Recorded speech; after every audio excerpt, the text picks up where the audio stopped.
CTION Basics in Education Textbook for B. Ed. Course 1st edition June 2014.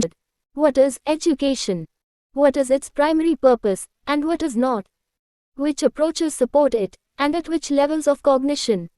So many basic questions that many of our trained teachers, among others, ask. And very few fora to discuss the limited responses they have found so far. Therefore, the need for a book of this kind, on basic concepts and introductions to various relevant theories, was felt. The present textbook, Basics in Education, is related to one of the core components of the 2-year B. Ed. program, introduced by NCERT recently. It aims to help the student teachers understand and analyze diverse concepts related to education, their premises and contexts. It discusses crucial concepts like the nature and goals of education, the processes of education, different forms of knowledge in the process of knowing, organization of knowledge in school curriculum, autonomy of the teachers and the learners, and the role of education in inculcating values among children. The textbook has been written in a self-instructional format, which provides the student teachers with considerable scope for engaging in the processes of inquiry, critical analysis and intellectual discourse. Each chapter, in addition to the relevant content, carries learning checks, activities, summary, review questions, and references, further readings, providing opportunities to the student teachers to engage with those concepts. As you go through it, you will see that the material reflects and propagates inclusiveness too.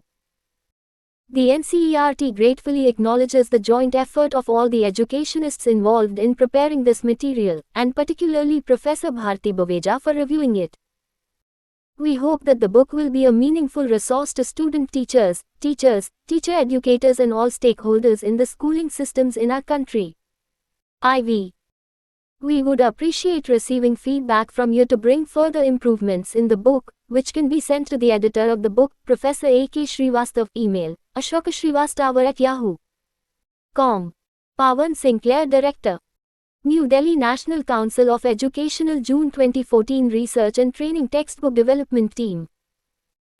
Contents. Forward E. 1. Concept and Meaning of Education 1. 2. Goals of Education 42. 3. Processes and Modes of Education 71. 4. Knowledge, Meaning and Facets 91. 5. Process of Knowing 112. 6. Organization of Knowledge in Schools 135. 7. Teacher Autonomy and Accountability 160. 8. Learner Autonomy 185. 9. Values, Concept and Context 202. 10. Education and Values 225. 11. Values in the Emerging Social Context 246. Chapter 1. Concept and Meaning of Education. Structure. Introduction. Objectives. What is education? Etymological meaning, narrow and broader meaning. Education is process and product. Concept and meaning of education according to Indian thinkers. Western views on education. Analytical concept of education, whether education is natural or social process. Whether education is intentional or unintentional. What does education comprise of? Does education occur only in educational institutions? Let us sum up review questions. References to Basics in Education. Introduce CTION. The term education is a very common and a popular word that is uttered by many of us but understood by a very few in its right perspective. It is in one way or the other appears to be as old as the human race, though during the course of time, its meaning and objectives have inevitably undergone certain changes. As a student of education course, and as a future teacher, it is essential for you to understand the meaning of education, its conceptual features and different perspectives that have shaped its meaning from time to time. Understanding the concept of education and its dynamic features will help you to develop insights about the purpose of becoming a teacher and help you while educating your students. This chapter analyzes different perspectives and views of Indian and Western thinkers on education. The contemporary meaning of education is discussed here from analytical viewpoints. Education is a natural and a social process, and also education is an intentional activity are discussed with suitable illustrations. The different processes of education and understanding the role and the need of institutions in educating the individuals are also examined by drawing relevance to school context.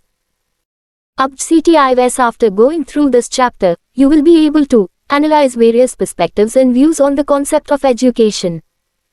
Explain the concept of education as an initiation process in the Western and Eastern perspectives.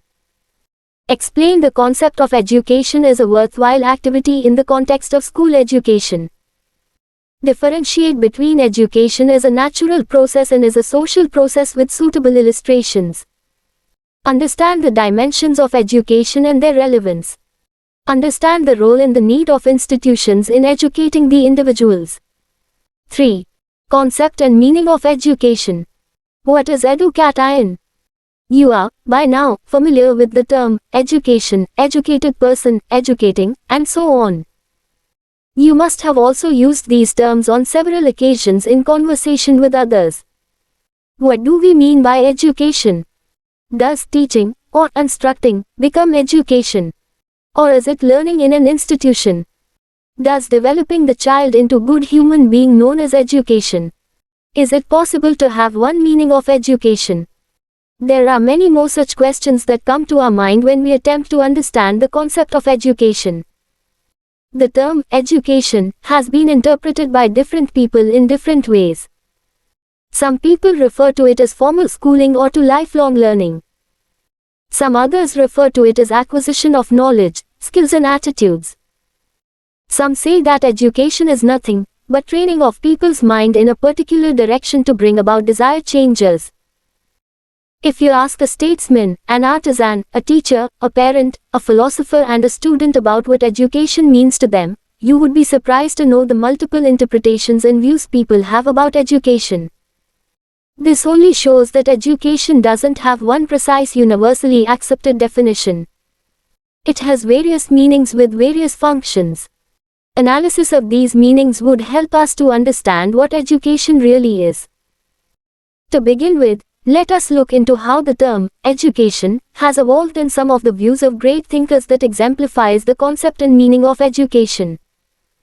Etymological meaning. Etymologically speaking, the word education is derived from the Latin word educare, meaning to raise and to bring up. According to few others, the word education has originated from another Latin term, educare, which means to lead forth or to come out. These meanings indicate that education seeks to nourish the good qualities and draw out the best in every individual. Education seeks to develop the innate or the inner potentialities of humans. Some other educationists believe that the word education has been derived from the Latin term educatum, which means the act of teaching or training. The meanings of these root words lead us to believe 4 basics in education. That education aims to provide a nourishing environment that would facilitate or bring out and develop the potentialities in an individual. If you refer to Dictionary of Education edited by C.V. Good, 1973, you will find that education is defined as the aggregate of all the processes by which a person develops abilities, attitudes and other forms of behavior of practical values in the society in which he lives. The social process by which people are subjected to the influence of selected and controlled environment, especially that of the school, so that they may obtain social competence and optimum individual development. The concept of education has been used in a variety of contexts with different meanings.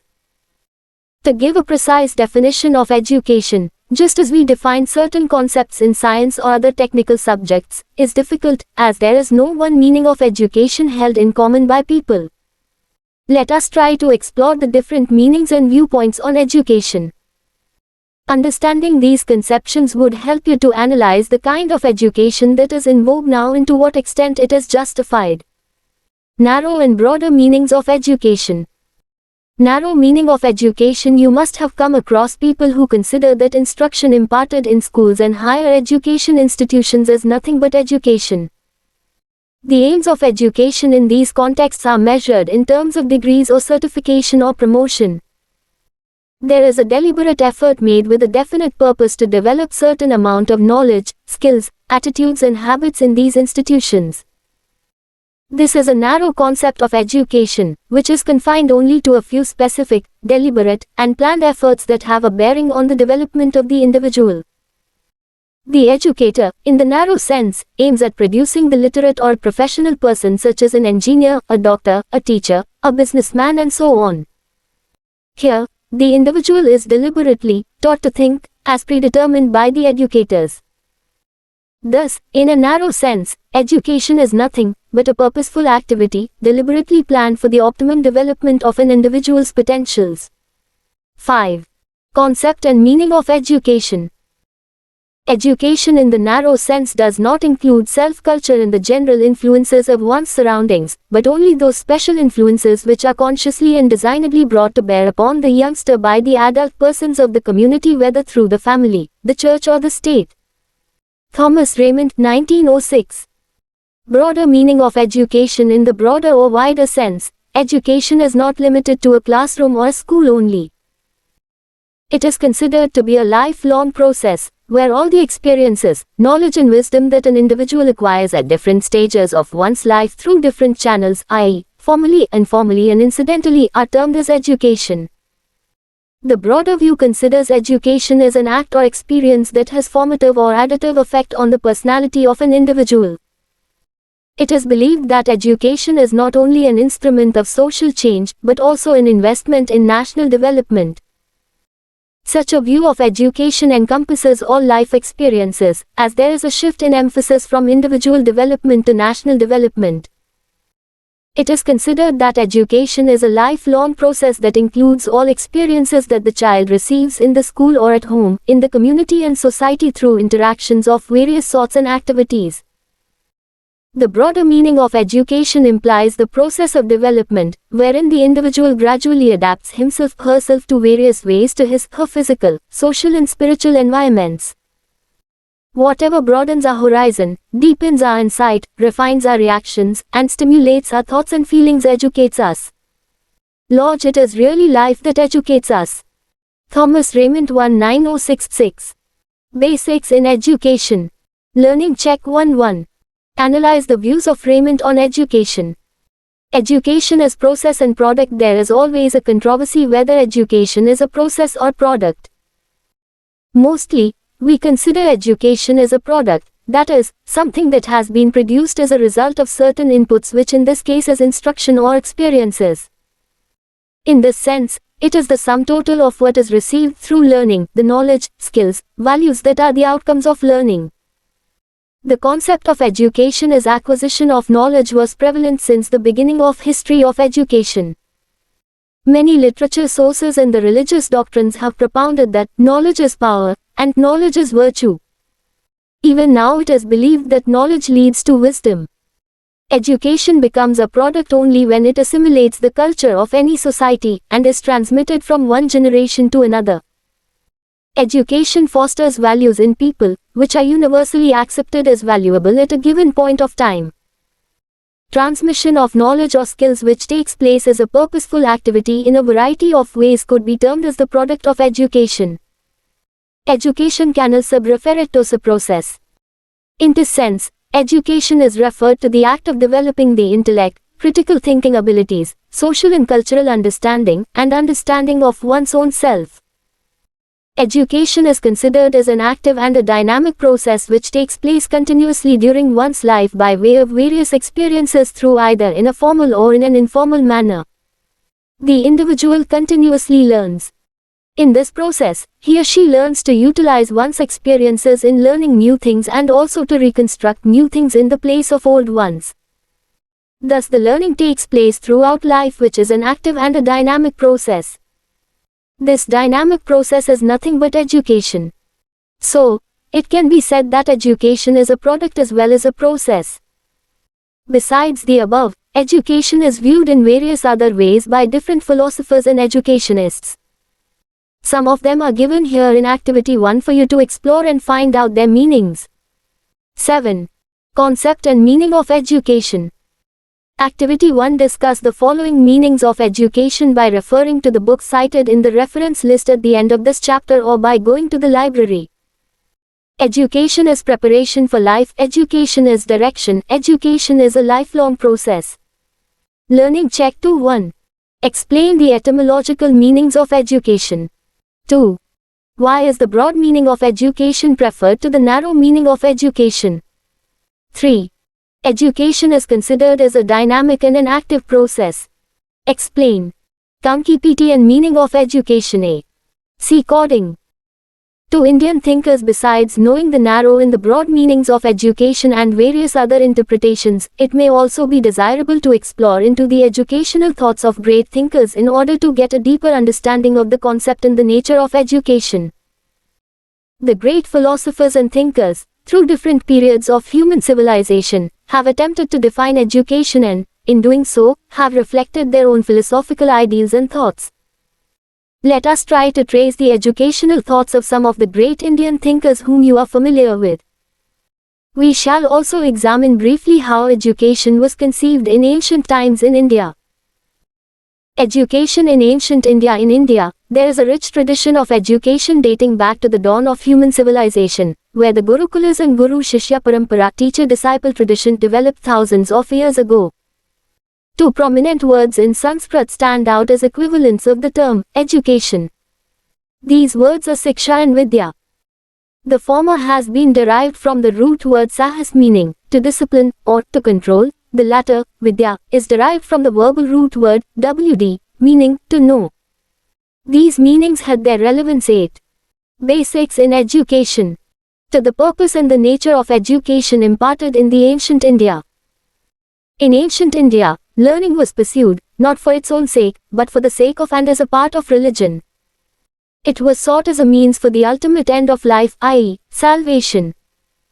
The main aim of education was training of the mind as an instrument of knowledge and the discharge of one's dharma, duty or moral ethical value. Education was also conceived as the means to develop the physical and the subtle body, so that the inner spirit or the pure consciousness can express itself without getting hampered by the illusions of the world. In this context, it was felt that the purpose of education was to train and exercise the 5 sheaths or layers: physical, gross body, vital, subtle body, mental, intellectual and spiritual, in such a way as to make them the sound instruments for leading a good life. Kabir, 1961. However, the meaning and aims of education underwent a change according to the social, political and the cultural conditions of different periods. For instance, education in medieval India was confined to the ideals and goals of life. The meaning of education has been visualized in different ways in the post-independence period by the Indian thinkers and educationists.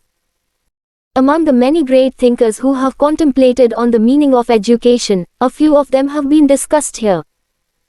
Mahatma Gandhi, as you all must have studied, during the pre-independence period, the education system in India was governed by the British. The goals of education during British period were not akin to the Indian ways of thinking. The medium of instruction was English, which was foreign to many Indians. Mahatma Gandhi's interest in education was the outcome of a revolt against the British system of education that had many limitations and drawbacks. His educational thoughts emerged out of his own experiments with truth and nonviolence. According to Mahatma Gandhi, education not only molds the new generation, but reflects society's fundamental assumptions about itself and the individuals who comprise it. By education, he meant an all-round development drawing out of the best in the child's body, mind and spirit. He stated that literacy is not the end of education, and not 9. Concept and meaning of education. Even the beginning. It is only the means by which men and women can be educated. In his opinion, education should aim at developing self-reliance, where people learn to earn their livelihood. His aims of education also emphasized on character formation and all-round development: physical, mental, social, moral, aesthetic, and religious. According to him, education should make children ideal members of the democratic society. He wanted a school to be a doing and thinking school, rather than a listening school. He emphasized on experiential learning, through which the child acquires knowledge and utilizes it for the understanding and control of his social environment. He aspired that education should enable the child to relate what is learned in the school to the real life situations. His concept of Bunyadi Talim, basic education, stresses on learning through craft, which favors the child belonging to the lowest stratum of society. Education through craft was felt desirable as it relieves the child from the stress of purely academic and theoretical instruction. The program of basic education was conceptualized in such a way that can bring about social transformation. Mahatma Gandhi believed in integrated education. He believed that the child has several innate potentialities which should be facilitated through educational process. He also believed that education should transmit the cultural heritage to enrich the human lives. According to Mahatma Gandhi, education has to be life itself and through life. I hold that true education of the intellect can come only through a proper exercise and training of the body, hands, feet, eyes, ears, nose, etc. In other words, an intelligent use of the bodily organs in a child provides the best and quickest way of developing his intellect. But unless the development of the body and mind goes hand in hand with the corresponding awakening of the soul, the former alone would prove to be a poor lopsided affair. Mahatma Gandhi was a strong advocate of providing education to the girl child. According to him, the real difficulty is that people have no idea of what education truly is. We assess the value of education in the 10 basics in education. Same manner as we assess the value of land or of shares in the stock exchange market. We want to provide only such education as would enable the student to earn more. We hardly give any thought to the improvement of the character of the educated. The girls, we say, do not have to earn. So why should they be educated? As long as such ideas persist, there is no hope of our ever knowing the true value of education. In Srivastav, 2003. Swami Vivekanand 1863-1902, a great thinker and reformer of India, provides an insight into what education ought to be. According to him, education is the manifestation of the divine perfection already existing in man. The word manifestation implies that something already exists and is waiting to be expressed. The main focus in learning is to make the hidden ability of a learner manifest. Vivekanand believed that the system of education, which existed at that time, did not enable a person to stand on his/her own feet, nor did it teach him/her self-confidence and self-respect. To Swami Vivekanand, education was not only collection of information, but something more meaningful. He felt that education should be man-making, life-giving and character-building. The aim of education, according to him, is to manifest in our lives the perfection, which is the very nature of our inner self, which resides in everything and everywhere, which is known as Satchitananda, existence, consciousness and bliss. Hence, education, in Vivekananda's sense, enables one to comprehend oneself within as the self everywhere. The essential unity of the entire universe is realized through education. Therefore, man-making relates to the harmonious development of the body, mind and soul. In his scheme of education, great emphasis is laid on the learning. Check 3.1. What were the aims of education in ancient India? Are they relevant to the present system of education? Discuss in your groups. 2. How was education conceptualized by Mahatma Gandhi? 11. Concept and meaning of education. Physical health, because a sound mind resides in a sound body. Along with this, he pays special attention to the culture of the mind, power of concentration, and practice of ethical purity. In his opinion, education is not a mere accumulation of information, but a comprehensive training for life. To quote him, education is not the amount of information that is put into brain and runs right there, undigested, all your life. Education, according to Swami Vivekanand, means the process by which character is formed, strength of mind is increased, and intellect is sharpened, as a result of which one can stand on one's own feet. As regards education of girls, Vivekanand considered men and women as two wings of a bird, and it is not possible for a bird to fly on only one wing. So, according to him, there is no chance for the welfare of the world unless the condition of woman is improved. Sri Aurobindo, a great philosopher and a nationalist, who was born in 1872, contributed to education immensely. His educational ideas can be obtained from two basic sources, On Education 1990 and A System of National Education 1907. According to Sri Aurobindo, education is meant to bring out the best in man, to develop his potentialities to the maximum, to integrate him with himself, his surroundings, his society, his country and humanity, to make him the complete man, the integral man. The purpose of education cannot be merely to create a literate individual, or a highly informed person crammed with information and facts, or to create an individual to find a job. The more important aspects of an individual are his character, his personality and his values. According to him, the process of education must be integral, aiming at the total and complete development of the individual, a strong, supple, well-formed and healthy body, a sensitive, unselfish and mature emotional nature, a positively energetic, vital, and enlightened mind, a wide-ranging and vibrant intelligence, a strong will, a balanced and pleasing personality, and the subtler spiritual qualities that can channelize, harmonize and direct all the different parts of an individual into a life that is beneficial to the individual and to his fellow men. In short, Sri Aurobindo says that education should be integral, so that it develops the physical, mental 12 basics in education, vital, psychic and spiritual aspects of the human personality. According to him, each individual and each nation have to develop according to their own individual characteristics, Swadharma. The desirable evolution of humanity is then facilitated. Sri Aurobindo observed that the then existing different education trends were inadequate for imparting true or integral education that takes the student to higher levels of consciousness. He proposed a method of education, that is, integral education, for achieving higher level of consciousness, which can radically and favorably change the social, economic and political spheres of life. Education which will offer the tools whereby one can live for the divine, for the country, for oneself, and for others, and this must be the ideal of every school which calls itself national. Sri Aurobindo. Rabindranath Tagore was born in 1861 in Calcutta, and was one of the early educationists of India whose ideas gleamed through his various writings and educational experiments at Shantiniketan. As an alternative to the existing forms of education, he started a small school at Shantiniketan in 1901 that developed into a university and a rural reconstruction center, where he tried to develop an alternative model of education that stemmed from his own learning experiences.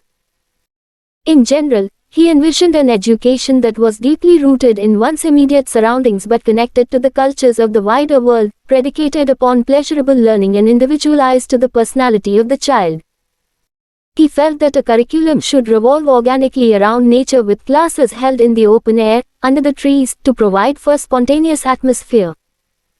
In his opinion, schools should not be factories, but should provide a free atmosphere for the pupils to have close contact with the nature and universe.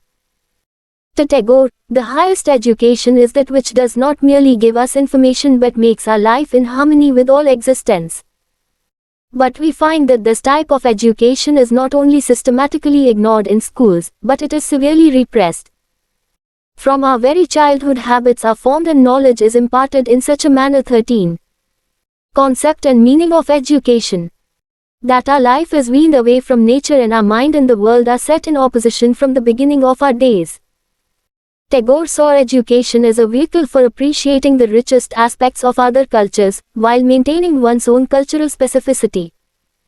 Freedom, creative self-expression and active communication with nature and man are the three cardinal principles of his educational philosophy. According to him, education should aim at the development of the active tendencies of the child. It should be for developing an individual into whole being. Education should also promote peace, love, kindness, and ideals, and should aim at gaining a sense of freedom and of sympathy with all humanity. Tagore considered education as essential need of human life. In his view, education is that social process by which man attains physical progress and spiritual wholeness. True education, according to him, consists in knowing the use of any useful material that has been collected, to know its real nature and to build along with life, a real shelter for life. Besides this, Tagore considered that God pervades in every particle of the nature, and felt that the ultimate aim of human life is to experience the spiritual unity which is the supreme aim or function of education. Activity 2. Read the book on education by Sri Aurobindo and find out more about the integral education, its means and implementation in the school started by him and the mother. Make presentations in your class. Find out about the kind of education practiced in Shantiniketan during Tagore's times. Jiddu Krishnamurthy, a philosopher and one of the 20th century's most influential teacher, devoted his life to the awakening of intelligence and transformation of society. Krishnamurthy's interest in education was long-standing and always passionate. He addressed the nature of education in majority of his books as well as in his speeches to the public and students in India as well as abroad. Krishnamurthy's 1994 Ideas on Education, the radical attempt to meet 14 basics in education. The challenges of living at a profound level, and they do so at a time when such insights are desperately needed. According to him, modern education is unable to prepare students for the fundamental challenges of living. In his book titled Education and the Significance of Life 1962, we see his concern for education and his views on right kind of education. According to Krishnamurthy, the education system that exists is quite conventional. The educational system in practice now leads to conformity where independent thinking is not possible. It produces the kind of human beings whose primary interest is to find security, to become somebody important, or to achieve some degrees and jobs. While discussing about significance of life, he propounds that as long as education does not cultivate an integrated outlook on life, it has very little significance. In his view, today's education has very little significance as it makes us subservient, mechanical and thoughtless, though it awakens us intellectually. It leaves us incomplete inwardly, stupefied and uncreative.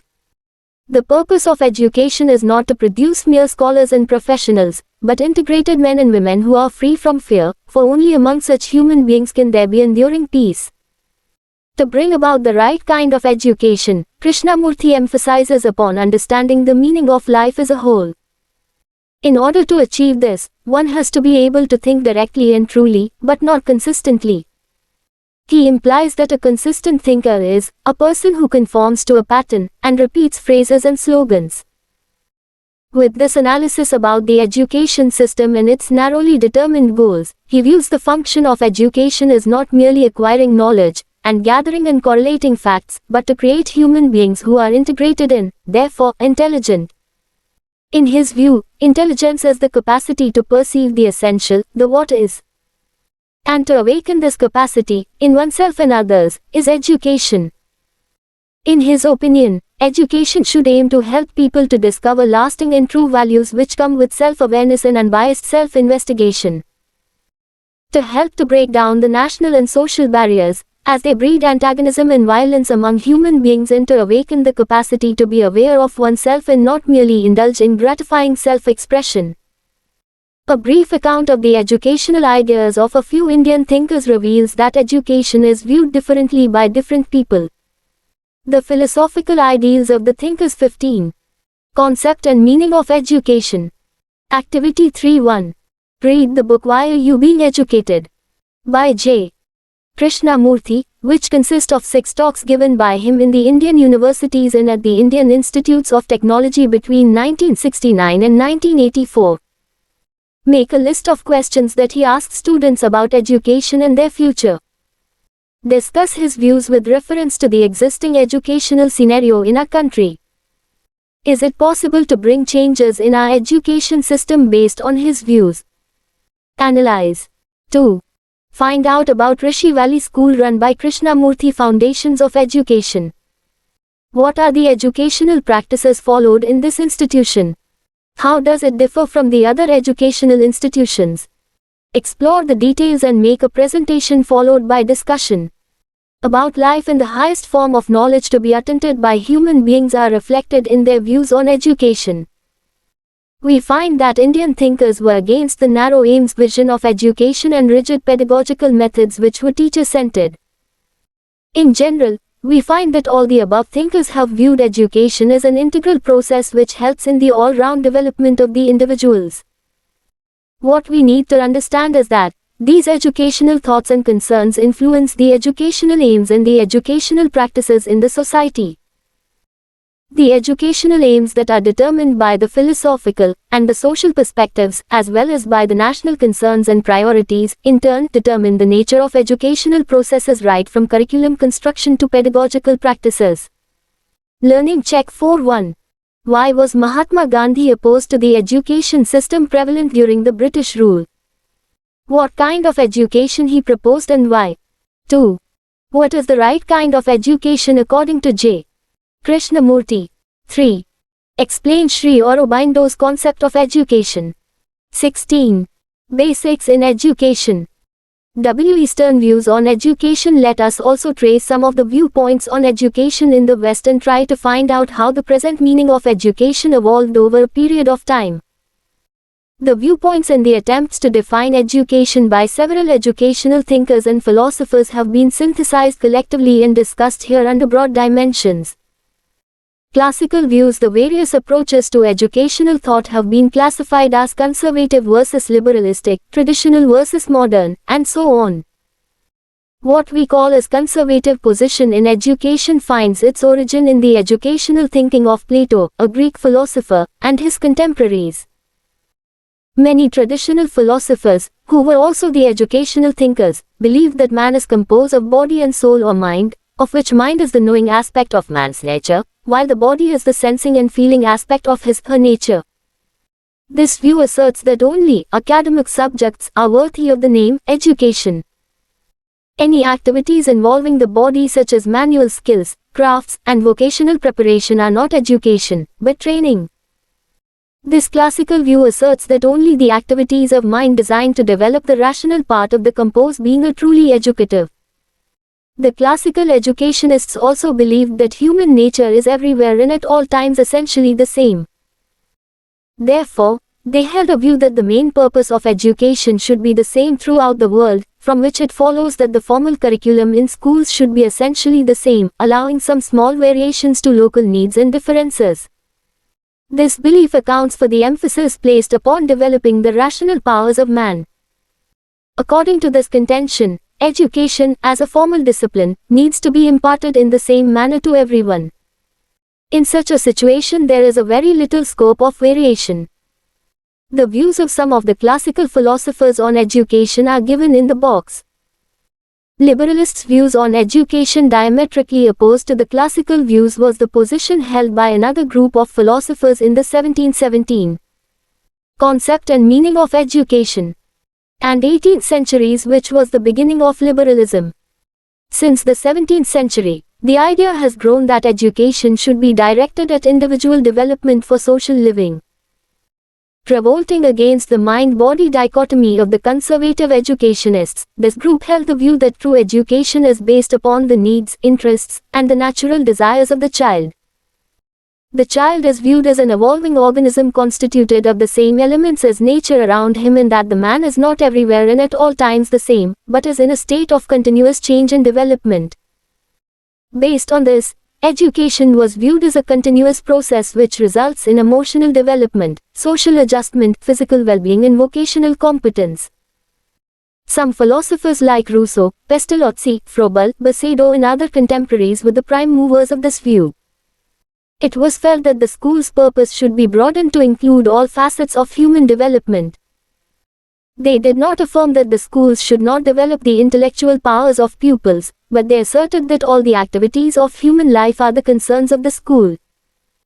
Activity 4. Analyze and discuss the following views on education in your groups. Socrates. Education means the bringing out of the ideas of universal validity which are latent in the mind of every man. Plato. Education is the capacity to feel pleasure and pain at the right moment. It develops in the body and in the soul of the pupil all the beauty and all the perfection which he is capable of. Aristotle. Education is the creation of a sound mind in a sound body. It develops man's faculty, especially his mind, so that he may be able to enjoy the contemplation of supreme truth, goodness and beauty, of which perfect happiness essentially consists of. 18. Basics in education. Activity 5. Analyze and discuss the following quotations in your groups. Rousseau. Education of man commences at his birth. Before he can speak, before he can understand, he is already instructed. Experience is the forerunner of the perfect. Spencer, education is complete living. Pestalozzi, education is natural, harmonious and progressive development of man's innate powers. Froebel, education is enfoldment of what is already enfolded in the germ. It is the process through which the child makes internal external. Progressivists' views. These views, propagated in the 17th and 18th centuries, grew somewhat slowly and took a better shape in the 20th century. Education reforms appeared in many guises in the opening decades of the 20th century. Progressive education came into focus with the renowned and reform philosophers like John Dewey, Francis W. Parker, and William Wirt, who were also known as progressivists. Progressive education movement was influenced by the new scientific outlook and the empirical discoveries which were at their peak during that time. Thinkers like J.S. Mill, Spencer, John Dewey and his followers reflected on the concept of education, influenced by the social and economic conditions, which shifted from the individual to group or collective freedom. It was felt that man's nature is social in origin and hence the educational activities are of prime importance in making man of what he is. The educational institutions were viewed as the agents with the responsibility for not only making the social nature of the pupils and also for the reconstruction of society itself. It was also implied that what the child is, or will become, depends upon society. Education is seen from the notion of individual's free choice. Extending further, it was also felt that the education given by teachers who understand growth and development will somehow predetermine the person to make choices which are in harmony with nature. 19. Concept and meaning of education. According to John Dewey, 1916, education is reconstruction or reorganization of experience which adds to the meaning of experience and which increases the ability to direct the course of subsequent experiences. This view implies that the child already has acquired some experiences from his/her interaction with the environment. And education plays a role in reconstructing these experiences in the required direction in order to add meaning to those experiences.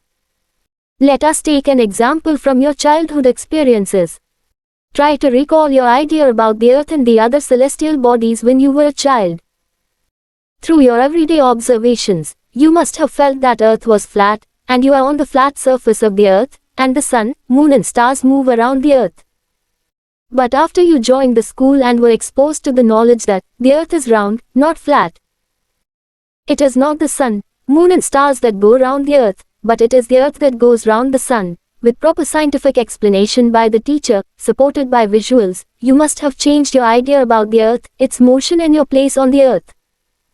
This is what meant by John Dewey's reconstruction of experience, that results in knowledge which further helps in understanding subsequent knowledge through subsequent experiences. Activity 6. Explain the following educational quotations given by John Dewey. How are they relevant to the present educational system? Support your responses with suitable illustrations drawn from school experiences and other informal contexts of learning. Education is a social process. Education is growth. Education is not preparation for life. Education is life itself. Analytical concept of education in the 20th century. A group of educationists who were influenced by the analytical and linguistic philosophy analyzed the concept of education. Among them, it is noteworthy to mention the philosophical and educational thinkers like R.S. Peters, Flannery O'Connor, Paul Hurst and Alfred North Whitehead. According to them, Education 20. Basics in education is not a simple unitary concept and it does not refer to any one particular process. For example, it is not a concept like gardening which is a specific activity. It is like the concept, reform. For example, if you are asked the question, how do you reform a person who has committed a mistake or a crime or disobeyed the rules? You may have different responses, like by punishing, or by counseling, or by making the person to repent and so on. From this, we understand that reform picks out to no particular process. People can be reformed by counseling, reading a religious book, by preventive detention, etc. Similarly, people can be educated by reading books, by exploring the environment, by travel, by having a conversation with others and in the classroom as well. It encapsulates criteria to which any one of a family of processes must conform. As proposed by R.S. Peters 1956, the logically necessary conditions for education are that it is concerned with the transmission of knowledge, which is worthwhile, and in which the transmission of knowledge is done in a morally appropriate manner. Each of these conditions is considered necessary to define what education is. They could not be merely contingent and, therefore, not present in a correct application of the concept. Taken jointly, they are said to be the concept of education. Education is also considered as a process of initiation, like saying that it is an activity rather than it is a concept or idea. You must have come across the cultural practices in certain communities of initiating the child into learning, which is celebrated as a ceremony, Akshara Abhyasa. In ancient India, the boy after a particular age was initiated into Vedic learning, which was called as Upanayana Sanskara. This practice of Upanayana is carried out even now in some communities. Even in some of the tribal communities, the male child, at a particular age, is initiated into the family occupation, for example, hunting, by the tribal leaders and family heads. Similarly, the above educational viewer, especially R.S. Peters, considered education as a process of initiation into what is considered as worthwhile for the child to learn. He extends his ideas further, saying that education involves essentially certain processes which intentionally transmit what is valuable in an intelligible and voluntary manner and creates in the learner a desire to achieve it. 21. Concept and meaning of education. In sum, from various interpretations and views in education that have been discussed so far, we can say that education is a complex concept which does not refer to a particular process. It has been viewed variously, such as acquisition of knowledge, transmission of culture, drawing out and developing the best potentials in an individual, etc. By educating an individual, we attempt to direct him/her towards development of some desirable knowledge, understanding, skills, interests, attitudes and critical thinking, etc. Through education, one develops proper understanding about the natural and social phenomena around and tend to live harmoniously. Education also helps one to develop certain essential skills like reading, writing, communicating, handling objects, decision-making, examining and analyzing things, group living, etc. that are required in one's day-to-day life situations. Education also helps in value and moral development of individuals. It helps one to be committed to tasks, goals and positive desires and pursue them intrinsically. Education refers to essential processes that are worthwhile to be transmitted and which helps in change of attitudes and values towards the desirable ones. We shall look into what these essential processes are in the following sections. Activity 7. Collective views of school teachers, of people belonging to other professions and of some community members on what education and educated person mean to them. Analyze their views with reference to what you have understood by education in this subsection. Learning check 5.1. Compare the classical views with that of the liberalists' views on education. 2. What is the role of educational institutions according to progressivists? 3. Why does John Dewey view education as a process of reconstruction of experiences? 4. Why is education not a unitary concept? 5. Education is a process of initiation. Explain. 22. Basics in education. Vidya educatione is natural or societal. Proc. ASS. Education is a natural proc. S. In your experience as a student for so many years, you must have realized that all learning do not take place in a formal setting like a school or college alone. You must have learned many things by observing nature, and by interacting with people around you. So, we all know that children learn to identify many things on their own from their surroundings, though later they learn to identify them with the names applied to them with the help of parents, or elders or teachers. Education is considered to be a natural process by some educationists. In their view, education takes place spontaneously in human beings through their experiences in nature.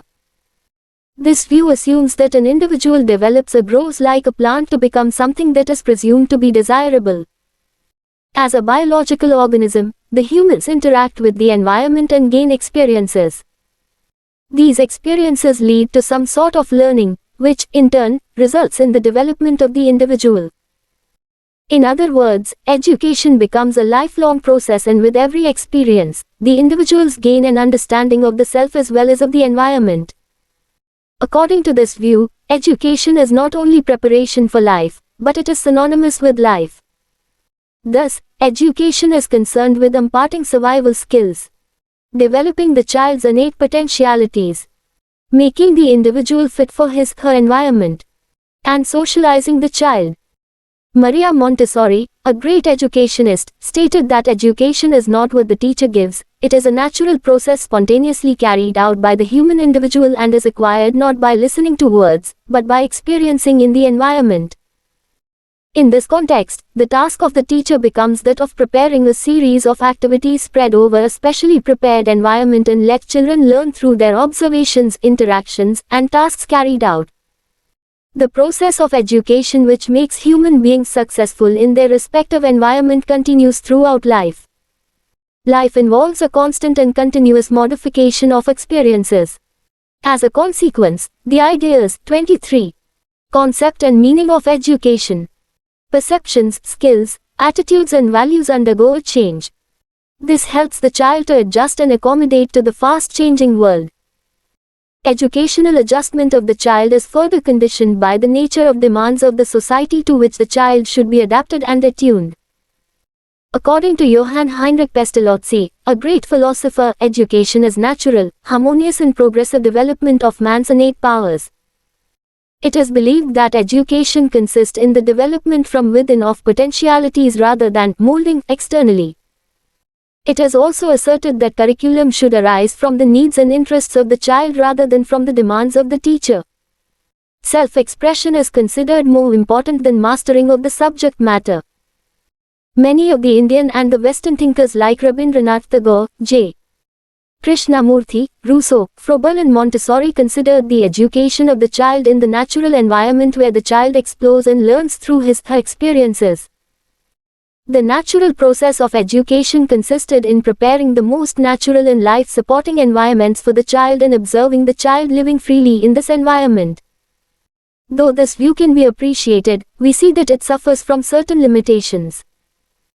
It does not answer the questions like what are the worthwhile things that the individual would learn which they can apply to their life situations and what they can pass on to others, and what are the criteria by which we can say that they have achieved the required standards.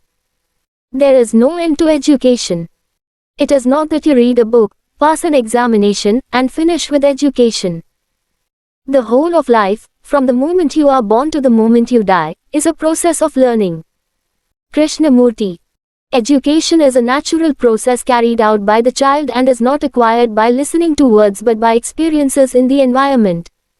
Maria Montessori. We have come to this world to accept it, not merely to know it. We may become powerful by knowledge, but we attain fullness by sympathy. From our very childhood habits are formed and knowledge is imparted in such a manner that our life is weaned 24. Basics in education. Away from nature and our mind and the world are set in opposition from the beginning of our days. Thus the greatest of educations for which we came prepared is neglected, and we are made to lose our world to find a bag full of information instead. We rob the child of his earth to teach him geography, of language to teach him grammar. His hunger is for the epic, but he is supplied with chronicles of facts and dates. Child nature protests against such calamity with all its power of suffering, subdued at last into silence by punishment. Rabindranath Tagore. Educationasasocalprocess. While some educationists felt that education is a natural process, which takes place in the interaction between the individuals in the environment, there were others who felt that education is a social process, and one of the prime functions of the school is to help in the socialization of the child. Let us examine how education functions as a social process. Among all living organisms, you must have noticed that it is the human child that depends on the parents for relatively a longer period for nourishment, shelter and for learning basic skills. This prolonged childhood also helps the child to prepare himself/herself better for adult life. During this period, the child learns the necessary skills for her survival in this world. Since human life is not only the result of biological and physiological functions, the child has also to get training in the intellectual, social and cultural aspects of existence. It has to learn the norms and values of the group to become an accepted and effective member of the group. In other words, a child needs to be socialized, acculturized and provided with knowledge and skills of survival together. Home is the first place where the child receives this education in an informal way. Later, school plays an important role as a formal agency to impart education. It exerts greater influence in educating the child, in addition to other social agencies like home, neighborhood, community, religion, media, etc. It is well known that human is a social animal, and this belief gives support to the concept of education as a socialization. 25. Concept and meaning of education. Process. This is also derived from the philosophy that child needs to be educated in a desirable way. The process of education thus takes place in social settings, and society as a whole exercises great control over its process. Every society uses education as a means for promoting its own interests. While education is subjected to the control of society, it also influences society by contributing to its goals. Education performs a threefold social function by maintaining, transmitting and creating social values, ideals, beliefs and culture. For this purpose, education provides a learning platform for children to develop a variety of skills and other dimensions such as social interaction, emotional growth, physical awareness, awareness of life around us and intellectual and emotional dispositions such as attitudes and values. The values, ideals, goals, mores, traditions and culture of society are inculcated in a child through education in order to make him/her an effective member of the society. In fact, all education, beginning with family, has the task of socializing children and adolescents. The modern concept of education also gives importance to social settings in which interaction between the teacher and the taught takes place. But it is not enough if there is just an interaction between the teacher and the children. There ought to be an active interaction among children, as they learn quite a lot from each other's experiences. To understand that socialization of the child is a major social process of education, let us turn to John Dewey, according to whom all education proceeds by the participation of the individual in the social consciousness of the race. It means that any system of education that is devoid of social environment is not education at all. You have learned that education is initiating the child into worthwhile activities in the preceding sections. Socialization is the process of initiating an individual into norms of a group and into his own role or roles in it. Education as a social process does include initiation into the norms and roles of the society in general. Education is thus both a natural and a social process, wherein development of the uniqueness and individuality of the child is considered as the very essence of education. And 26. Basics in education. At the same time initiating him/her into the society, for which school prepares him/her. The individual is means to an end, the end of perpetuating the social order in the socialization process, and the individual is an end by him/herself in the educative process. Learning check 6.1. Identify the role of school in the socialization process of the child. 2. What role should the school play to make education as a natural and as a social process? 3. As a teacher, how would you contribute to the education of a child for socialization? VDR Educat INISENTNTINL. UNNTNTINL. Most of our actions or work that we do is directed towards some goals. Let us take an example of you joining the B. Ed B. SC. Ed BA. Ed course. You must have joined with an aim of becoming a teacher in school. Some of you may be having an aim of pursuing your postgraduate course and then becoming a teacher. Most of our actions or decisions are geared by some intentions which may be either at conscious or unconscious level. Let us examine what kind of a process education is, whether intentional or unintentional. Education is an intentional activity which necessitates achievement of some goal or the other. For example, when a man has lost something, he doesn't look outside, nor does he. Activity 7.1. Give illustrations to show how education received at home helps in the socialization process of the child. 2. Have you come across a school where education is treated as a natural process? If so, prepare a paper giving all details and share your experiences with the entire class. 27. Concept and meaning of education. Produce something different from the activity he is engaged in. He tries to find out what he has lost. He achieves or attains the end which is internal to the activity in which he is engaged. Similarly, education is intentional, which involves certain processes or tasks in which the individual gets engaged for considerable period of time. Thus, it becomes intentional, goal-directed, or value-directed or normative.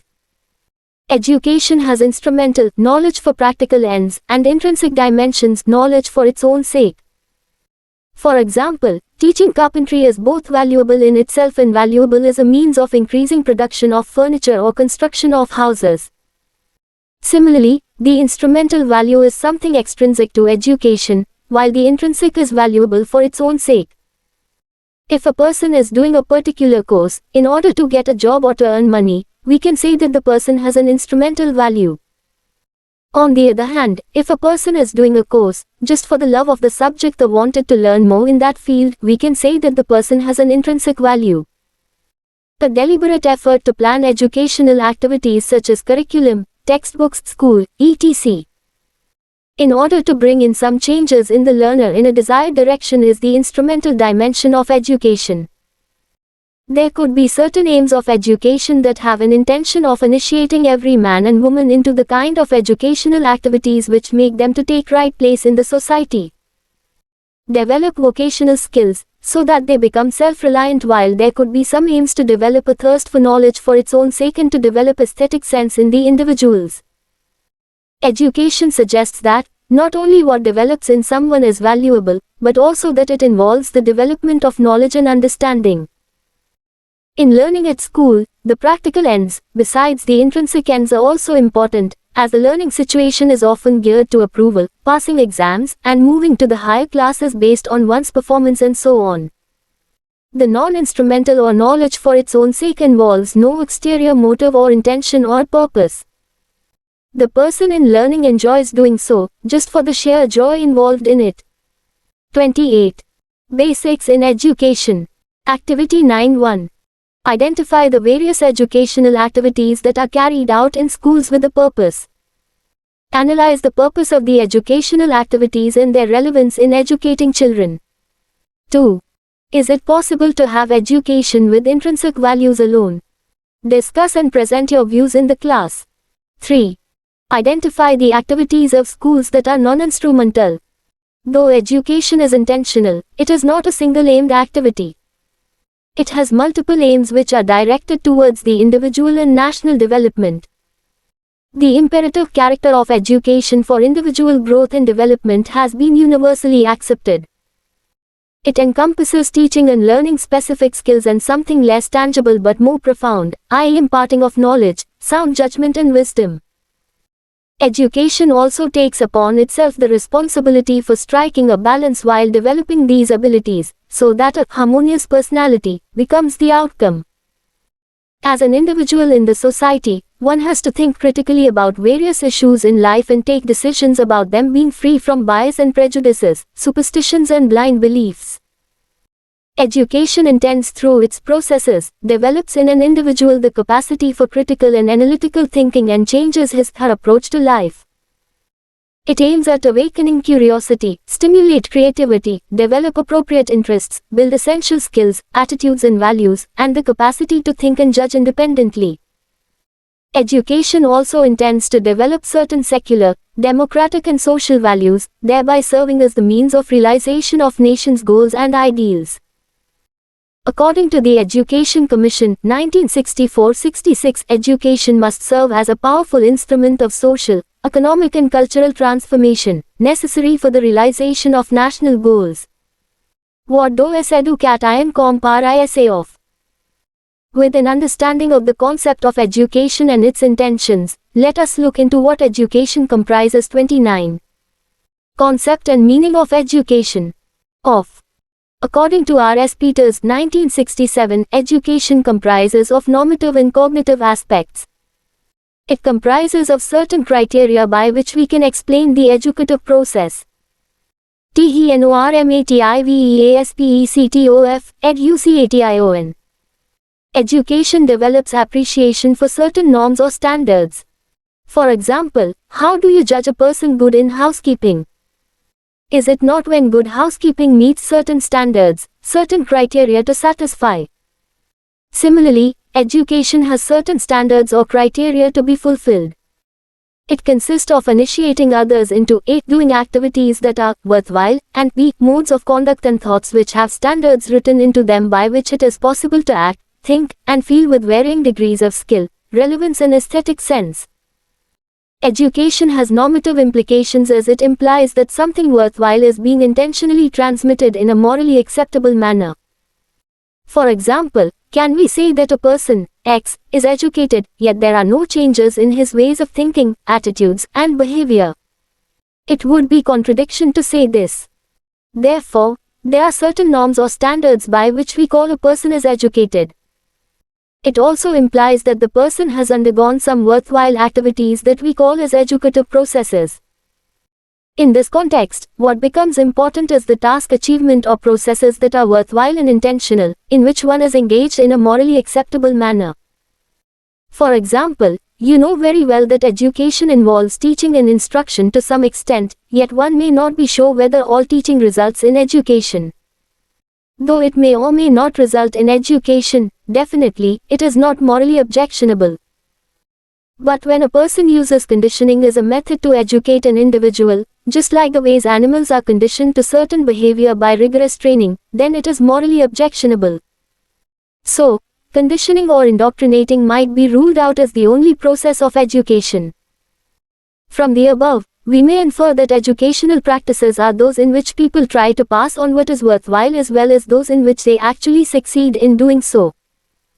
Success may be evident by some of the characteristics such as sense of relevance, precision, applicability of knowledge, power to concentrate, higher order of thinking abilities, and so on. 30. Basics in education. TECOGNITIVEASPECTOF EDUCATION. Other important requirements describe education as the family of tasks. These are A. Knowledge and understanding, and B. The cognitive perspective. Let us examine these characteristics in order to understand what education is in the total sense. Knowledge and understanding. Let us go back to our earlier question, to whom do we call as an educated person? Do we call an individual as an educated person just because he has mastered skills in a particular area?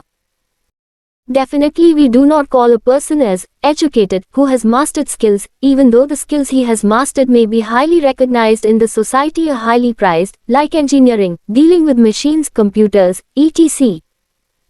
For a person to be educated, he should also have some body of knowledge and some kind of conceptual understanding to rise above the level of a collection of disjointed facts. This implies understanding of principles for the organization of facts which enables an individual to apply what he has learned to his/her life situations. A merely informed person is not the same as a truly educated man or woman. For example, a person may be having a number of master's degrees and lots of information regarding his subject, but he/she may lack certain qualities needed to describe him/her as educated man. One must also know the why of things. Further, the knowledge acquired by the individual must not be inert. It means that the knowledge acquired should not be a dead weight or useless which cannot be applied. For example, the knowledge of science should not stop at the acquisition of scientific facts and procedures, but should enable the learner to look at the nature, earthly phenomena, the cause and effect relationships, the discoveries made, the speculations of man about life occurrences in the past, understanding the present in light of the discoveries made, and look into future possibilities about life on earth and the universe as a whole. The knowledge acquired should also enable one to have better attitudes and approaches to life, rather than getting lost in unfounded beliefs, dogmas and irrational thinking. This differentiates between a merely knowledgeable man and an educated one. Scientific thinking does not just mean 31. Concept and meaning of education. Knowing the evidence based on certain assumptions, but one should also know what counts as evidence and ensuring that it can be observed. Education also implies the kind of commitment that comes from being on the inside of a form of thought and awareness. It requires one to understand and to care for the internal standards of those thoughts, forms and awareness. Without such commitment, one gets lost in the information gathered in the name of knowledge, and such person cannot be called as an educated person, whose knowledge is purely external and inert or useless. Cognitive perspective. A further requirement of education is what has been termed as cognitive perspective. This means that education must involve essential processes of knowledge and understanding and the holistic view of all aspects of situations that would enable one to apply the knowledge and understanding rather than being inert, dead weight, useless and worthless knowledge. The cognitive perspective is linked with understanding, and there is no place for inertness which is useless or worthless. For example, we can have knowledge which we understand and we can make use of such knowledge in actual life situations. On the contrary, we can have knowledge which we cannot use it, because we do not understand it, inert. A scientist may be good in her subject, very thorough with scientific principles, and yet does not see the interrelatedness in the field with rest of the things around, in the patterns of life in the universe. What she is lacking here is cognitive perspective. Such an individual cannot be really considered as educated.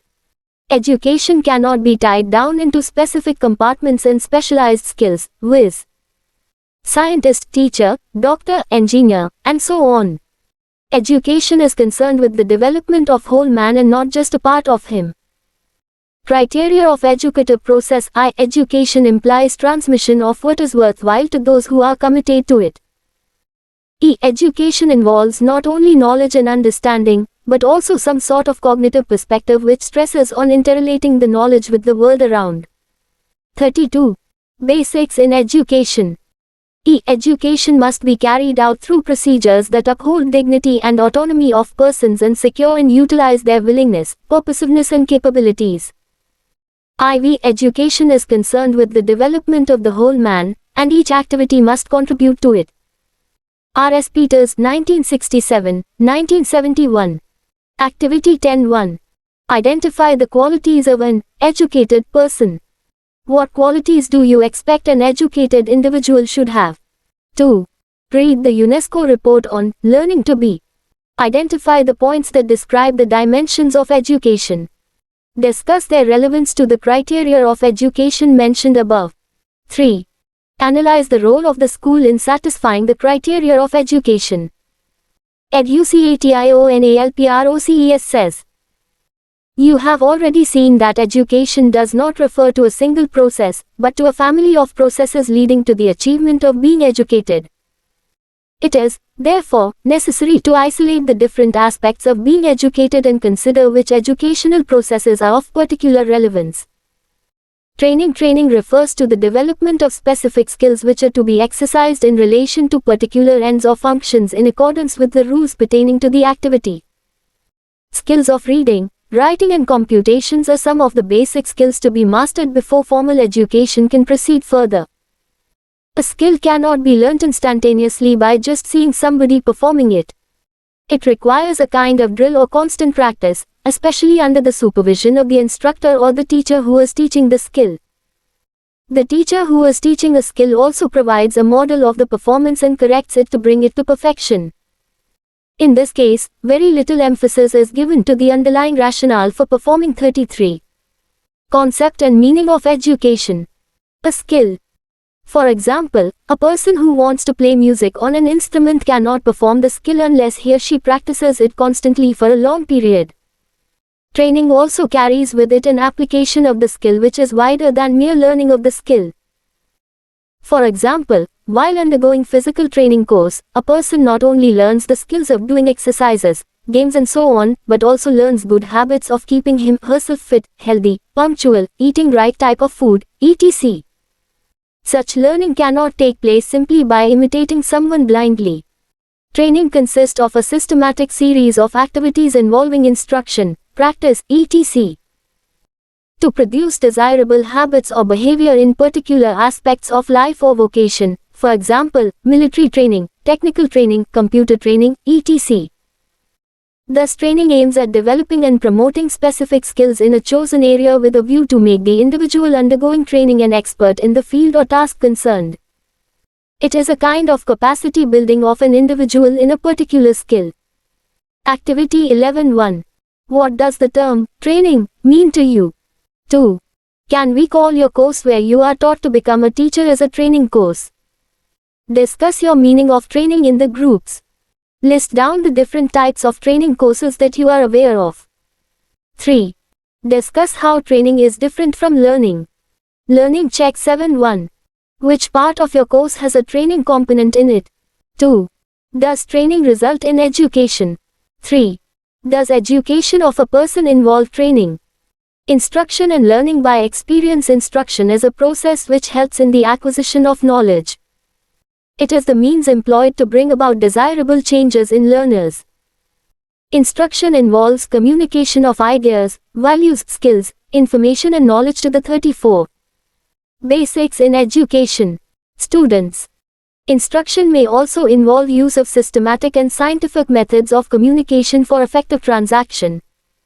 Instruction aims at effective learning in individuals with a view to educate them. Thus, instruction becomes the instrument of educating individuals along with his/her educative experiences. In acquiring a body of knowledge, instruction serves as one of the means of providing experiences. This does not mean that a teacher has to make children sit passively in the class and give instruction. By nature, children are very curious to know things around them by directly observing or by exploring on their own. The teacher can facilitate their learning capacities by creating appropriate learning opportunities and be at hand when children ask questions. In this way, there can be no danger of instruction becoming a teacher-centered. Mere experience alone will not help the child to discover. To enable the child to do that, the right sort of questions have to be asked at the appropriate time and his/her experience has to be guided in a proper direction. It is the task of the teacher to help and guide children in their knowledge exploration and development of skills and values. Understanding of principles. As you have already learned in the preceding sections, understanding of principles does not depend upon accumulation of isolated bits of information and knowledge. Rather, it requires reflection on what one already knows and relating them to other facts and concepts, so that underlying principles between the facts and the concepts could be known. It should be noted that understanding of principles has no meaning unless one has acquired knowledge of the concepts. For instance, there could be no appeal to principle unless there is an experiential or direct knowledge of the concepts. In our daily life instances, we come across many natural and physical phenomena. When we look at them, we don't merely observe but acquire knowledge about them. We do try to see relationships among different events and also try to identify a common thread that runs across. We try to identify the principles that govern certain occurrences in nature. For example, when you understand the concept of a plant, you also try to understand the principle that governs 35. Concept and meaning of education. The growth of the plant. Why the roots of a plant always grow towards the ground? And why do the leaves and fruits fall down? And so on. In morals, similarly, principles are needed if one has to justify the human conduct. Therefore, the grasp of principle is not just acquisition of knowledge, but goes beyond it in stating the rules in the relationships. Logical and critical thinking. Logical and critical thinking is one of the educational processes involving the purposeful application of cognitive abilities in order to attain more and higher cognitive structures and capabilities. Development of such higher cognitive processes in children is another important aspect of teaching. The responsibility of a teacher is to create learning contexts in such a way that the concepts and meanings are discovered and at the same time a critical attitude towards them are also developed. Creating appropriate learning environment to develop logical thinking and critical thinking is a part of educative process. Further, mere passing on a body of knowledge or principles without any systematic attempt to explain or justify them does not constitute true education. Rather, it leads to indoctrination.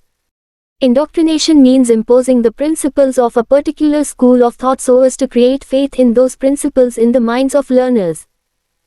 You must have come across certain institutions or schools which impose their dogmatic beliefs and ideals on children without letting them to question or inquire into them. Education can never take place in an indoctrinated environment, where the individuals are treated as mere objects, but not as thinking minds. Learning and teaching is the process of education. In this process, the teacher and the learner interact with each other, exchange thoughts and ideas, ask and answer questions, etc.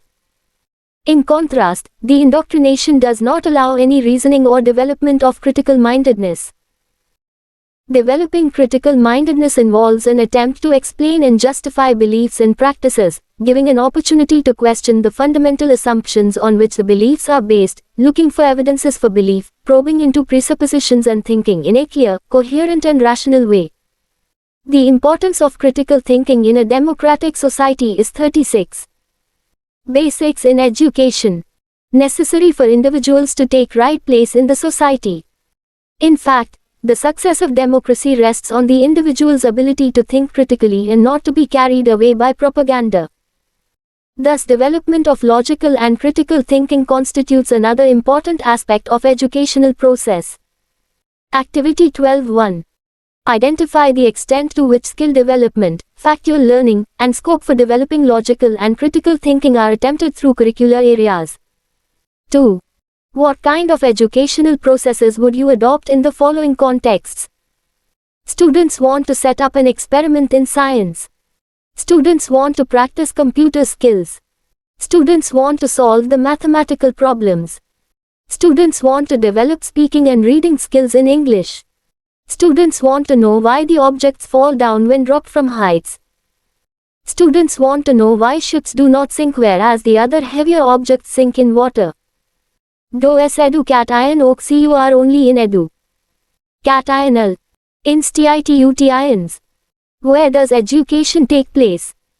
If you ask this question to yourself or to others, probably you may get an answer from most of them, that it take place in the institutions. Education does not necessarily take place only in institutions like schools, colleges and universities.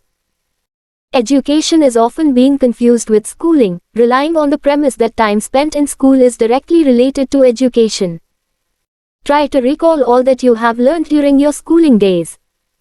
It is possible that most of us have learned things even outside the school.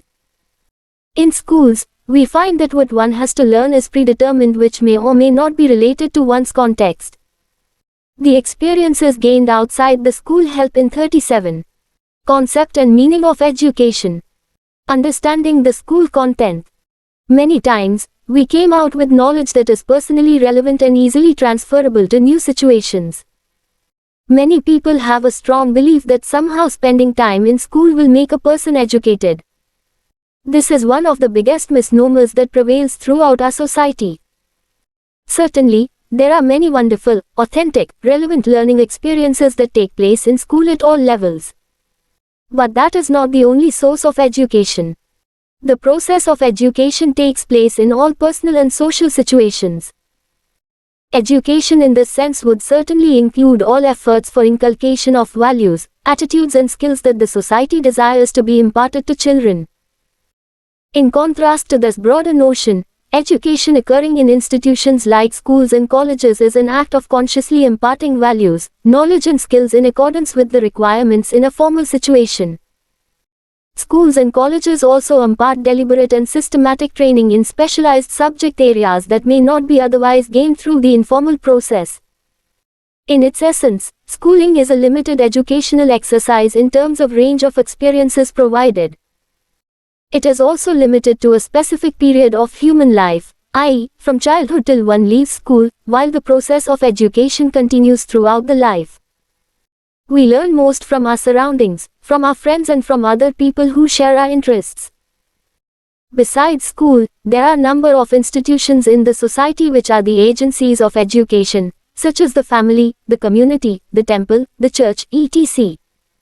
These institutions are also known as agencies of education.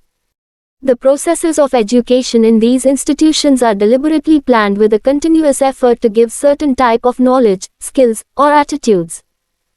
In the institutions like schools and universities, the knowledge is systematized and classified into subjects. Educational activities of a school are understood in terms of the subjects which are taught in it. The schools as the social institutions, in fact, are established with the presupposed objective of imparting knowledge, skills and attitudes to the future members of the society, as it is considered important for living in the society. In ancient India we had institutions 38. Basics in education. Like Guru Ashrama, Gurukula, Vihara, Sangha, Pathasala and Vidyapitha, which played a prominent role in the process of socialization and transmission of knowledge and rich cultural heritage of India. In the medieval period, we had maktabs schools and madarasas colleges. It is during the British rule, the concept of school system emerged in India. Education also takes informally outside the institutions. For example, we also learn through the library, the newspapers, the magazines, the mass media and interactive communication technology, interaction with learned people, and others, etc. All these sources entail learning. Interacting with a farmer might lead one to acquire an understanding of what kinds of crops are grown every year in different seasons. How much is invested by the farmer for production of crops? How much does he profit from the production of crops? The hurdles faced by the farmer in marketing, etc. This learning takes place informally without any structured ways and means like curriculum, teacher or textbooks or an institution. It opens wider possibilities of learning from others' experiences and get connected to the questions, issues and feelings that are important to people. In contrast to this, education that takes place in the institutions is more formal and structured, that tends to take place in an organized manner with lots of instructional planning and support which are deliberately planned. It must be remembered that here is some knowledge which is historical and rooted in certain social traditions and had been accumulated from generation to generation on which the community depends considerably for developmental purposes. The community depends upon the agency like schools for the transmission of such knowledge, skills, and values to children which may not be possible otherwise to learn everything through informal means. Besides, the school environment can also eliminate the unworthy features of the existing environment from influencing the children in developing unhealthy attitudes and values. The school has the duty of omitting things like the undesirable social issues such as discrimination, inequality, gender bias, communalism, etc. It is necessary to have a common core subject matter and values to have a unity of outlook upon a broader horizon. 39. Concept and meaning of education. Then being confined to a small group norms and culture. The school as an institution coordinates the diverse influences of the various social environments from which the individual students come from and provides an educative environment in which the individuals interact, socialize and learn those that are worthwhile. This would develop a common and balanced outlook to diversities in society, a critical and an analytical mind which applies rationally what is learned to the life situations. Activity 13 read the National Curriculum Framework 2005. Analyze the ideas related to learning beyond the classroom in the schools. Learning Check 8.1. Explain the role of a school as an institution in educating students. 2. What are the other possible things that the child learns from his/her environment before coming to school? Let USSM UP. The word education is derived from two Latin words, educare and educare.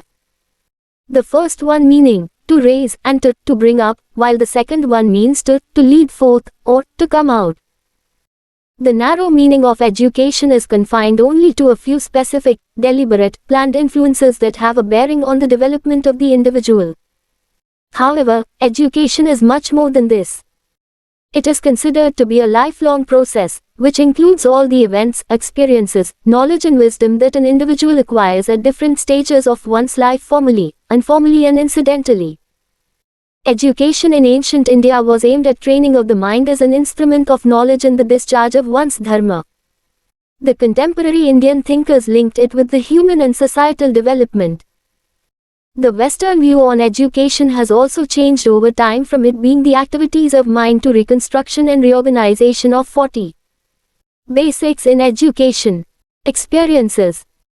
Education is both a natural and a social process, wherein development of the uniqueness and individuality of the child is considered as the very essence of education, and at the same time initiating him/her into the society, for which school prepares him. Education does not refer to a single process, but a family of processes leading to the achievement of being educated. Some of the processes are training, instruction and learning by experiences, understanding of principles, and logical and critical thinking. Review questions. 1. Compare the views of Indian thinkers with Western thinkers on the concept of education. How did the concept of education undergo changes over a period of time? Explain with justification. 2. Analyze the following statement and give your interpretation. You do not educate a man by telling him what he knows not, but by making him what he was not. Ruskin. 3. Explain the concept of education as initiation, worthwhile activity with examples. 4. What are the criteria of education? Which are the criteria that you think are satisfied by schooling? Explain with examples. 5. Discuss the concept of educated man with reference to today's educational context. 6. Why education does not refer to a particular process. Justify your answer. 7. Which of the two is important? Education is a natural process or education is a social process. 8. What kind of educational processes are important in developing an inquiring mind? Support your answer with suitable illustrations. 9. Does education take place through training and instruction? Justify your response with suitable examples. 10. Why does education comprise of development of critical attitude? Give reasons. 41. Concept and meaning of education. 11. What are the sources other than schools, through which education takes place? Do those sources satisfy the criteria of educative process? 12. Explain the role of an institution in educating a person. What are the requirements of education that are satisfied in an institution? U.R.T. Rai. D.I.N.G.S. Aurobindo. S. 1990. On Education. Aurobindo Ashram, Pondicherry. Dewey, J. 1916. Democracy and Education, The Macmillan Company, New York. Good, C.V. ed. 1973. Dictionary of Education 3rd edition. McGraw-Hill, Michigan. Kabir, Humayun. 1961. Indian Philosophy of Education, Asia Publishing House, Bombay. Kripalani, K. 1980. Rabindranath Tagore, A Biography, Visvabharati, Shantiniketan. Krishnamurthy, J. 1994. Education and the Significance of Life. Krishnamurthy Foundation, India. Money, R.S. 1996. Educational Ideas and Ideals of Gandhi and Tagore, A Comparative Study. New Book Society of India, New Delhi. National Council of Educational Research and Training. 2005. National Curriculum Framework, NCERT, New Delhi. Peters, R.S. 1967. The Concept of Education. Rutledge and Kegan Paul Limited. Great Britain. Peters, R.S. 1971. Ethics and Education. George Allen and Unwin, London. Raymond, T. 1906. The Principles of Education. Longmans, Green, and Company, London. SRIV Astor VA, G. 2003. Compiler. Reflections of Eminent Indian Thinkers About Women, a monograph. NCERT, DWS, New Delhi. T.H. Uppan, M. 2006. Life at School, an Ethnographic Study. Oxford University Press, New Delhi. UNESCO. 1996. The Treasure Within Learning. Chapter 2. Goals of Education. Structure, Introduction, Objectives, Basis of Educational Goals.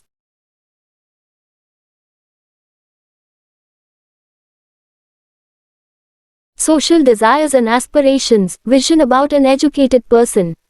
Nature of educational goals, universality, country specificity, responsiveness to changing socio-economic realities.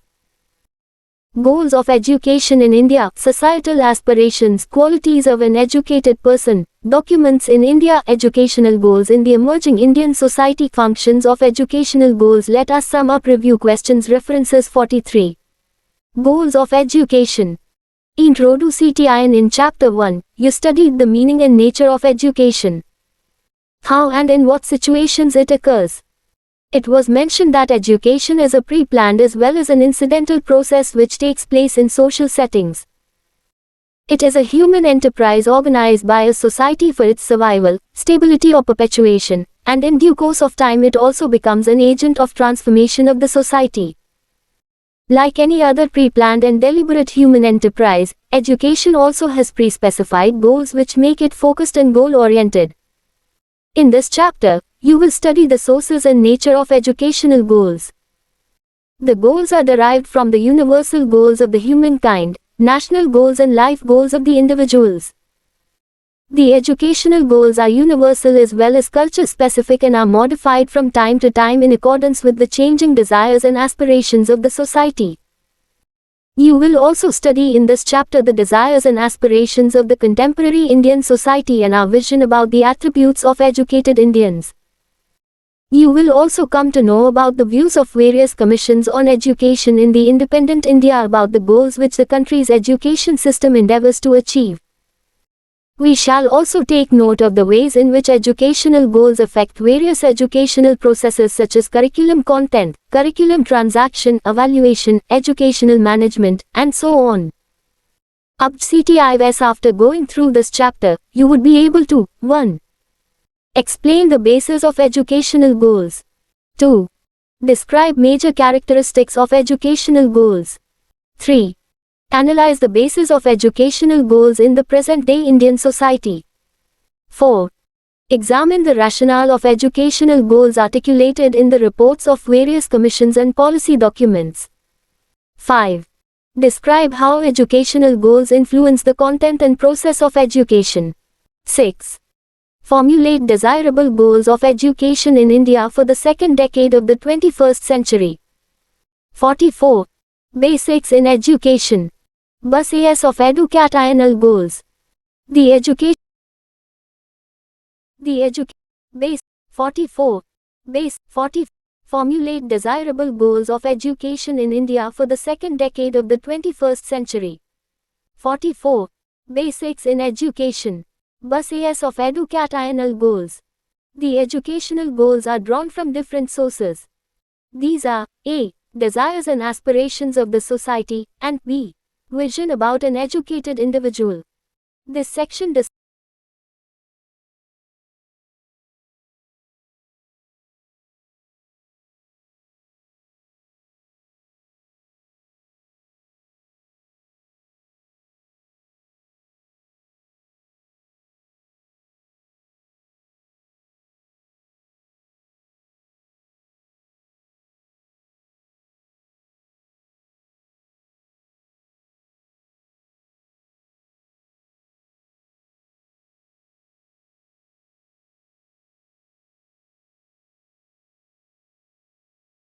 discusses these two goals in some detail. Social desires and aspirations. The human society operates at different levels, such as global, national and provincial or subnational. These are the bus AS of educational goals. The educational goals are drawn from different sources. These are A. Desires and aspirations of the society, and B. Vision about an educated individual. This section discusses these two goals in some detail. Social desires and aspirations. The human society operates at different levels, such as global, national and provincial or subnational. The aspirations of the society cannot be the same at all levels because of variations in needs, challenges and opportunities. Global aspirations. The aspirations of the global society are reflected in the charters of the United Nations and its specialized organs like UNESCO, United Nations Educational, Scientific and Cultural Organization, international laws and treaties, declarations and resolutions adopted by the General Assembly of the United Nations, and the report of the International Commissions on Education. As per its charter, the United Nations was established to maintain international peace and security.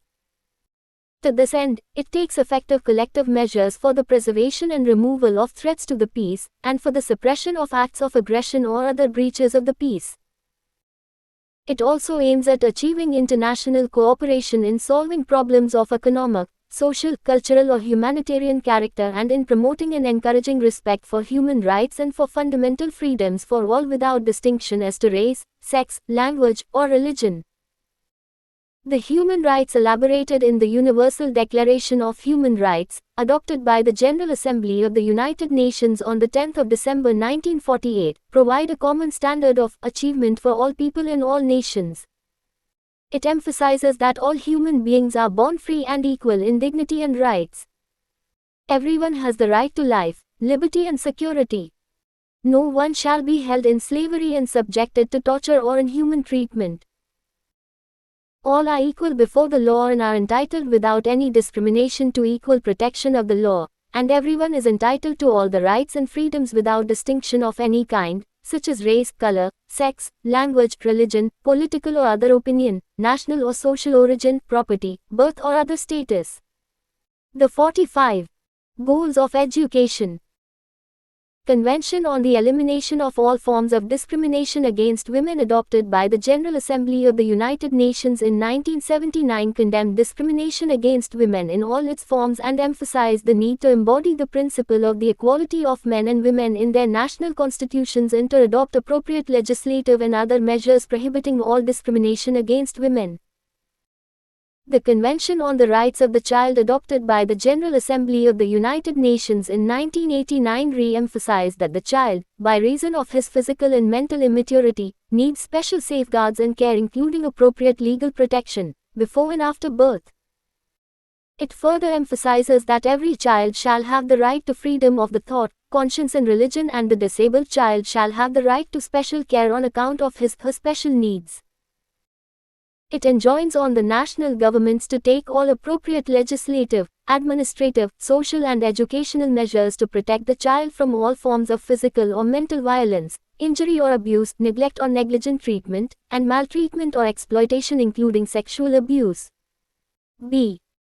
Lindquist, U. and Rapoport, in 1994, observed, all children and young people of the world, with their individual strengths and weaknesses, with their hopes and expectations, have the right to education. It is not our education system that have a right to certain types of children. Therefore, it is school system of a country that must be adjusted to meet the needs of all children. Besides adopting declarations and conventions on human rights and freedoms, the United Nations has also adopted a number of declarations and accords on environmental pollution and protection, global warming, energy conservation, reduction in carbon emissions, sustainable development, conservation of natural resources, etc. These efforts of the international community have emphasized the responsibility of the present generation to leave behind the resources and kind of earth worth living for the future generations.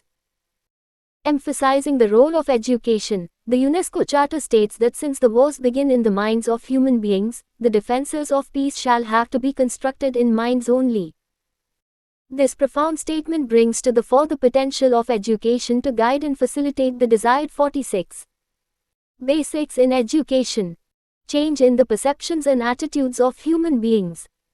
Therefore, the potential of education needs to be exploited to promote peace and inculcate respect for human rights and fundamental freedoms.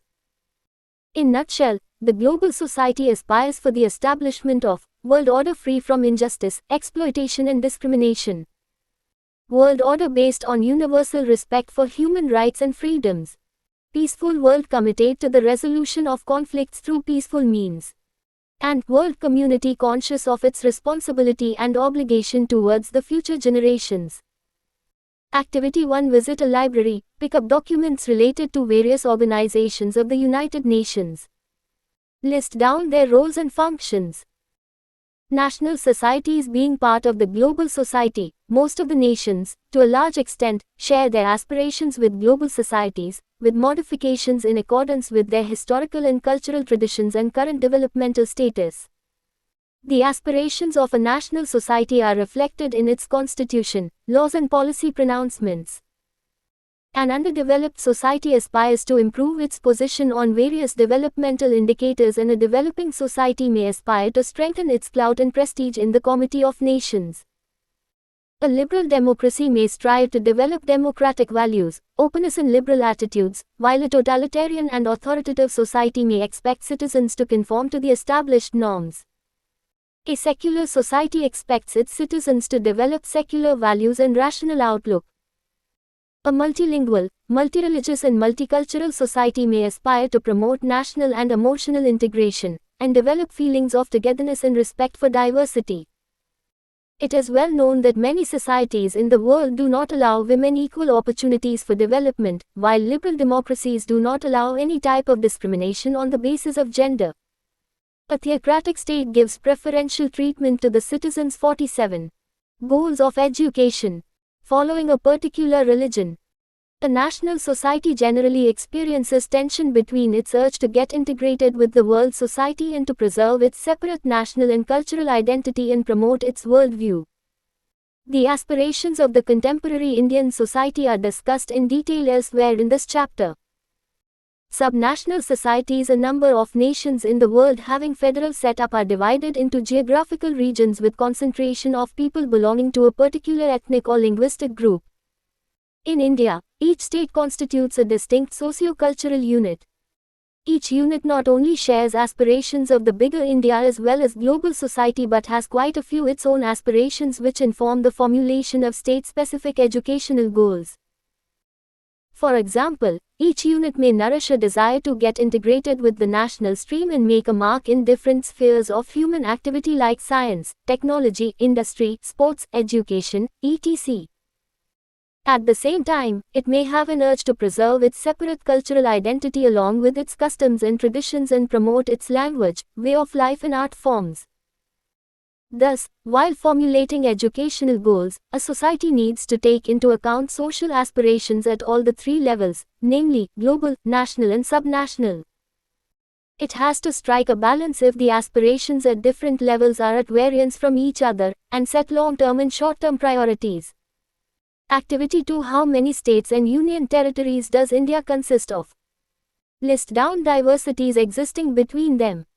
Think about the implications these diversities might have for the educational goals of people inhabiting those states. Vision about an educate. D. Pearson. In conversations often differentiate between an educated and an uneducated person. We expect an educated person to possess certain characteristics which an uneducated person normally does not possess.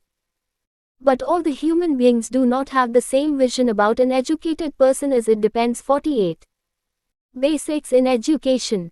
On their educational, social and professional background. Likewise, the vision of different societies about an educated person depends on their nature as well as on their social, political and economic goals. A secular society expects an educated person to be liberal in outlook, a democratic society expects an educated person to be tolerant towards conflicting viewpoints, and a socialist society perceives the educated person as the one who possesses scientific and rational outlook and cooperative attitude. In a religious society, a person who believes in the existence of a supreme power and perceives the human beings as a reflection of the supreme is considered an educated person. You know that a person is called upon to perform different roles in different situations. In some situations, she behaves as a learner. In the workplace, she acts as a worker. And in social situations, she functions as a citizen.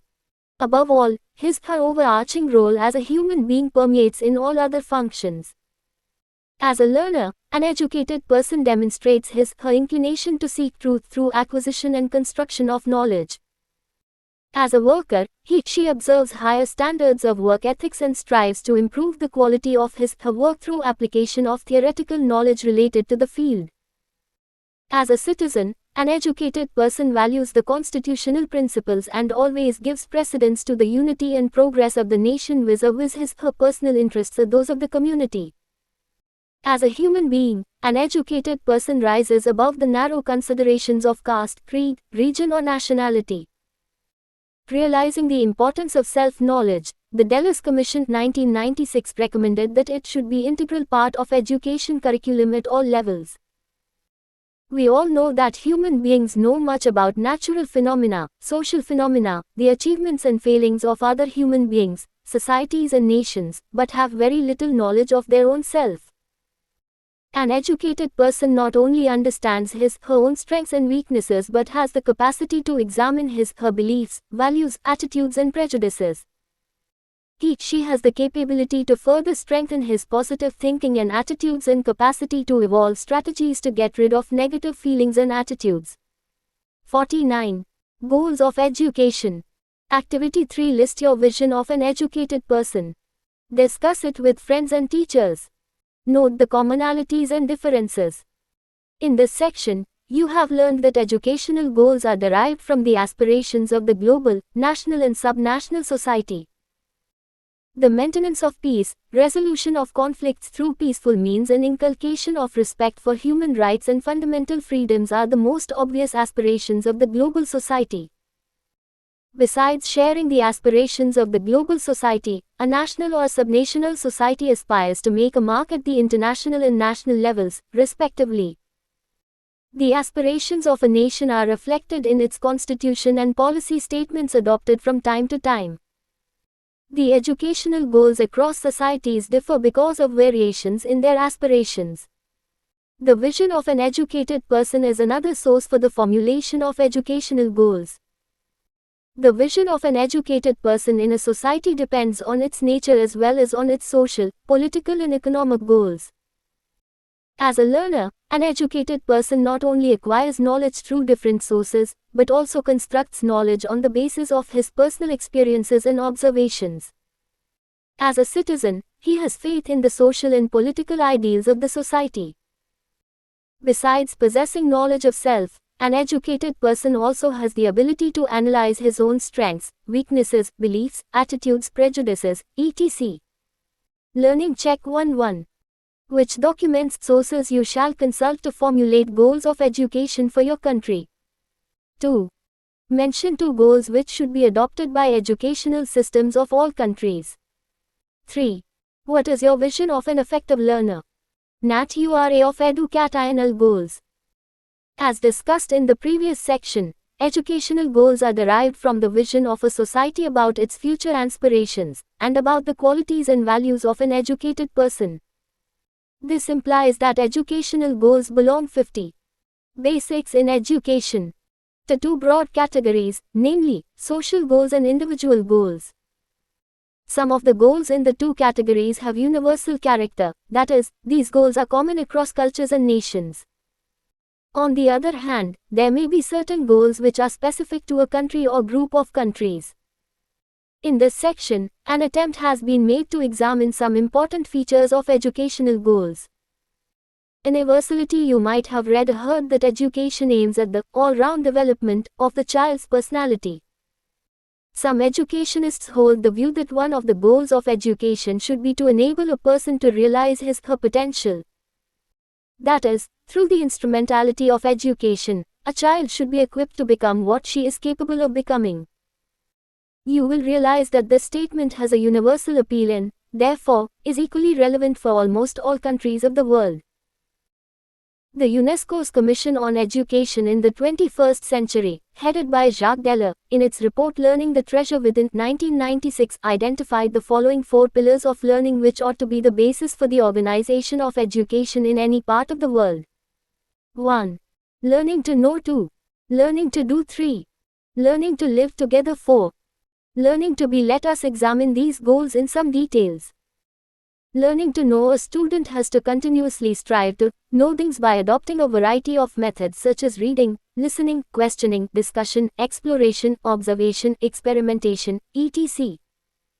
However, it is not enough for a person to obtain information about certain things or to know certain facts. He must develop the ability to examine the obtained facts and pieces of information to arrive at conclusions leading to learning of concepts and principles. In other words, a learner should be enabled to learn, how to learn, and not only to acquire knowledge on her own but also to construct knowledge on the 51 goals of education. Basis of her own observations, experimentation and analysis of available data. Learning to do. In addition to acquisition of knowledge and reflection on concepts and principles, a person in today's world has to pick a large number of work skills for day-to-day life and also for specialized work situations. It is for this very reason that some sort of work education or work experience is included in the school curricular all over the world. However, this does not mean that learners can learn work skills only in work education classes. Instead, work has to be made integral to all learning areas in the school. Moreover, with the advancement of existing technologies and emergence of new technologies, learners have to continuously renew and upgrade their skills. Above all, the learners need to develop the attitude that all work is dignified. Learning to live together in the present day's world, there are tensions and conflicts at all levels between individuals, between ethnic groups, between racial groups, between religious groups, and between the nation-states. In many families, different members sometimes find it difficult to get along with one another. Within a nation-state, there are sometimes tensions among various linguistic, religious, regional or ethnic groups because of conflicting interests and aspirations. Also, many countries in the world have strained relations with other countries, especially with their neighbors. In view of the above-mentioned realities of the present-day world, individuals, groups of people and nations must learn to live with others in harmony, which is possible if they are not only tolerant towards others' viewpoints, but also show genuine respect for them. Learning to be every individual is born with potential for certain mental abilities. During the process of growing up, she gets opportunities to realize her potential through the instrumentality of formal and informal education. She also develops her own viewpoints, beliefs and value systems on the basis of critical analysis of her own observations and experiences and knowledge of social aspirations. In addition, 52. Basics in education. She has to learn to actualize his potential in different spheres, that is, she has to persistently strive to become what she is capable of becoming. A student must learn to acquire knowledge about her own self, that is, she should develop the ability to identify her strengths and weaknesses and to develop a viewpoint on various social and moral issues and accordingly develop principles governing her conduct in different situations. The 4 pillars of learning discussed above are in fact individual goals of education, which are universal in nature. The education system in all the countries has to be guided by these goals of individual development and students all over the world must acquire them. Learning check 2.1. Why are universal goals of education needed? 2. What will happen if there are no universal goals? 3. Give examples of 4 pillars of learning. Country specificity. In addition to universal goals, each country also formulates its own educational goals in tune with its culture, polity and economy. As the world is fast becoming a global village, the countries aim to produce citizens who not only have faith in socialist ideology but also practice socialist values in life. Likewise, you must have noticed that, in recent years, there is fast development in the societies, fast means of transport and communication, and large-scale migration of people from one country to another. As a result of such migration, countries like United Kingdom, UK, Australia, USA, Canada and many others have adopted multiculturalism as a goal of education to promote respect and harmony among different cultural groups. A country like India, with multiple diversities based on religion, language, ethnicity, etc., emphasizes national and emotional integration, or development of national unity and spirit of togetherness as the goals of education. A democratic country like India emphasizes development of democratic values like tolerance, accommodation and respect for divergent viewpoints. In such a society, the vision of educated person is that of a true democrat. On the other hand, counties at different stages of industrial development, 53.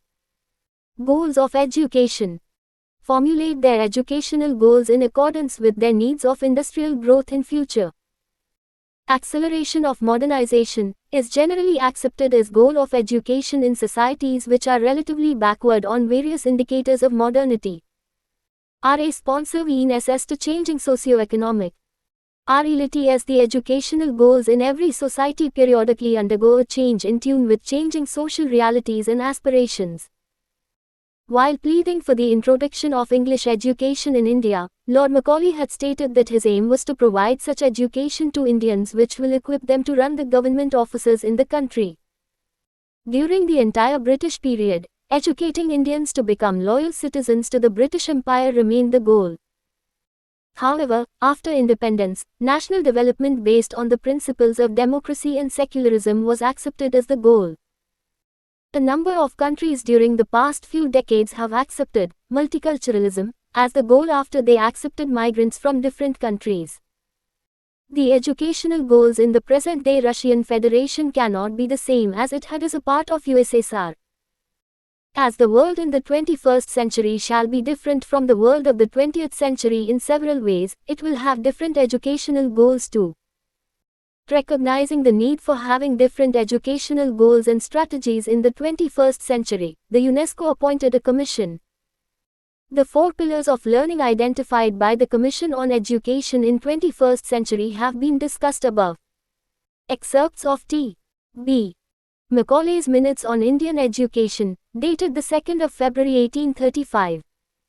I have no knowledge of either Sanskrit or Arabic, but I have done what I could to form a correct estimate of their value. I have read translations of the most celebrated Arabic and Sanskrit works. I have conversed, both here and at home, with men distinguished by their proficiency in the Eastern tongues. I am quite ready to take the Oriental learning at the valuation of the Orientalists themselves. I have never found one among them who could deny that a single shelf of a good European library was worth 54. Basics in education. The whole native literature of India and Arabia. The intrinsic superiority of the Western literature is indeed fully admitted by those members of the committee who support the Oriental plan of education. But there is yet another argument which seems even more untenable. It is said that the Sanskrit and the Arabic are the languages in which the sacred books of 100 millions of people are written, and that they are on that account entitled to peculiar encouragement. Assuredly, it is the duty of the British government in India to be not only tolerant but neutral on all religious questions, but to encourage the study of a literature, admitted to be of small intrinsic value, only because that literature inculcated the most serious errors on the most important subjects, is a course hardly reconcilable with reason, with morality, or even with that very neutrality which ought, as we all agree, to be sacredly preserved. It is confined that a language is barren of useful knowledge. We are to teach it because it is fruitful of monstrous superstitions. We are to teach false history, false astronomy, false medicine, because we find them in company with a false religion. We abstain, and I trust shall always abstain, from giving any public encouragement to those who are engaged in the work of converting the natives to Christianity. And while we act thus, can we reasonably or decently bribe men, out of the revenues of the state, to waste their youth in learning how they are to purify themselves after touching an ass, or what texts of the Vedas they are to repeat to expiate the crime of killing a goat? In one point I fully agree with the gentlemen to whose general views I am opposed. I feel with them that it is impossible for us, with our limited means, to attempt to educate the body of the people. We must at present do our best to form a class who may be interpreters between us and the millions whom we govern, a class of persons Indian in blood and color, but English in tastes, in opinions, in morals and in intellect. To that class we may leave it to refine the vernacular dialects of the country, to enrich those dialects with terms of science borrowed from the Western nomenclature, and to render them by 55 goals of education. Degrees fit vehicles for conveying knowledge to the great mass of the population. Italics added, downloaded from web links. Pritchett OO General Links Macaulay text _minute _education _1835. HTML on the 14th of April 2013. In this section we have discussed that educational goals are universal as well as country specific. The two types of goals have to be complementary to each other in any society. While the universal goals are common for all the countries, the country-specific goals are different for each country. Above all, the educational goals are not static as these have to change from time to time. Learning Check 3.1. Why is it necessary to supplement universal goals of education by country-specific goals? 2. What will be the consequences if the educational goals are not reformulated in accordance with the changing social realities? 3. Compare the visions about an educated person in a democratic and a totalitarian society. Goals of education in India. In the previous sections, You have studied that goals of education in a society are based on its present and future aspirations, on the one hand, and its vision about an educated person, on the other. Some of the goals are universal while others are country-specific, but they have to be periodically reviewed in the light of changing realities and aspirations of the society. This section describes India's thinking about the goals which have guided her educational system in the past and the goals which should guide reconstruction of the system in the future. But before discussing the goals of education, it seems appropriate to briefly reflect on the aspirations of the Indian society and its vision about an educated person. 56. Basics in education. Societal aspirations. The vision and ideal of the Indian people are emphasized in the preamble to our constitution. We, the people of India, having solemnly resolved to constitute India into a sovereign socialist secular democratic republic and to secure to all its citizens justice, social, economic and political liberty of thought, expression, belief, faith and worship, equality of status and of opportunity, and to promote among them all fraternity, assuring the dignity of the individual and the unity and integrity of the nation. In our Constituent Assembly this 26th day of November, 1949, do hereby adopt, enact and give to ourselves this Constitution. The resolve of the Founding Fathers of our Constitution mandates adoption of the principles of socialism. Secularism and democracy is the basis of all aspects of national endeavor including education. The values of justice, liberty, equality and fraternity must be the guiding forces for the organization of various social, political and economic systems including education. The unity and integrity of the nation has to be the overriding goal of education, as it is the prerequisite to achieve breakthrough in any other aspect of national life. The vision of the Founding Fathers has been elaborated and interpreted at regular intervals through a large number of policy resolutions, statements and legislations. In the 21st century, the country has a vision to develop as political and economic superpower, on the one hand, and to ensure inclusive and balanced development across regions and communities in the country, on the other. In the field of education, the country aspires to achieve excellence with Activity 4. Invite teachers and students to participate in a seminar on the topic Preamble to Indian Constitution. Request each one of them to pick one basic principle of the Constitution and address the gathering on the same, with particular focus on education. 57. Goals of education. Equality, that is, to strive for producing human resource of exceptional caliber while ensuring equality in opportunities for all citizens of the country. Quality as of an educate. D. Pearson. In ancient India, an educated person was expected to follow four fundamental goals of human life: dharma, righteousness or moral ethical value; artha, economic pursuit; kama, worldly pleasures; and moksha, deliverance. It was recommended that the human beings may acquire worldly possessions and pursue worldly pleasures during life, but it should be done following the path of dharma. However, the supreme goal of human life is to strive for moksha, that is, liberation from the shackles of limitless desires and evils like kama, lust, krodha, anger, mada, intoxication, lobha, greed, and moha, attachment. Education was perceived as a means of liberation or deliverance. Savidya vimuktya, education is the one that liberates, and therefore, an educated person was one who had risen above all types of bondages of desires and negative feelings emanating from them. The relevance of the vision about an educated person based on the fundamental goals of human life has not diminished in the contemporary Indian society, and, therefore, it has to be incorporated in its vision of an educated person. The qualities of an educated person required in the contemporary time, as construed from the constitutional goals and values, reports of commissions on education, policy resolutions, etc., have been summarized below. Being a true Democrat, she practices democratic values in all aspects of life, specially appreciates and accommodates divergent viewpoints, believes in secularism and, therefore, possesses uniform feelings for all religions, sarva dharma sambhav.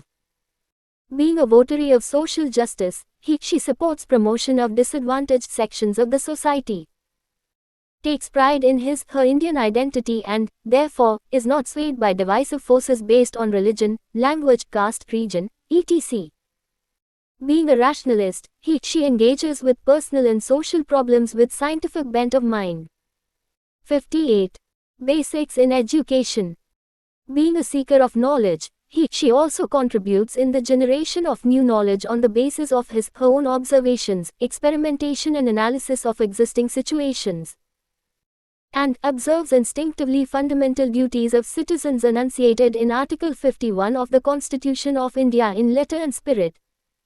Activity 5. According to you, what should be the qualities of an educated person? Give the particular behavior associated with the quality in a context. Documents in India. In the earlier section, we have discussed the aspirations of the contemporary Indian society and also its vision of an educated person.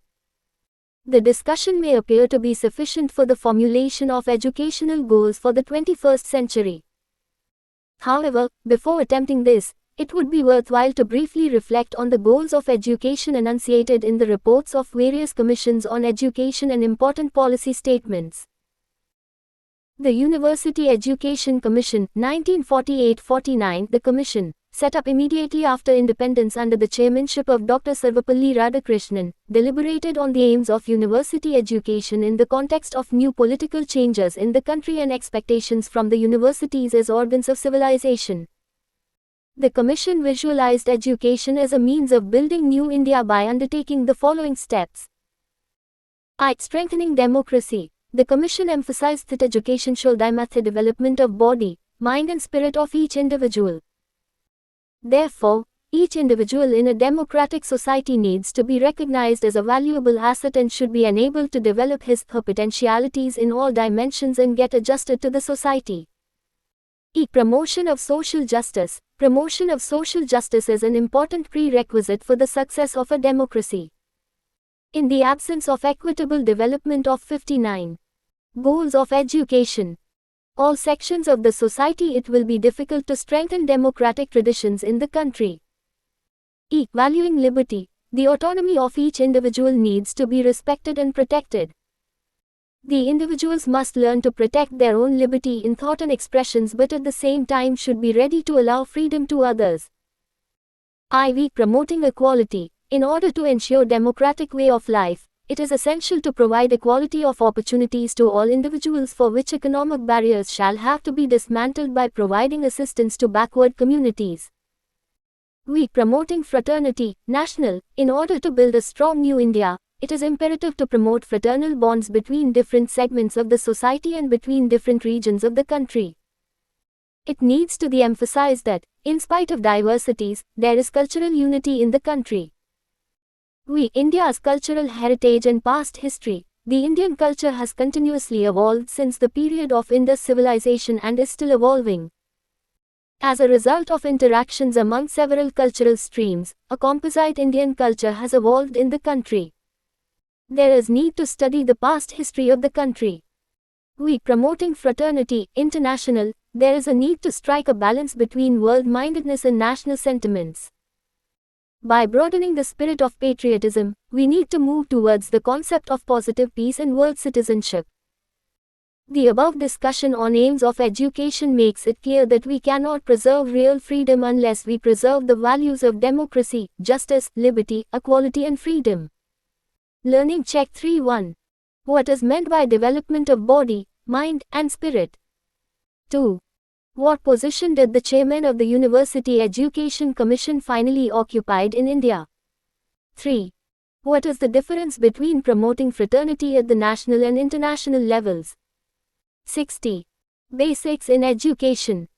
Our educational system must find its guiding principles in the aims of social order for which it prepares and in the nature of the civilization it hopes to build.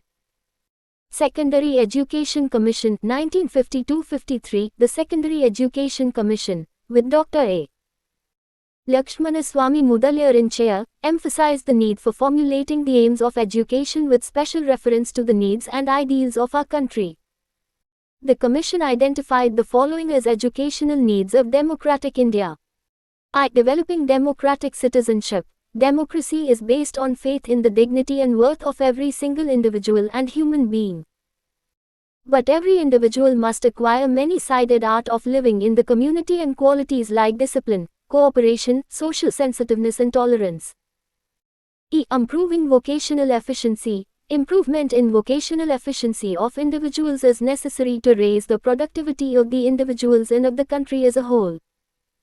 There is a need to introduce vocational and technical courses in educational institutions to improve the vocational efficiency of individuals. Development of personality. In order to release the sources of creative energy in the students, courses in arts, crafts, music, drama, etc. must be introduced. Education for leadership. Since the Commission specifically dealt with secondary education, it emphasized that secondary education, in its ideology and approach, should grow from the education that is being given at the mass level and should consequently be closely integrated with basic education. The secondary education should aim at developing leadership at intermediate level, as everyone cannot join higher education. Secondary schools should train persons who will be able to assume the responsibility of leadership in their own small groups of community or locality. It is evident that the Commission has attempted to strike a balance between aims of individual and social development. The needs of a democratic India are sought to be met by developing personality of individuals and raising their vocational efficiency. 61. Goals of Education.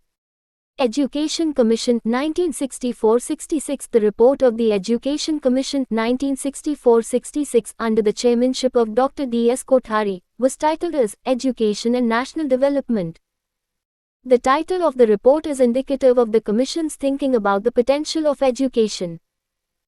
The Commission perceived education as the great enterprise of national reconstruction, whose principal objective was to raise the standard of living of people, which necessitates development of human resources. The country needs educational revolution, which necessarily means relating education to life needs and aspirations of the people, which certainly shall go a long way in making it a powerful instrument of social, cultural and economic transformation necessary for the realization of our national goals. The Commission suggested that in order to realize the national goals, the following should be the goals of education. Enhancing productivity. Education must aim at enhancing the level of productivity of individual learners in diverse fields and thereby enhancing the productivity of the entire nation. Science, mathematics and work experiences as compulsory areas of school curriculum in advanced level research in science and technology are some of the means to raise the level of productivity of the manpower. However, enhancing productivity does not mean increasing production. Instead, it means raising the level of efficiency and work output of workers in any field of human activity. Promoting social and national integration. In view of the strains and tensions among diverse communities and regions, the Commission felt that there was urgent need to promote social and national integration in the country. The development of national consciousness, no doubt, is the prerequisite for national development. Accelerating modernization. Education must be geared to accelerate the pace of modernization in the country, which is an indicator of social and national progress.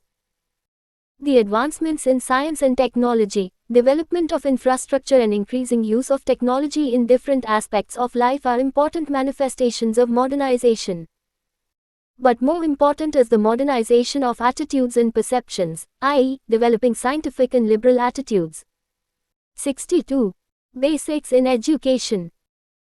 Character formulation based on social, moral and spiritual values. National development does not mean only development of infrastructure and advancements in science and technology.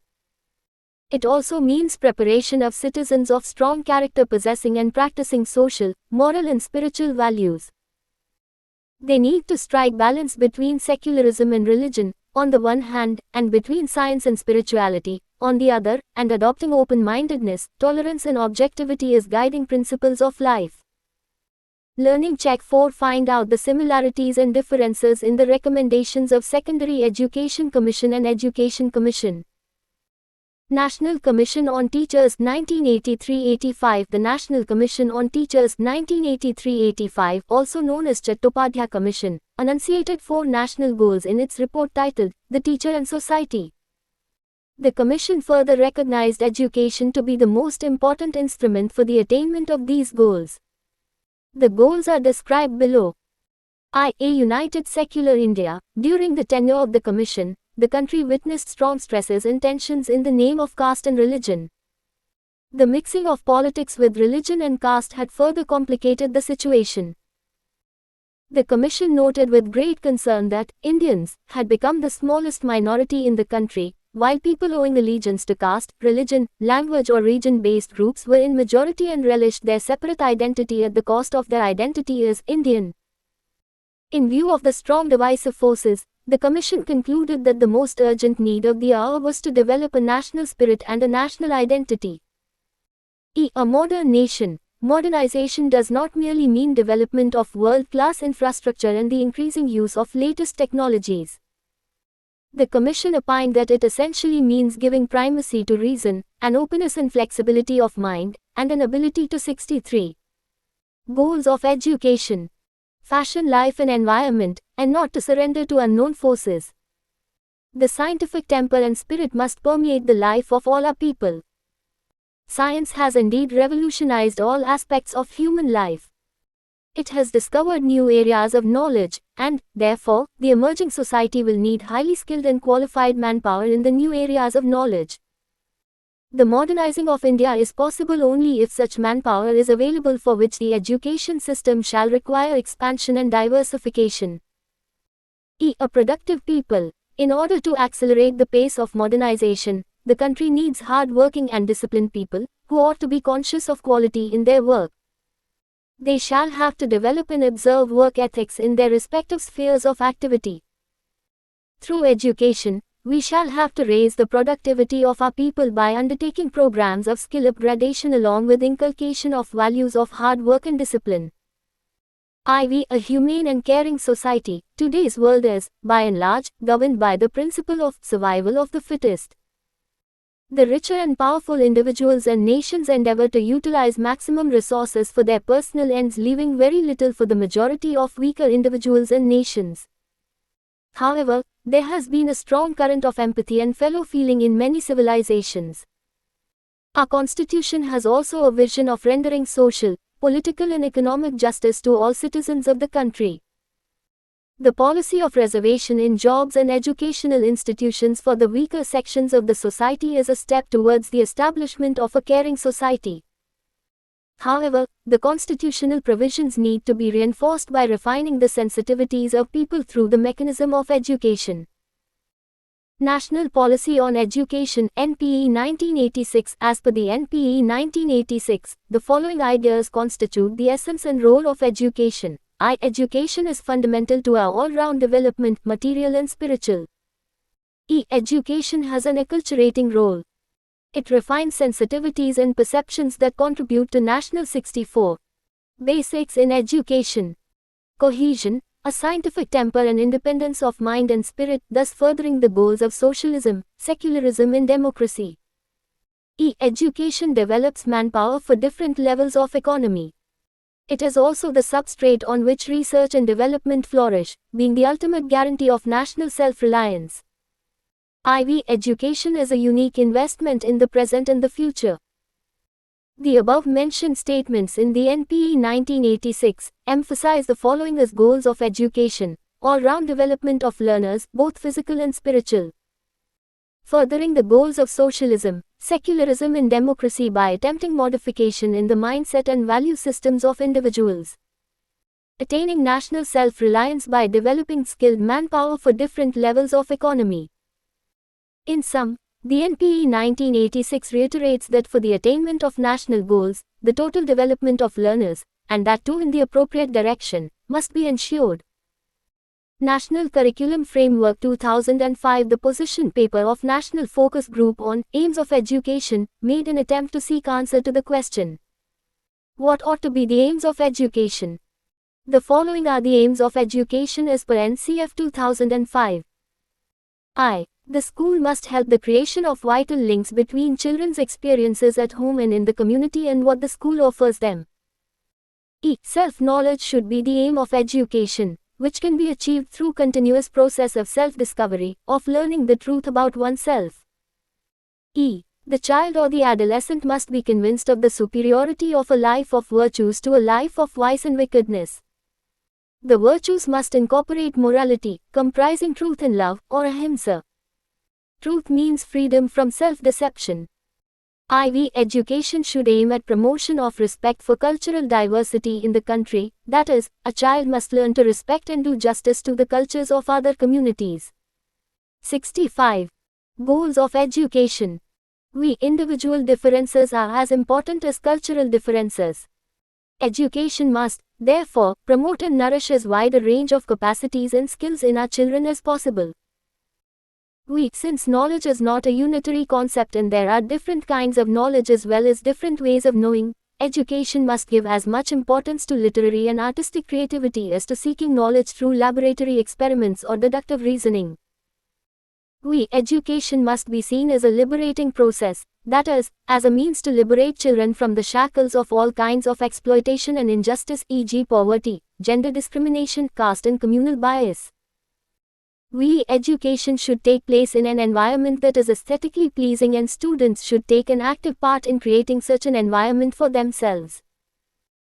Education must enable every child to be proud of his/her nation, for which it must foster within the child an intimacy with people who are directly connected with achievements which are part of our national heritage. The educational aims mentioned above were used as an input for the development of NCF 2005. It is evident that the aims give primacy to the aims of individual development.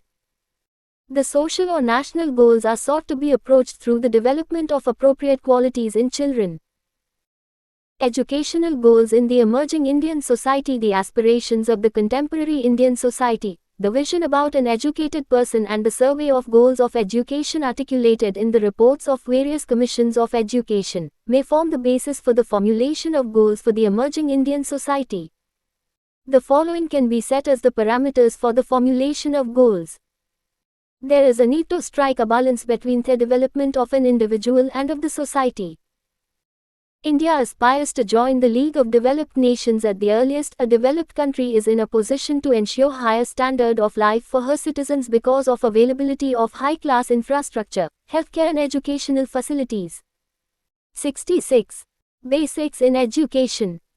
In order to realize her dream of becoming developed country, India shall have to move ahead on the path of inclusive development encompassing all sections of the society and all regions of the country.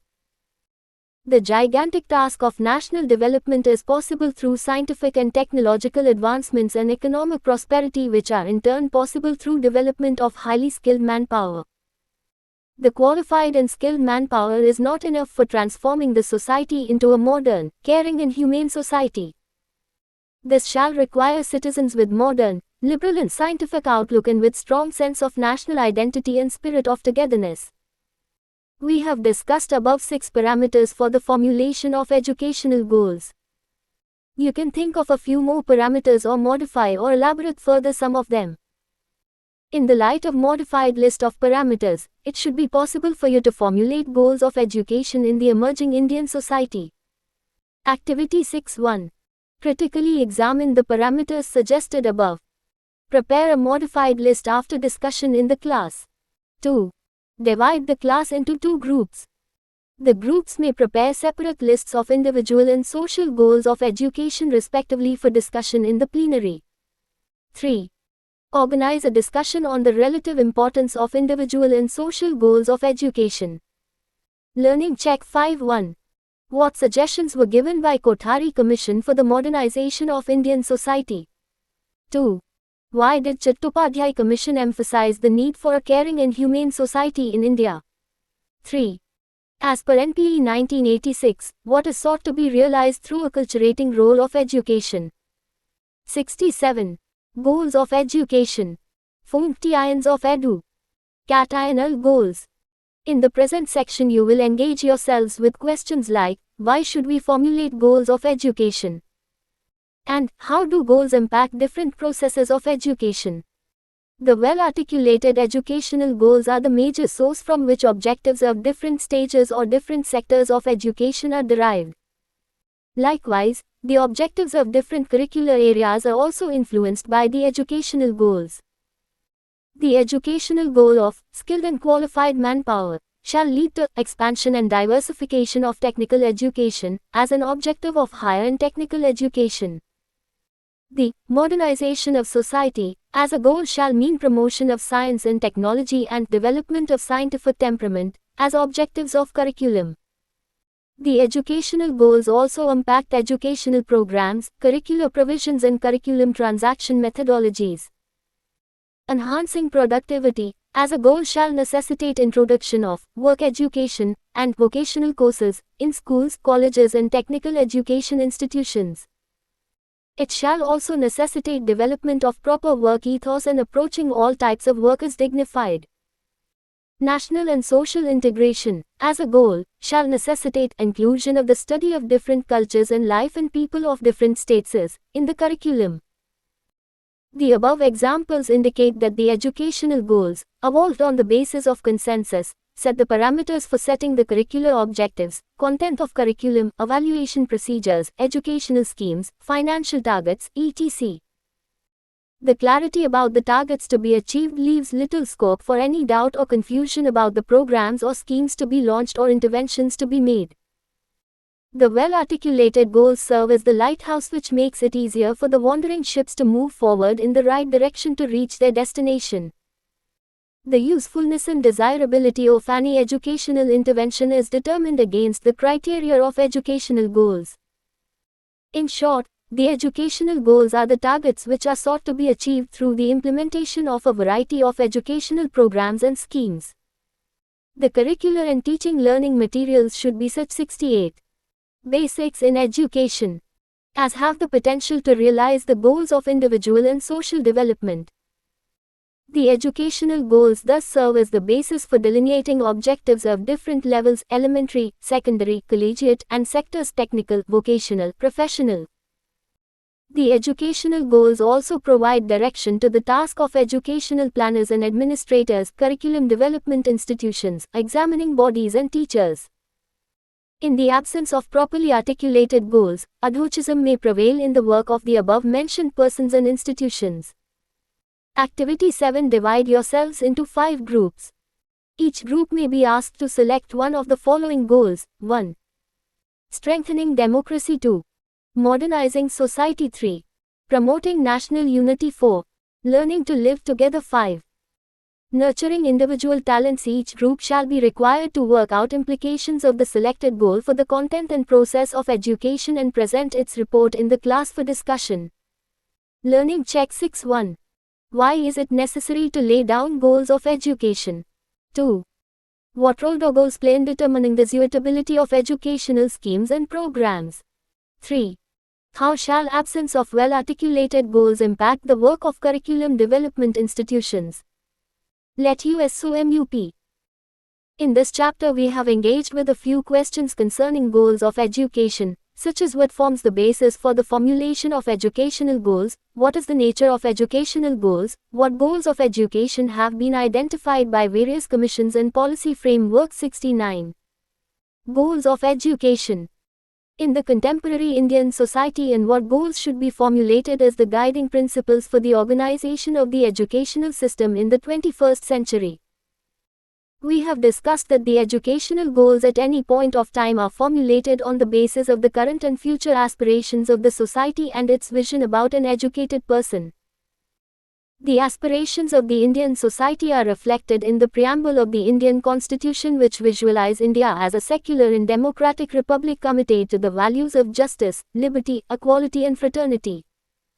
The present-day Indian society also aspires to ensure better standard of living to its citizens by joining the group of developed nations. An educated person in our perception is one who has scientific temperament and liberal outlook, and is capable of original thinking and generation of new knowledge on the basis of his/her own observations, experimentation and reflection. The educational goals are characterized by universality as well as country specificity. The goals concerning personality development of individuals may be universal in nature, but such goals have to be supplemented by the goals of social development, which cannot be the same across countries. The goals formulated at a particular point of time shall have to be revised periodically in view of the changing needs, realities and priorities of a society. The survey of educational goals articulated in the reports of various commissions on education, presented in this chapter has also confirmed the view that educational goals have to be responsive to the changing needs and concerns of the society. In the beginning of the 21st century, we aspire to strengthen democracy based on secular and liberal traditions and ensure inclusive development encompassing all sections of the society and all regions of the country. We also aspire to be a technologically advanced and a knowledge-driven country and strong economic power, for which the education system shall have to be restructured. 70. Basics in Education. Review Quest. IONS. 1. Learning to live together is one of the 4 pillars of education emphasized by the Dellis Commission.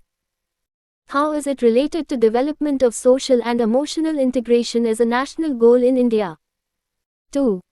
What promoted the Education Commission 1964-66 to emphasize modernization and productivity as national development goals? 3. Is education a means to realize social goals, or is it an end in itself? Give arguments in favor of either of the 2 viewpoints. 4. How shall you justify accepting self-knowledge as one of the educational goals and also as an area of curriculum at all stages of education? 5. How far is India a caring and humane society? How shall you justify its acceptance as a national goal? REFEREN case FURT HER READI. NGS. Ministry of Education, Go. I. 1949. Report of the University Education Commission 1948-49 New Delhi. 1953. Report of the Secondary Education Commission 1952-53 New Delhi. 1966. Report of the Education Commission 1964-66 New Delhi. 1984. Report of the National Commission on Teachers 1983-84 New Delhi. MHRD, Go I. 1986. National Policy on Education, New Delhi. NCERT. 2005. National Curriculum Framework Report of the Focus Group on Aims of Education, New Delhi, UNESCO. 1996. Learning the Treasure Within. Report of the UNESCO Commission on Education in the 21st Century, Paris. Processes and Modes of Education. Structure. Introduction. Objectives. Education as an activity or a process. Education as an activity. Education as a process. Processes of education. Modes of education. Informal education.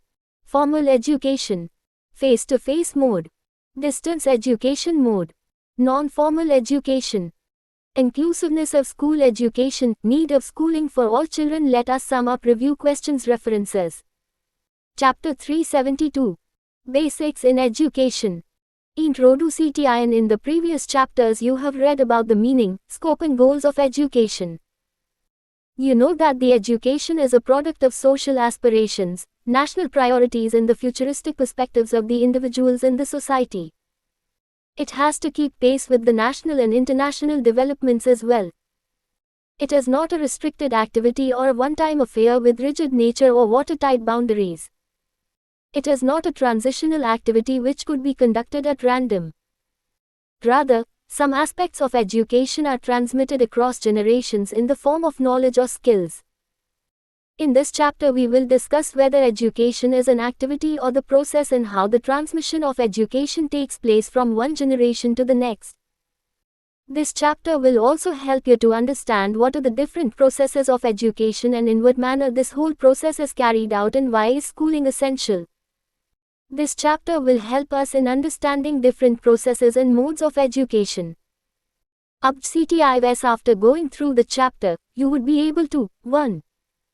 Distinguish between the education as an activity or process. 2. Explain the processes of education. 3. Differentiate between different modes of education. And 4. Analyze the linkage between schooling and the outside experiences. Education is an activity or a process. When we get up in the morning, we do a number of things such as exercise, meditation, planning our activities for the day. While getting children ready for school, parents do talk about their culture and traditions and indirectly advocate some values. The parents send their ward to school for getting good quality education. In the foregoing discussion, you might get an impression that there are certain activities which are consciously or unconsciously performed by the individual every day. Thus, an activity may be the task performed by an individual in a conscious or unconscious manner. Similar is the case with education. Education begins at home. 73. Processes and modes of education. With parents telling children about traditions, values, etc. through festivals, stories or ceremonies. Also, the society and the school impart education for socialization of children through a lot of activities. To a common person, education is regarded as a well-thought activity that is consciously imparted by various institutions including family, society, schools, etc. The schools play an important role in imparting education where teaching the learning comprises of different disciplines or subjects, each having a set of actions tasks divided into different levels. When you ask a person the question related his/her level of education, it generally refers to the assumption that the person would be in a position to perform certain mental tasks appropriate to his/her level of education. The performing of mental tasks is an activity. But is education merely an activity? Does education consist of the same or different activities? In the first unit you have studied that education is referred to by some people as lifelong learning. It shows that education is not merely an activity but is more than that. Lifelong learning cannot be activity alone, rather it indicates about the process. The question arises as whether education is an activity or the process. You also know that education has been conceptualized by some philosophers as drawing out the best out of the individual. Some others refer to it as acquisition of knowledge, skills and attitudes. Some say that education is nothing but training of people's mind in a particular direction to bring about desired changes. Two definitions focus on the activity. In doing any activity you think, act, evaluate, reformulate and learn. The actions involved in performing the activity are done in a sequential manner and an order is followed. There could be more than one activity. The sequence of actions in doing one or more connected activities is known as process. A process is the manner or the way in which an activity takes place or an activity is conceptualized or done. Education is regarded as a socialization process. Learning cannot be an activity alone. Development of personality through education may involve a process of social interaction. Education is an ongoing process by which a child learns ways and norms of the society. It is a process by which an individual learns the values, attitudes, norms and other attributes of 174. Basics in education. Culture. Education is a complex and long process of acquiring at least a few qualities. It may, however, be difficult to draw a distinction between the activity and the process. If you ask a statesman, an artisan, a teacher, a parent, a philosopher and a student about what education means to them, you would be surprised to know the multiple interpretations and views people have about education. A large majority of these views fall in the middle. Now let us try to understand these two issues separately. Educationa. Sanactivity. When education is consciously imparted through a formal process, it can be called as an activity taking place in an institution or elsewhere.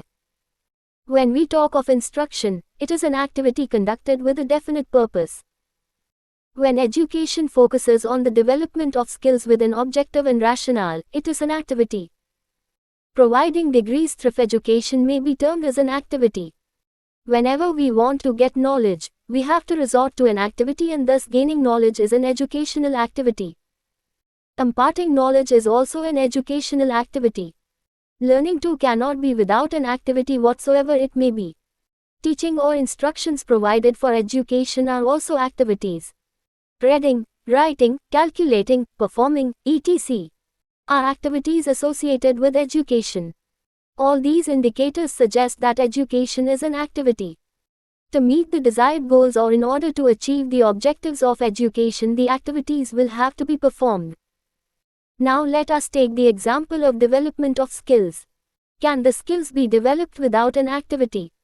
For example, if you want to develop the skill of carpentry or fishery or writing or reading, how will you do so? The skills can only be developed through some activities. Developing these skills is covered under education, and thus education is an activity. Not only development, but even testing of the skills or showing how to perform a skill, repeating something or recapitulation also involve activities. Thus, even development of skills suggests that education is an activity. Further, application of knowledge to new situations is covered under education. How this application of knowledge can be understood or taught? This is possible through activities only. A person can be taught application through examples as activities. 75. Processes and modes of education. Activity 1.1. Organize a panel discussion of your classmate to show that education is an activity. 2. Give 2 examples to suggest that education is a purposeful activity. 3. Devise ways to show that application of knowledge can be regarded as an educational activity. EduCationa. SAPROK. We discussed that education is an activity which is organized to achieve some desirable goals. But is education only an activity? Education is certainly not only restricted to activities. Let us take an example of a day in a school. It begins with morning prayer involving prayers, exercises, yoga, national anthem, etc. Why all these activities are done during morning prayer? These are consciously done to promote physical and mental development of children. There is a way and a rationale for performing these activities, which may be called as process of organizing morning prayers. Then classes are held in organized manner, which again involves a process. Children learn games or a concept through the process of thinking and doing. Learning from simple concepts to complex concepts involves a process. In a way, education is a continuous lifelong process as an individual continues to learn one or other things from the time of birth till death. Some people equate education with formal schooling where the child learns things in a graded fashion. The schooling in the graded manner is also a process. Learning or teaching is a process which involves a series of activities. Education concerned with all-round development of the child is a process. Developing one's potential to its optimum level through education is a process. Understanding, using or applying knowledge gained through education according to situations also refer to the processes of education. Observation and drawing inferences from the observations are also educational processes. Education, as you know, helps in a transmission of knowledge, skills, societal values and processes from one generation to the next, and thus education can be considered as a process of transmission. 76. Basics in education. Of all these virtues, it is a continuous process concerned with the development of an individual. So, from the ongoing discussions you may be tempted to conclude that education is both an activity as well as a process. Now let us try to discuss how education takes place. Learning check 1.1. What is the difference between education as an activity and education as a process? 2. Which definition of education suggests that education is an activity? 3. Analyze different meanings of education from the point of it being an activity or process. PROCSSAS of Edu. Cation. Though you must be familiar with some of the processes of education, but let us discuss some of these processes for the sake of convenience and understanding. The process refer to activities that take place under the umbrella of education and the way these activities take place. You will be tempted to say that in educational processes reading takes place or the writing takes place. You may also say that educational processes are nothing but teaching and learning. But educational processes may include many things besides teaching and learning. It may include understanding, training, instructing, developing skills, acquisition of knowledge or information, and much more. The processes could also include the verification of knowledge, revision and reinforcement, as well as creation of new knowledge. Education is also a process of learning values, attitudes, norms and attributes of culture. It is a process of understanding social interaction, knowing traditions, religions, etc. All these processes lead to the education of the child. The processes of education include the socialization of the child, development of his/her personality, physical, social, emotional and cognitive development, as well as harnessing the innate potential. These processes of education are practiced through several means and modes. Let us begin with the means and we will discuss different modes of education in the latter part of this chapter. 77. Processes and modes of education. Education is imparted through the above-mentioned processes with the help of some set of activities in the form of some defined curriculum in a graded manner. These set of activities are then translated into syllabi and transacted using various approaches. You must have heard of National Curriculum Framework 2005. What is this? This is a broad framework to give a common shape to the set of activities desired to be undertaken at different levels in India and has an inbuilt scope for the flexibility suiting to the diverse needs of the people. The approach followed to transact this curriculum in the form of activities too varies. According to the NCF 2005, the approach suggested to be followed is the constructivist approach where the child is supposed to be the creator of one's knowledge and the teacher is supposed to be the facilitator in the process of education. You might be learning more about NCF 2005 and constructivist approach in subsequent chapters. All these processes of education could form an activity in itself or can be a set of different activities in the same process. You will have a better idea of all these processes when you go for your teaching experience program. Processes and approaches to education may vary according to modes of education. Let us now discuss about these modes of education. Details about all these processes will be told to you in your Foundation of Education courses like Psychology and Sociology of Education. Mode S of Education. The ways in which education takes place or the processes are carried out in educating the child are known as modes of education. It is the manner in which all the educational activities are carried out. In order to understand different modes of education, let us try to understand how education has developed historically. You must be familiar that earlier education was confined to a limited number of people who could afford it. This was the privileged class or the so-called elites who only had a reach to education. However, with the passage of time and realization of the importance of education by all nations including India towards its contribution in nation building, the outreach of education has now been expanded to every citizen. With the implementation of National Scheme 78. Basics in Education. Like District Primary Education Program DPEP and later Sarva Shiksha Abhiyan ACSA and Rashtriya Madhyamik Shiksha Abhiyan RMSA compounded by the Right to Free and Compulsory Education Act 2009 in India, the spread of education has widened to a great level. In order to meet this huge demand of education and with the advancement in technologies, lots of ways and means or modes are available to provide education at every doorstep. It may take place formally or informally and sometimes consciously in a non-formal manner. In the following sections, you will read about the different modes of education, informal, formal and non-formal. Activity 2.1.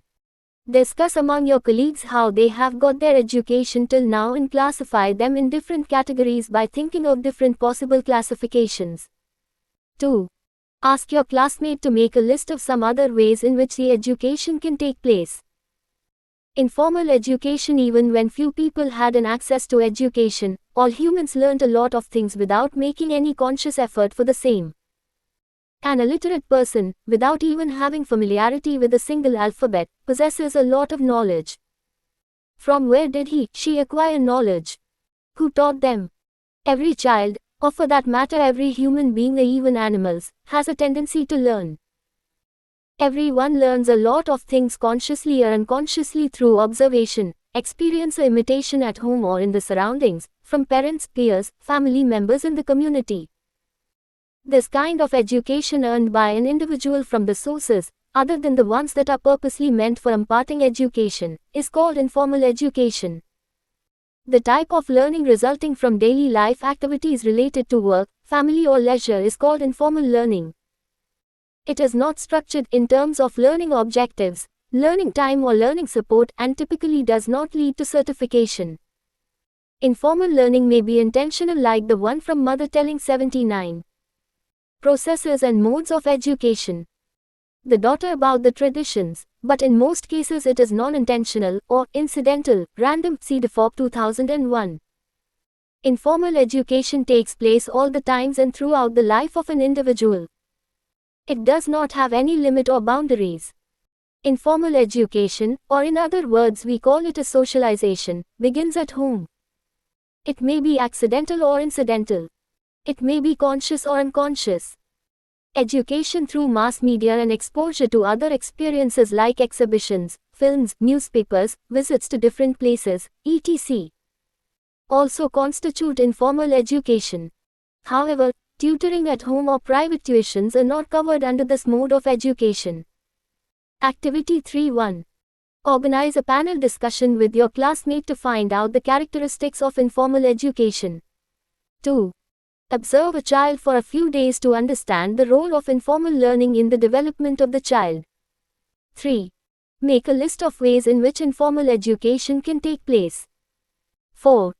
List, with the help of your friends, different ways in which informal education takes place at places other than at home. Formal education. Since ancient time, education is consciously imparted through different institutions. The Guru-Shishya Parampara, teacher-pupil tradition prevalent during ancient days, desired the pupil to live in the ashram of the Gurus, called Gurukuls, for getting education. This kind of institutionalized effort to provide education may be termed as formal education. Thus, formal learning is the learning that is typically provided by an institution, is structured in terms of learning objectives, learning time or learning support, and often leads to certification. Formal learning is intentional from the learner's perspective. See DeFore, 2001. With the passage of time, the formal mode of education took the shape of schooling. The most popular and effective mode, formal mode of 80. Basics in education. Education helps in developing the capabilities of individuals, transmitting requisite knowledge from one generation to the other, inventing new knowledge, advancement, etc. The formal mode of education is supplemented by the informal mode that an individual gets from other sources including the experience. Formal education also takes place in various manners. Depending upon the way of delivery of formal education, it can be classified in different categories. Face-to-face mode. When the learner is in direct contact with the instructor in a face-to-face situation, it is called the face-to-face mode of imparting education. Such a situation exists in case of classroom teaching in the schools where teacher and the pupils physically remain present in a face-to-face manner at the time of getting education. This is regarded as the most effective mode of education as there is a greater scope for a learner to interact with the teacher and the teacher also can explain as per the need and requirement of the learner. This is the most used and the most demanded mode of education. It is also known as the traditional or the conventional mode of providing education.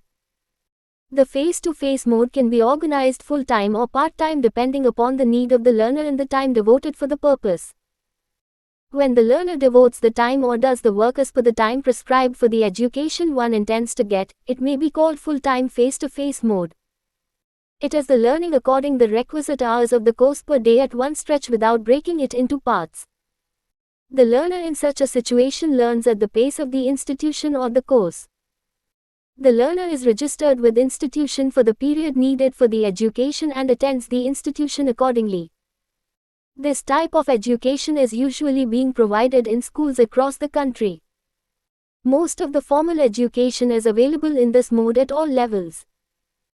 If the learner is not in a position to devote the prescribed time for the course because of one's compulsions, the full-time courses are bifurcated into part-time courses. It is for convenience of the learners to get more time to complete the courses at their pace. In such a case, the duration of the same course has to be increased. It is mostly done to 81. Processes and modes of education. Accommodate the learners already in job or having some other compulsions so that they are not deprived of education. In this mode, except for the increased duration of the course, all other things remain the same as in full-time face-to-face mode. It is an alternative to the full-time face-to-face mode. It may be noted here that the semester courses are not part-time courses, rather they are full-time courses. Distance education mode is an alternative to face-to-face mode, and in order to cover the larger groups of learners who could not be educated through face-to-face mode for diverse reasons, the mode of distance education has come into existence. As the name suggests, this mode adopts an approach in which education is provided from a distance. The learner and the teacher may geographically be located at different places, and the education is imparted using means other than direct interaction or face-to-face teaching learning. However, even though the two are not face-to-face to each other, the learner is vitally in touch with the teacher. In a way, the distance mode has also some inbuilt component of face-to-face interaction between the teacher and the taught. Distance mode, however, also assumes various means. Distance education through correspondence is earliest mode of distance education. In this mode, the education provider develops the learning material, which is sent to the learners. In this mode, the teaching learning material is developed in a learner-friendly manner in the form of some modules or lectures and sent to the learners by post. The learner can interact with the teacher through correspondence by post or otherwise. The progress of the learner is monitored through feedback and assignments. This method is still partly prevalent, though it has been supplemented with more modes. Teleconferencing is a mode where the teacher and the taught are connected with the help of satellite, and there are possibilities of interaction through communication technology. Distance mode through teleconferencing is used as an adjunct to the correspondence education. The teleconferencing is largely used for interaction with students in order to clarify their doubts or to provide education to the 82. Basics in education. Learners of distance education. You know that now in India EDUSAT is used for this purpose. In this mode, the learners get instructions from an educational studio at one end, while they themselves remain physically present at a other distant end. It could be a two-way communication, though satellite, with different means available for questioning by the learners like telephone, internet or other technological means. Distance education through video conferencing is similar to teleconferencing, where both the instructor and the learners can see and interact with each other, although both may remain physically thousands of kilometers apart. This is done in various ways through internet like Skype or through a satellite-based two-way interaction systems, as is the case of teleconferencing. Distance education is also done through mass media like television, newspapers and radio. Gyan Vani and Gyan Darshan are the popular mass media programs besides educational TV and other radio programs of various nature and duration, which are in use for distance education of the learners and are aired for education at different levels. In the distance education through online, the learners get education at their convenience, where place, time and duration do not constitute the barriers. In this mode, the total course material is uploaded on the site of the learners or sent as an attachment by email, and the learners enjoy the facility of using this interactive material as per their convenience. These online courses need a proper planning and implementation with a facility for on-the-spot clarification of the doubts. A learning mode of distance education is a recent development which is totally computer-based. In this mode, the learner is provided with computer-based interactive materials having several alternatives and solutions of the problems. The teaching learning process takes place with use of internet, emails, and discussion forums, in addition to the basic material and the supporting teachers.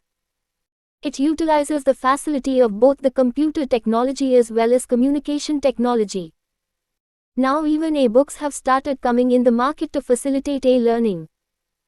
Like e-learning, a new concept of distance education, called M-learning or learning through mobile, has begun to take 83 processes and modes of education shape.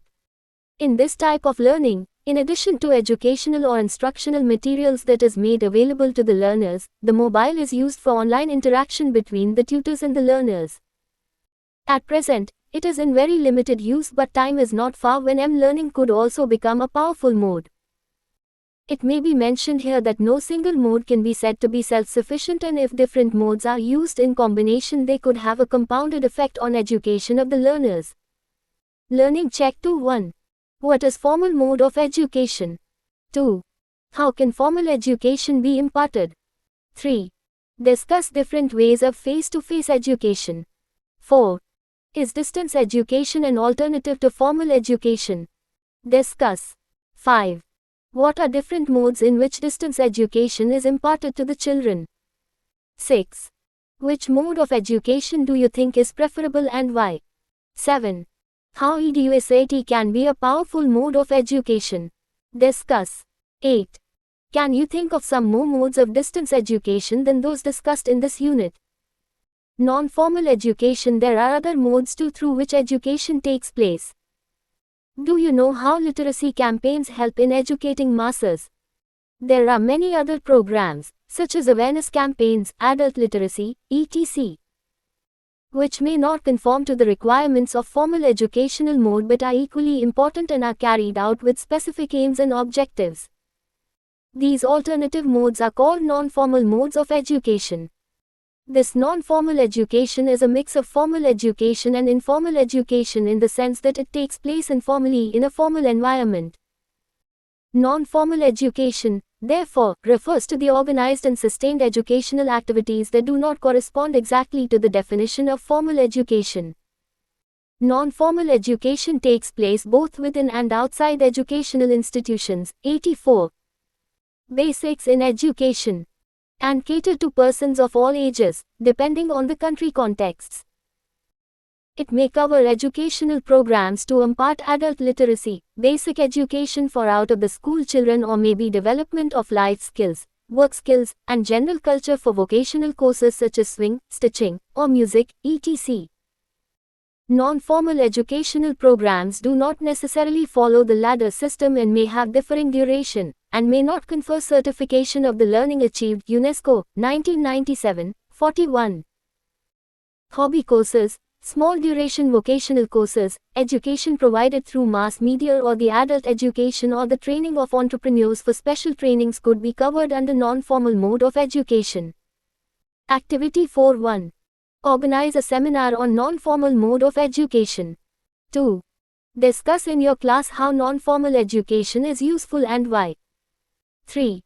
Discuss with your teacher about the utility of non-formal education for an organized sector. 4. Make 2 groups in your class and have a debate on formal and non-formal education. Inclusiveness of school education. India is a country with lot of diversities in terms of religion, social group, culture, etc.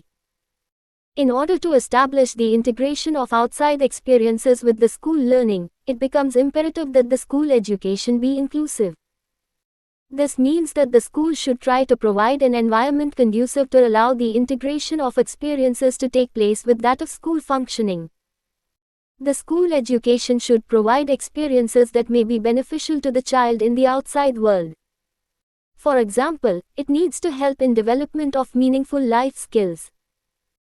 The inclusiveness of school education may include physical inclusion in terms of the infrastructure and resources, social inclusion, inclusion of all types of social, cultural and racial groups, and other kinds of inclusions is enshrined in the Indian Constitution.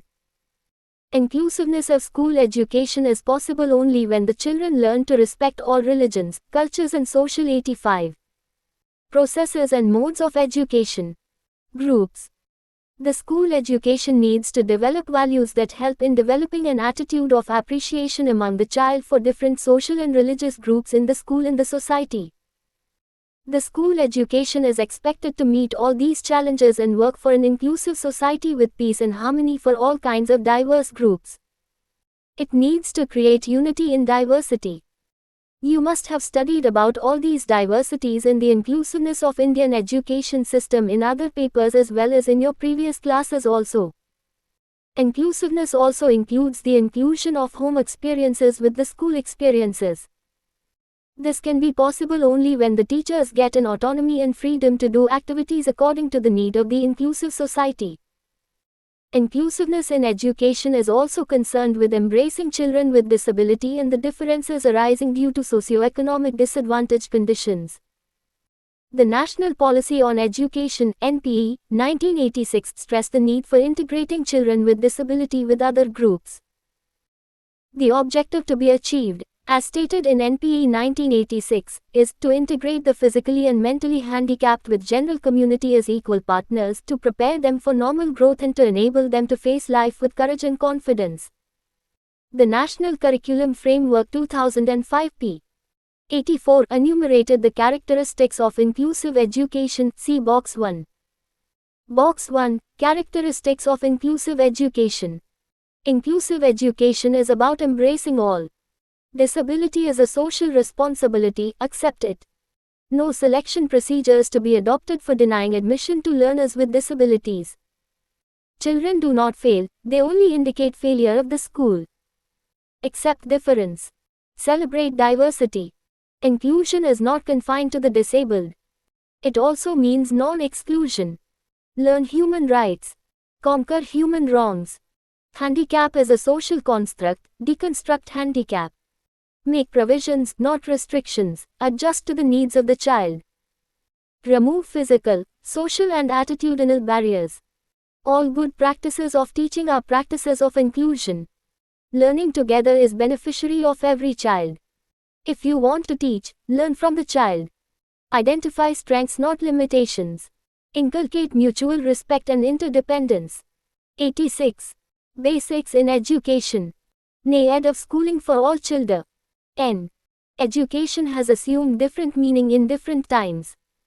Earlier the people were educated for communicating with each other, or for the purpose of getting jobs in offices to carry out administrative functions of the country or the regimes.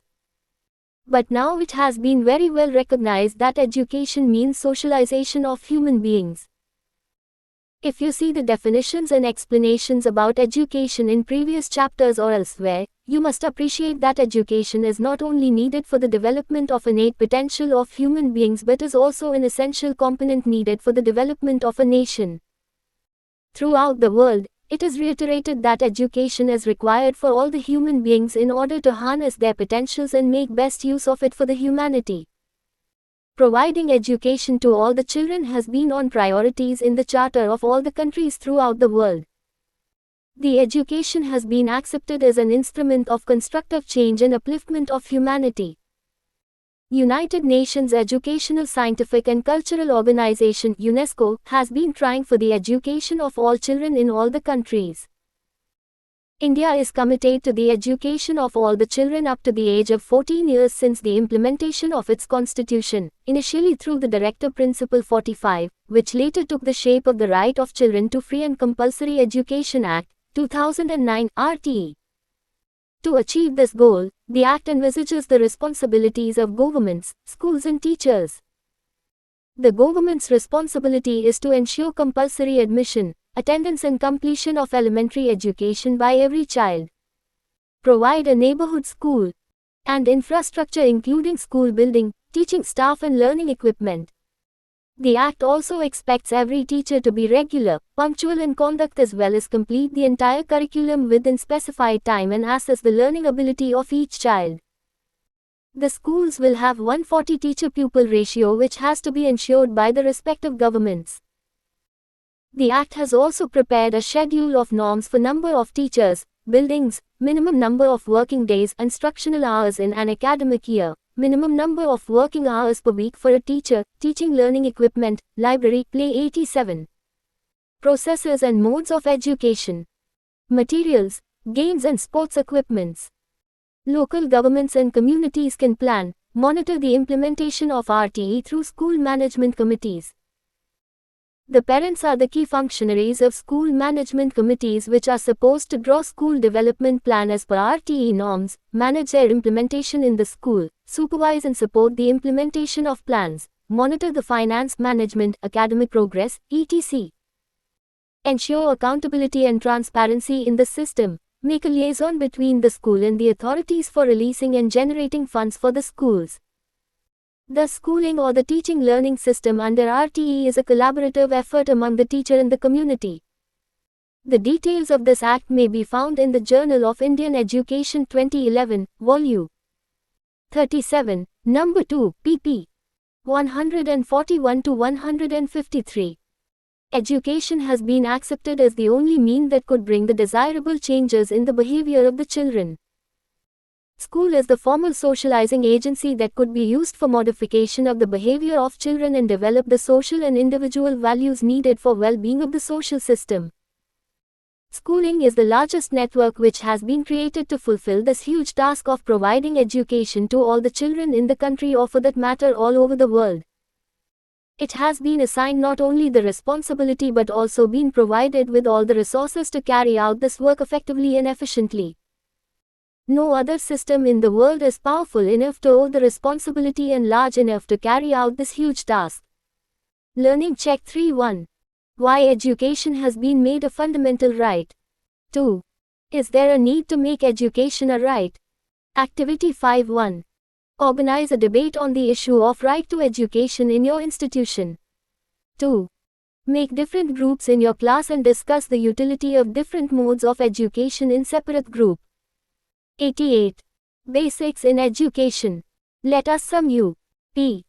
In this chapter, you have learned that education is both an activity as well as a process. There are several modes of education. We all get educated through various informal modes as is imbibed at home or through observation and experience. Education can be imparted through formal, non-formal or informal modes. Formal education is the most practiced and largest set of institutionalized educational mode. It can be provided through face-to-face mode or the distance mode. Face-to-face is the classical system of education as is provided in schools. Education through distance mode could be provided in various ways like correspondence education, online education, teleconferencing, video conferencing, etc. E-learning and M-learning are the latest additions to the distance learning mode. Non-formal education is the education provided through untraditional mode like the one provided through mass media or the adult education, etc. It is clarified that no one mode could be said to be inferior or superior to the other. Every mode has its own advantages as well as limitations. Every mode has a specific purpose and need to be used accordingly. Two or more modes of education can also be used simultaneously. Education does not take place in the schools only. The experiences gained by an individual outside the school also contribute immensely to his/her education. In fact, the school education becomes more meaningful when it is integrated with the outside experiences. The education in schools has to be linked to outside school experiences. The education has been very well recognized as an activity that needs to be provided to every individual, and the schools are the best, the foremost sought means to provide it. The schools can meet the demand as well as the need of education as per the individual and social requirement. Education is the fundamental right of an individual. It meets the national priorities as well as the individual and social needs. 89. Processes and modes of education. Our review questions: 1. Why is education known as an activity? 2. Is education a process or an activity? Justify your answer with appropriate examples. 3. Differentiate between different modes of education on the basis of their objectives. 4. What is the informal mode of education? How does it help in education? 5. Which mode of education is most sought of? 6. Through what means can education through distance mode be imparted? 7. What is the relationship between the school education and the outside experiences? How can the two be integrated? 8. Why education in the form of schooling is needed to be provided to all citizens? REFEREN case. Eaton, Sarah Elaine. 2011. Formal, non-formal and informal learning. Web links formal_non-formal_informal_ learning. HTM archived the 22nd of May 2011. Cedefop Gloucestershire Sari Web links MC Givney, V. 1999. Informal learning in the community, a trigger for change and development, Leicester, NIACE. Cited in Helen Cawley, Phil Hodkinson and Janice Malcolm 2002. Non-formal learning, mapping the conceptual terrain. A consultation report. Leeds, University of Leeds Lifelong Learning Institute. Also available in the Informal Education Archives. Web links Hodkinson, Phil. Cawley, Helen and Janek. A. Malcolm. 2003. The Interrelationships Between Informal and Formal Learning. Journal of Workplace Learning, 15, 313-318. 90. Basics in Education. O. M. 2000. Non-formal learning, implicit learning and tacit knowledge. In F. Caulfield et The Necessity of Informal Learning. Policy Press, Bristol. Billett, S. 2001. Participation and continuity at work, a critique of current workplace learning discourses. Paper given at the conference context, Power and Perspective, Confronting the Challenges to Improving Attainment in Learning at Work, Sunlee Management Center, University College Northampton, the 8th to the 10th of November. Futri, M. 2007. Validation of Non-Formal and Informal Learning in Europe, Comparative Approaches, Challenges and Possibilities. Paper presented at the conference on Recognition of Prior Learning, Nordic-Baltic Experiences and European Perspectives. Copenhagen, the 8th of March. UNESCO. 2005. Community Learning Centers Asia Pacific Program for Education for All. Retrieved from http://appeal topic. 01. HTM. 1997. International Standard Classification of Education. UNESCO, Paris. 1994. Forum on Education for All, UNESCO, Paris. 1996. International Consultative Forum on Education for All, UNESCO, Paris. Chapter 4. Knowledge, Meaning and Facets. Structure, Introduction, Objectives, Understanding Knowledge, Definition of Knowledge, Knowing and Knowledge, Ways of Knowing and Forms of Knowledge, Knowing and Knowledge. The Indian way, Forms of Knowledge, Characteristics of Knowledge, Facets of Knowledge. Let us sum up. Review questions. References 92. Basics in Education. CTI and the school is one of the agencies which write down, transact, and transform knowledge and thereby influence the lives of children who attend the school for a specified number of years. Schools facilitate and distribute knowledge among its inmates. Though human individual gets knowledge from every experience in life, the knowledge that a child receives in school decides his/her future life and place in the society. Since teachers as professionals deal with knowledge, there is a need to understand the concept of knowledge itself. Therefore, this chapter focuses on understanding the nature of knowledge and knowing, in general, and its manifestation in the school context, in particular. Reflective reading is a prerequisite to make meaning of the content presented in this chapter. Therefore, students, while reading this chapter, need to be more reflective about the content of knowledge and knowing. CTIs after reading this chapter, you will be able to describe meanings of knowledge, understand the non-material and abstract nature of knowledge, formulate one's own meaning of knowledge, identify different facets of knowledge, classify knowledge into different forms and identify different ways of knowing. Understand the nature of school knowledge and their corresponding ways of knowing. And become conscious of critical role of culture in knowing in school context. Understanding knowledge. Knowledge is always concerned about knowing something. This something could be natural objects, man-made things, events, processes, persons, their activities, their relationships and many others. All of these and many other objects of knowledge may, collectively, be called as phenomena. Therefore, knowledge always refers to comprehension. 93. Knowledge, meaning and facets of some or the other phenomenon. Knowledge is sum of human understanding of the world, be it physical, biological, social, mental and spiritual. In simple but generalized way, knowledge is sum of human understanding of material and mental reality given and constructed. The acquisition of knowledge, or the build-up of knowledge, is by its very nature always refers to a process of the road from ignorance to knowledge, from not knowing things to knowing them. The transition from lack of knowledge to acquisition of the same is shaped by the human activity, which involves seeing lack of relation with the phenomenon to seeing the relation with phenomenon. Knowledge, the noun, is used in different contexts and situations to convey different meanings to different people. Knowledge has different aspects, kinds and levels. Knowledge, in common sense understanding, signifies all the human meanings, beliefs about matters of facts, things, objects, events, about relationships between facts, and about principles, laws, theories that are at work in the nature and society. Knowledge is understanding about the relationships. The relationship of the knower with the known. In other words, it is the relationship of the subject with the object. Knowledge is the result of knower's active engagement with the object of knowledge. Knowledge and its intensity depend on the relationship between the knower and the known. Further, knowledge is understood in terms of enlightenment. The Indian tradition considers it as breaking the veil of ignorance. In practice, knowledge is a claim in the sense that the knower proclaims that he or she is aware of the phenomenon. This is to say that having knowledge of the phenomenon means both being aware of that phenomenon and also stating that the awareness is true. In the school context, knowledge is the sum of conceptions, ideas, laws, and propositions established and tested as correct reflections of the phenomenon. Learning check 1-1.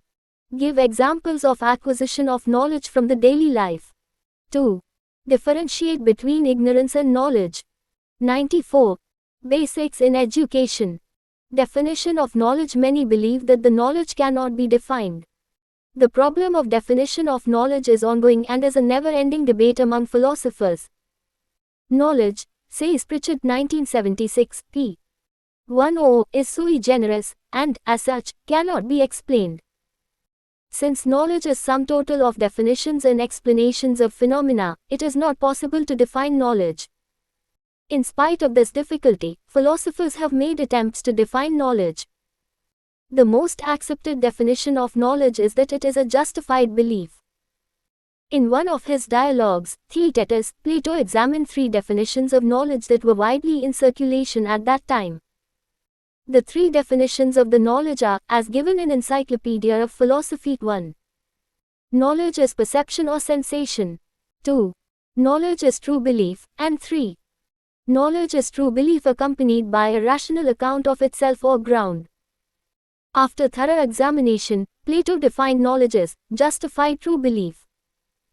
According to Plato's definition, human knowledge, in order to be given the status of knowledge, should fulfill the condition of being a belief true and justified. John Locke, the founding father of empiricism, and who defined mind as tabula rasa, surprisingly defined knowledge as the perception of the agreement or disagreement of 2 ideas. For pragmatist Dewey 2010, knowledge denotes an inference from evidence. The National Curriculum Framework 2005, while placing the experience of the knower at center, also defined knowledge. According to it, knowledge can be conceived as experience organized through language into patterns of thought or structures of concepts, thus creating meaning, which in turn helps us to understand the world we live in. It can also be conceived of as patterns of activity, or physical dexterity with thought, contributing to acting in the world, and the creating and making of things. Human beings over time have evolved many bodies of knowledge, which include a repertoire of ways of thinking, of feeling and of doing things, and constructing more knowledge. p. 25. The process of understanding the meaning or defining knowledge directs us to identify at least 3 aspects associated with knowledge. These aspects are 95. Knowledge, meaning and facets. 1. Processes involved in knowledge acquisition, generation, construction. This eventually enters into the domain of ways of acquisition, generation, construction of knowledge. To be precise, it is ways of knowing. 2. Forms of knowledge. Since knowledge is sum of human understanding, there ought to be different forms of understanding or types of knowledge. And 3. Purpose of knowing knowledge. The purpose of knowing is different in different contexts. Therefore, instead of laboring in understanding or defining knowledge in its product form, it may be appropriate to focus on knowing, the process, which explicates and explains and, to a large extent, determine the meaning and also nature of knowledge. Activity 1-1. Collect various definitions of knowledge, and analyze the differences and similarities among them. 2. Think of various goals and functions of knowledge in different contexts. Discuss it with fellow student teachers. 3. Organize a group discussion to deliberate on the various forms of knowledge and their uses. Knowing and knowledge epistemology is one of the branches of philosophy, which is concerned with the theory of knowledge. It refers to the origin, nature and limits of human knowledge.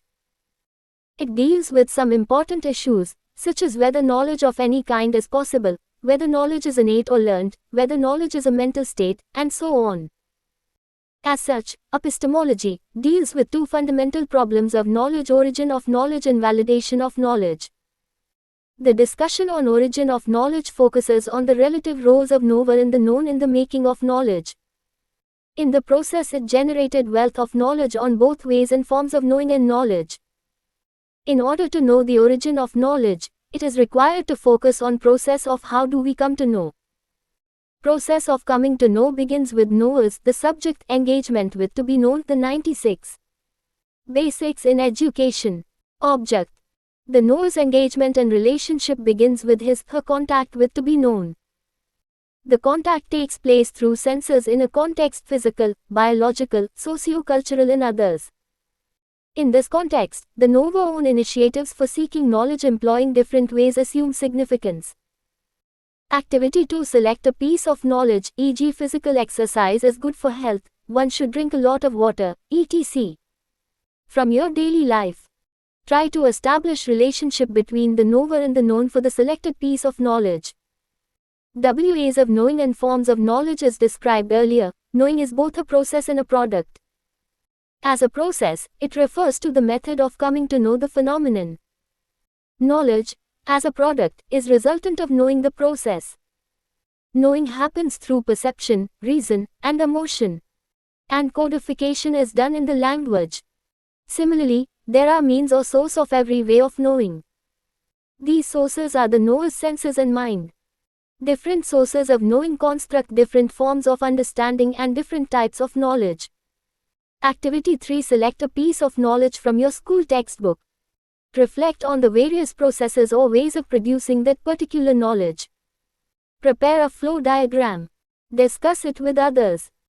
Sense perception. The beginning of knowing. The acquisition of knowledge begins with the reception of external stimuli by our sense organs, which is immediately converted into the form of perception. Perception refers to having knowledge about a stimulus that impinges on our sense organs. Thus, knowledge starts with experience of the facts or matters through sense organs individually and collectively, at the individual level or while participating in 97. Knowledge, meaning and facets. Social activity. The ultimate source of all humans' knowledge, says Nathaniel Branden 1971, is the evidence of reality provided by the senses. Through the stimulation of various sensory receptors, the humans receive information which travels to his brain in the form of sensations, primary sensory inputs. These sensory inputs, as such, do not constitute knowledge. They are only the material of knowledge. Human's brain automatically retains and integrates these sensations with the already available information in the brain, thereby forming percepts. Percepts constitute the starting point and base of man's knowledge, the direct awareness of entities, their actions and their attributes. Since the sense organs play a vital role in the origin of knowledge, these are considered as gateways of knowledge. The Indian philosophy, in fact, refers senses as gyanendriyas. Each sense organ, namely eye, ear, nose, tongue, and skin, by the way of coming into contact with the object, provide information about the quality property of the object. Integration of these, discrete information, about different qualities properties of objects into meaningful concepts is the knowledge proper of that object. This integrating role, it is believed, is done by the mind. Will Durant 1966 by conducting a journey into antiquity, brings up the irrefutable role of sensation in establishing not only knowledge but also in its validation, i.e. the establishment of the truth. According to him, the senses are the test of truth. But all the senses, one alone may well deceive us, as light deceives us about color, or distance about size. And only another sense can correct the error which one sense has made. Truth is consistent sensation. But again, sensation must include all that we learn from the instruments with which we enlarge and sharpen sense. The sensation must include the internal sense. Our inward feel of our own life and mind is as immediate and trustworthy as any report to that life and mind from the sense organs that variously touch the external world. There are other persons than ourselves in this world, and their senses and therefore their truths will not always agree with ours. Therefore, truth must be socially consistent sensation. And when more than one moment of time is concerned, it must be permanently consistent sensation. Sensation, however, 98. Basics in education. Consistent may be, provide us with information about the phenomenon. But it is the persistent reason that translates perception into meanings and concepts. Let us see how this process is constructed. Learning check 2-1. Describe the characteristics of sensation. 2. How is sensation converted into perception? Give an example from your real life. Perception to conception. The first requisite for building up of knowledge is obtaining perceptions, that is, making observations arising out of various relationships with phenomena. Secondly, having entered into relationship with phenomena and obtained observations about them, we must go on to formulate judgments or propositions about them in their properties and relations. All the animals have perceptions, and their perceptions contain definite, concrete information about things. In the absence of those concrete things in the context, animals fail to perceive things. This is what Adler calls perceptual abstraction, an abstraction that is possible only in the presence of an appropriate sensory stimulus and never in its absence. However, humans perceive things even in their absence due to their conceptual faculty. The unique ability to conceptualize things and express them in the form of ideas, propositions, and laws enables humans to create or generate knowledge. However, there is a basic difference in active and conscious role of the knower in the process of moving from sensation to perception and perception to conception. It must be remembered that the process by which sensations are integrated into percepts is automatic. However, the integration of percepts into concepts is a deliberate effort on the part of human beings. It is a volitional process that man must initiate, sustain and regulate. Thus, perceptual information is the given, the self-evident. On the other hand, the conceptual knowledge requires a volitionally initiated process of reason. You may like to know the process involved in converting perception into conception and, thereby, resulting knowledge. 99. Knowledge, meaning and facets. In some detail. The sense perception reproduces things as they immediately appear to sense organs. The senses give only particular pieces of information about particular things conditioned by the particular circumstances under which we perceive them. After that, due to conceptual faculty, particular properties, relations and motions of particular things are unified to more comprehensive knowledge having their own laws of existence, change and interconnections. In the first stage, our knowledge expresses merely the separate aspects of things, the external relations between such things. In the second stage, we arrive at judgments which no longer represent the appearances of things, their separate aspects, or their external relations, but embrace their essence, their totality and their internal relations. The passage from the first stage to the second stage involves, in the first place, active observation. In the second place, it does also involve a process of thought arising from observation, a process of sifting and comparison of observations, of generalization and formation of abstract ideas, of reasoning and drawing conclusions from such generalization and abstraction. The first stage of knowledge is perceptual knowledge, because it confines itself to summarizing what is received by the sense organs, and the second stage, i.e. the conceptual knowledge, is concerned with making the perceptual knowledge rational, logical and comprehensive. To avoid the risk of oversimplification, the whole discussion about ways of knowing and thereby resulting forms of understanding and types of knowledge is given in Table 1. Table 1. Ways of knowing and forms of understanding. SL. Know means of knowing, modes of knowing. Forms of understanding, type of knowledge. 1. Senses, experience, perception. Description of facts of matter. Perceptual knowledge. Empirical knowledge. 2. Mind, reason, reasoning. Rational knowledge. Conceptual knowledge. Causal knowledge. Knowledge of relationships. Interpretative knowledge. 1.0. Basics in education. Activity 4. Select any school textbook. Organize a discussion in the class to identify topics, chapters, subjects that fall into different modes of knowing and different forms of understanding. Learning check 3. Mention the characteristics of conceptual knowledge. Differentiate between sensory, perceptual, and conceptual knowledge. Along with the above-mentioned two fundamental sources, it is argued that emotion, such as joy, happiness, sorrow, etc., is one more source means of knowing that is situated within individual person.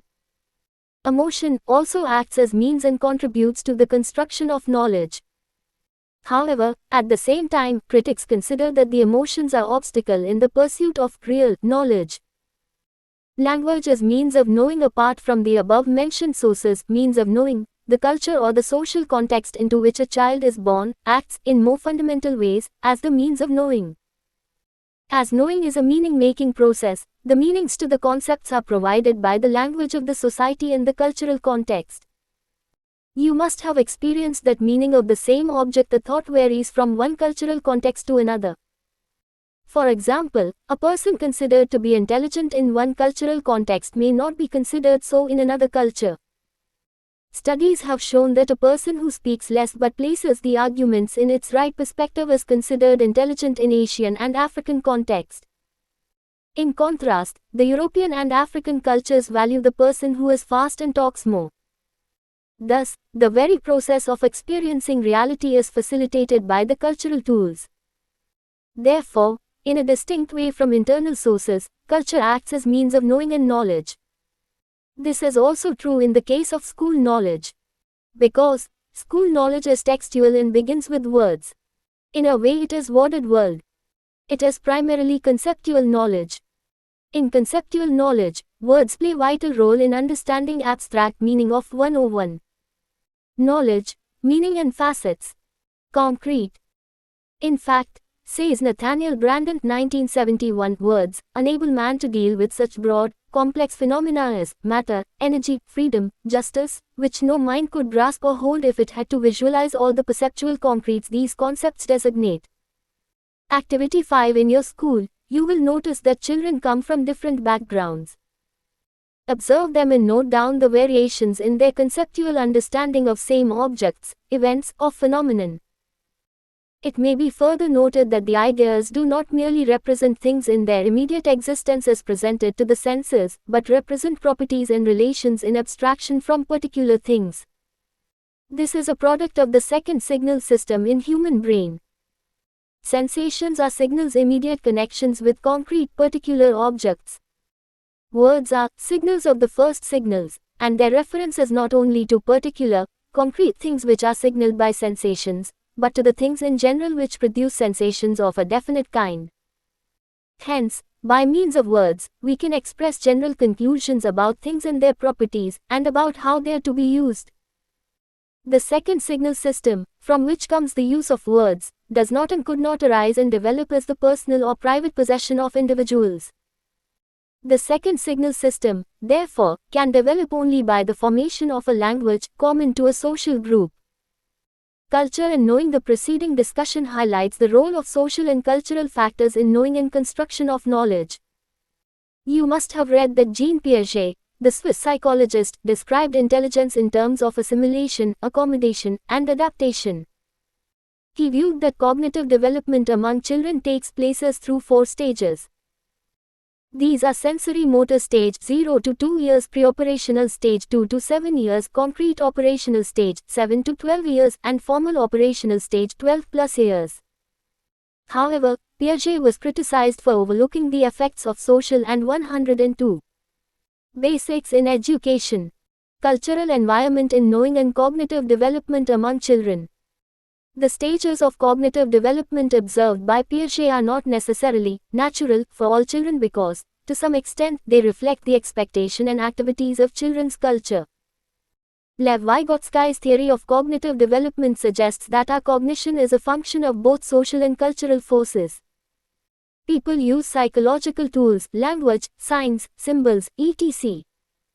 to master the function of perception, memory, attention, and so on. As each culture has its own set of psychological tools, one might observe cultural variations in the meaning attached to a situation, object, event. Knowing and knowledge. The Indian way. In Indian philosophical tradition, various schools of philosophy have discussed different means of valid knowledge. These are, in brief, given below. Pratyaksha, or sense perception, is the natural and direct way of knowing external things. It leads to immediate cognition. It is the principal means of knowledge of physical world. Perception is the primary source of human knowledge. Perception is also defined by the Nyaya school as that knowledge which is caused by the contact of an organ, indriya, with its object and is infallible. Broadly speaking, perception, pratyaksha, is twofold, external and internal. Perception by any of the five sensory organs of hearing, sight, touch, taste, and smell is external.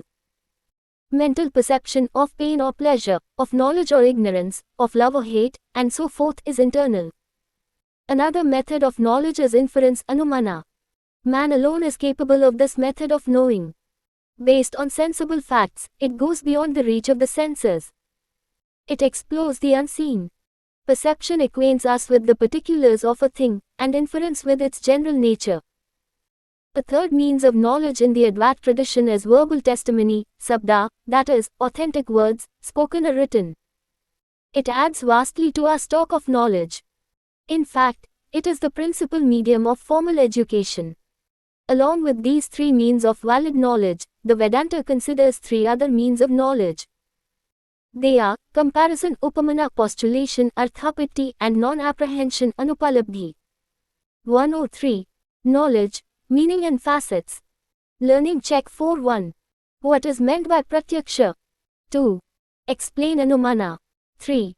Describe the role of sabda in knowledge acquisition. 4. What are the means of knowledge, as described by Vedanta? Forms of knowledge. So far you read that the knowledge is sum of ideas, concepts about object. Therefore, all knowledge has two elements, the object and the conceptualization of the object. Knowledge of the real, says Clarence Irving Lewis 1929, involves always two elements, of given and ineffable presentation, and the element of conceptual interpretation which represents the mind's response. We might say that the conceptual is the formal element, of order or relation, and the given is the material or content element. Since the knowledge consists of multiple objects and their different conceptualizations, it is categorized into different forms.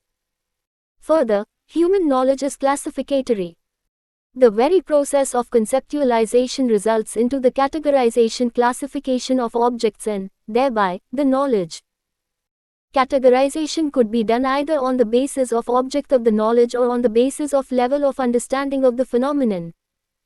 Knowledge can also be classified depending on the purpose and the perspective. Thinkers have classified the knowledge into the knowledge of appearance and the knowledge of essence. It is also classified as immediate knowledge and mediate knowledge. John Locke distinguished three kinds of knowledge cited in Encyclopedia of Philosophy. These are 1. Intuitive knowledge, of such things as the fact that red is not green and the fact of one's own existence. 2. Demonstrative knowledge, which includes mathematics, morality, and the existence of God. And 3. Sensitive knowledge, which is concerned with the particular existence of finite beings without us. Knowledge, in a practical way, can be classified into following categories on the basis of means used in the 104. Basics in education. Process of knowing by which a particular class of knowledge is generated. Experiential knowledge, a form of knowledge that can only be obtained through experience. For example, the knowledge of what it is like to see colors, which cannot be explained to a person born blind. Experimental knowledge is based on or derived from experience, or empirical evidences. Reasoned or logical knowledge is knowledge of the truths and principles of deductive logic. Intuitive knowledge is the knowledge that is acquired without inference and or the use of reason. It comes from within by looking inside or contemplation. Revealed knowledge, facts that are simply apparent to people and can't be denied, as they see it. At the beginning, we have seen that the knowledge is always knowledge of some phenomenon, thing, object. Therefore, simplest and most practical basis of classifying the knowledge is the phenomenon object which the knowledge probes into. Selection of school disciplinary knowledge is based on this categorization. Table 2 contains the object of study, its conceptualization, methods of understanding and validation, if any. Activity 6. Select a chapter from science textbook. Analyze it with respect to the dimensions given in Table 2. Repeat this exercise for other subjects. Characteristics of knowledge. Knowledge has following characteristics that explicates and brings forth its nature. Non-immaterial and abstract. CT nature of knowledge. The various definitions of knowledge, be it common sense meaning of knowledge that the knowledge is shared understanding, be it justified belief, or verified belief, or agreement between two ideas or knowledge is sum of concepts, ideas, principles, laws. Point out that knowledge is non-material and abstract in nature. In addition to this, 105. Knowledge, meaning and facets. Table 2 Knowledge classification. SL. No school subject phenomenon, object of study nature of the knowledge modes of understanding nature of validation 1. Natural science nature physical and biological, concrete things, causal. Objective, with little subjectivity observation, experimentation verification, falsification 2. Social science society in all its aspects dynamic. Normative. Interpretative understanding. Critical evaluations. Dialogue. Constantly reconstructed in the light of values and utilities. Judged in the light of normative resolutions 3. Maths numbers, symbols and logic, abstract thought, human construction and highly structured axiomatic. Abstract and given logical deductions proof 4. Language words, grammar, culture. Human construction but highly dynamic. Intersubjective. Creative narrations. Creative expressions utilitarian 106. Basics in education. Knowledge has certain other characteristics, such as it is social in nature, it is cumulative and perspectival, and is limited and limitless. Let us analyze these characteristics of knowledge. Social chara si ter of knowledge. Knowledge is a socially shared understanding. Thus, it is essentially a social product. It is built up socially, as a product of the social activity of men and women. Knowledge is not the handiwork of isolated individual mind. It is the result of collective pursuit of the society. The contribution of individuals in knowledge generation is immense and the role individuals in accumulation of knowledge, at any point of history, is tremendous. All the individuals do this historical act of generating and accumulating the knowledge precisely by participating in social activity and processes. Not only that, the knowledge stock, into which individuals are born, provides individuals with a sense of understanding. Without this, no individual could have contributed to the knowledge. Every individual acquires a great deal of knowledge from his own experience. But he would not do so apart from his association with fellow humans. Therefore, the knowledge is acquired and built up only in society, and its roots lies in the social activities of man. Hence, knowledge is essentially social in character. Coemul ataven. Nature of knowledge. Knowledge is cumulative in nature because it is socially preserved and transmitted from one generation to the future generations. It is not static, but always grows and develops in generations. Indeed, as there is scope for newer and newer understanding of reality, knowledge of the reality gets expanded. As human relations with world of objects and their utilities, ideas and their relevance assumes newer dimensions over time, human understanding of the world of objects and the world of ideas undergoes change and in the process adds new knowledge to the existing stock of knowledge. In this way, incomplete understanding moves towards complete understanding of the reality. Knowledge grows through a process of not only adding to but also perfecting. And 107. Knowledge, meaning and facets. Correcting the already existing body of knowledge. In no field is knowledge ever perfect, final and complete. Knowledge is necessarily cumulative. Knowledge once constructed does not perish. Because, knowledge, unlike material things that perish after some time, is non-material in nature. Therefore, accumulation is inevitable. Knowledge is perspectiva. L. Knowledge does not simply explain the objective reality hanging out there. It constructs the reality within the limits set by experience. It is not simply explanatory in character. Rather, it is interpretative in character and nature. It is interpreted in a social context. This inherent character of interpretiveness of knowledge makes it perspectival rather than simply perceptual. Knowledge develops perspectives among knowers. Knowledge is both limited and limitless. The cumulative character of knowledge also informs us both limit and limitless nature of knowledge. At any particular stage in the development of humanity, knowledge comes up against limits set by the limited character of available experience and by the existing means in obtaining knowledge. Therefore, knowledge is always limited, and is at the same time limitless. In other words, the known is always bounded by the unknown but not the unknowable. Learning check 5.1. So far, you have seen the role of perception in knowledge. As perception is conditioned, facilitated, limited by biological constitution, factors as well cultural factors that include language, beliefs and normative orientation of individual, critically examine the roles of those factors in their knowing. 2. What is the role of perception in different areas of knowledge? How does it differ across various school disciplines, subjects, language, mathematics, social science, arts and science? 108. Basics in education. Faculties of knowledge. Knowing is an act of identification that invariably and instantaneously includes differentiation. To identify we differentiate and to differentiate we identify. For example, first of all you may identify the facilities available in two or more schools and differentiate between them, which is a better one, based on the identified characteristics. Unification and differentiation are simultaneous dimensions of knowing or cognition.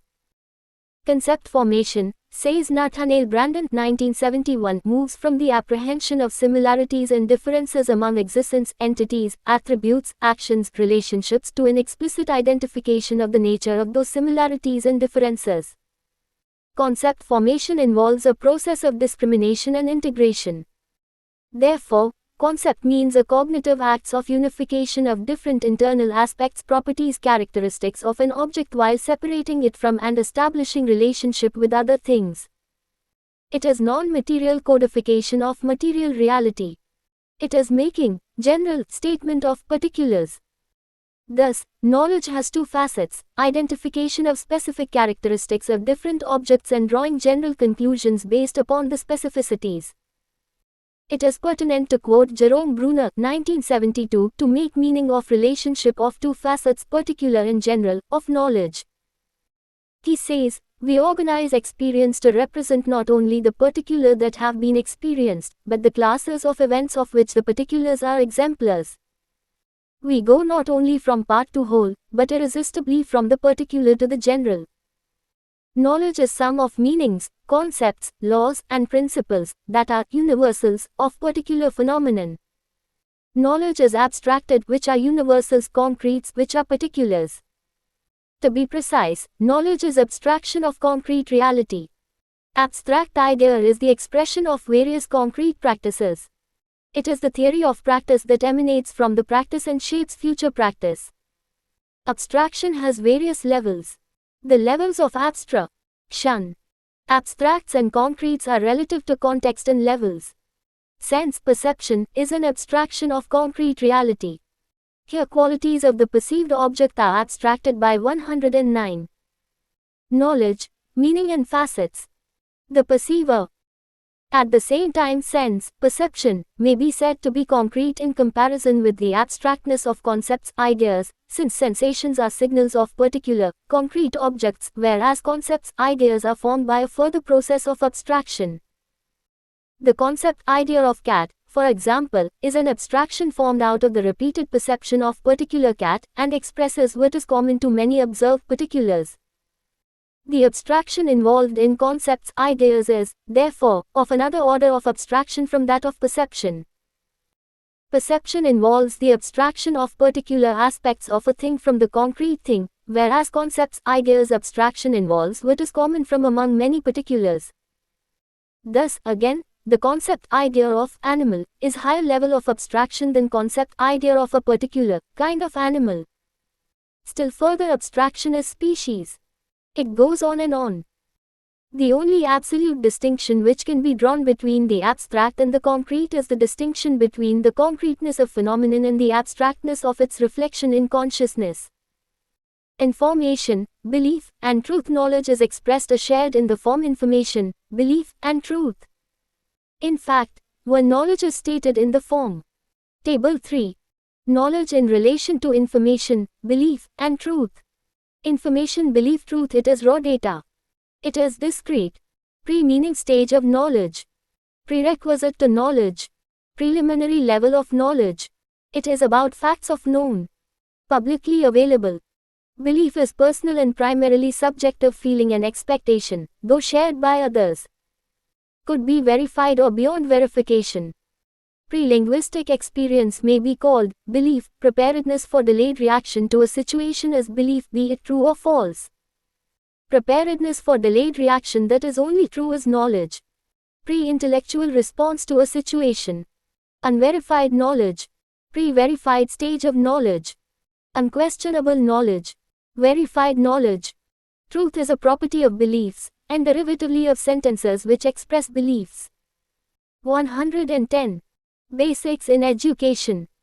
Of concepts, principles, laws, propositions, and theorems and enters into public domain for consumption, it assumes various forms depending on the context and the emotion it evokes in novo. However, there is difference between these terms. Table 3 informs us distinct features of each term. Learning Check 6.1. How do beliefs influence the pursuit of knowledge? 2. What are different knowledge claims in different subject areas? Have an interdisciplinary dialogue. 3. What kind of reasoning we do in social sciences and natural sciences? Do we find any difference? Lurti US Sum UP. We began this chapter by examining the nature of knowledge. You have read that knowledge is both a process and a product. You further read that sensation, perception, and concept formation are the essential processes of knowledge acquisition. The Indian way of knowing gives emphasis of pratyaksha, sense perception, anuman, inference, sabda, word, and upamana, comparison, arthapatti, postulation, and anupalabdhi, non-apprehension. Further, the knowledge can be categorized in different categories based upon its nature and means of acquiring knowledge. Included among the characteristics of knowledge are its abstract nature, social embeddedness, cumulativeness, perspectival, and limited and limitlessness. Information and belief play important roles in formation of knowledge. RAVIAWX. RCISAS. Explain when the knowledge is considered to be a process and a product. Describe the role of sensation, perception and concept formation in knowledge acquisition. Explain the Indian way of knowing. What are the various classifications of knowledge? Explain the characteristics of knowledge with examples. What are the different facets of knowledge? 111. Knowledge, meaning and facets. RFRANCES for THARREADINGS. Brandon, Nathaniel. 1971. Psychology of Self-Esteem, Bantam Books, New York. Bruner, J.S. 1972. The Relevance of Education, edited by Anita Gill. George Allen and Unwin Limited. London. Dewey, John. 2010. Essays in Experimental Logic, Arker Books, Delhi. Durant, Will. 1966. The Pleasures of Philosophy.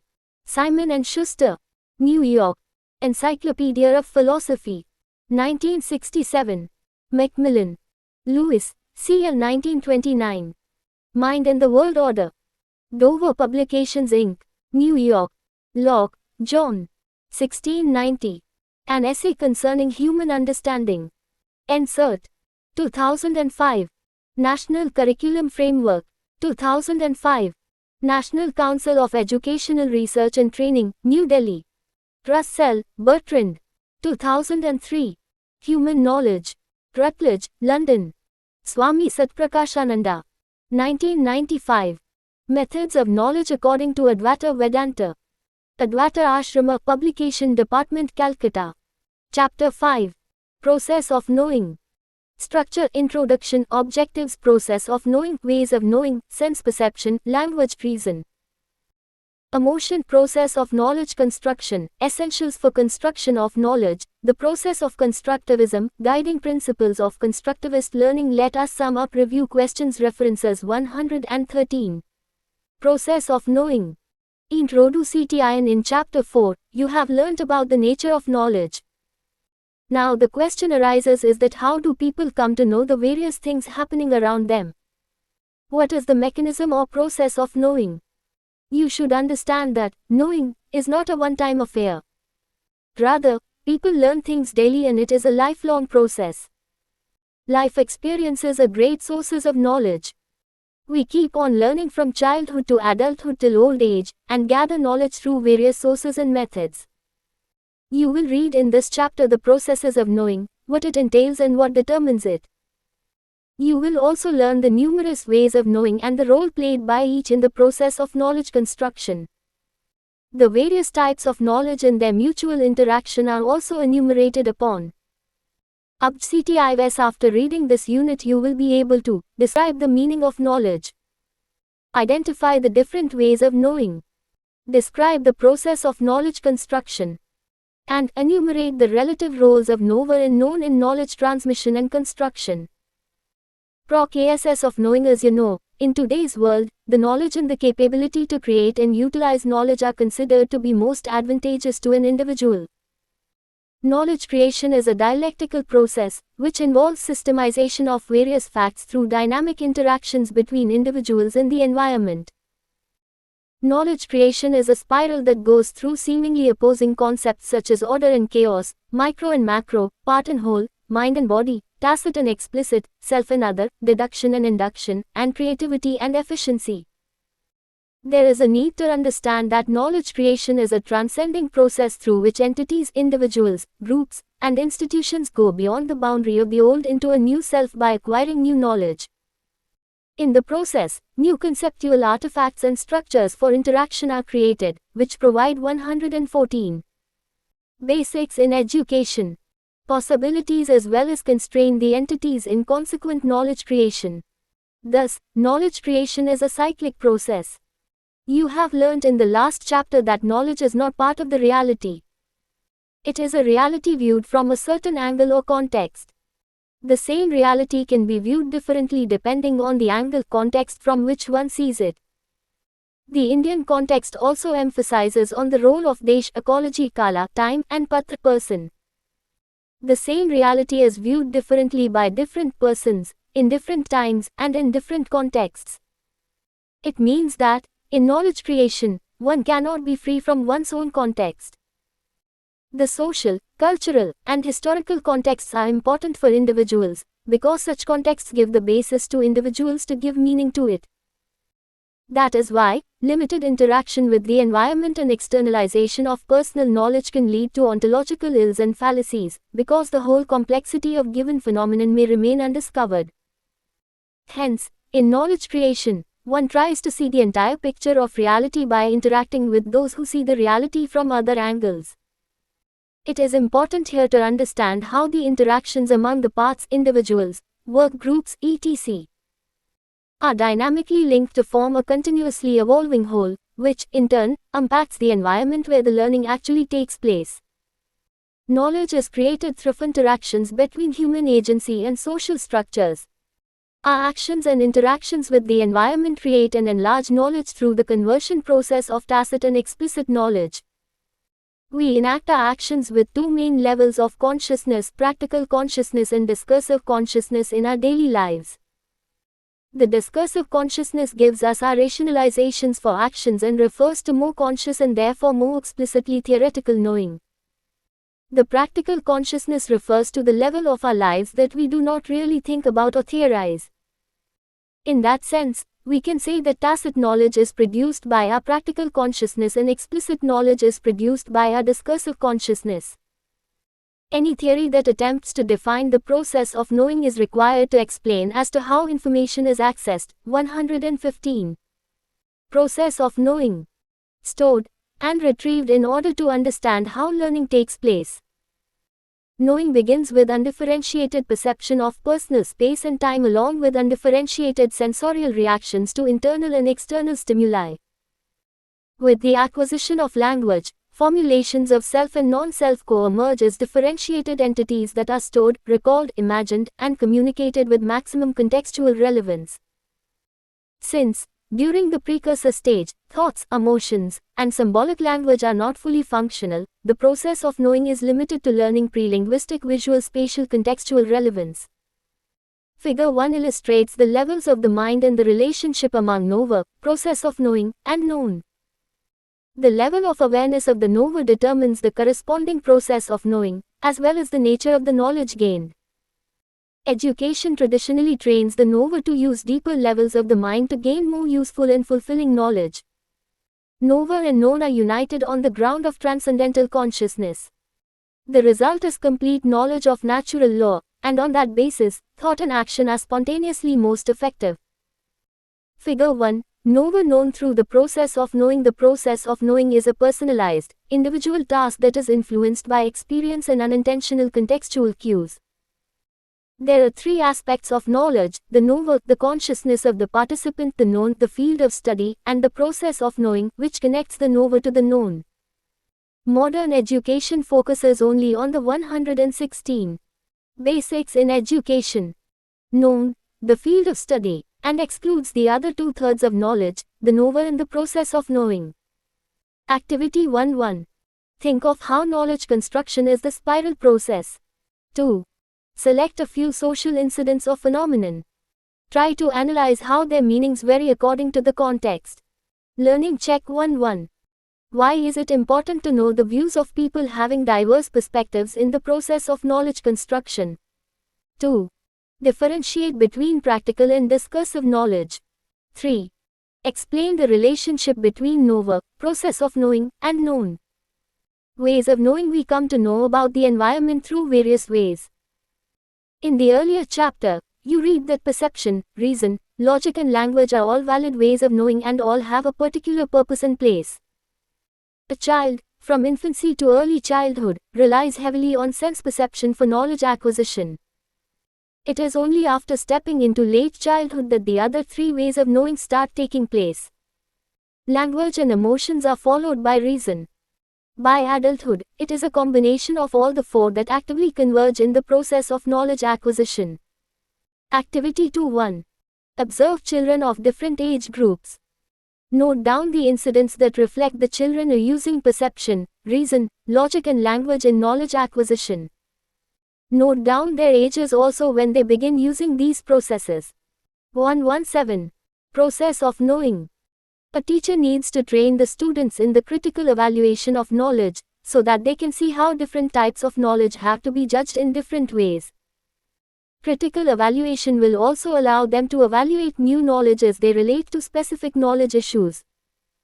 The different ways by which students can be initiated into the process of knowing are: by perceiving concrete objects and acquiring sensory knowledge, by experiencing situations themselves, by relating to previous knowledge associations, by relating to real-life situations, by dealing with problematic situations and developing rational and abstract knowledge, by interacting with others and gaining knowledge of relationships.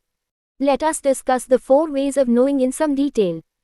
Sense perception. Though sense perception is the most basic and immediate way of knowing, sometimes it might not be a very reliable source.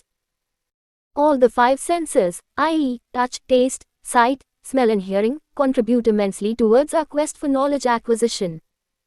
They are sometimes referred to as the gateways of knowledge.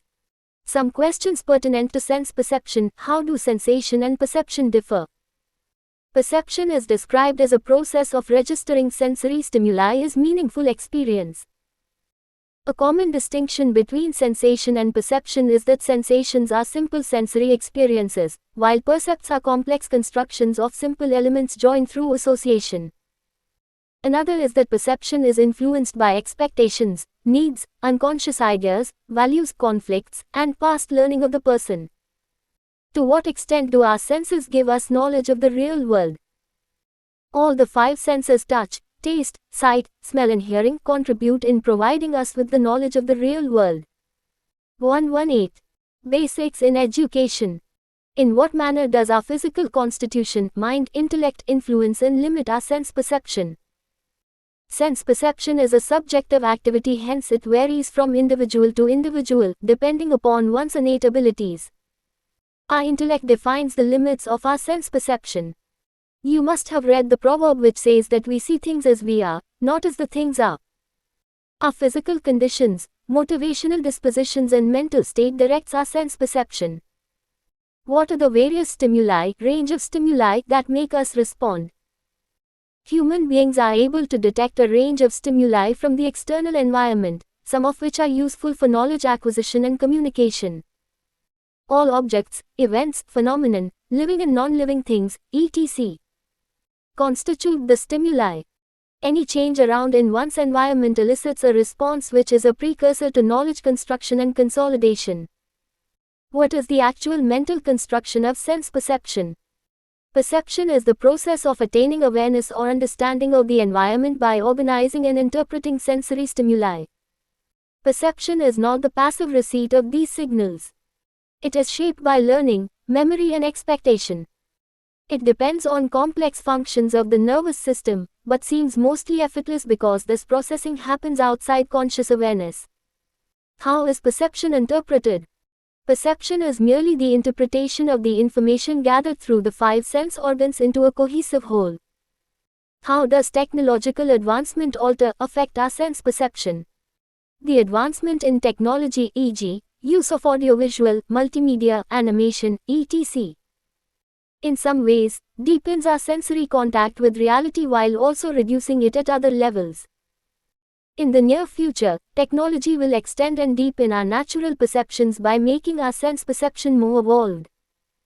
We will see more of the world, penetrate into its mysteries more fully with our senses, and perceive it more accurately than we do today.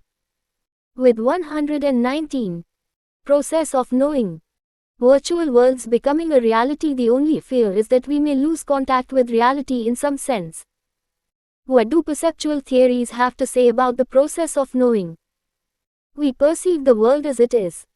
The way that things look, feel, smell, taste, and sound are the way that they are.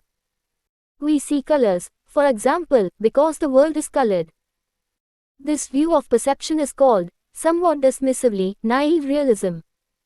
Plausibly, the perception is a lot more complicated than this. Though things may appear to be colored to us, our experiences of color are merely representative of the surface property of objects.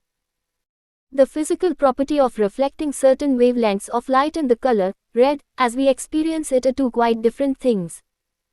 This is called representative realism, which suggests that perception is not the passive process that the naive realist suggests. Rather, we are actively involved in perception, supplying much of the content of our experiences, and must bear this in mind if we are to know what the world is really like in itself. More extreme than either naive or representative realism is idealism. Idealists, persuaded by the thought that we have direct access only to our experiences of the world, and not to the world itself, have questioned whether there is anything beyond our experiences. A more recent theory, phenomenalism, which bears some similarities to idealism, has also been proposed. How sensory stimuli are restructured into structured knowledge. Perception is the background of experience which guides every conscious action. The world is a field for perception, and human consciousness assigns meaning to the world. We cannot separate ourselves from our perceptions of the world. Experience is the primary source of knowledge, and knowledge is derived from sensory perceptions. For example, during a visit to a park, children react differently to their surroundings. While some students are drawn to the colors of the flowers, others react to the sweet smells and some completely ignore the flowers, opting to play with the swings. Later on, when asked to relate 120 basics in education, the experience, some students describe the colors of the flowers, others, the smells, some others just describe the playthings in the park. Each student describes according to his/her own sense perception. When asked to recognize rose, some recognize it by color and shape, while others by its smell. This indicates that each student constructs his/her own image about the flower using his/her own sense perception. Learning check 2-1. Why sense organs are considered the gateways of knowledge. 2. Why knowledge acquired through sensory perception is not considered reliable. 3. Give examples of external stimuli. How are they different from internal stimuli? 4. Describe the role of technology in sense perception. 5. What is the role of experience in sense perception? Language acts as a carrier or medium for conveying the knowledge from one individual to the other. It integrates knowledge acquired through varied sources at varied places and names it concept name. It helps in memorizing and recalling. In this context, the following should be kept in view. Contribution of language to knowledge acquisition and transmission. The acquisition of a first language occurs so easily for most people, and communication with others is so effortless, that the influence of language in shaping thoughts is seldom noticed. The appeal of a well-constructed argument can be sensed even without any formal training in logic or other forms of reasoning. Language is so much a part of human activity that it is easily taken for granted. The issues related to language and knowledge call for conscious scrutiny in order to recognize its influence on thought and behavior. Knower-known relationship. Language facilitates the process of knowing. The role of language in constructing knowledge is vital. Language is 121. Process of knowing. Commonly understood as a tool to describe and report the reality. However, this is a limited view of language since language is not only content. It also provides context and a way to recontextualize content.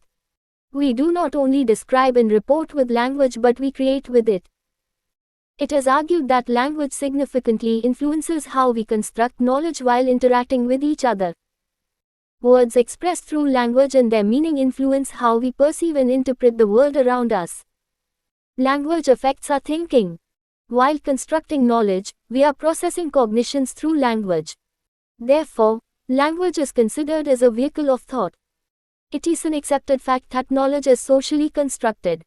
However, how knowledge is constructed and what sustains it is less commonly understood.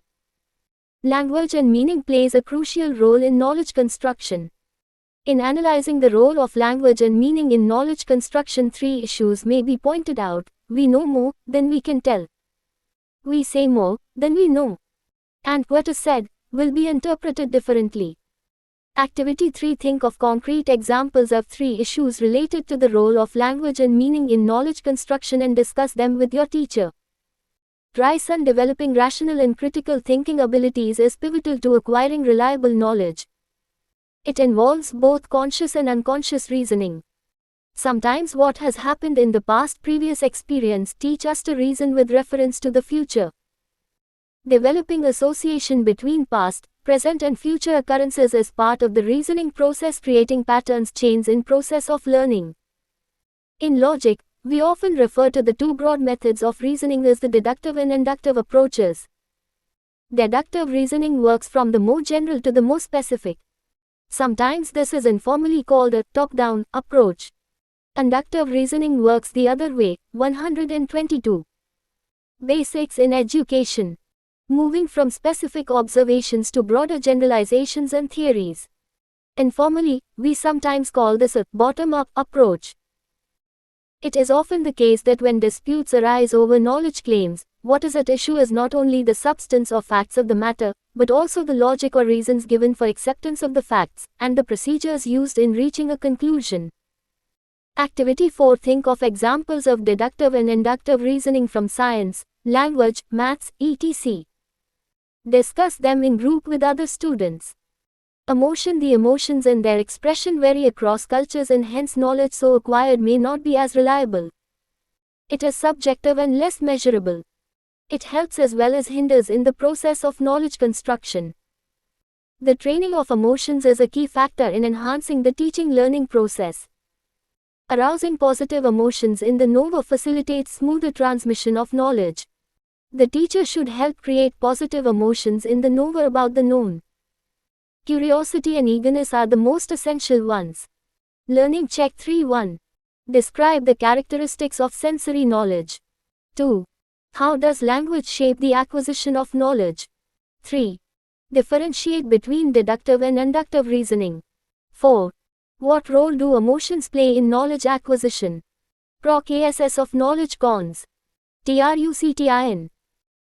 In the context of school, the knowledge construction process relates to the extent to which teachers help students to understand, investigate, and determine how the implicit cultural assumptions, frames of references, perspectives, and biases within a discipline influence the ways in which knowledge is constructed. 3 processes are singled out as 123. Process of knowing. Crucial to constructing this knowledge, activation of existing knowledge, communication between stakeholders, and envisioning of how a new system will change work practices. Activating knowledge refers to making it explicit and accessible to all stakeholders. Both users and developers of knowledge benefit from activation. Communication between stakeholders consists of creating a shared understanding through interaction among people.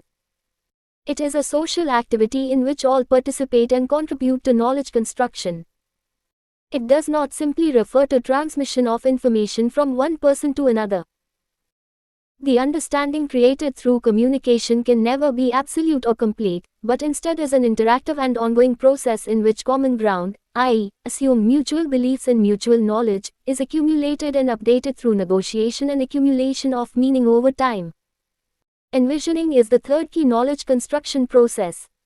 Envisioning is a constructive process in the sense that it is based on prior understandings but extends toward the future. It is, therefore, different from activation because it builds new understandings, rather than surfacing existing ones. Activity 5. Think of concrete examples of 3 processes of knowledge construction, mentioned above from real-life experiences. The recent thinking about knowledge construction assumes that knowledge is not something which can be transmitted from one person to another. Rather, it is jointly constructed by all parties involved in the process of knowledge construction. Constructivism is basically a theory, based on observation and scientific study, about how people learn. According to this theory, people construct their own understanding and knowledge of the world, through experiencing things and reflecting on those experiences. When one encounters something new, one reconciles it with one's previous ideas and experiences, maybe changing what one believes, or maybe discarding the new information as 124. Basics in education. Irrelevant. In any case, one becomes active creators of one's own knowledge, asking questions, exploring, and assessing what one knows.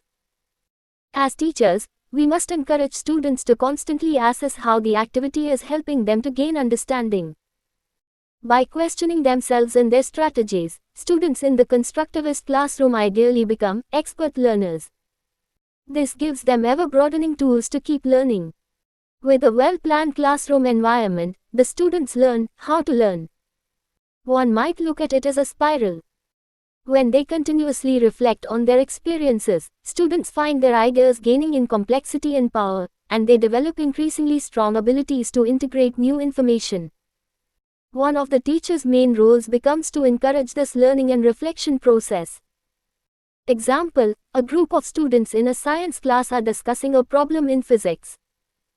Though the teacher knows the answer to the problem, she focuses on helping students restate their questions in useful ways. She prompts each student to reflect on and examine his or her current knowledge. When one of the students comes up with the relevant concept, the teacher seizes upon it and indicates to the group that this might be a fruitful avenue for them to explore. They design and perform relevant experiments. Afterward, the students and teacher talk about what they have learned, and how their observations and experiments helped or did not help them to better understand the concept. Learning check 4. What are the various ways through which teachers can help students to construct their knowledge? Give examples. A. Censure LS for construction of knowledge. Constructivism is a paradigm hypothesizes that learning is an active, constructive process. Here, the learner is an active constructor of information. In this process, the learners actively construct or create their own subjective representations of objective reality. New information is linked to prior knowledge, giving mental representations its subjective nature.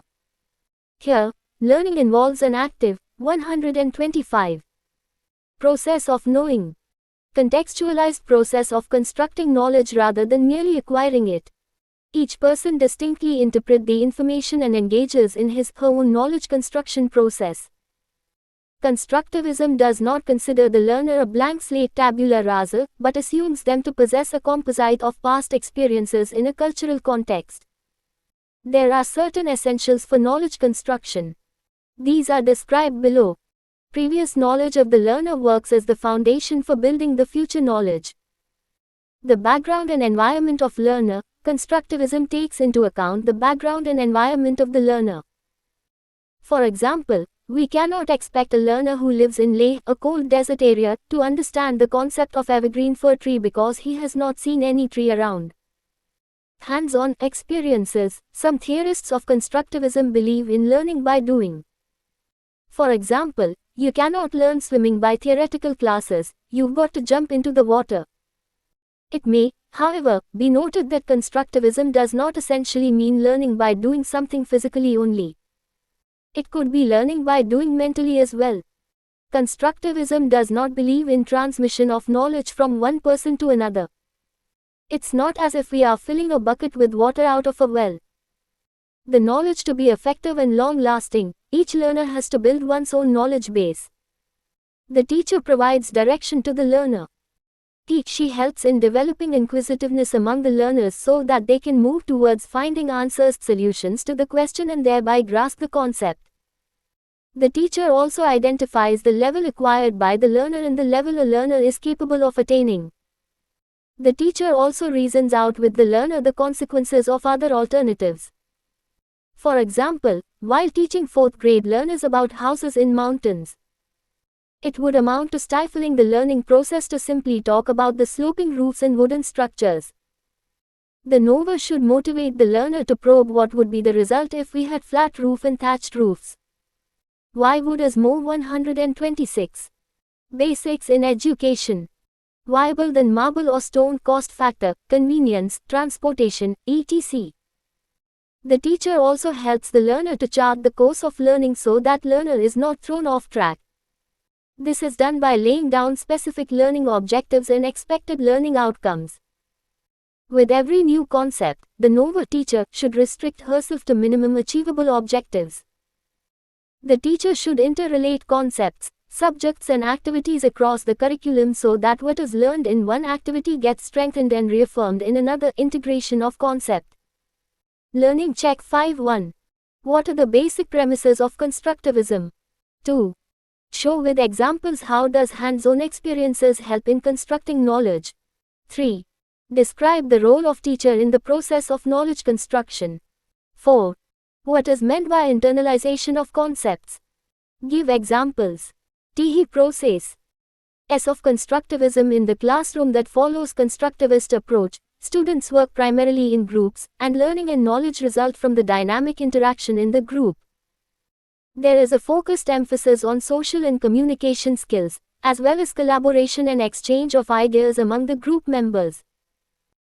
Contrary to the traditional classroom in which students work primarily alone and learning is achieved through repetition wherein the subjects are strictly adhered to and are guided by a textbook, in constructivist classrooms various active learning activities are encouraged. Some activities encouraged in constructivist classrooms are experimentation. Students individually perform an experiment and then come together as a class to discuss the results. Research projects. Students research a topic and can present their findings to the class. 1-7. Process of knowing.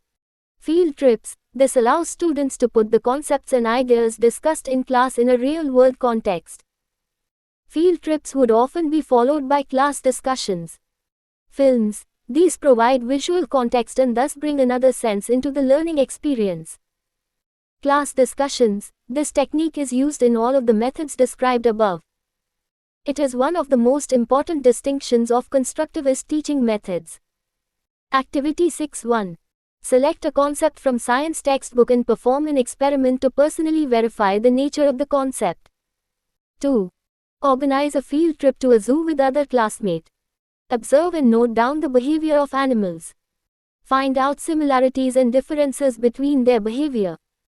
In today's friendly learning environment, constructivist approaches can also be used in online learning.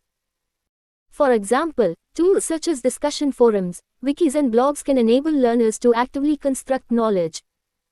Constructivist approaches tend to validate individual and cultural differences and diversity. In the constructivist classroom, the teacher's role is to prompt and facilitate discussion. Thus, the teacher's main focus should be on guiding students by asking questions that will lead them to develop their own conclusions on the subject. In constructivist paradigm, the following instructional approaches may be employed effectively. Direct instruction. The teacher usually spends some time lecturing.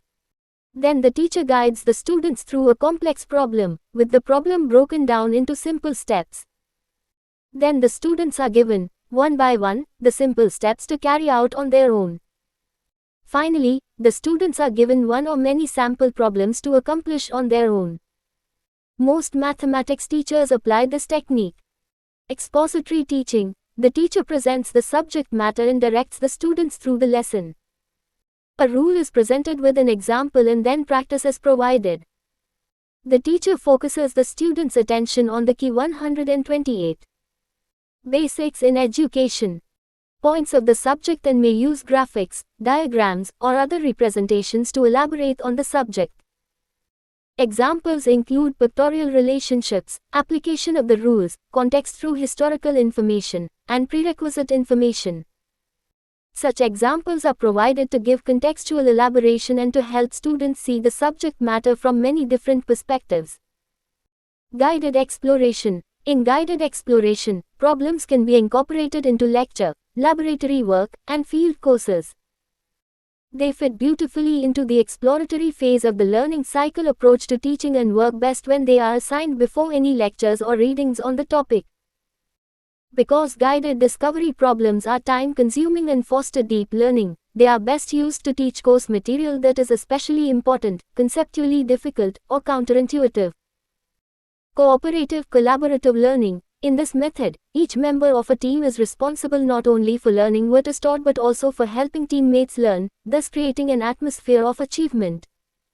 Students work through the assignment until all group members successfully understand and complete it. Cooperative efforts result in the participants striving for mutual benefit so that all group members gain from each other's efforts. Inquiry or problem-based learning. In this type of learning, the learner attempts to investigate questions, scenarios, often assisted by the teacher. For example, to teach children, how can we enhance and preserve our beautiful world? Children could be made to experience what it might be like in our environment in the year 2020. Children could wear face masks, work in a hot environment, and have limited access to water. This will stimulate lots of discussion about why our world might become like this and introduce the concept of sustainability. Let us take another example. A science teacher might provide students with a brief demonstration of how perceptions of color change depending on the intensity of the light source and then ask them to design their own experiment to further examine this relationship. In this example, the student is left to discover the content on his own. 129. Process of knowing. Table 1 Constructivist Learning Situation from National Curriculum Framework 2005, p. 19. Process Science Language. Situation. Learners read a text on mammals and view a video on life of mammals in different locales.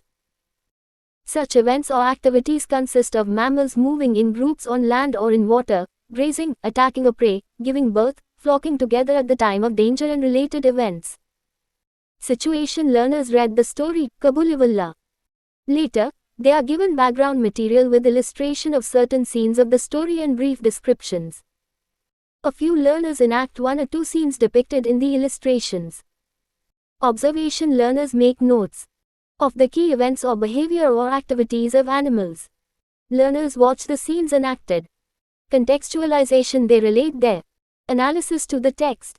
They relate story of the text with the illustration of the background material. Cognitive apprenticeship.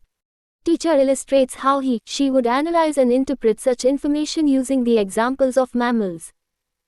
Using a scene enacted, the teacher models how to integrate reading the story and illustration of the background material. Collaboration. Learners form groups to work on the learning task while the teacher suggests guides them as they proceed. Learners work in groups to generate interpretations while the teacher suggests guides them as they proceed. Interpretation. Construction. Learners analyze and generate evidence to verify their hypothesis related to mammals living on land or water, etc.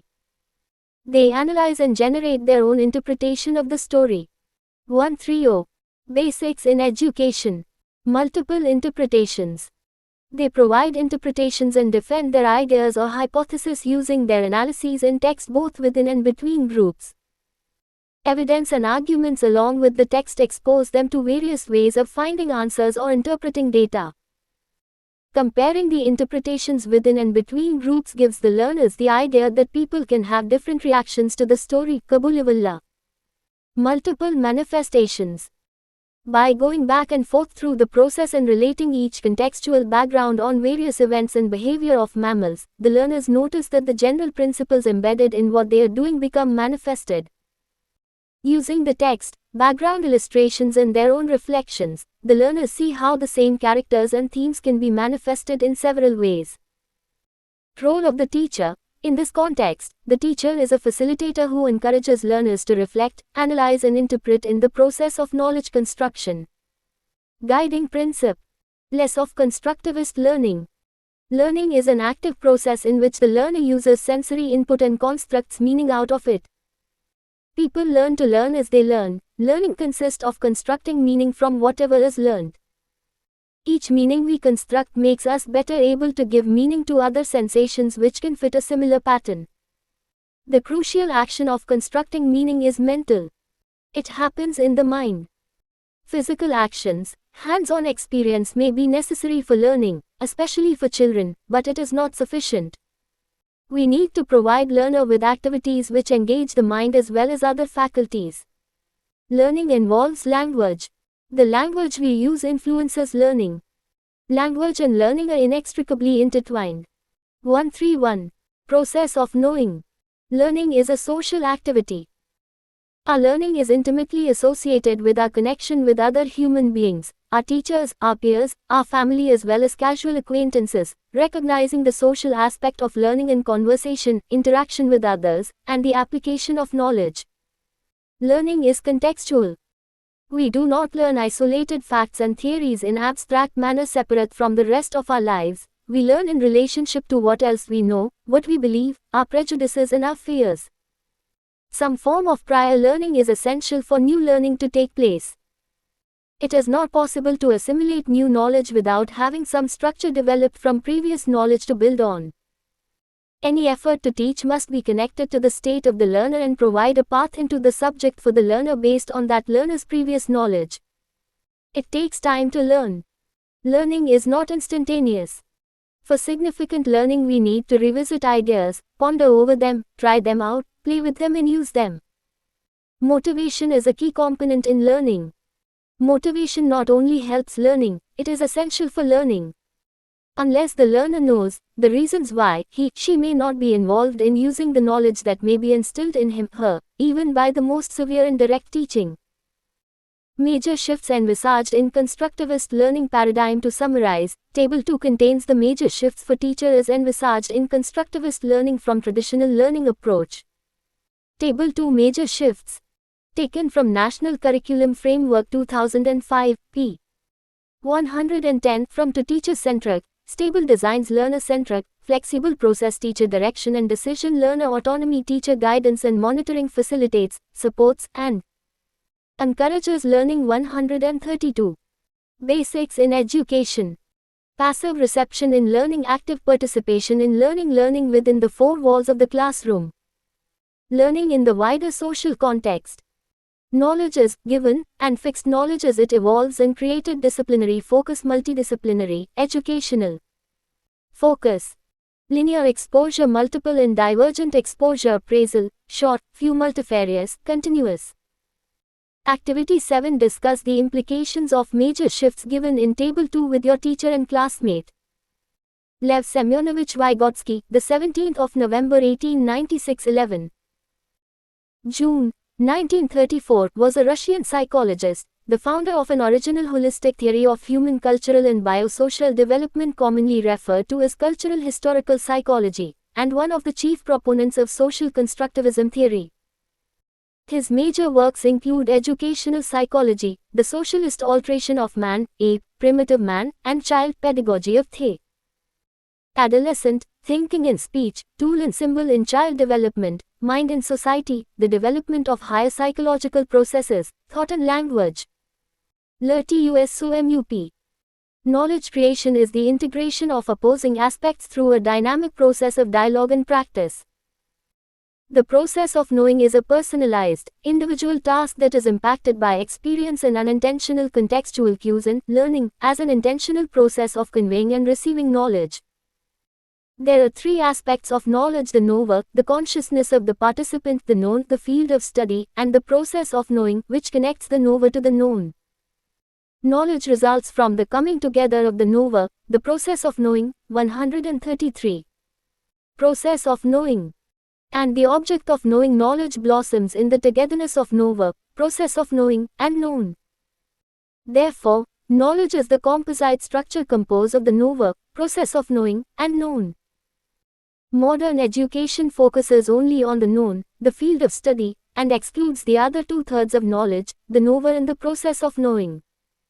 The different ways of knowing are sense perception, language, reason and emotion. Three processes which are crucial to constructing knowledge are activation of existing knowledge, communication between stakeholders, and envisioning of how a new system will change work practices. Knowledge involves the knower and the known, the existential and the situational. The role of the knower and the known in the process of knowledge construction thus becomes crucial. Knowledge comes to life inside the realm of experience. It is constructed, made by relations that unveil themselves in time. Constructivism is a paradigm hypothesizes that learning is an active, constructive process. Learners actively construct or create their own subjective representations of objective reality.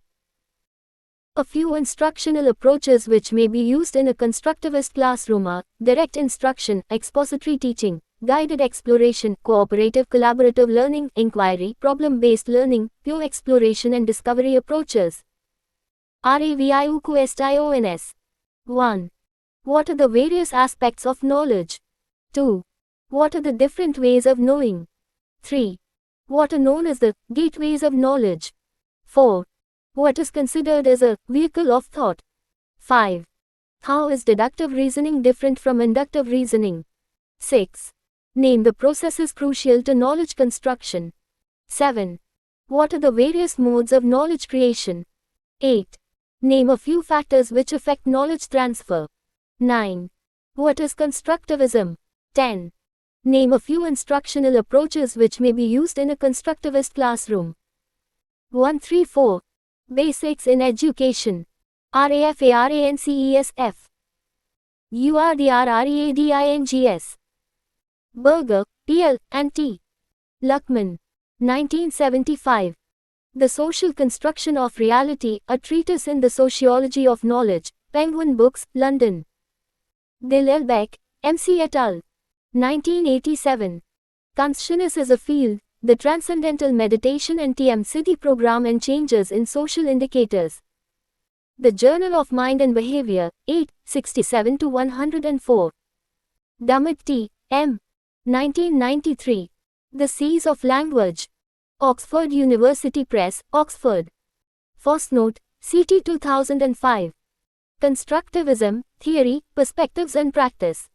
Columbia University Press. Ruff, G. K. Ichiho and I. Nonaka. 2000. Enabling Knowledge Creation.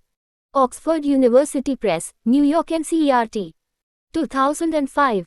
National Curriculum Framework 2005, New Delhi. Scaife, John. 2012. Constructivism in Action, Teaching for Learning. Rutledge. Tobin, Kenneth. 1993. The Practice of Constructivism in Science Education. Lawrence Earlbaum Associates, Hillsdale, N.J. Vygotsky, L. 1978.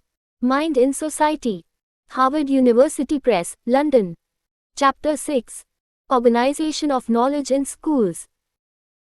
Structure, Introduction, Objectives, Meaning of Knowledge, Organization, Forms of Knowledge included in school education, Selection of knowledge categories in school education, Agencies for selection and organization of categories of knowledge in schools, Process for developing curricula, syllabi, and textbooks, Principles of formulating syllabus, Characteristics of a good syllabus, the process of curriculum development in India. Let us sum up, review questions, references and web links. 136. Basics in Education. Introducing as a student, you must have wondered how the knowledge that you received in the schools is selected and organized. Who does this? Do the teachers have autonomy to decide what will be taught in a particular class? Why some topics are introduced in a particular class and not in some other class? What are the various subjects that are taught in school and what is the basis of introducing a particular course in a particular class? Which are the agencies that decide about the courses? How the mechanism for evaluation of what and to what extent students have learnt is decided and which are the agencies responsible for implementing it. Whether the courses and evaluation mechanisms are same throughout the country. These are some of the questions that this chapter attempts to address. CTIVS. After reading this chapter, you will be able to describe meaning of knowledge organization. Appreciate the different forms in which knowledge is organized in the school. Explain the methodology of organizing knowledge. Enumerate the agencies responsible for developing syllabi in India.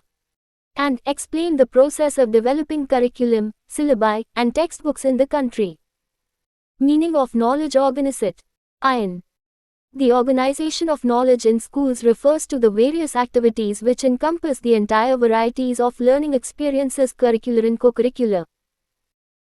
It covers the syllabi, courses of studies, the teaching methods, the characteristics of teachers and students, the interactions taking place between the teacher and the taught, between taught and the environment, the textbooks, teaching aids, library, the system of evaluation, different co-curricular programs such as morning assembly, prize-giving ceremony, sports competitions, dramas, observation of different religious or national festivals, etc.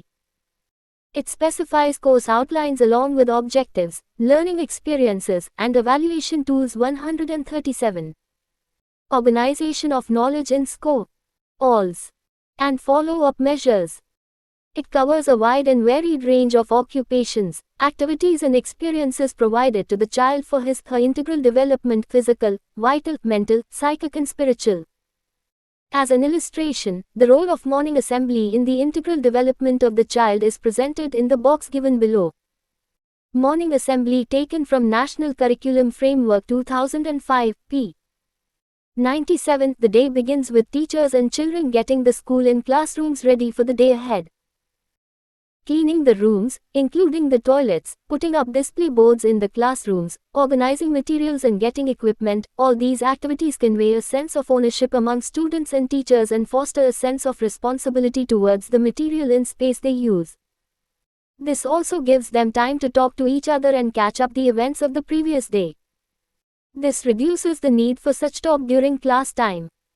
During the General Assembly, everybody sits together, and according to their classes or in lines, but the younger ones in front and the older ones behind.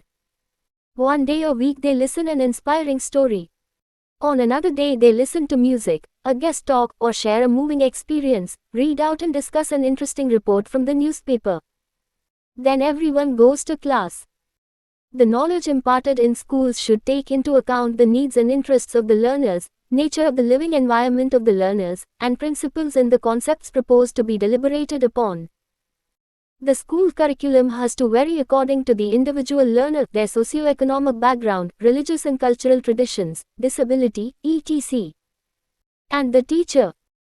A syllabus might be prescribed by the state, a textbook might also be prescribed by the state, but the curriculum cannot be made uniform as no two teachers are identical in the method of teaching, no two children are identical in their methods of learning, and no two schools have identical resources of learning environment. Ideally, organization of knowledge should be flexible, so as to suit the requirements of the 138 basics in education. Individual learners to enable them to grow freely, gradually bringing their innate potentialities to the surface. Activity 1.1. Visit a couple of schools. Prepare a list of activities, curricular and co-curricular, conducted in the school. 2. Observe the efforts made by the school to organize these activities according to the needs of the individual learner. The organization of knowledge has different purposes. To Rousseau, it needs to give freedom to the child to pursue his/her own pace of progress. Mahatma Gandhi believed that the organization of knowledge in schools needs to be influenced by the social aims of education and the totality of experiences carried out through a particular craft. Tagore was of the view that the totality of experience needs to be characterized by universal brotherhood, in tune with the motto of his Vishwa Bharti Yatra Visrabhabati Ekanidam. To Sri Aurobindo, totality of experience covers physical, vital, mental, psychic and spiritual personalities of the child. In case of Froebel, this experience is the rounded whole of the knowledge and experience of the human race, achieved through play. The organization of knowledge in schools is a cyclic process, whose main components are objectives, content, method, evaluation, and feedback. Ideally, learners need to be consulted in deciding the content and process of organization of knowledge. However, the amount of consultation may be comparatively less in lower classes. Organization of knowledge in schools is an ongoing process. As the knowledge expands, many areas of the knowledge provided in the schools become familiar to the common man. A child learns many things informally from his/her environment, which his/her parents had to learn formally, through a school-delivered program. The development of technology continuously pours more and more facts, concepts, information to the door of the common man. Hence, the agencies periodically review the knowledge being delivered in the schools and utilize the new developments to improve the same. 139. Organization of knowledge in school. Alls. Related to this is the question as to how much time children should devote in the school. The box given below illustrates this fact. Time on task taken from National Curriculum Framework 2005, p. 96. The concept of time on task is an essential reckoner for taking stock of the total time that children spend actively on learning. This would include time spent on listening, reading, writing, doing activities, discussing, etc. It would not include waiting for one's turn, copying from the board or revising. Particularly in multigrade classes, planning and designing of learning activities for children need to ensure that children's time on task is maximized. Total study time that is expected from students in both face-to-face and self-study or homework needs to be accounted for while planning the syllabus or course of study for students, especially as they go into higher grades. Total homework time. Primary, no homework up to class 2 and 2 hours a week from class 3. Middle school, 1 hour a day, about 5 to 6 hours a week. Secondary and higher secondary, 2 hours a day, about 10 to 12 hours a week. Teachers need to work together to plan and rationalize the amount of homework that they give to children. Learning check 1-1.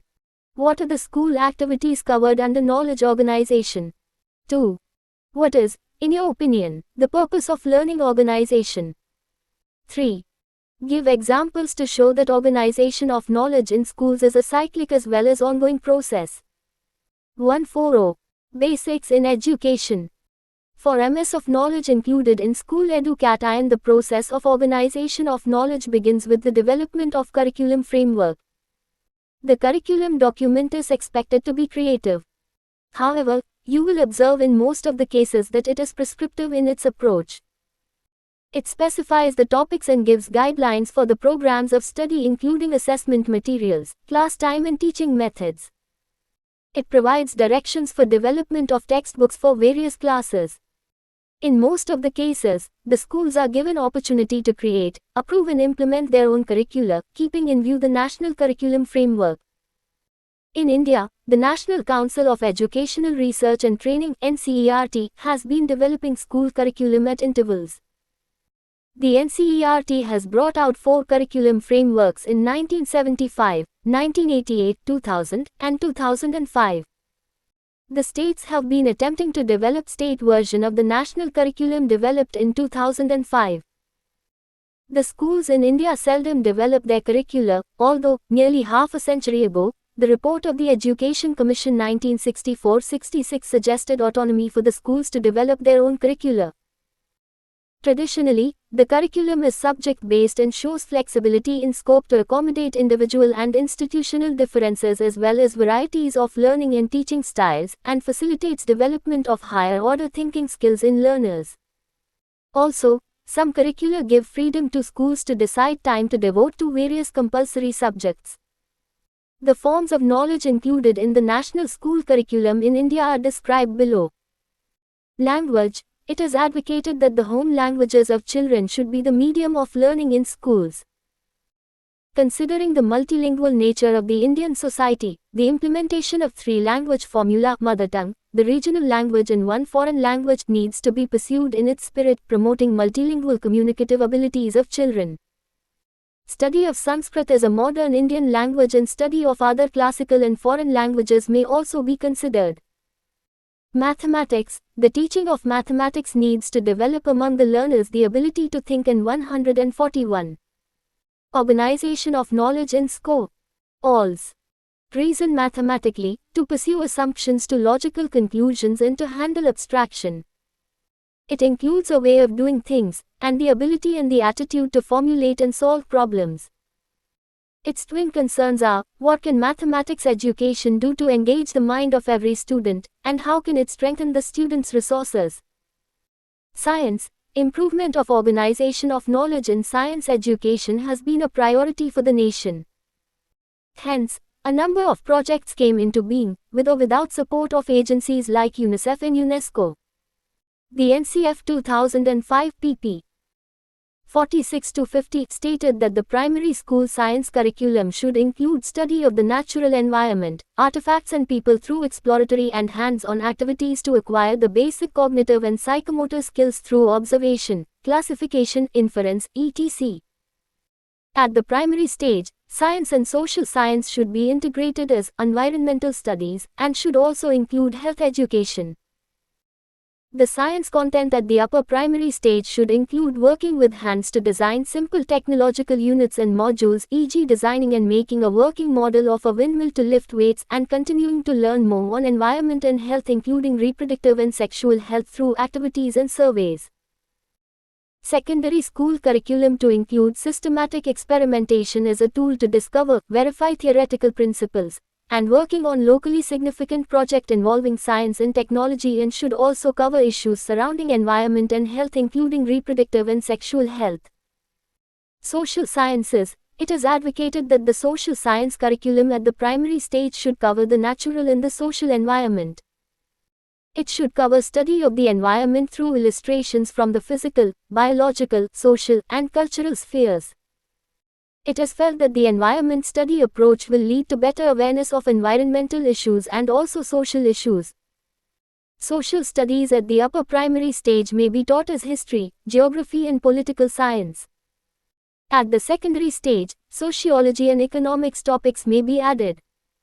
142. Basics in education.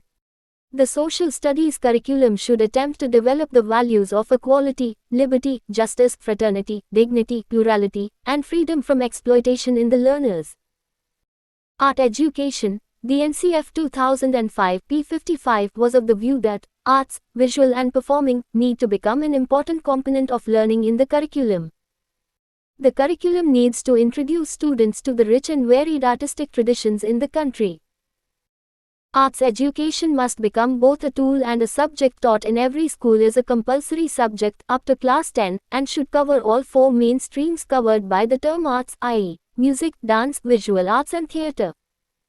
Health and physical education. A part of health education is covered under science curriculum. The NCF 2005 pp.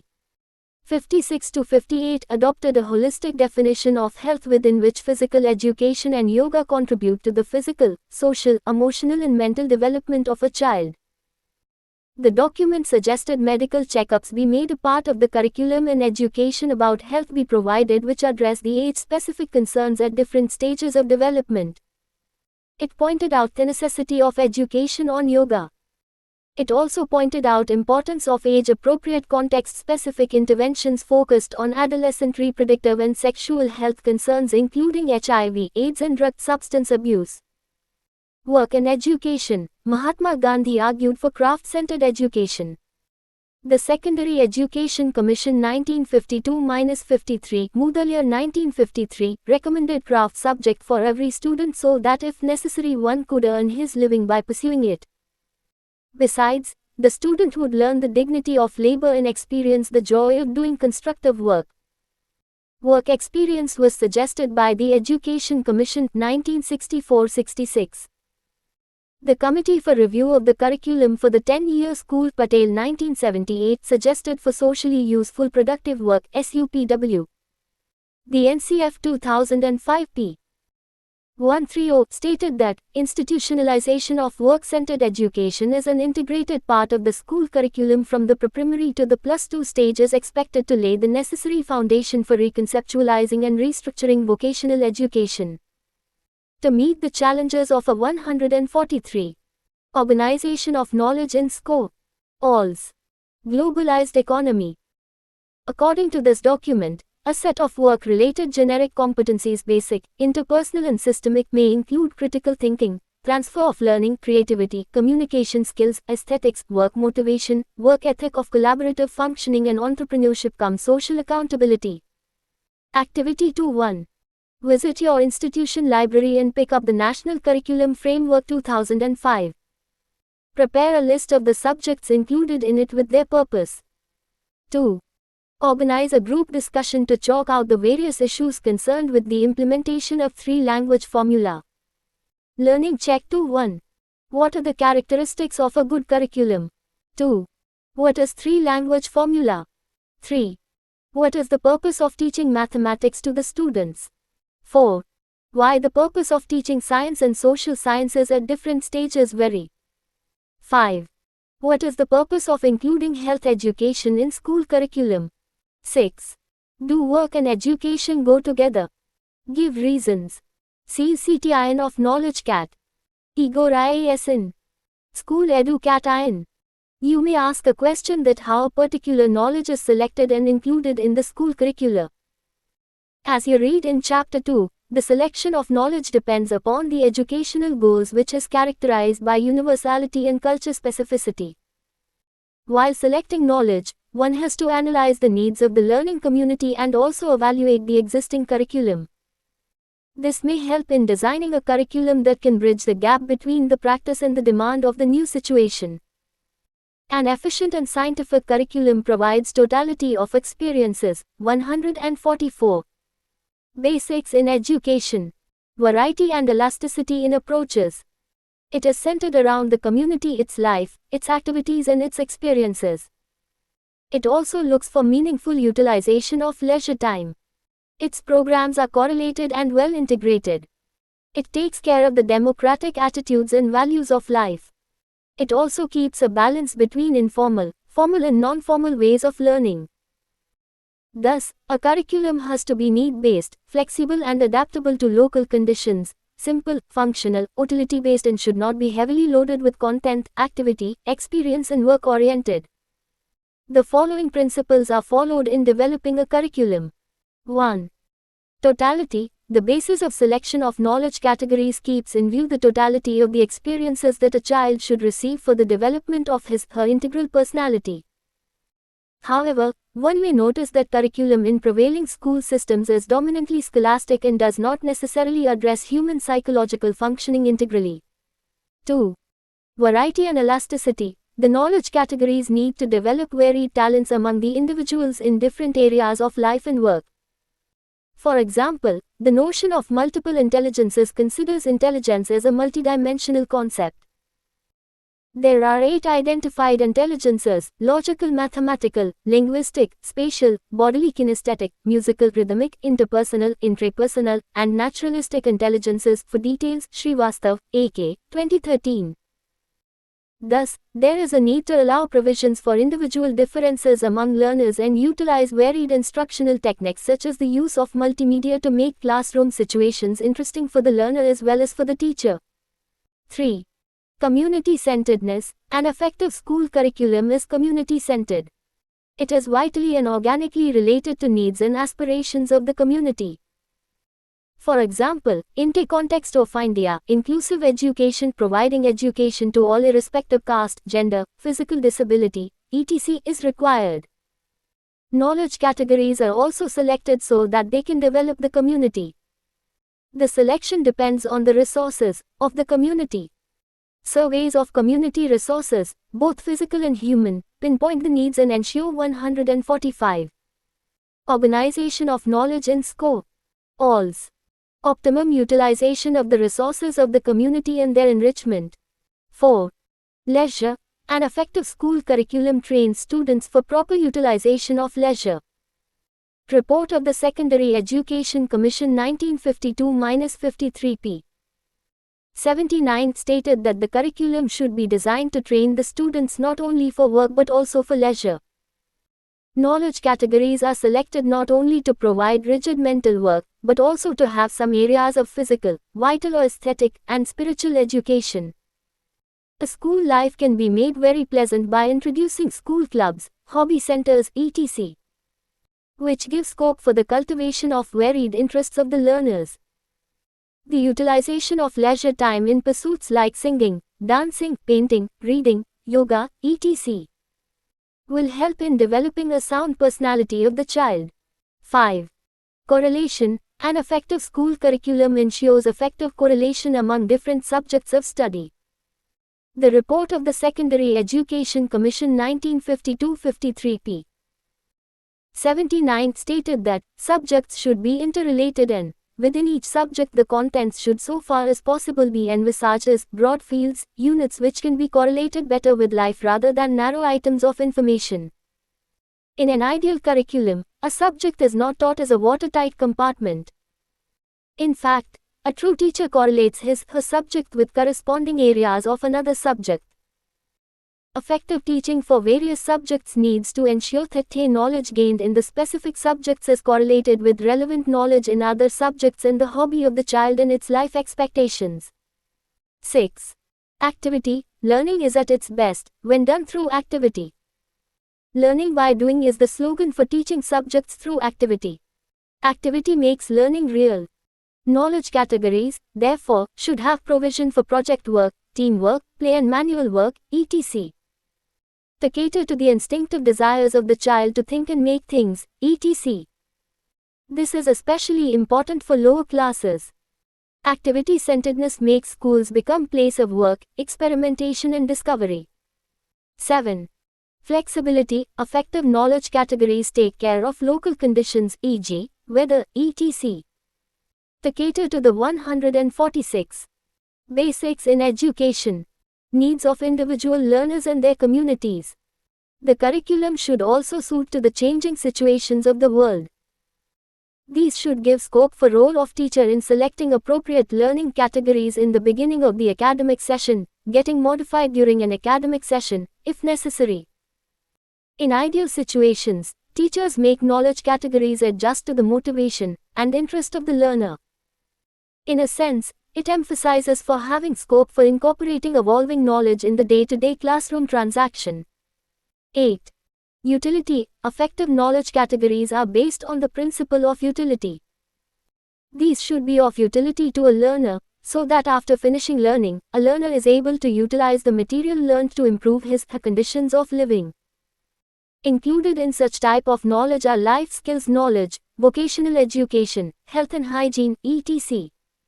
9. Creativity. Effective knowledge categories are based on strategies that make children creative. The creativity deals with the higher mental areas. Each person has some areas in which she/he is creative. The task of education is to find out these areas and help the learner to enrich them. The schools, therefore, should try to have provision for development of creative talent in children. This principle is more applicable in case of schools exclusively meant for gifted children. 10. Play. Playway method is an effective strategy, especially used for early childhood care and education. Work and play in education was suggested by Maria Montessori. Froebel made play the basis of education. According to him, the work is to be done in spirit of play. Play helps an individual to unfold him/herself. It gives rise to qualities like feeling, cooperation, tolerance, self-dependence, freedom in thinking and action, etc. Play is yet to find its due place in the curricula. Most of the so-called kindergarten, Montessori and nursery schools, etc. exist for business, not for integrating play and education. 11. Conservation. Every society makes attempts to preserve its culture and transmit the same to the future generation. An education system is expected to perform this role efficiently. Culture refers to the shared attitudes, values, beliefs, traditions, etc. of a society. 147. Organization of knowledge and scope. Alls. 12. Democratic values. John Dewey, a prominent educationist, gave much importance to democracy in education. Democratic approaches in education are sine qua non of the modern educational system. An ideal curriculum should be based on democratic ideas in education. Such a curriculum should also try to make a child understand the role of democracy for education and vice versa. 13. Equality involves providing equal opportunity to all, not only in access, but also in the conditions for success. NPE 1986 suggested a co-curriculum for all school curriculum development agencies. Activity 3.1. Analyze a curriculum to see the extent to which it caters to the needs of the society. Discuss it with teachers. 2. Think of a few concrete activities that will make school curriculum more interesting to the learners. Discuss the same with teachers for introducing the same in the school. 3. Think of the ways in which culture of a society can be preserved by education. Learning check 3.1. What are the characteristics of a good curriculum? 2. What is the purpose of relating various subjects with each other? 3. What does the principle of utility refers to? 4. What is meant by democracy in education? 5. What is the meaning of equality in education and how can it be achieved in our context? Agents IAS for SEAL. CT IAN and Organisit. IAN. Of category IAS of knowledge in schools at the national level, each country has a Department of Education. In case of larger countries, such as India, in addition to the Ministry of Human Resource Development, which consists of Department of School Education and 148 Basics in Education, Literacy and Department of Higher Education, each state of the Union has a Department of Education. Further, in India, education is placed in the concurrent list of the Constitution. This point has been discussed later in this chapter. At the international level, the International Baccalaureate Organization (IBO) has 3,318 schools as on the 12th of January 2012, spread over 140 countries. In India, IBO has 86 schools, out of which 33 offer IB primary years program, 8 middle years program and 77 IB diploma program. In India, MHRD is the main body responsible for organization of knowledge in schools. It formulates policy for the purpose. The National Council of Educational Research and Training (NCERT), New Delhi, an autonomous organization under the Department of School Education and Literacy of MHRD, is the national-level agency involved in selection and organization of knowledge in schools. The NCERT brings out at intervals a new national curriculum framework. At the state level, the State Council of Educational Research and Training (SCERT) either develops state-level curriculum guidelines or adapts national curriculum framework. The National Institute of Public Cooperation and Child Development prescribe guidelines for organization of knowledge in Anganwadis, which provide early childhood care and education as part of Integrated Child Development Services (ICDS) scheme. There are 3 national-level bodies that formulate courses of studies for various examinations conducted by them. These are Central Board of Secondary Education (CBSE), Council for the Indian School Certificate Examination (CISCE), and National Institute of Open Schooling (NIOS). At the state level, there are state boards of school examination to conduct state-level examinations at the end of Class 10 and Class 12. A list of various examining bodies which conduct public examinations for school level are given below. NATIO NAL VAL Board as County UNCLS. 1. Central Board of Secondary Education Preet Vihar, Delhi 11000922. Council for the Indian School Certificate Examination, Nehru Place, New Delhi 11000193. National Institute of Open Schooling, A24-25, Institutional Area, NH24, Sector 62, Noida 201309,149. Organization of Knowledge in SCO. ALS. Saint ATA VAL Board as County UNCLS. Andhra Pradesh 1. Board of Intermediate Education, Hyderabad. 2. Board of Secondary Education, Hyderabad. Assam 1. Assam Higher Secondary Education Council. Guwahati. 2. Board of Secondary Education Assam, Guwahati. 3. Assam Sanskrit Board, Guwahati. Bihar 1. Bihar School Examination Board, Patna. 2. Bihar State Madrasa Education Board, Patna. Chhattisgarh 1. Chhattisgarh Board of Secondary Education. Raipur. 2. Chhattisgarh Madrasa Board, Raipur. 3. Chhattisgarh Sanskrit Board, Raipur. 4. Chhattisgarh State Open School, Raipur.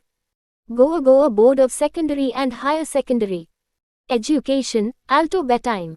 Gujarat Secondary and Higher Secondary Education Board, Gandhinagar. Haryana Board of School Education, Bhiwani. Himachal Pradesh Board of School Education, Dharamshala. Jammu and Kashmir State Board of School Education, Jammu, November to April, Srinagar, May to October. Jharkhand Academic Council, Ranchi. Karnataka 1. Government of Karnataka, Depth of Pre-University Education, Bangalore. 2. Karnataka Secondary Education Examination Board, Bangalore. Kerala 1. Kerala Board of Public Examination, Thiruvananthapuram. 2. Kerala Board of Higher Secondary Education, Thiruvananthapuram. Madhya Pradesh 1. Board of Secondary Education, Madhya Pradesh, Bhopal. 2. MP State Open School, Board of Secondary Education Campus, Bhopal. 3. Maharishi Patanjali Sanskrit Sansthan, Bhopal. Maharashtra State Board of Secondary and Higher Secondary Education, Pune. Manipur 1. Board of Education, Manipur, Imphal. 2. Council of Higher Secondary Education, Imphal. Meghalaya Board of School Education, Tura. 150. Basics in Education. Mizoram Board of School Education, Aizawl. Nagaland Board of School Education, Kohama, Odisha 1. Council of Higher Secondary Education. Bhubaneswar 2. Board of Secondary Education, Cuttack. Punjab School Education Board, Mohali. Rajasthan 1. Board of Secondary Education, Ajmer. 2. Rajasthan State Open School, Jaipur. Tamil Nadu State Board of School Examinations and Board of Higher Secondary Examinations, Chennai. Tripura Board of Secondary Education, Agartala. Uttar Pradesh 1. UP Board of High School and Intermediate Education, Allahabad. 2. UP Sec. Sanskrit Education Council, Lucknow. Uttarakhand Board of School Education, Nainital. West Bengal 1. West Bengal Board of Secondary Education, Kolkata. 2. West Bengal Council of Higher Secondary Education, Kolkata. 3. West Bengal Board of Primary Education, Kolkata. 4. West Bengal Board of Madrasa Education, Kolkata. 5. Ravindra Mukta Vidyalay, West Bengal State Open School, Kolkata. Note: states not having independent boards have not been included in the list. Proc ASS for develop. In QRRICULA, syllabi. And textbook. S. As you know, the curriculum covers the whole spectrum of teaching learning activities in the school. On the other hand, the syllabus restricts itself to examinable portions of the curriculum. The independent autonomous schools, not affiliated to any school board, have their staff councils which give final seal to the proposals of the individual teachers in having a curriculum including text materials for teaching the learning of the students, either prepared by the teachers themselves or procured from the open market. These May 151. Organization of Knowledge in SCO. ALS.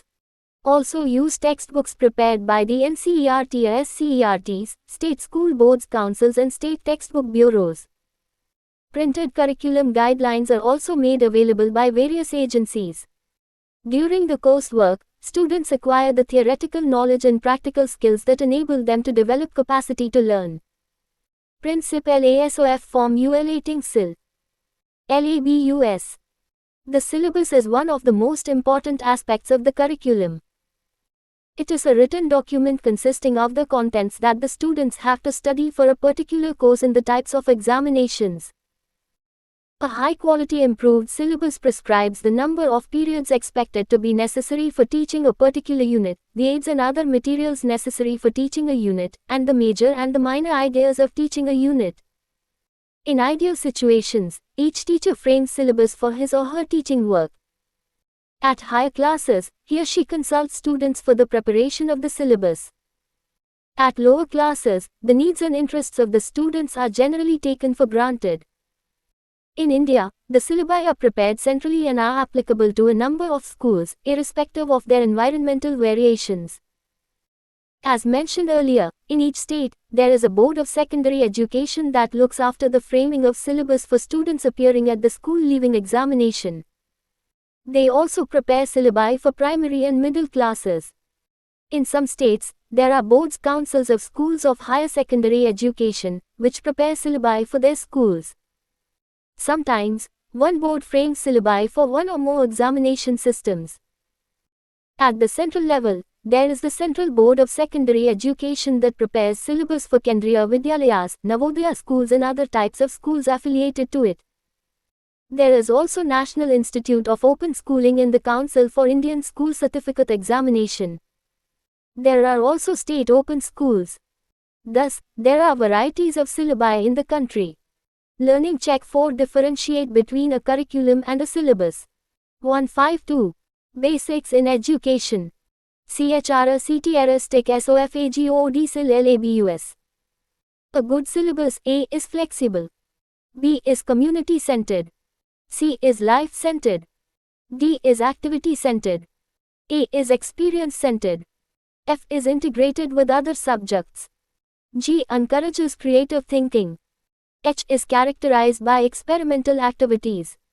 I provides opportunities to each learner to learn at his/her own pace of learning. J provides opportunities to each learner to learn according to his/her own areas of interest and interest priorities. K has scope for utilization of varieties of resources available in the environment of the learner. L has scope for teachers to use varieties of methods and approaches in teaching. M has abundant facilities for a student to build and apply scientific concepts and principles.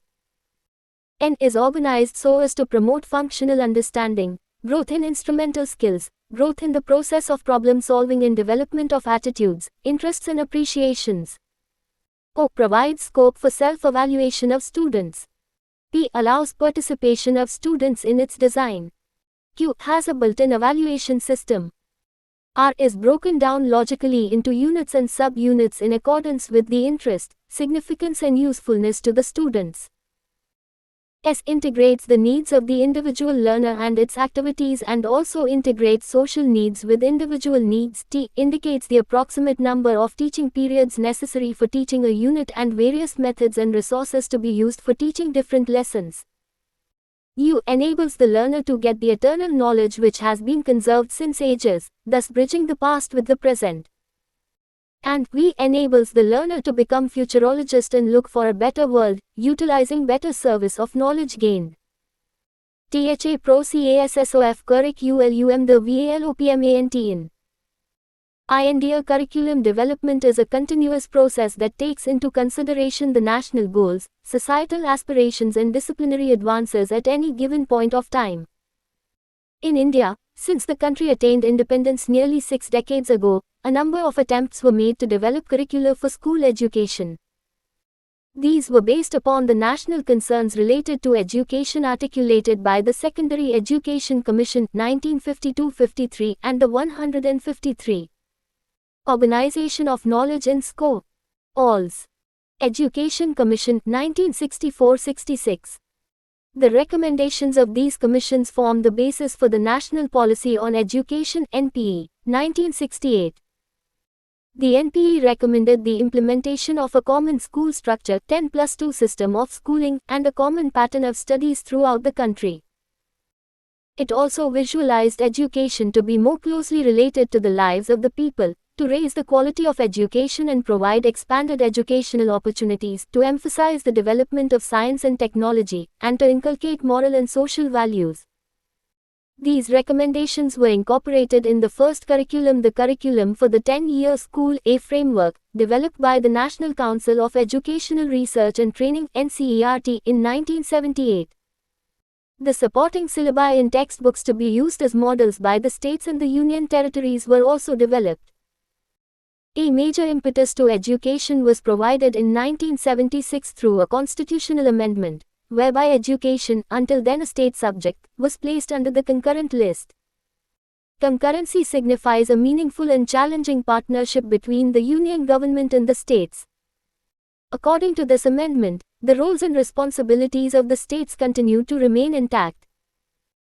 However, the Union government has now a larger responsibility to strengthen the national and integrative character of education, to maintain quality and standards, and to promote excellence at all levels of educational pyramid throughout the country. In the changed circumstances, for the first time in 1986, the country as a whole had a national policy on education NPE, 1986. The NPE 1986 envisaged a national system of education based on national curricular framework which would contain a common core along with other components that are flexible. It also envisaged removing disparities and equalizing educational opportunities by addressing to the needs of disadvantaged sections of the society. To achieve these goals, the NPE 1986 called for reorganization of education at different stages.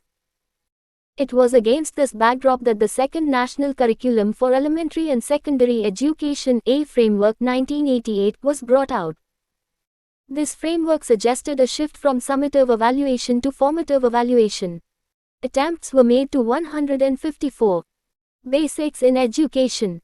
Define minimum levels of learning at all stages of school education. The 1990s were marked with two important educational concerns. The first was related to the curriculum load on the children, both in terms of the physical load that a child has to carry daily on his/her shoulders and the burden of non-comprehension of the contents. The report of the Yashpal Committee, namely Learning Without Burden 1993, focused on this issue in a systematic manner and recommended that very little, fully comprehended content is far better than a great deal, poorly comprehended content. The second step was related to the decentralization of education and recognizing the role of Panchayati Raj institutions in the management of school education. The involvement of Panchayati Raj institutions offers an opportunity to make the system less bureaucratic and the school more autonomous. It also entails the responsibility to localize knowledge and curriculum practices. The third National Curriculum Framework for School Education 2000 addressed the concerns as equality of access to quality education and opportunity, strengthening the national identity and preserving cultural heritage, responding to the impact of globalization and the challenge of information and communication technology, linking education with life skills, reducing the curriculum load, and value development. It also viewed education as a lifelong process. A shift from factual knowledge to the process of understanding, thinking and internalizing was envisaged. It also stressed the mastery learning approach by using diagnosis and remediation for weaker students and enrichment programs for the brighter ones. The National Curriculum Framework 2005 (NCF 2005) is a landmark in the development of curriculum framework. It is based upon the following guiding principles: p. 5a. Connecting knowledge to life outside the school. B. Ensuring data learning is shifted away from rote methods. C. Enriching the curriculum to provide for overall development of children rather than remain textbook-centric. D. Making examinations more flexible and integrated into classroom life. In 155. Organization of knowledge in scope. Alls. A. Nurturing an overriding identity informed by caring concerns within the democratic polity of the country. As already described, NCF 2005 assumes that learning is a process of the construction of knowledge. Learners actively construct their own knowledge by connecting new ideas to existing ideas on the basis of materials, activities presented to them, experience. It envisages that teaching of the curricular areas should be based upon the following principles: NCF 2005, pp. 127 to 128. Language skills, speech and listening, reading and writing cut across school subjects and disciplines. Their foundational role in children's construction of knowledge right from elementary classes through senior secondary classes needs to be recognized. A renewed effort should be made to implement the three-language formula, emphasizing the recognition of children's home languages or mother tongues as the best medium of instruction. These include tribal languages.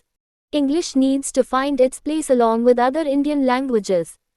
The multilingual character of Indian society should be seen as a resource for the enrichment of school life. Mathematics, mathematization, ability to think logically, formulate and handle abstractions rather than knowledge of mathematics. Formal and mechanical procedures is the main goal of teaching mathematics. The teaching of mathematics should enhance children's ability to think and reason, to visualize and handle abstractions, to formulate and solve problems. Access to quality mathematics education is the right of every child.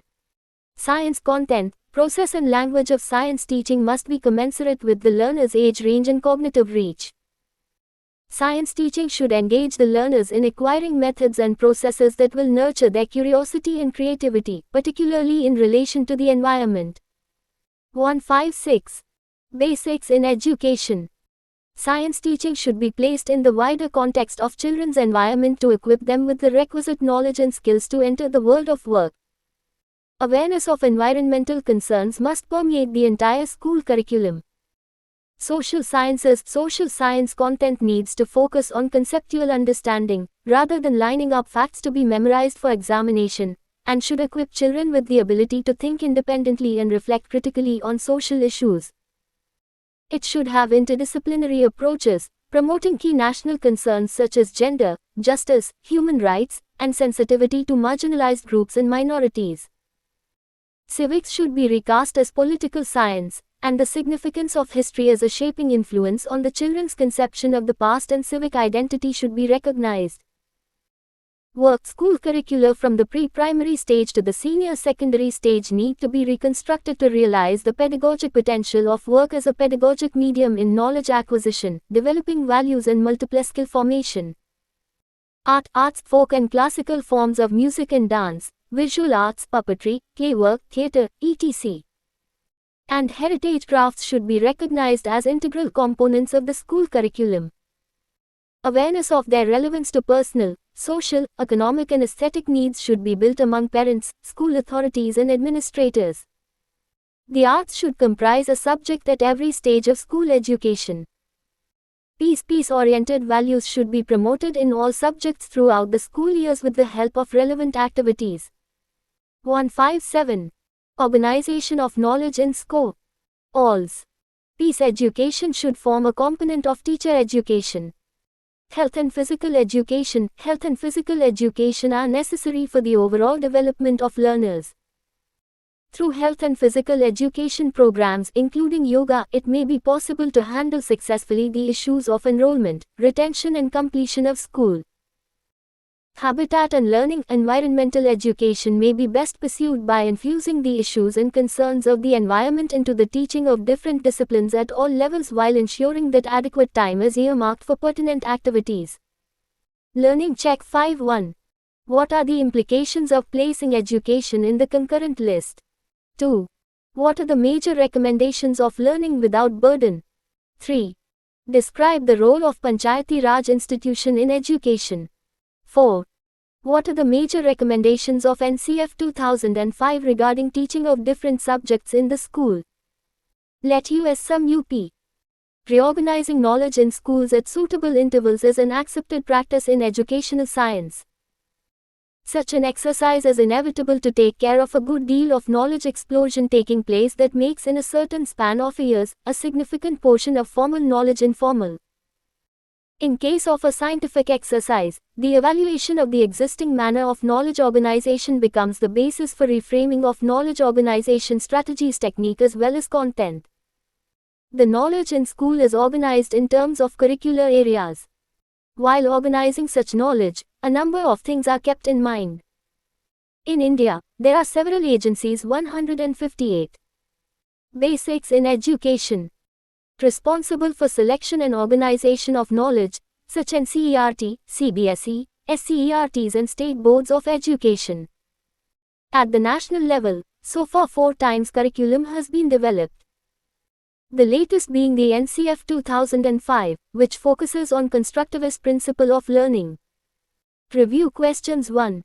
Describe the meaning of organization of knowledge. 2. What are the areas under which school knowledge is organized? 3.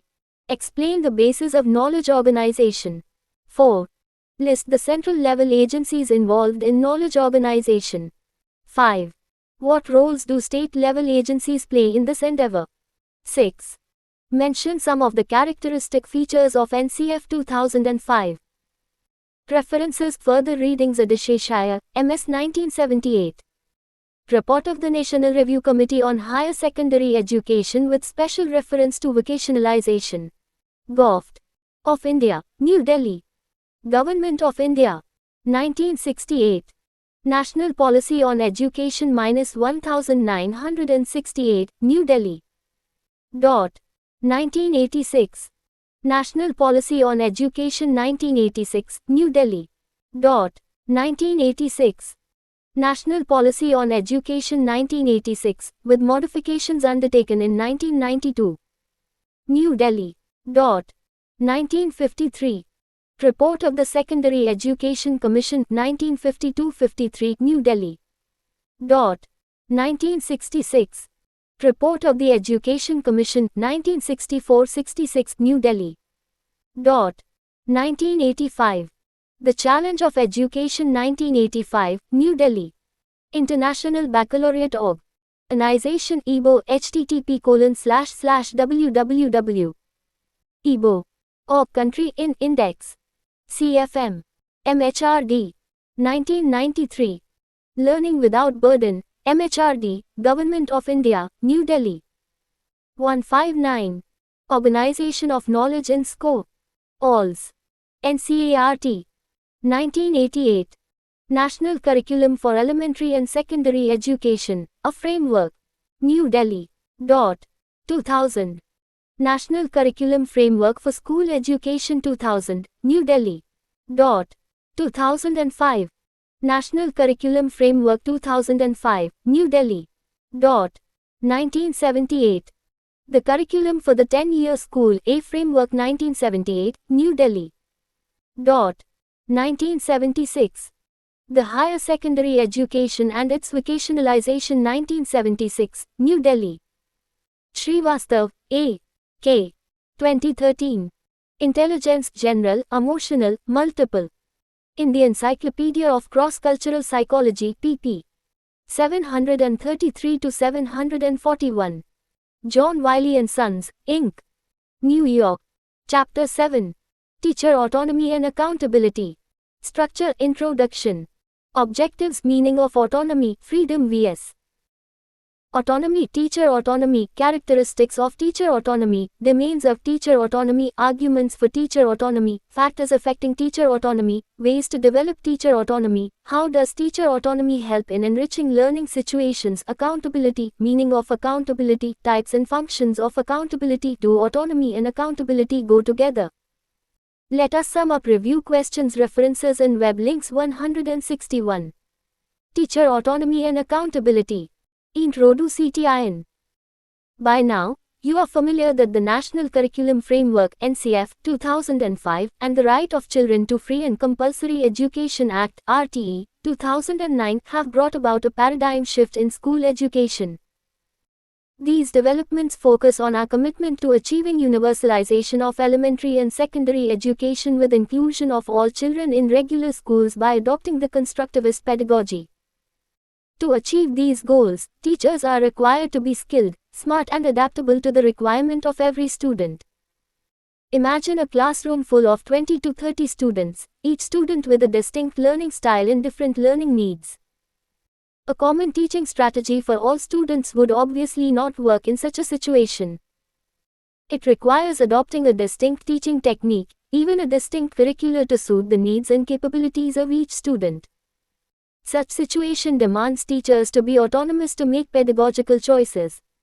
NCF 2005 advocated that teachers' autonomy is essential for ensuring learning and to address children's diverse needs. It further emphasized that as much as the learner requires space, freedom, flexibility, and respect, the teacher also requires the same. Related to the concept of autonomy is the accountability of the teacher. The present unit addresses these issues. In this unit, we shall be discussing the concept of teacher autonomy, why it is required, and how it is related to accountability. CTIS. After going through this unit, you will be able to describe the concept and importance of teacher autonomy. Analyze critically the factors that influence teacher autonomy. Understand the strategies that may be adopted to develop autonomy among teachers. Explain the role of accountability in realizing the objectives of educational system. And critically evaluate the contemporary scenario with respect to teacher autonomy and accountability. 162. Basics in education. Meaning of autonomy. The notion of autonomy has been one of the central concerns of philosophers since ancient times. The concept first came into prominence in ancient Greece and was derived from the Greek words auto, self, and nomos, rule or law, meaning one who gives oneself their own laws. According to Collins Cobbold English Dictionary, 1995, autonomy refers to the ability to make your own decisions about what to do rather than being influenced by someone else or told what to do. The terms such as independence, self-sufficiency, self-government, self-rule, sovereignty, etc. are used as synonymous to autonomy. Initially, the term was used to characterize states that were self-governing. But later on it came to be widely understood as a property of persons. Today, the concept of autonomy is used in both the senses, although philosophers deal with autonomy primarily as a virtue of the person. The concept of autonomy for the first time came into philosophical prominence with the work of Immanuel Kant, who was strongly influenced by the writings of Jean-Jacques Rousseau. Although Rousseau did not use the term autonomy, his conception of moral freedom defined as obedience to the law one has prescribed to oneself has a clear relation to Kant's understanding of autonomy. Kant's moral theory is based on the position that rational human wills are autonomous. Kant enforced that autonomy does not consist in being bound by no law, but by laws that are in some sense of one's own making. His idea of autonomy goes beyond the negative sense of being free from influences on our conduct originating outside of ourselves and contains foremost the idea of laws made and laid down by oneself, and, in virtue of this, laws that have decisive authority over oneself. As per Kant's philosophy, an autonomous person's sources of authority, or principles that bind him, are in his own will. Also, to achieve autonomy, one has to make himself/herself free from the influence of external circumstances and to give himself/herself laws that are expressive of his/her own power. It means the autonomous person is conscious of his/her own power and freedom, and is not merely governed by the value judgments of others. Rather, he is capable of determining values for himself/herself. 163. Teacher autonomy and accountability. Freedom vs. autonomy is per Kantian concept. An autonomous person is free. The question arises, what is the difference between freedom and autonomy? Is autonomy a synonym to freedom? In the present section, we shall discuss this issue. Freedom and autonomy are entirely two different practices. Freedom is a practice that always occurs with reference to a subjugating power. That is, it is concerned with gaining control over others. On the other hand, autonomy is a practice of self-constituting power that exists in itself and for itself. An autonomous person is master in him/herself. She initiates a task and does it in his/her own way. While autonomy is associated with the presumably self-sovereign individual, freedom dialectically interweaves the individual with the society. In freedom, individual selfhood does not stand opposed to or apart from the collective, but is significantly formed and realized by his or her own social existence.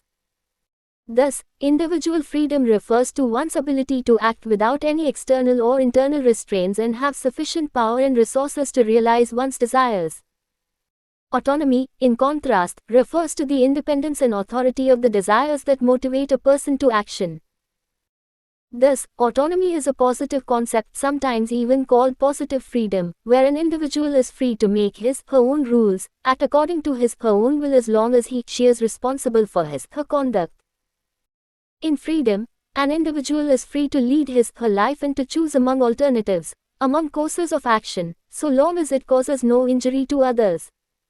Learning Check 1-1. What is autonomy? 2.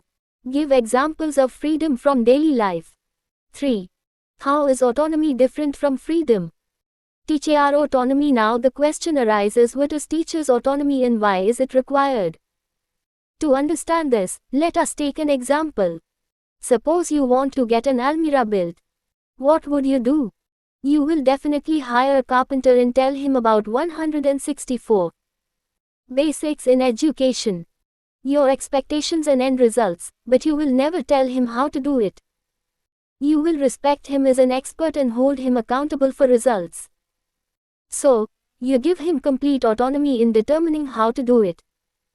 If he doesn't live up to the expectations, you can negotiate changes, but his autonomy and expertness in no way will be questioned. But the same is not true for teachers.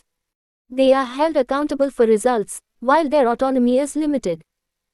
How teachers lose their identity in hallowed portals. For those in the teaching profession, much of the job satisfaction comes from exercising their judgment and employing their own means to meet the diverse needs of the students. But today, teacher autonomy has fallen victim to the burden of tradition. The older the school, the higher the expectations from a teacher to conform to a specific mold. Established institutions give young teachers entering the profession little room to experiment or be innovative on the job, as teachers are stereotyped and expected to fit the conventional idea of a teacher that the government, school management and parents are used to. Starting from the way the teacher is expected to dress, the way she talks to students, to the methods used to discipline the students, the teacher is monitored, and her ways corrected many a time by teachers who have put in more years in the organization and know the ways of the school. J. Pushpa, who retired after putting in 35 years in the same convent school some years ago, mentions an incident where a young teacher who spoke up for a student that the school management wanted expelled was forced to resign. She was a substitute teacher working in place of another woman who was on maternity leave, while waiting for another colleague to resign so she could take her place. She lost her job because the school management thought that such outspokenness did not fit their description of how a teacher was expected to behave. During my years there, I have often heard the nuns say, "This is the way we do it in our school," and offer no other explanation. 165. Teacher autonomy and accountability. For why things ought to be done a certain way, Pushpa said. Today, many school managements, parents and students consider academics to be the sole purpose of a school. This forces them to curtail the creativity of a teacher when they try to attempt anything out of the ordinary, calling it a waste of time. Educational consultant K. R. Malathi, who handles teacher recruitment and training for schools across the country, said, "All said and done, schools only want teachers who can help students score high marks. Maybe 10% of schools in the country want or allow teachers to be different. But it is not enough for teachers to identify the face of the child whose name is on the attendance register. It is important to know the background of each child, so the teacher can also serve as a counselor that the child turns to, when in need." Others believe that such a loss of individuality is largely self-created, and that rarely do teachers make use of the freedom to innovate. X. Jenavak Reni, a software professional, recalls a Class 6 geography teacher who walked into class the first day and spoke about quizzes, stories, field visits and games as ways to look at the subject. "We were all excited.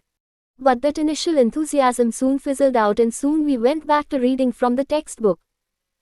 Sometimes, educational policies framed by government agencies are also to be blamed for the loss of individual professional autonomy.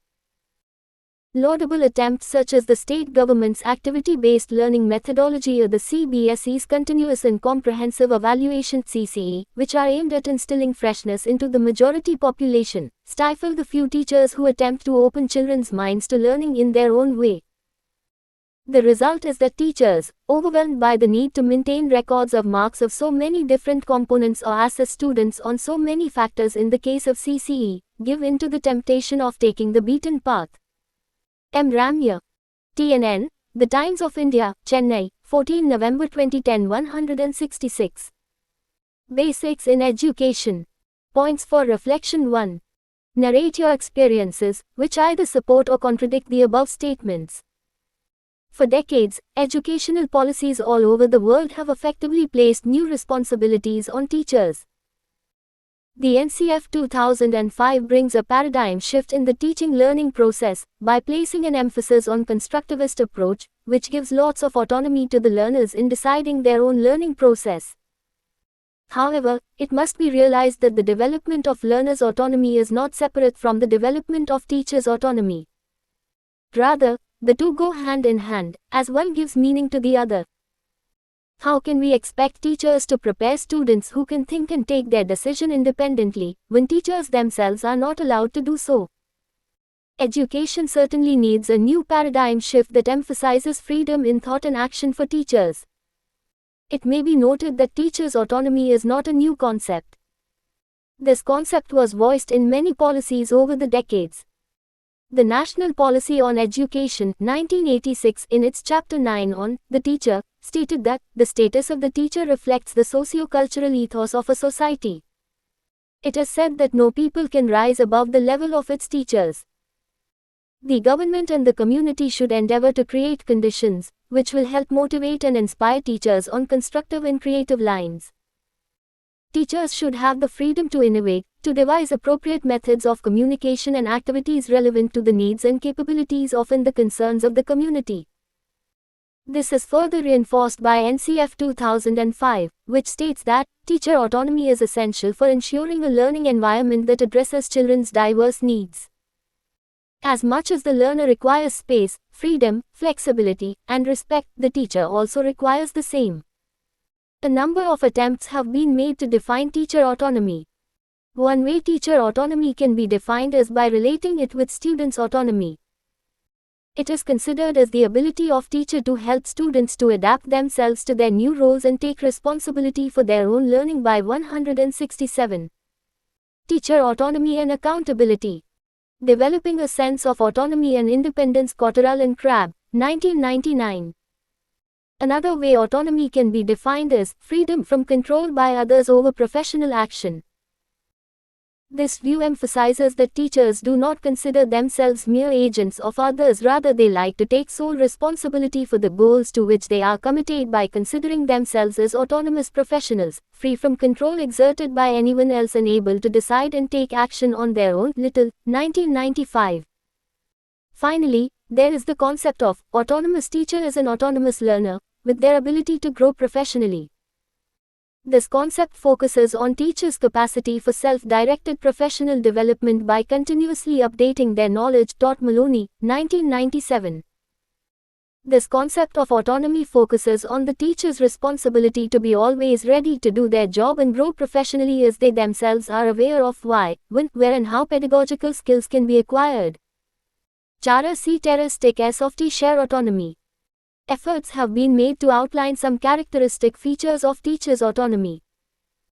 Ramos 2006 has outlined few of the characteristics of teacher autonomy based on online collaborative discussion of the term teacher autonomy by a group of teachers. These are discussed below. 1. Teacher autonomy involves teachers' negotiation skills, their ability to reflect on their own teaching process, readiness to engage in lifelong learning, and their commitment to promote learner autonomy. Teacher autonomy is very closely related to the notion of a reflective teacher and a researcher. It means teachers reflect on their own teaching and engage in action research in order to provide better learning experiences to their students. 2. Autonomous teachers have good knowledge of the institution in order to confront institutional barriers in socially appropriate ways and to turn constraints into opportunities for change. However, they should be aware that neither teacher nor student autonomy mean freedom from all constraints.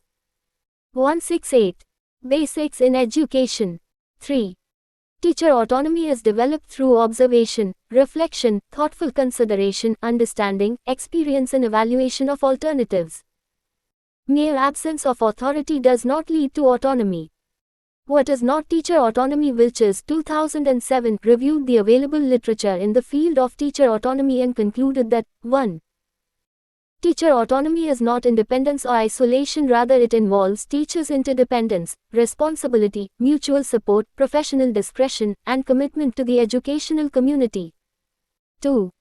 Teacher autonomy is not merely a way to hold them more accountable for their job and hence reducing responsibility of the government towards school. Teacher autonomy refers to teachers' right to take initiative and carry out necessary professional action according to school and the stakeholders' needs. 3.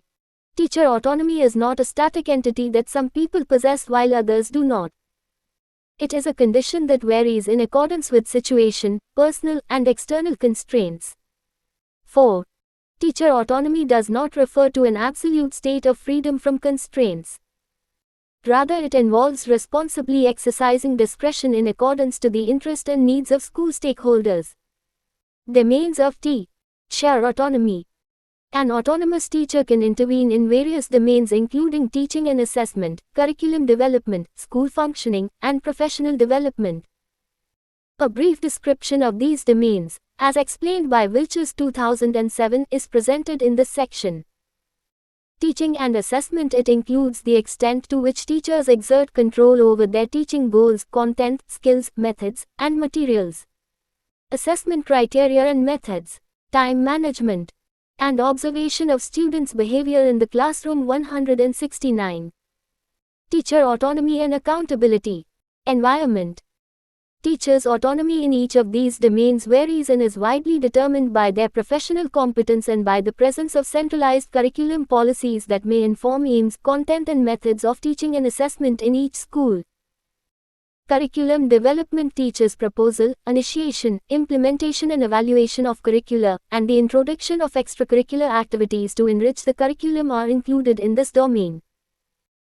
The empirical evidence in this area shows that teachers' engagement with curricular innovations varies from one teacher to another and is strongly influenced, amongst other factors, by cultural traditions, external factors, and teachers' beliefs about teaching and learning that may affect the way they lead, accept, or reject new instructional ideas. School functioning. The third domain in which teachers exercise their autonomy is school functioning, described as teachers' decision-making on administrative tasks such as school expenditures, budget planning, school finances, class timetable, curriculum for the whole school, etc. Studies show that teachers' decision-making in this area is related to the teacher's position in the school. The senior teachers report higher levels of autonomy in this type of task as compared to other teachers. Professional development. It refers to the extent to which the teachers have the opportunity to engage in professional education and training and decide for themselves the content, methods, instructors, and location of their training. Research shows that self-directed professional development has positive effects on the professional development of teachers, including enhancement in professional competence and motivation to generate changes in the school environment. Activity 1. Visit a nearby school and discuss with teachers and principal about their autonomy. Discuss about various domains in which they feel autonomous and the domains in which they demand more autonomy. 170. Basics in education. Learning check 2. 1. What is teacher autonomy? 2. Does teacher autonomy refer to isolation and absolute state of freedom? 3. What are the domains of teacher autonomy? Arguments for teacher autonomy. Among the many arguments that support providing autonomy to the teachers, a few have been described here. Autonomy is a basic human need and an imperative in teaching. It is argued that the basic needs of all people are to feel competent, experience autonomy, and relate well and positively to other human beings. People need some levels of autonomy in their life and work in order to improve the chances of experiencing positive mental health. Naylor, 2011. Teacher and learner autonomy are interconnected. NCF 2005 supports development of students' autonomy is an important goal of education, which is related to teachers' autonomy, since one gives meaning to the other. Learners' autonomy is more likely to flourish in an environment that supports teacher autonomy. Developing independence, autonomy, and self-control in students is impossible if the teachers have no autonomy in their work.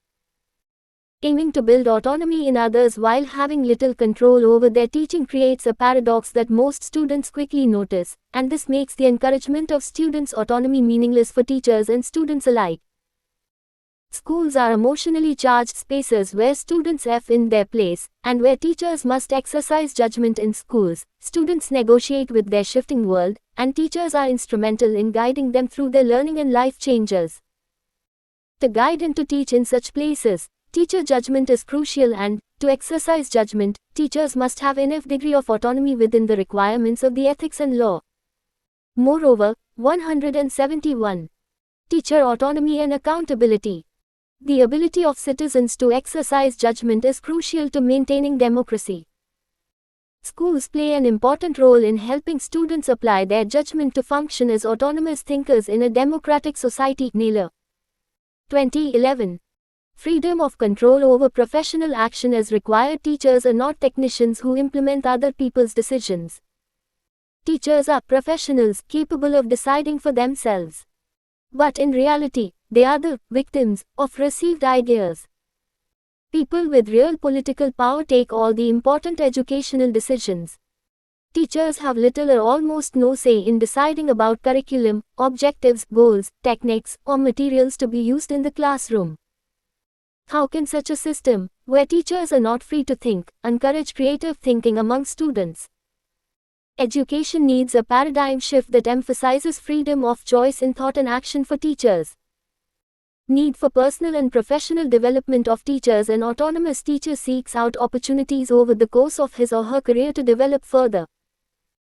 She tends to be self-motivated, high-functioning and display greater cognitive outcomes, well-being, and persistence. When a teacher is dominated by authorities or forced to do allotted tasks, his/her efficacy is reduced and they frequently react with resistance, resentment, and a loss of energy. Teacher autonomy involves interdependence, not working in isolation. Teacher autonomy necessarily involves interdependence and not complete isolation from educational communities or just individualism. Total independence is not autonomy. An autonomous teacher is self-determined, socially responsible and critically aware participant with a vision of personal empowerment and social transformation. She respects others, negotiates, cooperates, and depends on others. Building autonomy requires teachers to move from private to public spaces. Private space or place refers to work environments where a teacher essentially works alone, without peer discourse. 172. Basics in education. Or some explicit sharing of pedagogical approaches, either while teaching or in reflections on teaching. Public spaces or places are those in which teachers are engaged in some form of peer discourse, or where teachers make their approaches more public, perhaps through presentations. There may be degrees of moving into a more public place or space, such as dialogue with a colleague, engagement in an inquiry group, or presenting and publishing. Moving into a more public space represents one part of the responsibility that accompanies autonomy, the responsibility to engage in discourse about practice in ways that teacher judgment can be shared and discussed with peers and others in public spaces. Teachers, by giving an account of their teaching, are being proactively accountable and thereby taking more control of accountability rather than reacting to the accountability demands of districts or governments. Naylor, 2011. Learning Check 3. Discuss how autonomy can contribute to personal and professional life of a teacher. Describe the various concrete actions which reflect that the teacher is autonomous. Factors affecting teacher autonomy. After understanding the meaning of teacher autonomy and various domains where teachers exercise their autonomy, the next thing that might come to your mind is that why teachers' sense of autonomy varies in different situations. What are the factors that affect teachers' autonomy? Many researchers over the years have discussed various reasons that can influence teacher autonomy. A summary of these factors is described in the following paragraphs. A. Professional competence and support. Teachers report higher levels of autonomy if the institutions, where they work, provide them sufficient opportunities for decision-making and risk-taking. They also report a higher sense of autonomy when new educational demands have been complemented with the enhancement of their professional competence and awareness about innovative theories and practices. 173. Teacher autonomy and accountability. B. Teachers' personal belief system. Personal beliefs of teachers about the nature of knowledge, perceptions of self and feelings of self-worth, self-concept, self-esteem, confidence, self-efficacy, preconceptions about specific subjects or disciplines can affect teachers' sense of autonomy to a great extent. Pages, 1992. C. Teachers' intrinsic and extrinsic motivation. Intrinsic factors include job satisfaction, desire to assist students to accomplish goals, desire to make a difference in society and sense of achievement, while the extrinsic factors comprise of external elements including wage, non-monetary fringe benefits and recognition of performance. It is found that intrinsic rewards, especially job satisfaction, are more powerful for motivating teachers than are extrinsic rewards. Intrinsic motivation helps in developing teacher autonomy, while stress, pressure, or teacher burnout results in negative outcomes for teacher autonomy. D. Psychological constraints. Teachers are concerned with fear of change, fear to release control, and fear of empowerment of students through the exercise of the power balance in the classroom are some of the psychological factors that restrain teachers to exercise autonomy. Ramos, 2006. Ways to develop teacher autonomy. You have read that teacher autonomy is influenced by various factors. The fact is that many teachers face a dilemma between what they want to do and what they have to do. Teachers are required to develop autonomy within these limitations. However, since there is no one best way to foster autonomy, it is crucial for teachers to explore various ways and find approaches that best fit into their own styles. Ida, 2009. This section discusses, from practical aspects, how teacher autonomy can be promoted in a given teaching context. Developing ability and willingness to implement changes to become an autonomous teacher. Ability and willingness to implement changes are the most important and essential 174. Basics in education. Elements. In the case of autonomous teacher, they represent the capability and the drive to develop autonomously and guide students on the road to autonomy. Some important elements, identified by Ramos 2006 for implementing changes are as follows. Self-awareness develops amongst teachers a better understanding of himself, herself as learners and professionals, and also about his/her strengths and weaknesses. It is important that teachers become aware of what happens around them, to their students, at the workplace, in the community, in the country and in the world. Through awareness, a teacher is better able to identify his/her students' needs, goals, capabilities, desires, changes and dreams, so that he/she can help them develop autonomy and awareness of their own learning processes. Responsibility is another quality without which autonomy is not possible. It gives us freedom and empowerment. At the same time, it demands dedication, organization, time management skills, investment, stamina, perseverance and commitment to tasks and projects. Challenges take a teacher a step forward and show him/her scope of his/her capabilities. They lead teachers to professional growth. Challenges may take the form of exploration into new areas, of decisions to improve notoriously an area of teachers' knowledge or skills or to undertake research, etc. Participation and collaboration are also key elements to the development of autonomy. Growing together, constructing collectively and undertaking projects, innovations and enterprises is of paramount importance. Changing roles mean transforming teachers' role in the classroom, from controller to advisor, from instructor to guide, from transmitter to observer and listener, from evaluator and judge to researcher. Transforming teachers' role in the classroom is concomitant with the transformation of students' roles. 175. Teacher autonomy and accountability.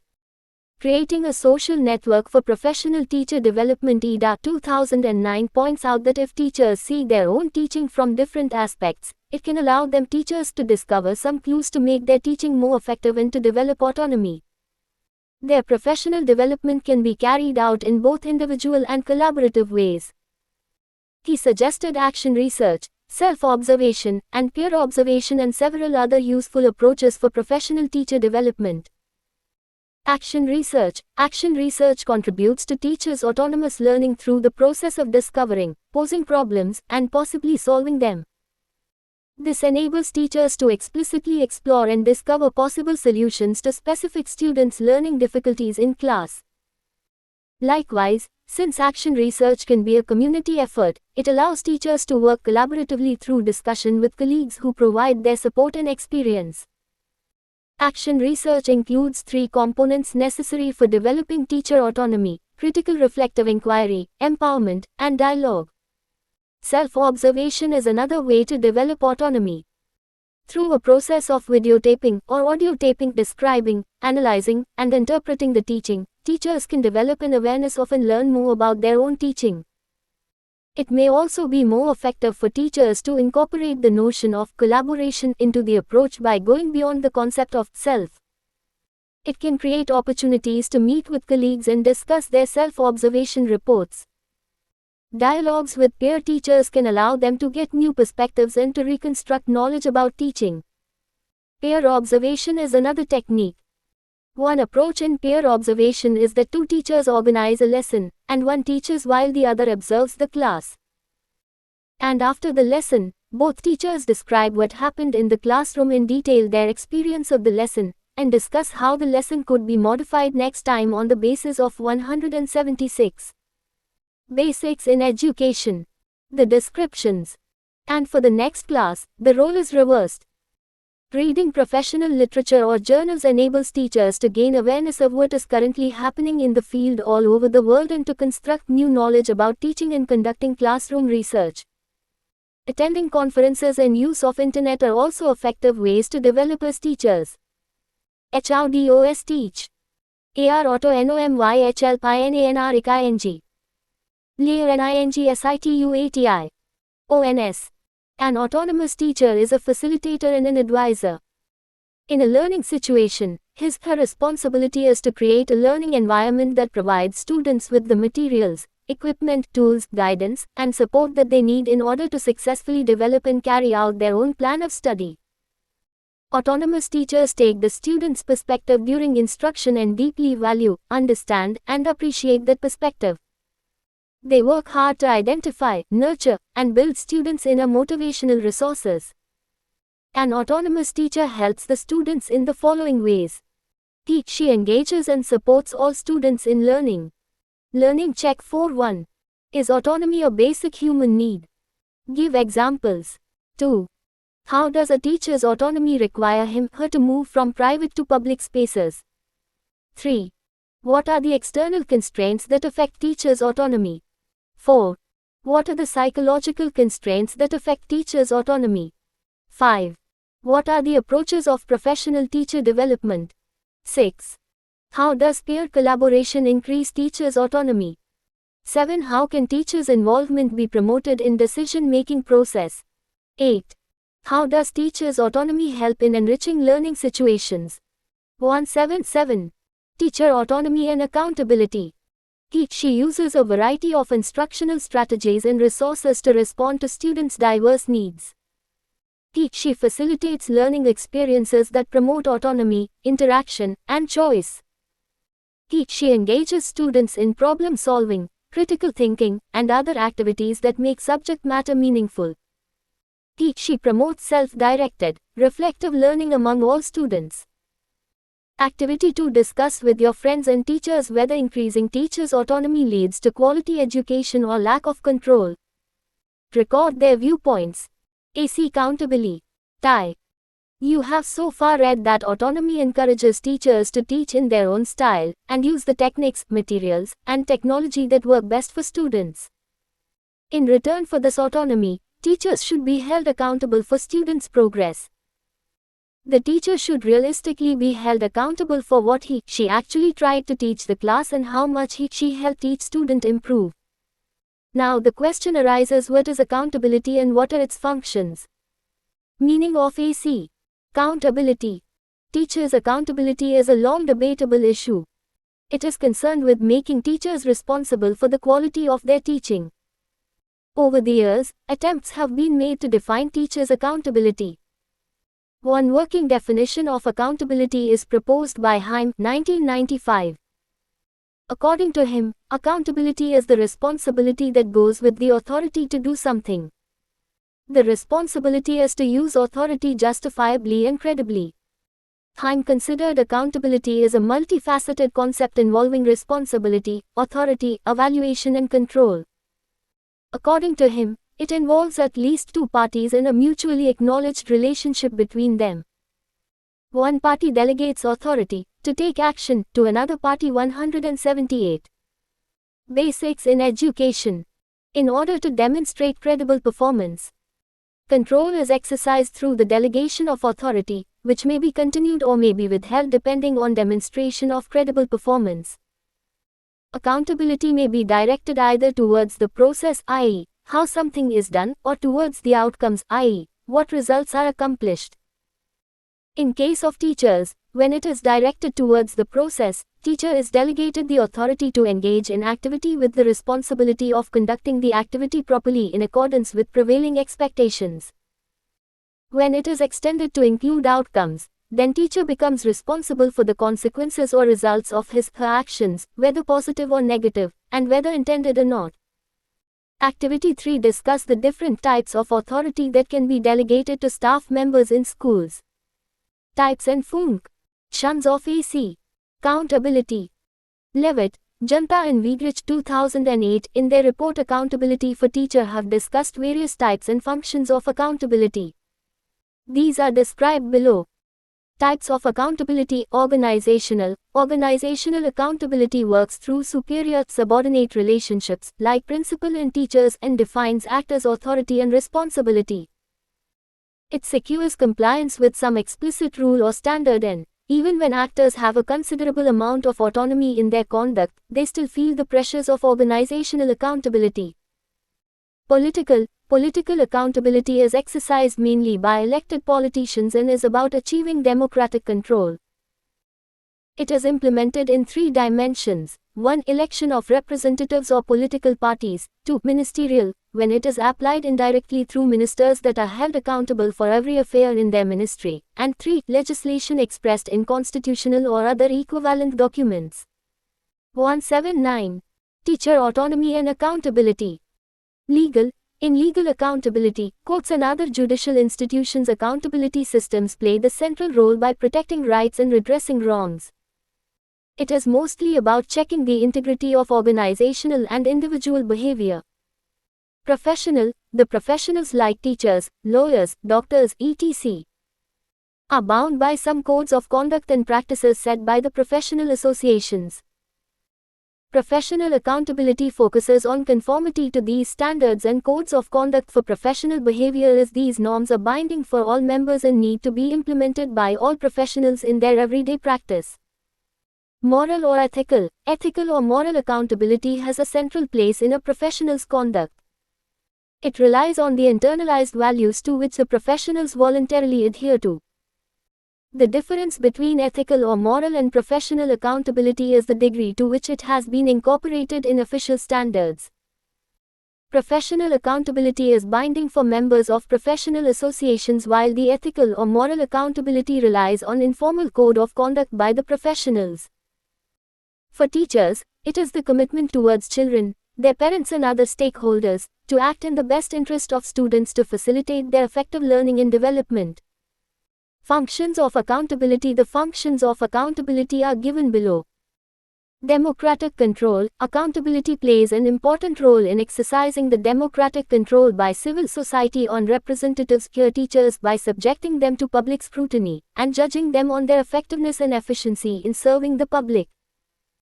Enhancing the integrity of public governance. Accountability arrangements enhance the integrity of public governance by strengthening commitment to honesty and appropriate conduct, and hence encourage consistency of actions. 180. Basics in education. Supporting performance improvement. Accountability supports performance improvement that flows from organizational learning and avoid unintended outputs or outcomes. Maintaining and enhancing the legitimacy of public governance. Accountability works as an instrument that ensures transparency and answerability between actors, teachers, and the stakeholders, parents, students, society, by bridging these 2 spheres. It also ensures that the public voice is heard and enables individual institutions to be answerable to the public. Mechanism for catharsis. Finally, accountability also serves as a mechanism for catharsis in cases of serious misconduct and breach of public trust. Detailed investigation that explores all factors that led to the unacceptable consequences provides an opportunity to acknowledge what went wrong and why. Hence, prevent recurrence of errors and help to support better compliance with rules and regulations. Activity 4. Visit your nearby school and discuss with the principal how he ensures accountability by teachers. Do autonomy and AC. Accountability go. Toge they are. It was discussed earlier that teachers are professionals. They need and deserve significant degrees of autonomy in terms of what and how they teach. In turn, teachers are held accountable for students' progress. Studies reveal that autonomy in decisions relating to curricular, assessments and resource allocation tends to be associated with better student performance, particularly when schools operate within a culture of accountability. It has been reported that the students tend to perform better in countries where schools have greater autonomy over what is taught and how students are assessed. Similarly, schools that enjoy greater 181 teacher autonomy and accountability, autonomy in resource allocation tend to show better student performance than those with less autonomy. However, interestingly enough, in countries where there are no such accountability arrangements, schools with greater autonomy in resource allocation tend to perform worse. Accountability for common standards is important because today's pupils will be the parents, adult citizens, and productive workers of tomorrow. Society has a strong interest in ensuring that they are well prepared for those roles, and that they share an understanding of the virtues required by a free society. Society also has an obligation to ensure that no child or youth is harmed by neglectful or abusive parents or schools. Thus, both autonomy and accountability are important regimes. Autonomous schools must work within an accountability framework to be effective.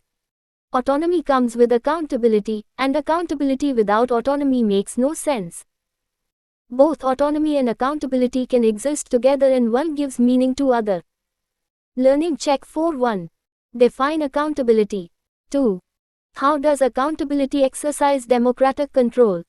3. What is the relation between teachers' autonomy and accountability? Let us SUMUP. In the present chapter, we have discussed autonomy in general and teachers' autonomy in particular. We have learned that there are a number of views regarding teachers' autonomy, including the teacher's ability and willingness to help learners, freedom from control by others over professional action, capacity to engage in self-directed teaching or professional action, and autonomous teacher is an autonomous learner. There are various characteristics of teacher autonomy and different domains in which teachers exercise their control, including teaching and assessment, curriculum development, school functioning, and professional development. It is further emphasized that teacher autonomy is not an omnipresent attribute of certain teachers. It manifests itself differently in 182 Basics in Education. Every teacher, and at the same time, every teacher perceives and exercises his/her professional autonomy across different domains in different ways. Teacher autonomy is influenced by various factors including professional competence and support, teacher's personal belief system, teacher's intrinsic and extrinsic motivation, and psychological constraints. Teachers are required to develop teacher autonomy within these limitations. However, since there is no one best way to foster autonomy, it is crucial for teachers to explore various ways for teacher development and find approaches to best fit into their own styles.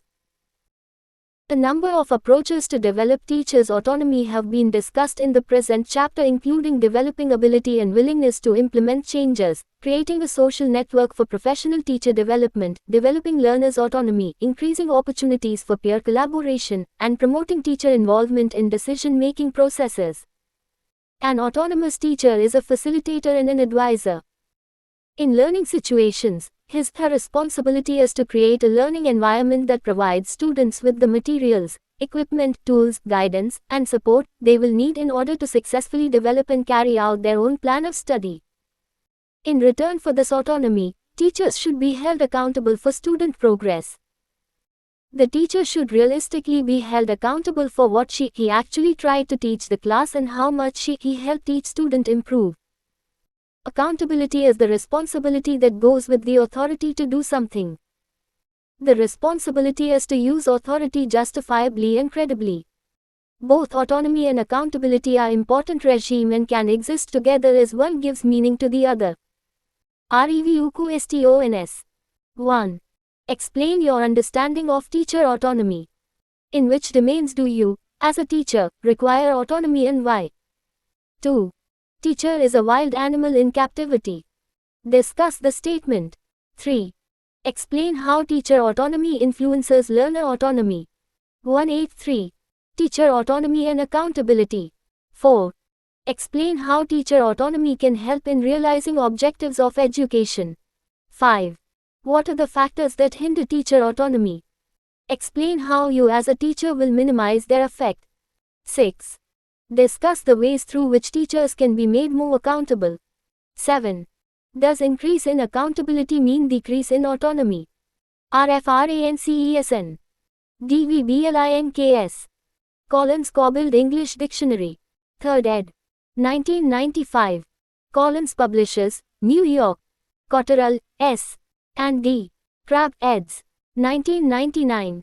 Learner Autonomy in Language Learning, Defining the Field and Effect of Change. Peter Lang, Frankfurt. Heim, M. 1995. Quoted in Heim, M.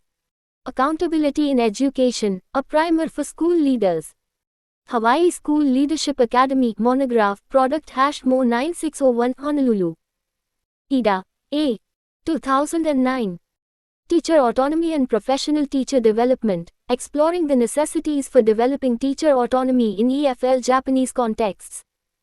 Asian EFL Journal, Vol. 35, Article 3. Levitt, R. Janta, B. and Wiegrich, K. 2008. Accountability of Teachers Literature Review. Rand. Europe. Technical Report, General Teaching Council England. Little, D. 1995. Learning as Dialogue, The Dependence of Learner Autonomy on Teacher Autonomy. System, 23 to 175 to 182. NCERT. 2005. National Curriculum Framework 2005. NCERT, New Delhi. Naylor, C. 2011. The Rights and Responsibilities of Teacher Professional Autonomy. BC Teachers Federation. BCTF Research Report, Section 12, 2011 EI03, Vancouver. National Policy on Education. 1986. Ministry of Human Resource Development, Department of Education, Government of India, New Delhi. Pages, F. 1992. Teachers' Beliefs and Educational Research, Cleaning Up a Messy Construct. Review of Educational Research, 62, 307 to 332. 184. Basics in Education. Ramos, R.C., 2006. Considerations on the Role of Teacher Autonomy, Theoretical Discussion Papers. Available online web links. Com 2010 12 2006 p 183 to 202. PDF. The Right of Children to Free and Compulsory Education 2009. Government of India, New Delhi. Todd Maloney, D. 1997. Teacher Autonomy, a Vygotskian Theoretical Framework. CLCS Occasional Paper No. 48, Trinity College, Dublin, CLCS. Wilches, J.U., 2007. Teacher Autonomy, a Critical Review of the Research and Concept Beyond Applied Linguistics. Available online, web links, images, PDFs, Volume percent 2012 20 Articulo 2010 PDF Chapter 8. Learner Autonomy. Structure, Introduction, Objectives, Meaning of Learner Autonomy, Development of Learner Autonomy, Family Pressure, School Practices. Teacher Factor Curriculum, Textbooks, Instructions and Discipline in Learner Autonomy, School in Developing Learner Autonomy, Individual Autonomy and Collective Responsibility. Let us sum up review questions, references and web links. 186. Basics in Education. Introducing. As you know, a growing child has the capacity to observe, assimilate, explore, investigate, and organize the information presented to him/her. It is the ingenuity of the people present around him/her to nurture these hidden capacities of the children. As academics and scholars gained better understanding of how children learn, they diverted their attention from the role of teacher as transmitter of knowledge. Teachers are now viewed as the ones who are partners, facilitators, observers, co-workers, co-investigators, co-learners, etc. in the teaching-learning process. It is realized that children come to the school with huge, often amazing, amount of information, and teachers' job is to help this information getting converted into meaningful knowledge. This view is in contrast to the long prevailing beliefs and practices where the teacher was assumed to be the only repository of all knowledge and information, and only the teacher could determine what and how much was to be transferred to the learner.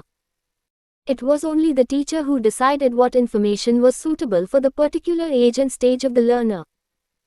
Subsequently, it became the prerogatives of government and school boards to prescribe age-specific curricula that the teacher should transact and the learners must learn.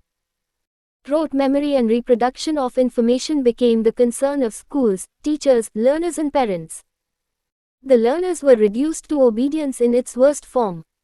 There was no chance or time for the learners to pursue, explore, examine and analyze what they would genuinely be interested in on their own. It was this effective prescription which numbed the creativity and possibilities of innovative action among the learners. This chapter focuses on ways and means to make learner autonomous for deciding what is to be learned, the pace of their learning, and the teacher's role in developing such competencies among the learners. Activity 1. Consult literature to find out the salient characteristics of teaching learning processes prevalent during ancient period. Prepare point-wise comparison of the traditional practices with the contemporary ones and discuss it with classmate. 187. Learner autonomy. Objectives. After reading this chapter, you will be able to differentiate between the nature of learner and teacher autonomy. Explain the factors affecting learner autonomy. Describe how learner autonomy can be fostered in the school context. And understand the way autonomy helps in fulfilling societal responsibility. Meaning of learn. Our autonomy. In the last few decades, research has shown that learners have so much to contribute to the process of learning which, if acknowledged, accepted and supported by the system, would be deeply conducive to create a learning society. The renewed focus on the phenomenon of lifelong learning also advocates nurturing autonomy among the learners in the initial stage itself. It is believed that this would help to create self-assured lifelong learners. Men and women, imbued with active and creative faculties, who are willing to innovate and explore. As the activity 1 will show you, the traditional Indian system of teaching and learning was based on the following 4 steps. 1. Learning from the teacher. 2. Self-learning, which included pondering over and reflecting upon various aspects of what was received from the teacher. 3. Discussion with peers. And 4. Utilization of the knowledge or what was learned.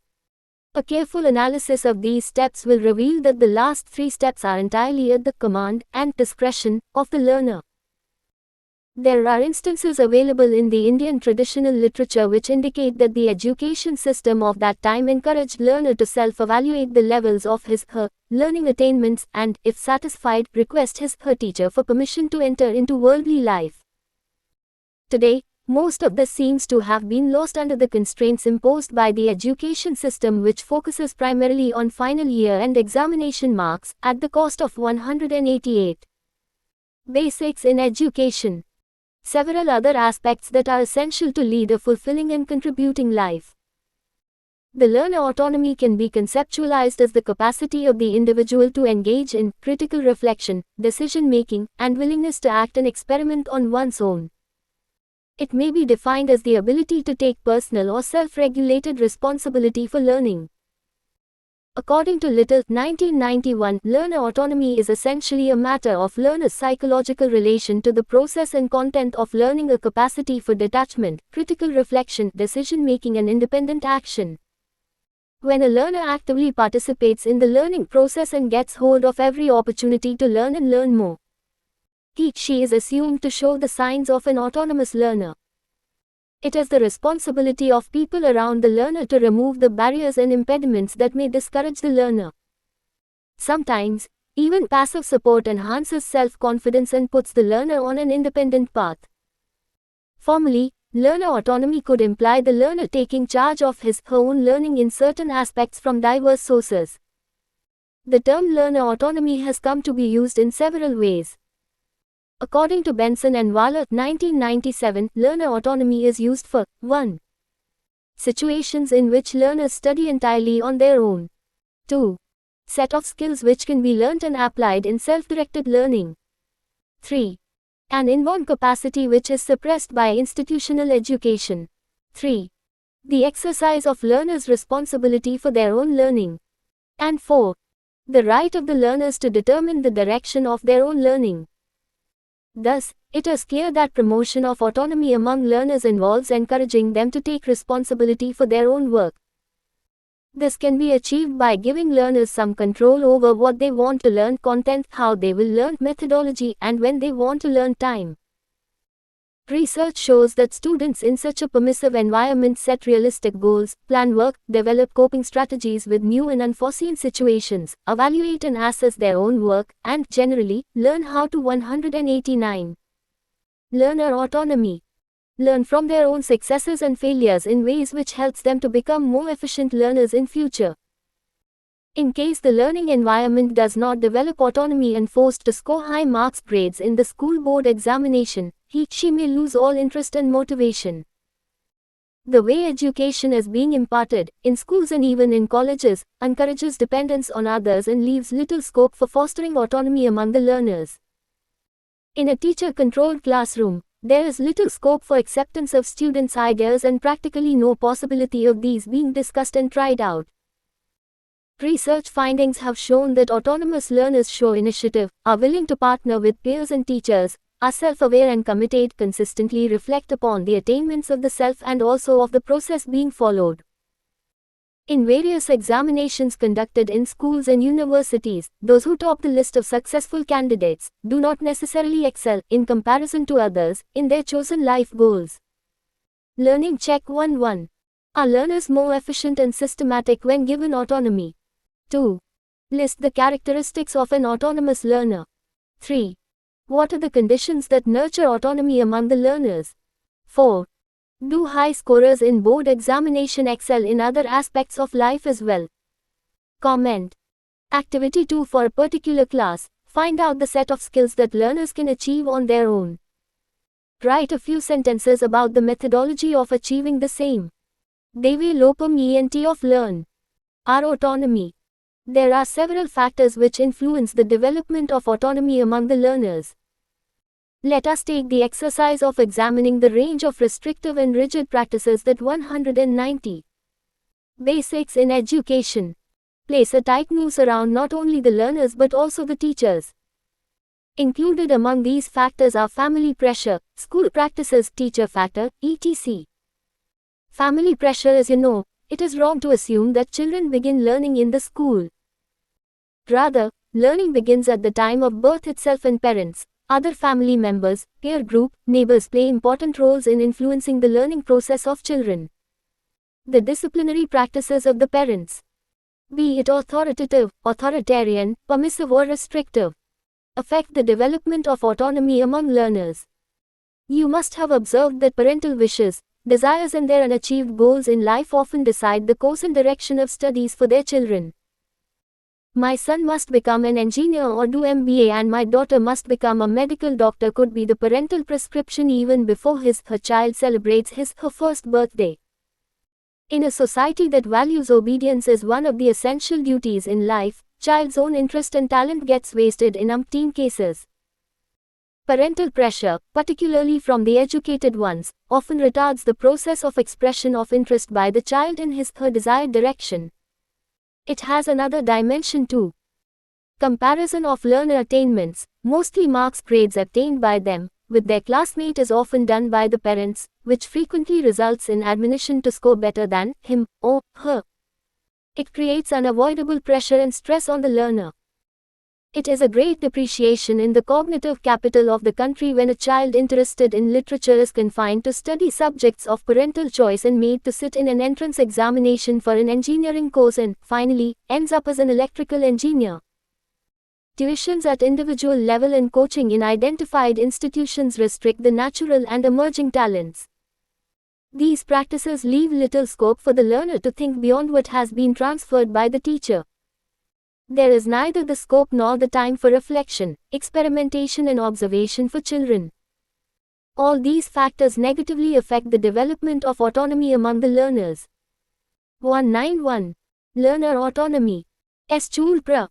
Thus presently, a large majority of schools in the country follow prescribed curricular and syllabi. Once these syllabi reach in the hands of the teacher, she redefines the task before him/her. Completion of the assigned task given in terms of syllabus in the textbooks in the prescribed time. The parents, learners and teachers all seem united on one count, only those components matter which are to be examined for the award of marks in the final year-end examination. Everything else is secondary. If the schools give due importance to activities, such as work experience, socially useful productive work, working with community, etc., the process of nurturance of talent would definitely get a big boost by providing opportunities to the learner to delineate their area of interest and move ahead in that direction.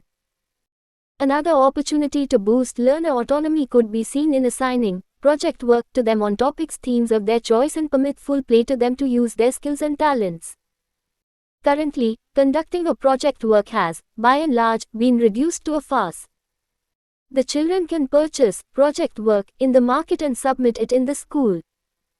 The teacher may be overworked and not in a position to guide students about how to do the project work. Project work, when done in group with peers, innovative ideas do emerge and take practical shape. Occasionally one does receive some sporadic reports of an amazing innovation by someone working in tough conditions without much support or motivation. These are instances of learner autonomy leading to innovations. In India, we still have a long way to go to provide a cafeteria approach to the learners in selection of subjects. The similar is the case with year-end examinations, which continue to remain a source of great stress and strain both for the parents and the students. Imagine a situation in which a child could select subjects of choice and arrange these in order of preference and offer him/her for evaluation when ready for it. A transparent, flexible, non-restrictive curriculum that permits many choices and interests could effectively enhance the scope for learners to gain experience in themselves, their capacity to reinterpret, incisively analyze and come out with new explanations and possibilities. 192. Basics in Education. To share facet or most of the aspects mentioned above could be taken away from the list of restrictive practices in the context of learner autonomy if the teacher is professionally competent, committed, performing, proud of his/her task and willing to guide his/her students on the basis of individual differences. The teacher could generate awareness amongst parents about the level to which they should impose their wishes on their children in matters of nurturing talents and giving them the liberty of making choices and taking decisions. A teacher, who keeps himself/herself abreast of the new developments in the field, can indicate possibilities and encourage students to realize the bliss of learning on their own. For this, the teacher should be willing to work with the students as a partner and co-worker. A teacher who grows with years often presents an example of the positive outcomes of learner autonomy. Young persons would innovate even when enmeshed in restrictions and restraints, once they find someone ready to stand with them with affection and always ready to provide encouragement. Major shifts in education. The National Curriculum Framework -2005 p. 110 describes the major shifts in education as follows. From teacher-centric, stable designs, teacher direction and decisions, teacher guidance and monitoring. Passive reception in learning, learning within the four walls of the classroom, knowledge is given and fixed. Disciplinary focus. Linear exposure, appraised, short, few. 2. Learner-centric, flexible process, learner autonomy facilitates, supports and encourages learning, active participation in learning, learning in the wider social context, knowledge as it evolves and is created, multidisciplinary, educational focus, multiple and divergent exposure, multifarious, continuous. 193. Learner autonomy. Learning check 2-1. Can every learner become an autonomous learner? Give reasons in support of your answer. 2. What changes can be made in the school practices to develop learner autonomy? 3. What is the meaning of a non-restrictive curriculum? Activity 2. Consult the library and find out the difference between authoritative, authoritarian, permissive and restrictive child rearing practices. Discuss with other students and parents. QRRICULUM, Textbooks INS. TRUCTINSN. DS Circa IPL in Learn. Our autonomy. You may now ask the question that what role do curriculum, syllabi and textbooks play in developing learner autonomy? Alternatively, one might also ask why it should be necessary to give freedom to the learners to learn on their own irrespective of curriculum, syllabi and textbooks. Indeed, the learners do not require freedom from curriculum, syllabi and textbooks if their developmental characteristics are matched with these prescriptions. For example, it stands pedagogically confirmed and academically accepted that no child should be made to learn alphabets or numerals or reading and writing in preschools. However, one could visit any prestigious school with high credibility and would find the school and also the teachers taking pride in the levels of proficiency the children in preschool have already attained in language and mathematics. It is the nurturance of the developmental competencies of the child in the initial years that prepares him/her for better formal learning in subsequent years. Preschool is also the time to let children themselves realize and express their areas of interest. The task of the teacher is to allow and encourage this process. 194. Basics in education. It should be remembered that the role of the teacher in promoting autonomy of learner is of paramount significance. The teacher presents a method before the learner and, at the same time, also emphasizes that this is not the only method. There could always be other alternative methods. Let us explore them. It must be inculcated in the minds of the learner that the roles of the textbooks, syllabus and the teachers are only to facilitate and help him/her on their march to exploration in the search of knowledge and acquisition of skills. This type of confidence building results in enhanced motivation and self-confidence among the learners. It gets hindered if the school imposes textbooks, syllabus and demands weekly progress reports, expecting comparability of learner attainments. There are certain basic essentials in the process of growing up. Certain inputs like providing necessary nutrition to an infant and a growing child does require someone else to take charge of it. Similar is the requirement when the child proceeds on the path of education. Textbooks, curriculum, instructions and discipline are to be considered, supportive but not restrictive, in the process of growing up and acquiring the skill and capability of learning to learn, and eventually becoming an autonomous lifelong learner. During the first couple of years the schools need not go beyond the activity books that may enhance the interest of the child. To elaborate this point, the box given below contains descriptions related to what autonomy does not mean. What is not learner autonomy? Autonomy does not necessarily refer to self-instruction, learning without a teacher.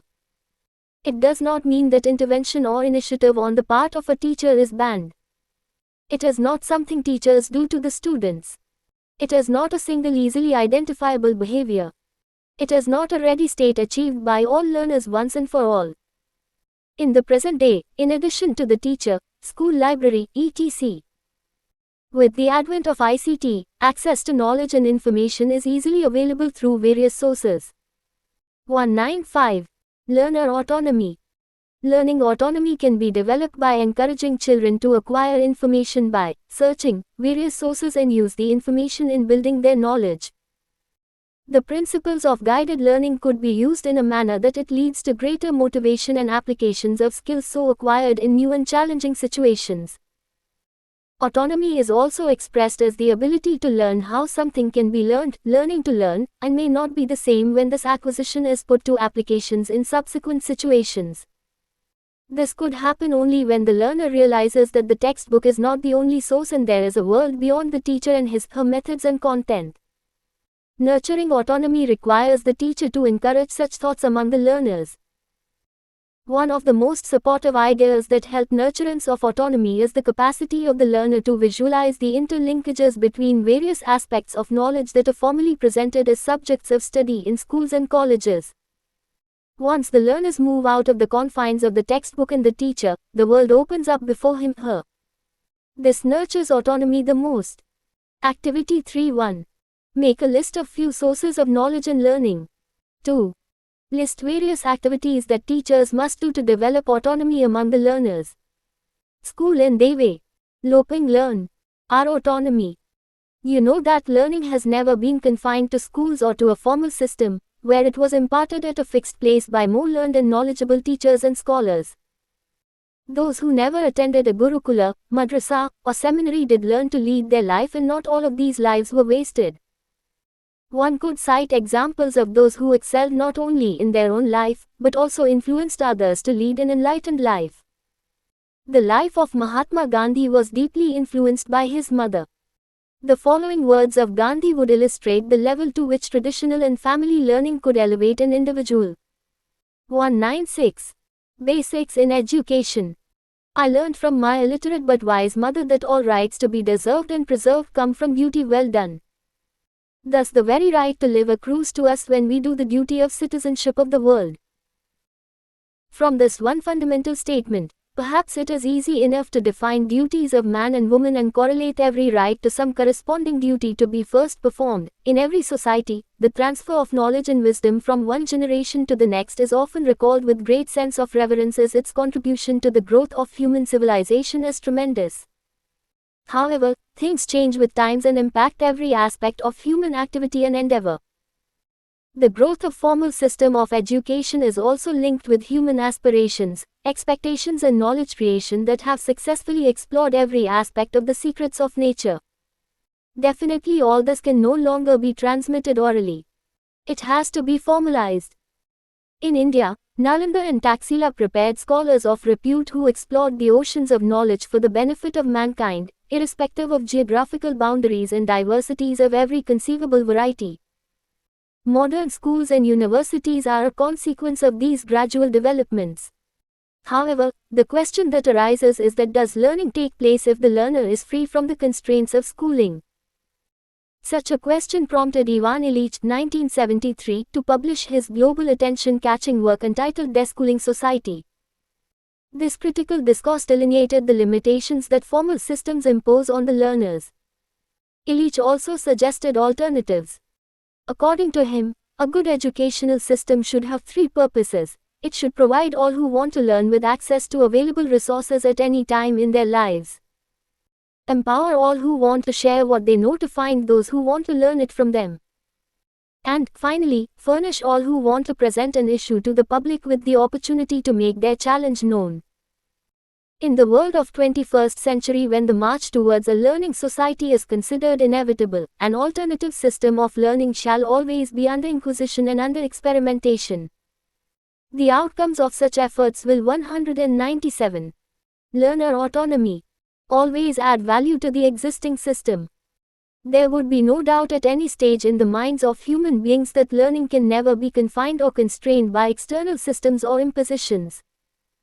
It may be pertinent to mention here that the question of comprehensive learning was examined in the Delors Commission report, mentioned in Chapter 2. It states that education must, as it were, simultaneously provide maps of a complex world in constant turmoil and the compass that will enable people to find their way out.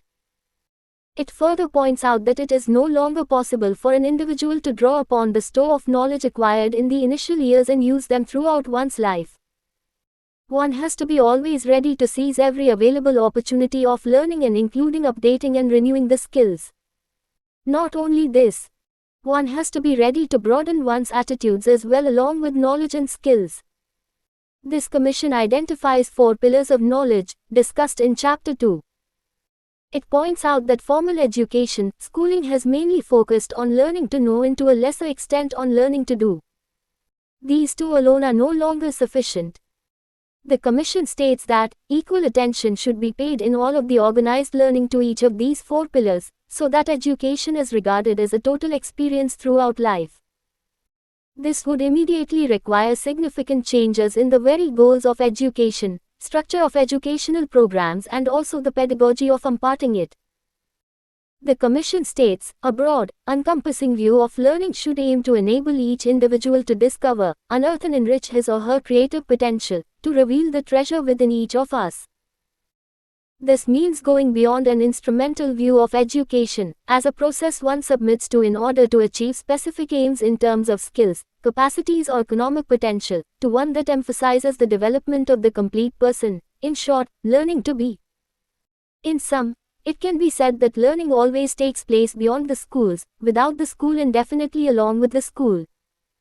Times ahead shall demand far greater initiative on the part of the person to equip him/her for lifelong learning without any inhibitions or hesitations. 198. Basics in Education. Learning Check 3.1. According to you, what are the restraints schools impose on the learner? 2. How do you see the recommendations of Delors Commission in terms of developing learner autonomy? Give reasons. Activity 4. Try to recall the good things you learned from your mother, father and other adults in the family. How did it help you in your future development? Individual autonomy and call. LACTI. Responsibility autonomous learners, whether individuals or groups, remain active towards the learning task identified, delineate and analyze alternatives, do not worry about taking risks and encountering failures, possess ample self-confidence, and, in group situations, command peer confidence. They also understand and appreciate that autonomy could lead to productive, creative and innovative outcomes only when it is coupled with a strong sense of responsibility. It is the role identification, on the part of both the teacher and the learner, that could result into a mutually perfect setting, the teacher to support the learner on his/her path to analyze deeper into the task undertaken, and the learner in receiving such inputs and incentives that would add value to his/her efforts. Now, the question arises as to what extent the teacher's supportive role strengthens the learner's autonomy. It is to be realized that only a professionally equipped teacher, who is also a keen observer of students' traits and behavior, can help the learner in reducing his/her dependence on the teacher. The existing teaching-learning system is, without doubt, heavily dependent on the teacher. The transition from teacher dependence to student autonomy is not an easy task, as it requires making additional efforts on the part of both of them. A couple of aspects could be applicable in most 199. Learner autonomy of the situations, such as focused attention, corrections and strategy variations at appropriate points resulting out of self-monitoring and evaluation. At each stage, both must know how to savor the success. Further, as the learner attains higher levels of autonomy, greater is the sense of achievement of the teacher. The developments in information and communication technology (ICT) have considerably changed the face of the classroom and have created new sources of information and knowledge.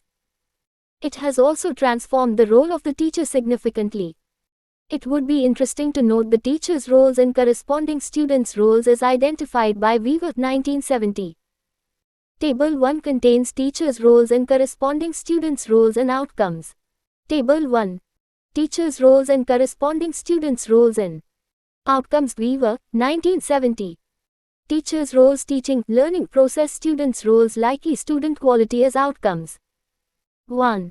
Appreciator is determined by students. 1.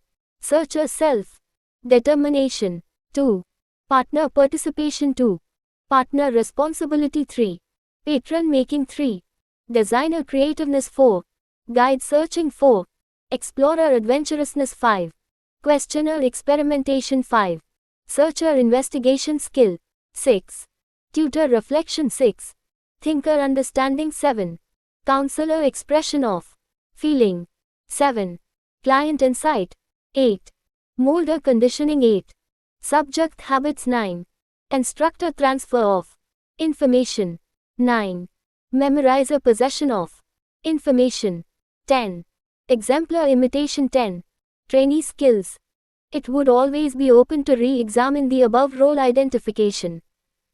It would, however, be obvious that none of these could be discarded. The problem arises when either the teacher or the learners ignore any of the aspects delineated. 200.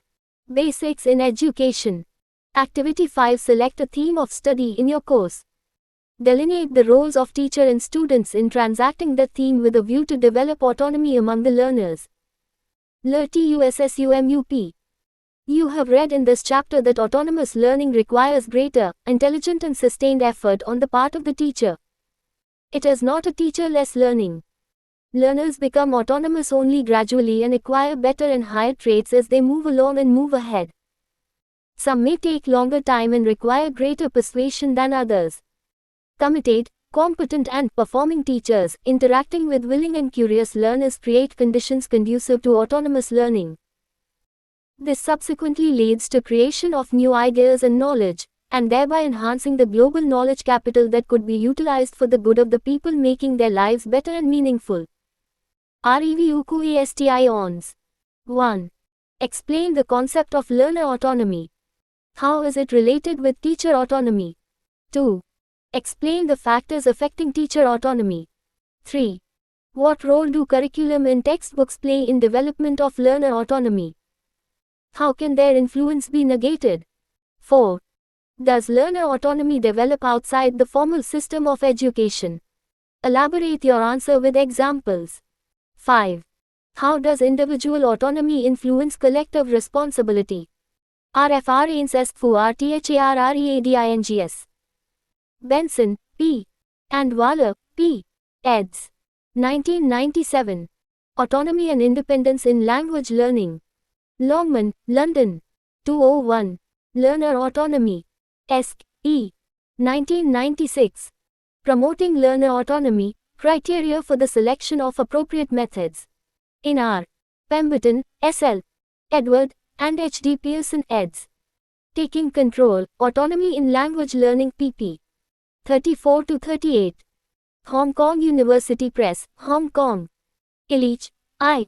1973. Deschooling Society. Penguin, New York. Little, D. 1991. Learner Autonomy 1, Definitions, Issues and Problems. Authentic, Dublin. Magary, D. 1995. Learner Autonomy 4, The Role of Authentic Texts. Authentic, Dublin. UNASCO. 1996. Learning the Treasure Within.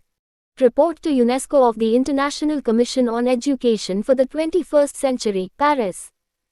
Weaver, T.R. 1970. Unity and Diversity in Education. Department of Education and Science, London.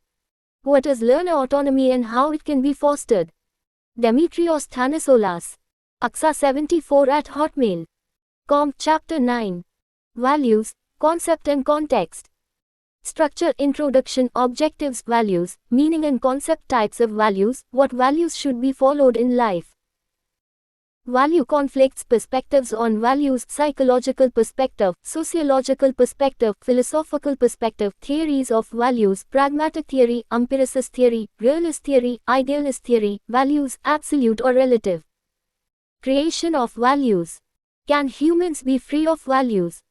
Let us sum up. Review questions. References 203. Values, Concept and Context. Introducing. You must have often come across the thoughts of the well-known thinkers, philosophers and educationists emphasizing the significance of values, not only as a way of life, but also something which justifies our existence as human beings.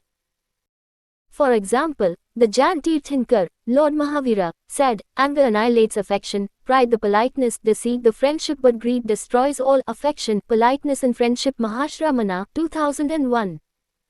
Mahatma Gandhi expressed that, humility is the primary thing to be acquired. One who is not humble cannot put one's learning to proper use. Jawaharlal Nehru said, a consideration of cultural and moral values and standards is essential if we have to solve the problems that afflict the world today. Jaiswal, 1955. The Nobel Prize winner scientist Albert Einstein has said, try not to become a man of success but rather try to become a man of value. In our daily life, however, we constantly face situations or come across news items which compel you to wonder whether values exist at all in the modern societies. For example, you must have come across news items such as teacher raped student, teacher beat student such that student became deaf, student murdered teacher for being strict, a boy made an objectionable MMS of a fellow girl student and circulated on web and among friends, son murdered mother for property, children threw mother out of house and she is living on street, newborn girl child thrown in dustbin, etc. These news items lead one to ponder whether values exist in our society. If so, what actually are values? How does one acquire values in life? Whether every individual should have the same value system or is it justified if you and I have different values? What should happen when two persons have values which are in conflict with each other? Who determines what is right? Can there be a human being with no values at all? It is often said that the money is the only value left in contemporary society. Is money really a value? Who creates values or who determines what a value is? While reading this chapter you may get answers to some of these questions, or else you would develop enough insights to analyze such situations and come out with a logical explanation. This chapter takes you to a systematic journey into what is the 204 Basics in Education. Meaning and concept of value from various perspectives. The nature of values, relative vs. absolute. Creation of values. Significance of values in human life and the values prevalent in the contemporary society.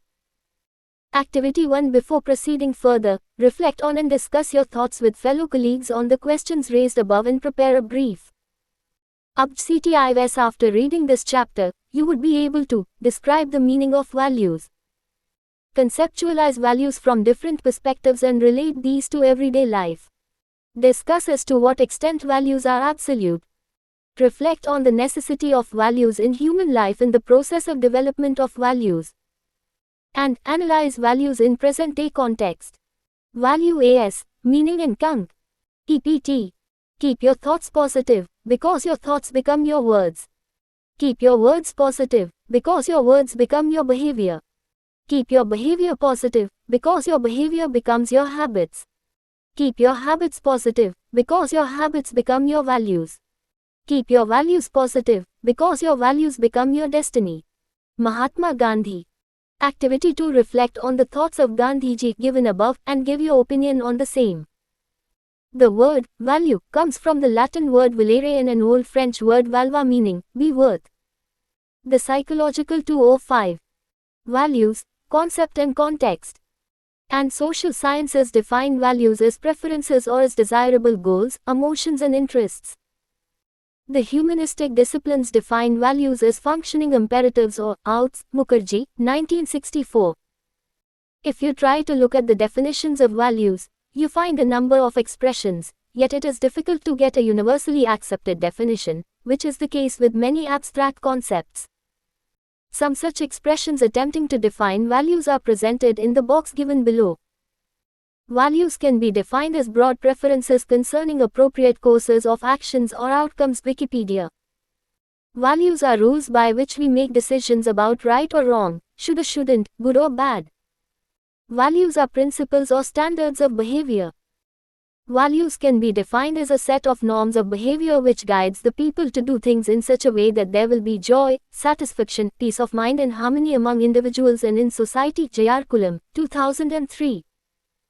A value is an enduring belief that a specific mode of conduct or end state of existence is personally or socially preferable to an opposite or converse mode of conduct or end state of existence. A value system is an enduring organization of beliefs concerning preferable modes of conduct or end states of existence along a continuum of relative importance. Brokic, 1973. An analysis of the definitions given in the box above shows that values are conceptualized as preferences, enduring beliefs, norms, rules, standards of behavior as guiding the conduct and attitude of humans towards what is right or good or acceptable. However, every value has an underlying ethical framework and it may be difficult to have a universal agreement on such a framework. Hence, it is also important to see the context before being judgmental. Further, the term value can be used in two different connotations: the values attached to some objects, events, person, etc., and the values that one believes in and which are characteristics of the individual's character or personality or collectively of a group, society, culture or nation.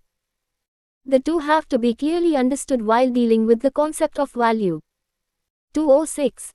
Basics in education. Learning Check 1. Derive a viable, comprehensive definition of values and explain your concept with suitable examples. Social scientists have defined values in many ways.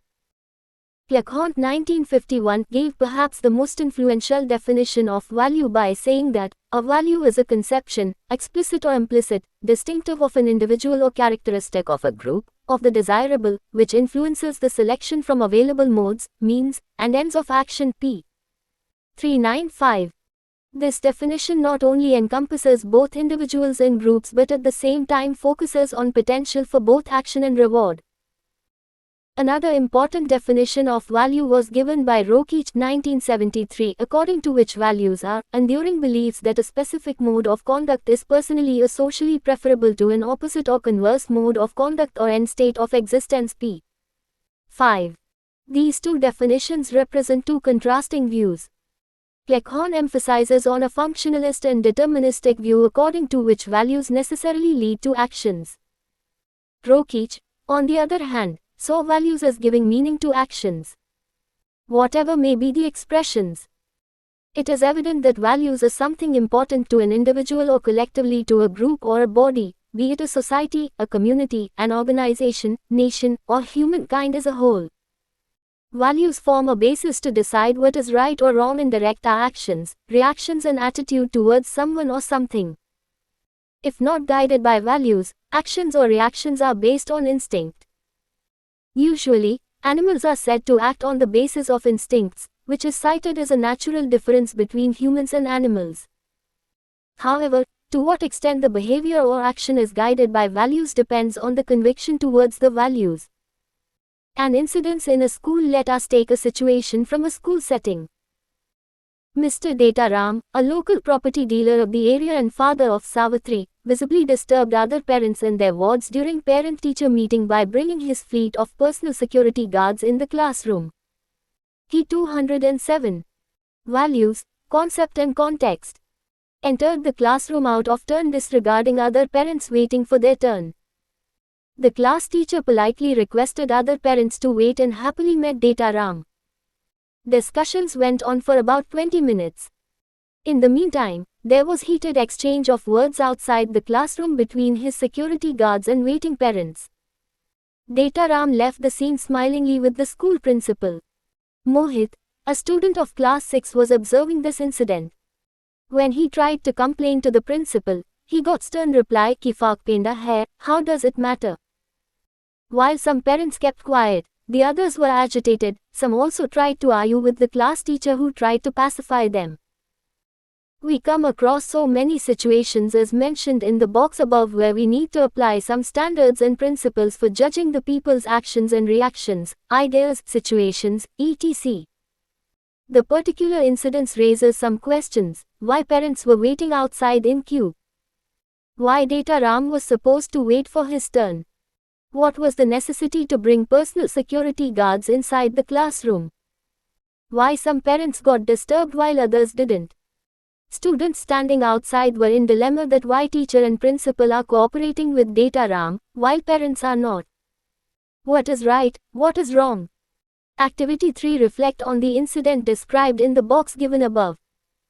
What values or lack of values can be deduced from this incident? As a principal, class teacher or parent, how would you have reacted and why? Give justifications. What comes to the mind next is as to what value systems should be followed. How the values are created. Are these absolute or relative? Can human beings be free of values?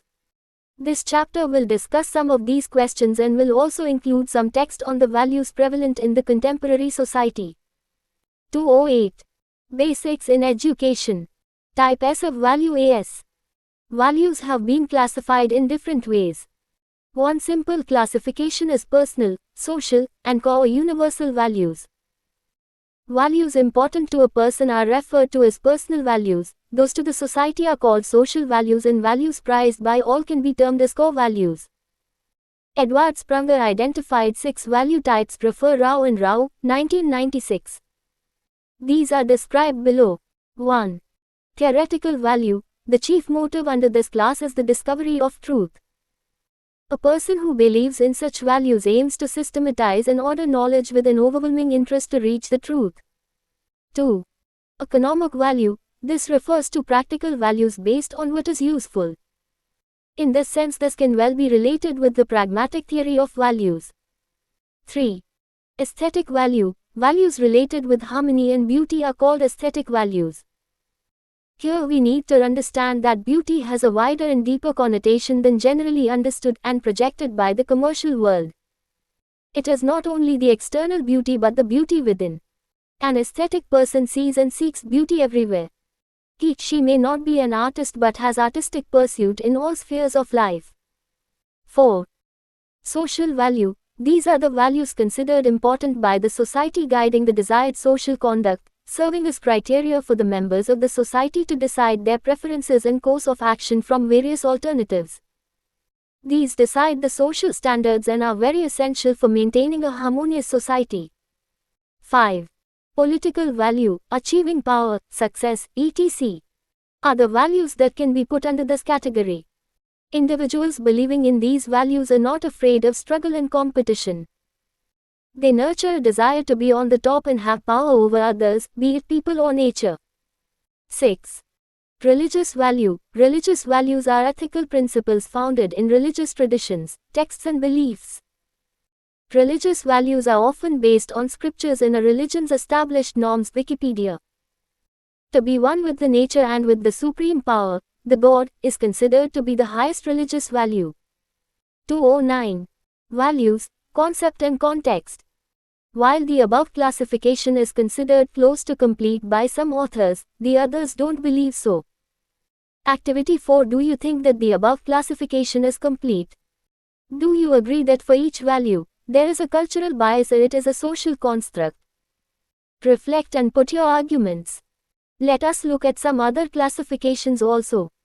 Rokeach 1973 places all the values in two broad categories.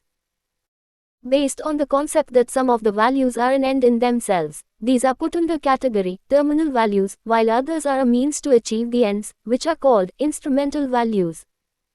Table 1 contains the details of instrumental and terminal values. The terminal or instrumental values are also referred to as intrinsic and extrinsic values, respectively. Table 1.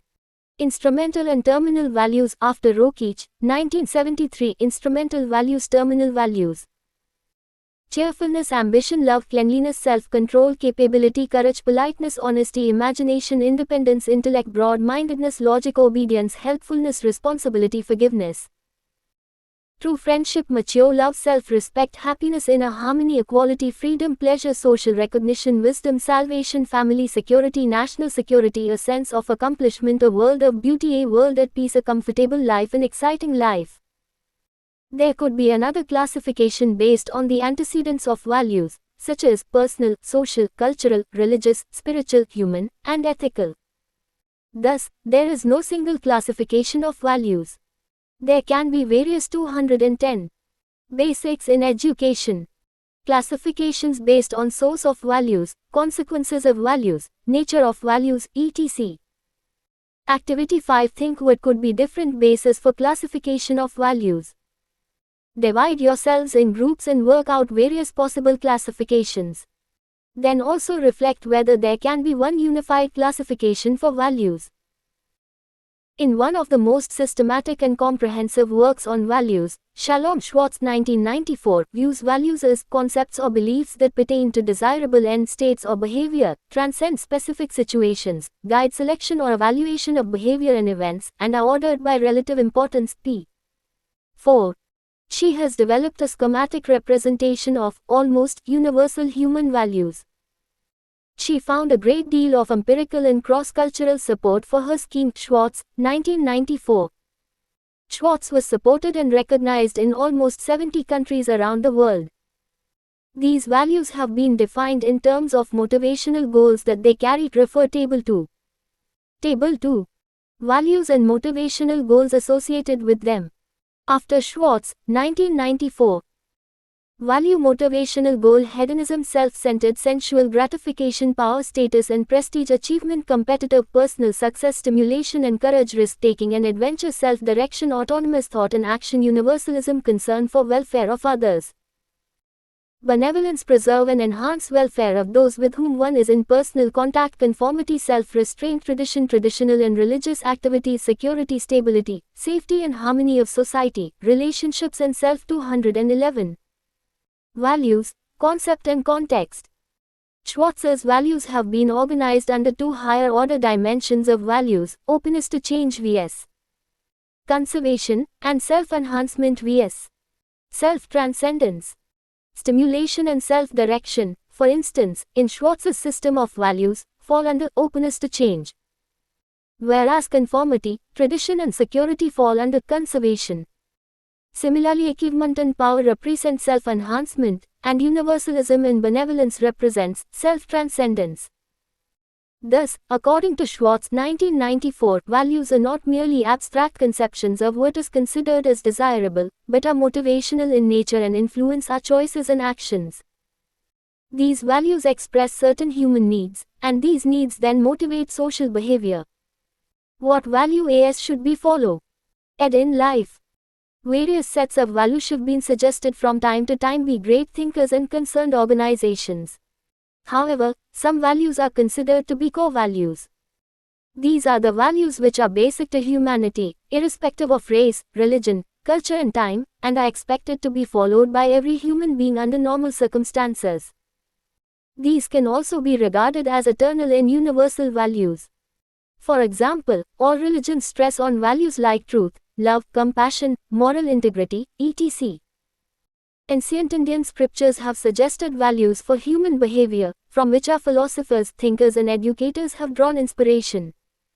For example, LR A CZQ KR Phys A CZQ KR LR A V Phys AUCZQ KR establishes truth as value, at the same time also indicates a path for human behavior that an unpleasant truth may rather not be spoken. The Parliamentary Standing Committee in its 81st report emphasizes that truth, satya, righteous conduct, dharma, peace, shanti, love, prem, and non-violence, ahimsa are core universal values that can become foundations for values-based programs. These represent 5 domains of human personality, i.e., intellectual, physical, emotional, psychological and spiritual, and are correlated with 5 major objectives of education, i.e., knowledge, skill, balance, vision and identity. J.P. Naik, the great Indian educator, said even in regard to personal virtues, it is essential to emphasize values such as self-restraint, self-reliance, competence, sense of responsibility and duty, and willingness to work. Naik, 1975. 212. Basics in Education. The National Institute of Educational Research, Japan, after a series of meetings with UNESCO, has come out with 12 values: caring for others, concern for the welfare of the society, concern for national and international community, concern for the environment, concern for cultural heritage, self-esteem and self-reliance, social responsibility, spirituality, peaceful conflict resolution, equality, justice, truth and freedom. The NCERT and Gandhi Peace Foundation jointly sponsored studies on Gandhian values at school stage. The values Gandhiji practiced himself and suggested for the society are: 1. Truth, honesty; 2. Non-violence, love for mankind, service of humanity, compassion, universal love; 3. Freedom, fearlessness; 4. Democracy, national integration, positive attitude; 5. Sarva Dharma Sambhava, composite culture, reverence for others' beliefs, communal unity; 6. Equity; 7. Self-realization; 8. Purity of ends and means, integrity between thought and action; 9. Self-discipline; 10. Cleanliness, non-consumerism, simplicity, etc. Others set of values have been suggested keeping in mind the sustainability of society, maintaining peace and harmony in the society, and self-realization and self-upliftment of the individuals. It is believed that society guided by such value systems would be able to face challenges of violence and fanaticism. Agrawal, 2003. Value A CTS. There are different levels of values: spiritual, ethical, moral, material, etc. A ruthless pursuit of materialism has retarded development and achievement of higher level values, e.g., moral values. Thus, the crisis we face today is essentially moral and spiritual. Material values are often in conflict with ethical and spiritual values. We want to live long and healthy lives but do not care to preserve our environment. We want plenty and don't care for sharing. In the complicated world 213. Values, concept and context of today, we face opposite situations where there is conflict between values, and one has to make a choice between the conflicting set of values, such as service and ambition, power and love, pragmatism and idealism, etc. Hence, it is not enough to teach and preach about positive values such as love, service to humanity, idealism, equality, care and share. Rather, it should also be taught what one should do in such conflicting situations, which values should prevail. The questions like why and how would also have to be answered. Agrawal, 2003. Our value system is often different for self and others, which creates absurd paradoxes. If we are after money, we justify it by need, but if someone else is after money, we brand it as greed. We may preach the value of being truthful but may not follow it ourselves. We may value convenience the most. The contradictions to traditional values are often made to appear a part of modern value system and hence desirable. For instance, When we are not speaking the truth, we are just being practical. Such pseudo-value systems have led us to situations which are alarming. Activity 6. Recall a situation of value conflict you faced or witnessed. Critically analyze the actions taken in that situation. Perspective on value as psychologue. ICAL perspective. Modern theories of values are based on the research conducted in the discipline of psychology. Cleghorn and Strodbeck 1961 proposed that cultural value systems are variations of a set of basic value orientations that flow from answers to basic questions about being a. What is human nature, evil, neutral, mixed, or good? B. How do we relate to nature or supernatural, subjugation, harmony, or mastery? C. What is the nature of time, past, present, future? D. What is the nature of human activity, being and becoming, doing? A. What is the nature of our relationship to others? They organized a system for comparing values in terms of 214 basics in education, their level of generalization and function in discourse and conduct, and proposed that values fit into a pyramid of ascending generalization. For each society, a few central or focal values were proposed to constitute a mutually interdependent set of what makes for the good life. These include the unquestioned, self-justified premises of the value system in definitions of basic and general value terms, for example, happiness, virtue, beauty, and morality. Psychologue ICAL perspective. From sociological perspective, values are internalized as social constructs, underneath which there is a moral ethical framework. Preferences, judgments and actions are commonly explained in terms of values that the society believes in and passes on from one generation to another. Individuals take on values as part of socialization process into the family or group or society. Societies differ in their value preferences. For example, in Indian society, truthfulness, honesty, compassion, and non-violence used to be the preferred values, while Americans are said to value life, liberty, and the pursuit of happiness. At the group level, values are scripts or cultural ideals held in common by members of a group. It should be remembered that values are codes or general principles guiding action, they are not the actions themselves. Two societies can both value achievement but differ tremendously in their norms as to what to achieve and how to achieve. A value system presents what is expected and hoped for, what is required and what is forbidden.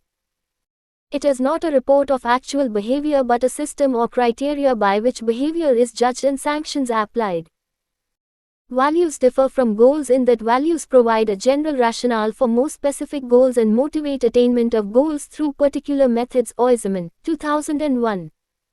Now the question arises is that how do you know that values exist?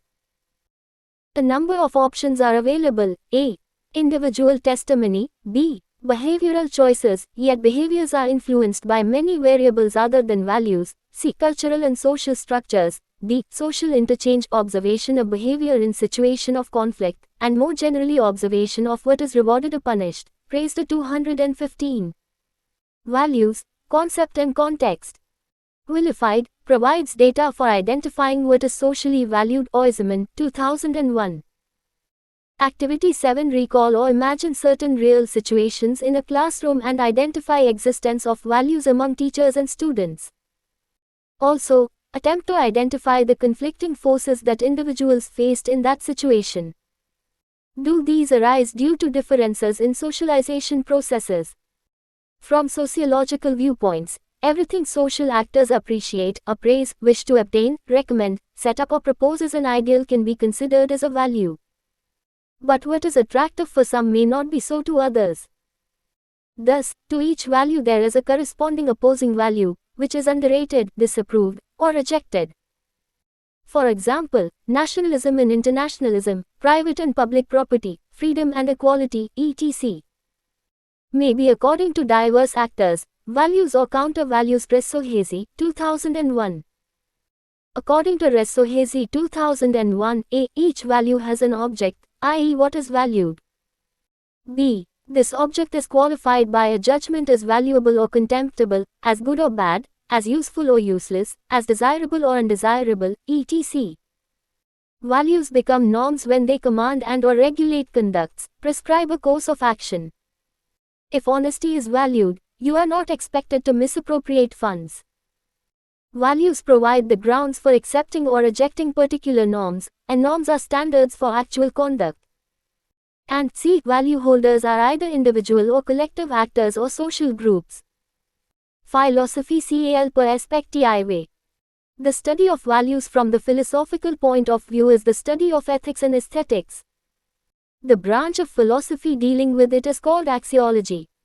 This refers to a philosophical inquiry into what is good, and the concept of goodness. It makes a distinction between intrinsic and extrinsic values. Intrinsic value is an end in itself and, thus, is valuable for its own sake, while extrinsic value is valuable as a means to achieve something else, and thus is instrumental value.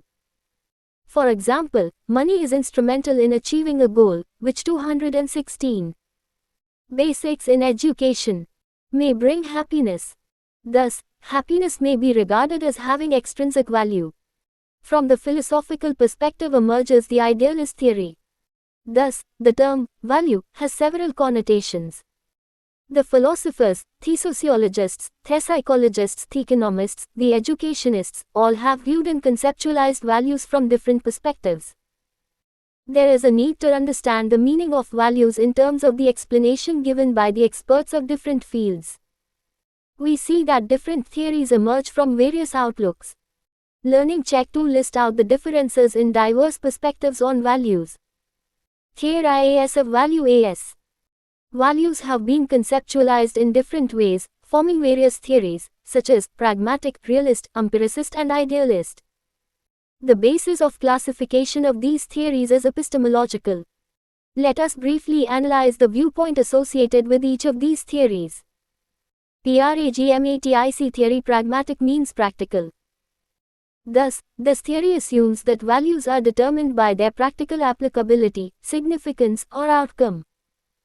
For example, John Dewey, an American pragmatist, argues that a bird's nest and a palace are same in their aesthetic value as both support life. Thus, nothing is valuable in itself but depends on its practical utility. A pragmatist goes with the Darwinian theory of evolution, believes in the survival of the fittest, and values are seen in the context of survival. In the above example is a bird's nest and a palace, both support life, there is no basic artistic difference in them. Both are equally beautiful and, hence, have equal aesthetic value. The pragmatist theory of value is that life is all about survival and all values are for life. Anything that is helpful in furtherance of life is valuable.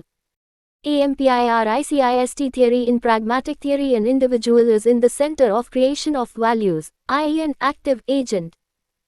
A bird makes a nest 217. Values, concept and context of value, and thus the bird is the creator of value. A person makes a toy from wood. The wood gets value in the form of the toy, which is an individual created value. In case of empiricist theory, the individual is not an active agent in creation of values but is a passive agent. The theory says that values are self-existent. They are formed and maintained by a kind of mental and emotional condition which determines the attitude of the individual. They are imaginative constructs made around ideals which can't be empirically verified. They are formed and maintained due to repetition of similar situations according to laws of associations. Values are ideals necessary for life. Realist theory. According to realism, the objects of our experience are independent of the experience, and since values are also objects of experience, they do exist independent of us. Ruhila, 2000. In other words, values exist independently of human responses to them. If you look into the criticism of the theories of pragmatist and empiricist, you will find that these argue for the objective nature of values. Through this criticism, the transcendental source of values is also practiced. Thus, while for a pragmatist, individual is the creator of values, for a realist an individual is directed by values which are self-existent. A pragmatist does not believe in universal values. What was suitable in ancient times may not be pertinent for the modern living. The values should suit to the need of the time and situation. Thus, in the pragmatist approach, there is no space for a transcendental source of values, but these are created by experiences. The pragmatist theory of values are individualistic in nature. Rohila 2000 explains that in order to understand the pragmatic theory of values more critically, we must examine its basic assumptions. It is essentially personalistic. While defying universality and objectivity to values, it reduces their meaning and significance to the level of the individual person. Thus, it accepts relativism in the sphere of all values. There might be similarity between the notions of values of different persons, but, since the experience and background of each person is different, the notion of values of each individual will also be different. However, the 218 Basics in Education question is, shouldn't individual be replaced by human, and this also forms the basis of criticism of pragmatist theory.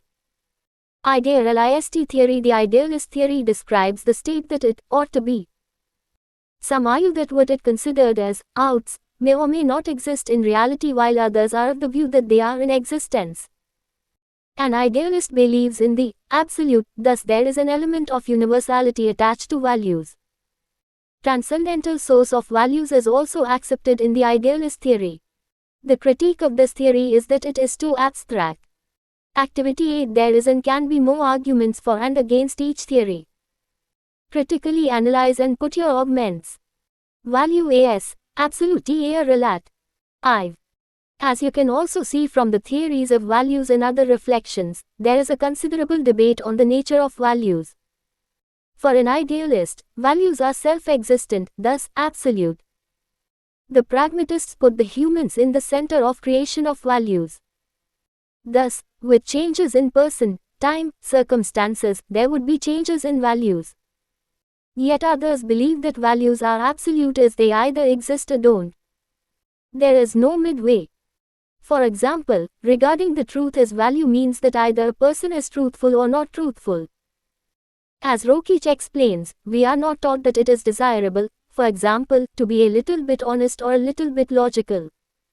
Nor are we taught that it is all right to be sometimes honest. He argues that values are enduring. The enduring quality of values arises mainly from the fact that they are initially taught and learned in isolation from other values as the absolute. If values were completely stable, individual and social change will be impossible. If they were unstable, continuity of human personality and society will be impossible. Any conception of human values, if it is to be fruitful, must be able to account for the lasting as well as the varying character of values. It may be suggested that the enduring quality of values arises mainly from the fact that initially they are taught and learned in isolation from other values in all or none manner. Such and such a mode of behavior or end state, we are taught, 219. Values, concept and context, is always desirable. Paradoxically, however, there is also a relative quality of values. Rokic, 1973. The behavioral outcome in a particular situation will decide as to what extent of value held by the person is absolute or relative. However, it needs to be understood that believing in or following values is a matter of conviction, and not the convenience. Gandhiji practiced values in life such as non-violence, self-restraint, truthfulness, etc. with the utmost conviction, and he didn't deviate from his values even in the most difficult circumstances. Thus, for him the values he believed in were absolute, not relative. Activity 9.1. Divide the class in two groups. Let one group take situations from real-life experiences, preferably from school classroom situations which pose value conflicts, and let the other group answer what actions they would prefer to take and why. Keep reversing the roles. 2. Collect examples from newspapers of the events which justify values as absolute or relative. Put yourself in situation of some character and place your arguments in favor or against the action taken by that character in the given circumstance. Criterion of value as. Values are said to be derived from life, from the environment, from the self, society, culture, and beyond all, from the ideal transcendent dimension of human existence and experience. The awareness, utilization and transmission of values are uniquely human and linked with the mental and social evolution of human beings. Mukherjee, 1964. Kantian ethics and aesthetics hold that human capacities such as will and imagination create values. Sri Aurobindo said, "The first rule of moral training is to suggest and invite, not command or impose. The best method of suggestion is by personal example, daily converse in the books read from day to day." Sri Aurobindo Ashram, 1997. Scientifically, it is reported that an area in human brain, the limbic area, motivates to think of God and absolute values. 220. Basics in education. Can humans be free of we? A lose. It is often said that a newly born child is a clean slate. Thus, a baby has no values. These are learned during the process of growing up. Values reflect a person's sense of right or wrong. However, can a baby judge what is right in a particular situation? Does a baby have any feeling of wrongdoing if she picks up something within reach and throws to another person causing injury? If you observe behavior of babies, this becomes obvious that babies cannot distinguish good from bad or right from wrong. One view is that values can be taught. However, another view is that values are self-existent. One more view is that knowledge of values does not automatically make a person follow them. However, here we have to understand that knowledge confined to mere intellect is awareness and not knowledge in its true sense, unless it is understood, absorbed, internalized and believed in. Then only it will be reflected in behavior and put to practice. It consists of wisdom which consists of a practical sense of values. Activity 10. Reflect on, a baby is born free of values and put your arguments with examples. If we agree that values can be inculcated as one grows, then the questions arise as to how values are developed and at what stage or age an individual develops values. Maurice Massey, a sociologist, has categorized value formation in 3 stages, age-wise. From these stages, one can also get an idea of the sources of value formation. These are as follows. Age stage: birth to 7 years, imprint period 8 to 13 years, modeling period 13 to 21 years, socialization period. Stage 1 is the imprint period. In the early years of life, a child is primarily in contact with the family, the parents, the grandparents and other siblings. At this stage, the family becomes the source of values. The child observes the values 221. Values, concept and context of the family, believes in them and tries to follow. This is the period of formation of beliefs. The child believes in what is practiced before him/her. The child also believes in what parents say. If the parents tell the child to speak the truth, be honest, help others, respect the elderly, share things, put things back from where they are picked up, the child may develop values such as honesty, truthfulness, sharing and caring, self-reliance, etc. However, if there is a difference between what is told to the child and what the parents practice, the child may become confused. This may affect his/her conviction towards values. As Massey puts it, after age of 7, we are like sponges, absorbing everything around us and accepting much of it as true, especially when it comes from our parents. Stage 2, the modeling period, from age 8 to 13, is the period when a child is in school, comes in contact with teachers and peers, who influence the value development. In Massey's view, between the ages of 8 and 13, we copy people, often our parents, but also others. Rather than blind acceptance of their values, we try them. At this age, we may be much impressed with religion of our teachers. The reinforcement of a value formulated during the first stage may take place in this phase, in which teachers have a significant role to play. For example, if a child is punished for speaking the truth, instead of reinforcement, the particular value may be erased. If a child notices that the teacher tells students to be punctual but she herself comes late in the class many a times, the child may interpret that there can be different values for self and others. This eventually may lead to double standards. It may also lead to the interpretation that belief and behavior can be different. If a child comes from a society where teachers are highly respected, such as ours, the child believes in everything a teacher says or does. Thus, teachers play a deciding role in value formation of an individual.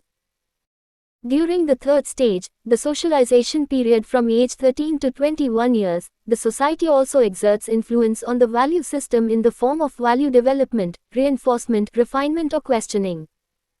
At this age, we also follow peers and are role models in which the media exerts influence. This model may or may not hold ground in a number of cases. But what is relevant is that there are different 222 basics in education stages in value development, and at different stages different sources may become dominant, and ultimately, what set of values an individual believes in and with what hierarchy or conviction is a function of many factors, e.g. what a person is taught in early years of life, what one sees in practice, his/her interaction with persons who are the persons of values and such others. The circumstances one is subjected to also play their role, however, one should not forget the individual differences. Many a times we see siblings living in the same environment, exposed to similar circumstances but having a very different value system. Activity 11. Reflect on the process of value development described by Massey. Try to devise your own model of value development and justify it. Let us sum up. The text here has established that values can be taught, inculcated and learned, and that early years of life are the most important in value inculcation, as young children are keenly observing, absorbing and imitating what they hear and see. There is a growing concern on erosion of values, especially those of the higher order such as moral, ethical and spiritual values in contemporary society.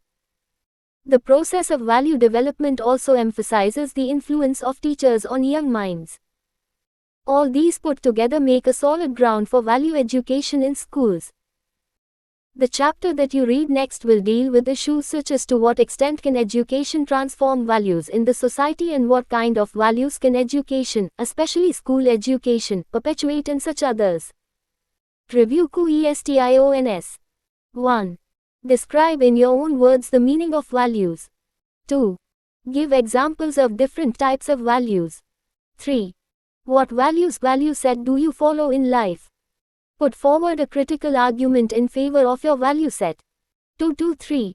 Values, concept and context. 4. Describe different theories of values. 5. Whether values are absolute or relative. Give arguments. Pre-reference FURTHR readings. Agrawal, P. 2003. Value education as catalyst to build peace and harmony, to be imbibed in consumerism-dominated environment filled with paradoxes.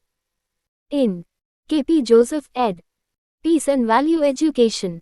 A creative response to consumerism and communalism. Dharma Bharati. p. 53-61. Rao, M.G., and Rao, P.S. 1996.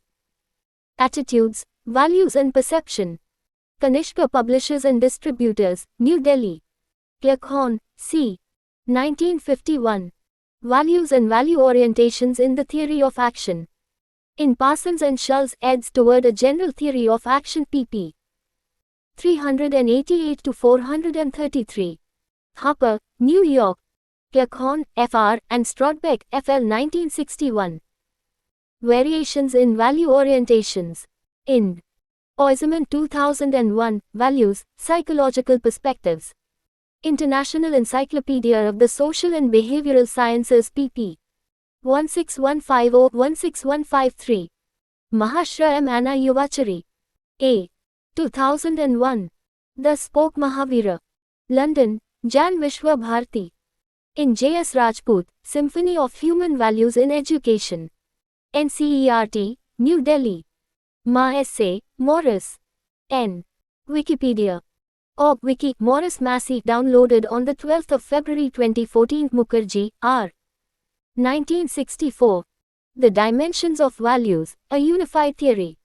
George Allen and Unwin Limited. London. Naik, J. P.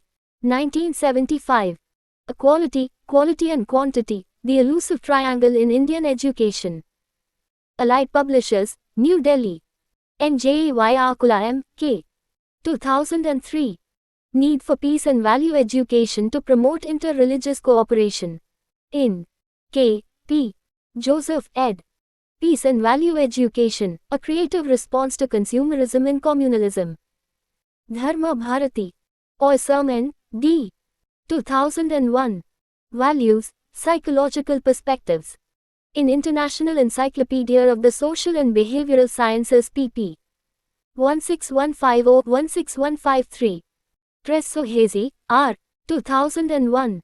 Values, Sociology of. International Encyclopedia of the Social and Behavioral Sciences pp.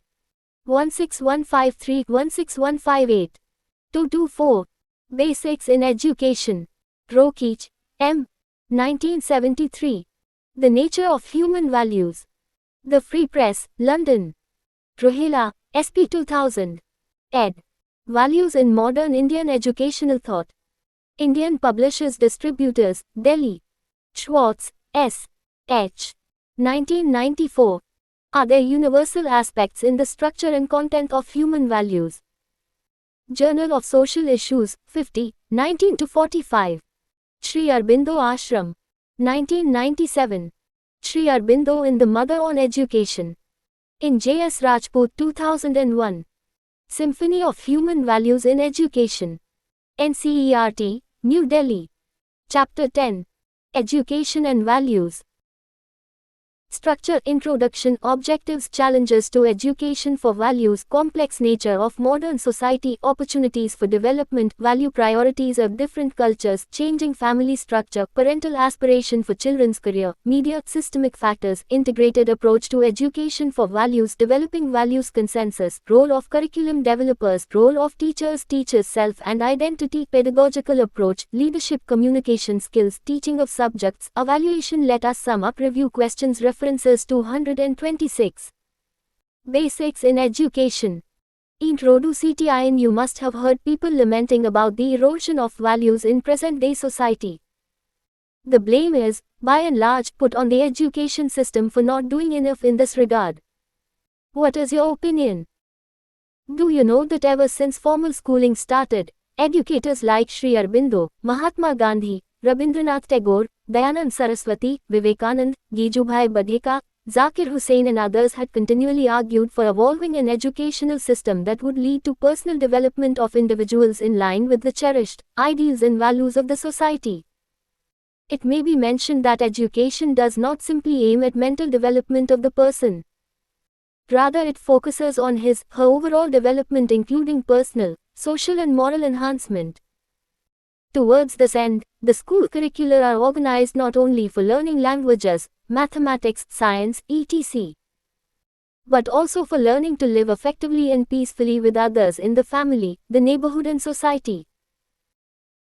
It may be pertinent to mention here that the National Curriculum Framework 2005 identified certain broad aims of education that include independence of thought and action, sensitivity to others' well-being and feelings, learning to respond to new situations in a flexible and creative manner, predispositions toward participation in democratic processes, and the ability to work towards and contribute to economic processes and social change.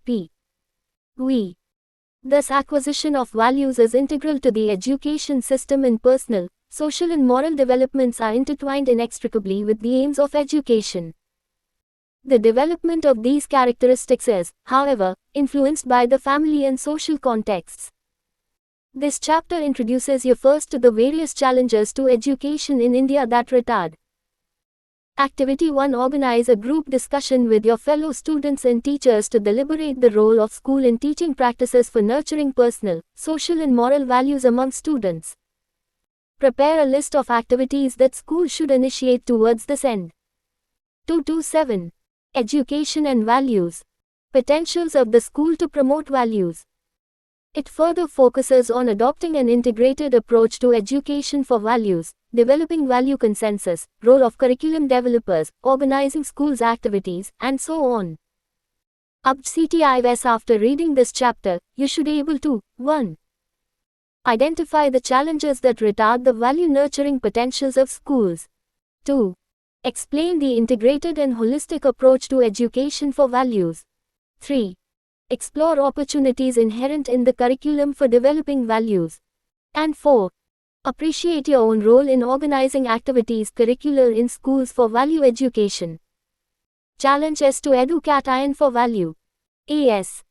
You must have wondered why people, even those who are highly educated, fail to behave in accordance with the social and moral values. In this section we discuss some sources for these variations. Of course, these sources seem to be interconnected.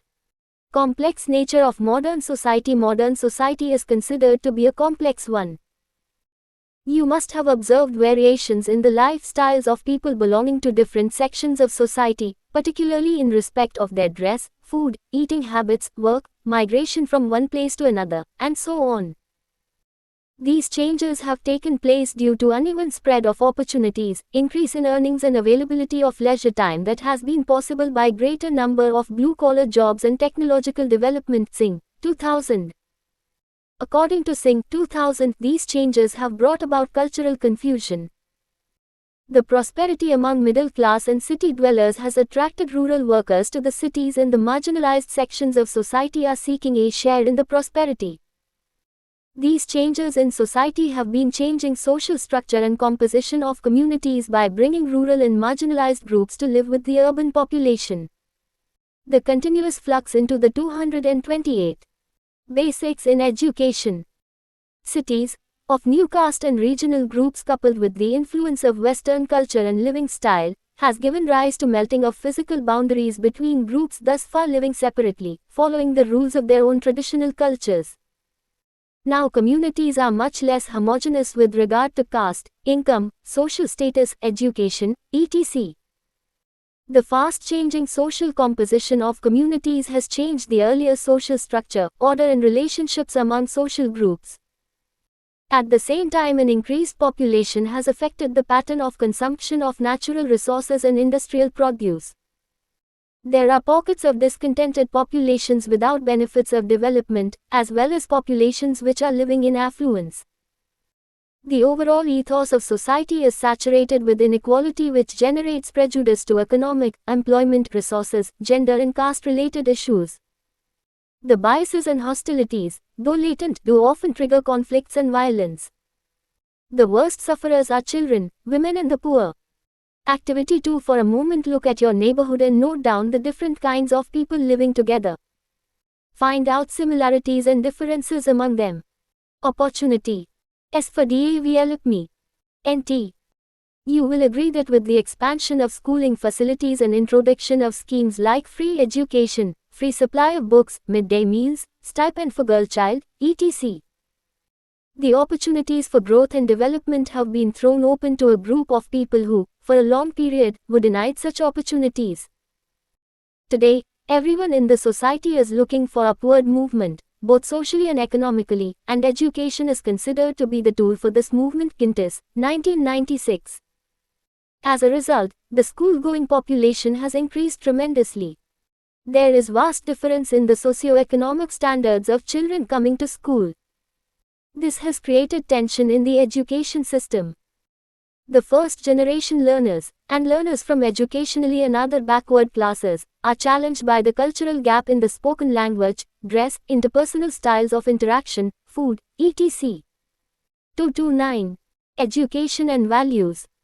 They experience all kinds of problems at the personal and the institutional levels, like social isolation, low achievement, indiscipline, absenteeism, etc. Their participation in the institutional life is half-hearted, which vitiates the outcomes of education, which in turn adversely affects its value development potential as well. You need to find out ways to the challenges posed by different kinds of populations studying together in school. Activity 3. Think of your own experiences in the school where the socioeconomic gap and motivation for upward mobility among different groups may have led to challenges in education in values. Value priority. S of differ. NT culture. S. You must have observed differences in the value priorities and practices of different social groups in the school. The majority group, their language, dress, cultural practices, etc. get visibility while others remain invisible, which alienates them to social issues and priorities agenda of the school. These groups are gripped by insecurity and feel hurt due to insensitivity of the majority group towards them who remains indifferent. Testidar, 2002. The frustration of the minority is often expressed in the form of their non-cooperation. Have you ever experienced being in minority, for instance, being in a place, group or class where others are different from you, and particularly if they are not so friendly with you?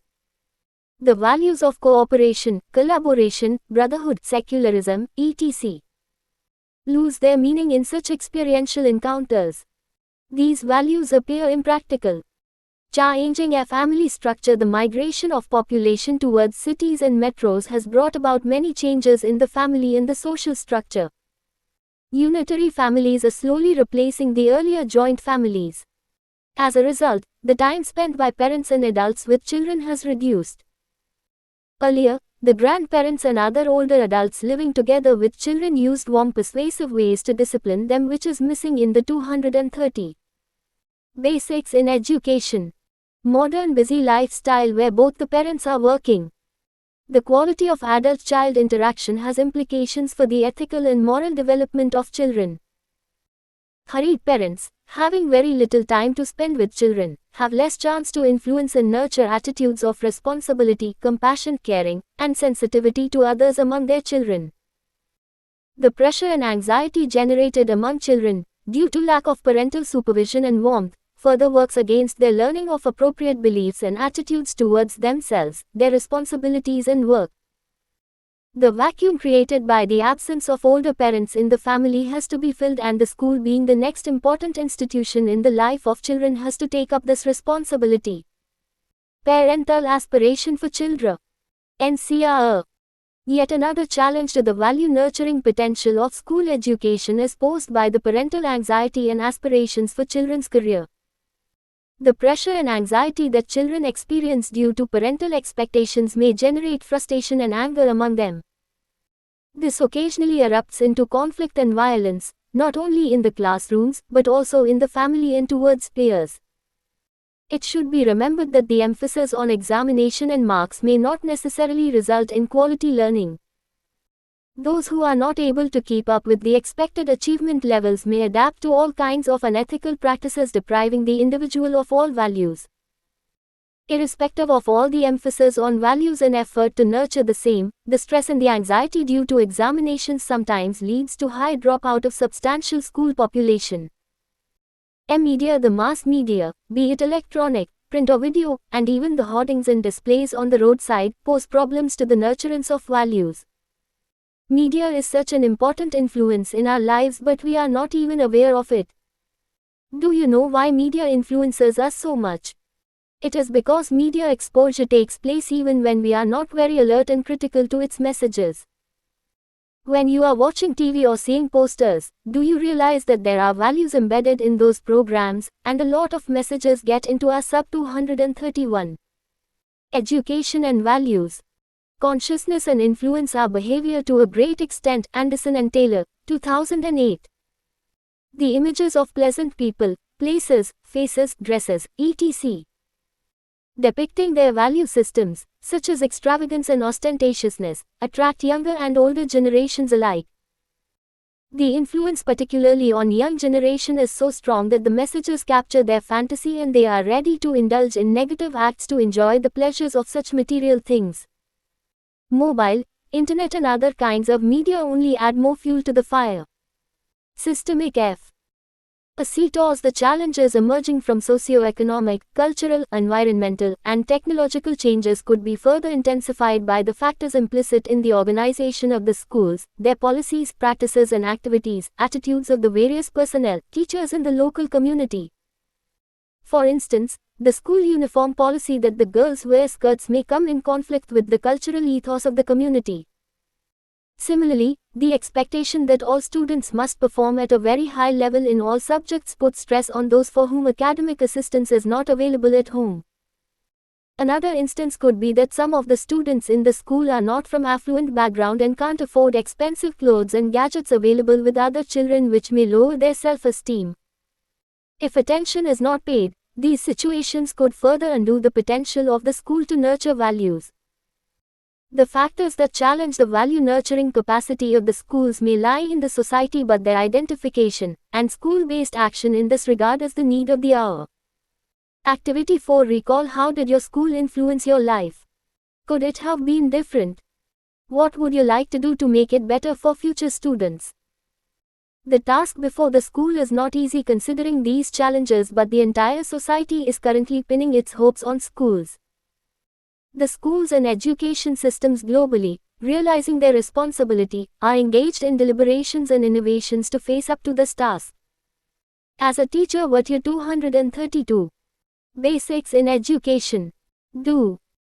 How your interactions and relationships in the school, within the classroom, outside the classroom, in morning assemblies, on the sport field, in the laboratories, or even in the corridors, have inherent potential to nurture positive attitudes of responsibility, discipline, self-development or negligence, injustice and frustration among students. Learning check 1-1. What are the major aims of education? 2. Do you agree that modern society is a complex one? Give arguments. 3. How do media retard the value development potential of schools? 4. Describe the role of school factors in value development. Integrat Ed approach to Edu. Cat Iron 4. Value AS educationists have adopted a variety of approaches and practices for nurturing values among children. These are known by different names, such as character development, citizenship education, human rights education, non-violence education, etc. The National Curriculum Framework 2005 suggested adopting a holistic and integrated approach to education for values. The term holistic has two connotations. The first one is related to the individual. According to this, individual development is multidimensional in nature, i.e., the physical, intellectual, emotional, social and moral developments, which are interrelated. An individual progresses on most of these aspects simultaneously. It is not feasible to progress exclusively in one domain without at least some progress on others. Hence, the overall holistic development has to be the target of efforts in education for values. The second connotation relates to the environmental context. The individual is situated in a social milieu and her interaction with the family, teachers, schools, peers and neighbors influences his/her personal development. It is important to take cognizance of his/her entire familial and community context in the process of education for values. The integrated approach focuses on making conscious efforts to embed values in the experiences occurring 233. Education and values. Everywhere in the school. The efforts for value education must also include family and the community. The organization of the entire school system promotes values. The school culture, its policies, the logo, the symbols, the physical spaces, teachers' own behavior and pedagogical strategies, classroom practices, evaluation system, etc. all have to be scrutinized with regard to the values propagated by them. Every subject has values and attitudes implicit in its content and has implication for developing values. The pedagogical practices, teachers' own attitudes and values, and her skills of handling students' queries, concerns, conflicts, etc. have to be transformed for quality outcomes in respect of learning of content and values. The physical spaces, library, staff room, principal's room, etc. in the school, its discipline, policies, classroom practices, etc. all are important for learning of values. The whole school approach to nurturing values is preferred, in place of separate subject or activity-based approach. The underlying premise is that all events, exchanges and interactions taking place in the school, inside or outside the classroom, should draw attention towards value-based behavior. For instance, if teachers adopt a caring and flexible attitude towards students, they will also imbibe such attitude towards each other. The whole school approach envisages participation of all personnel connected with the school, including parents, local community and student communities, and enlisting their cooperation in school governance, decision-making, particularly with regard to physical facilities on the campus, curriculum implementation, etc. Even though school policies are determined by the state and administrative machinery, yet there is scope and opportunity, within the constraints of these policies, to give space to students to develop participatory school culture. The key player in this regard is the teacher, who influences students in the school ethos in innumerable ways. The task of organizing school activities for development of values is a creative and reflective exercise. It involves revisiting the school curriculum, physical resources, the processes, and identifying opportunities which could tremendously influence students' value orientation. Teachers should make efforts to infuse and reinforce values that are commensurate with the 234 basics in education. Textual material taught in the school in the developmental stages of children. The following text from National Curriculum Framework 2005 p. 63 shows that values should not be taught in the school. Instead, entire school activities should be organized in ways that lead to value development. Teaching values has often meant exhortations about desirable behavior. It has also meant the suppression and denial of improper and unacceptable feelings and desires. This often leads children to hide their own real feelings, desires, thoughts and convictions and simply pay lip service to moral values and ideals, without making any commitment. Learning Check 2:1.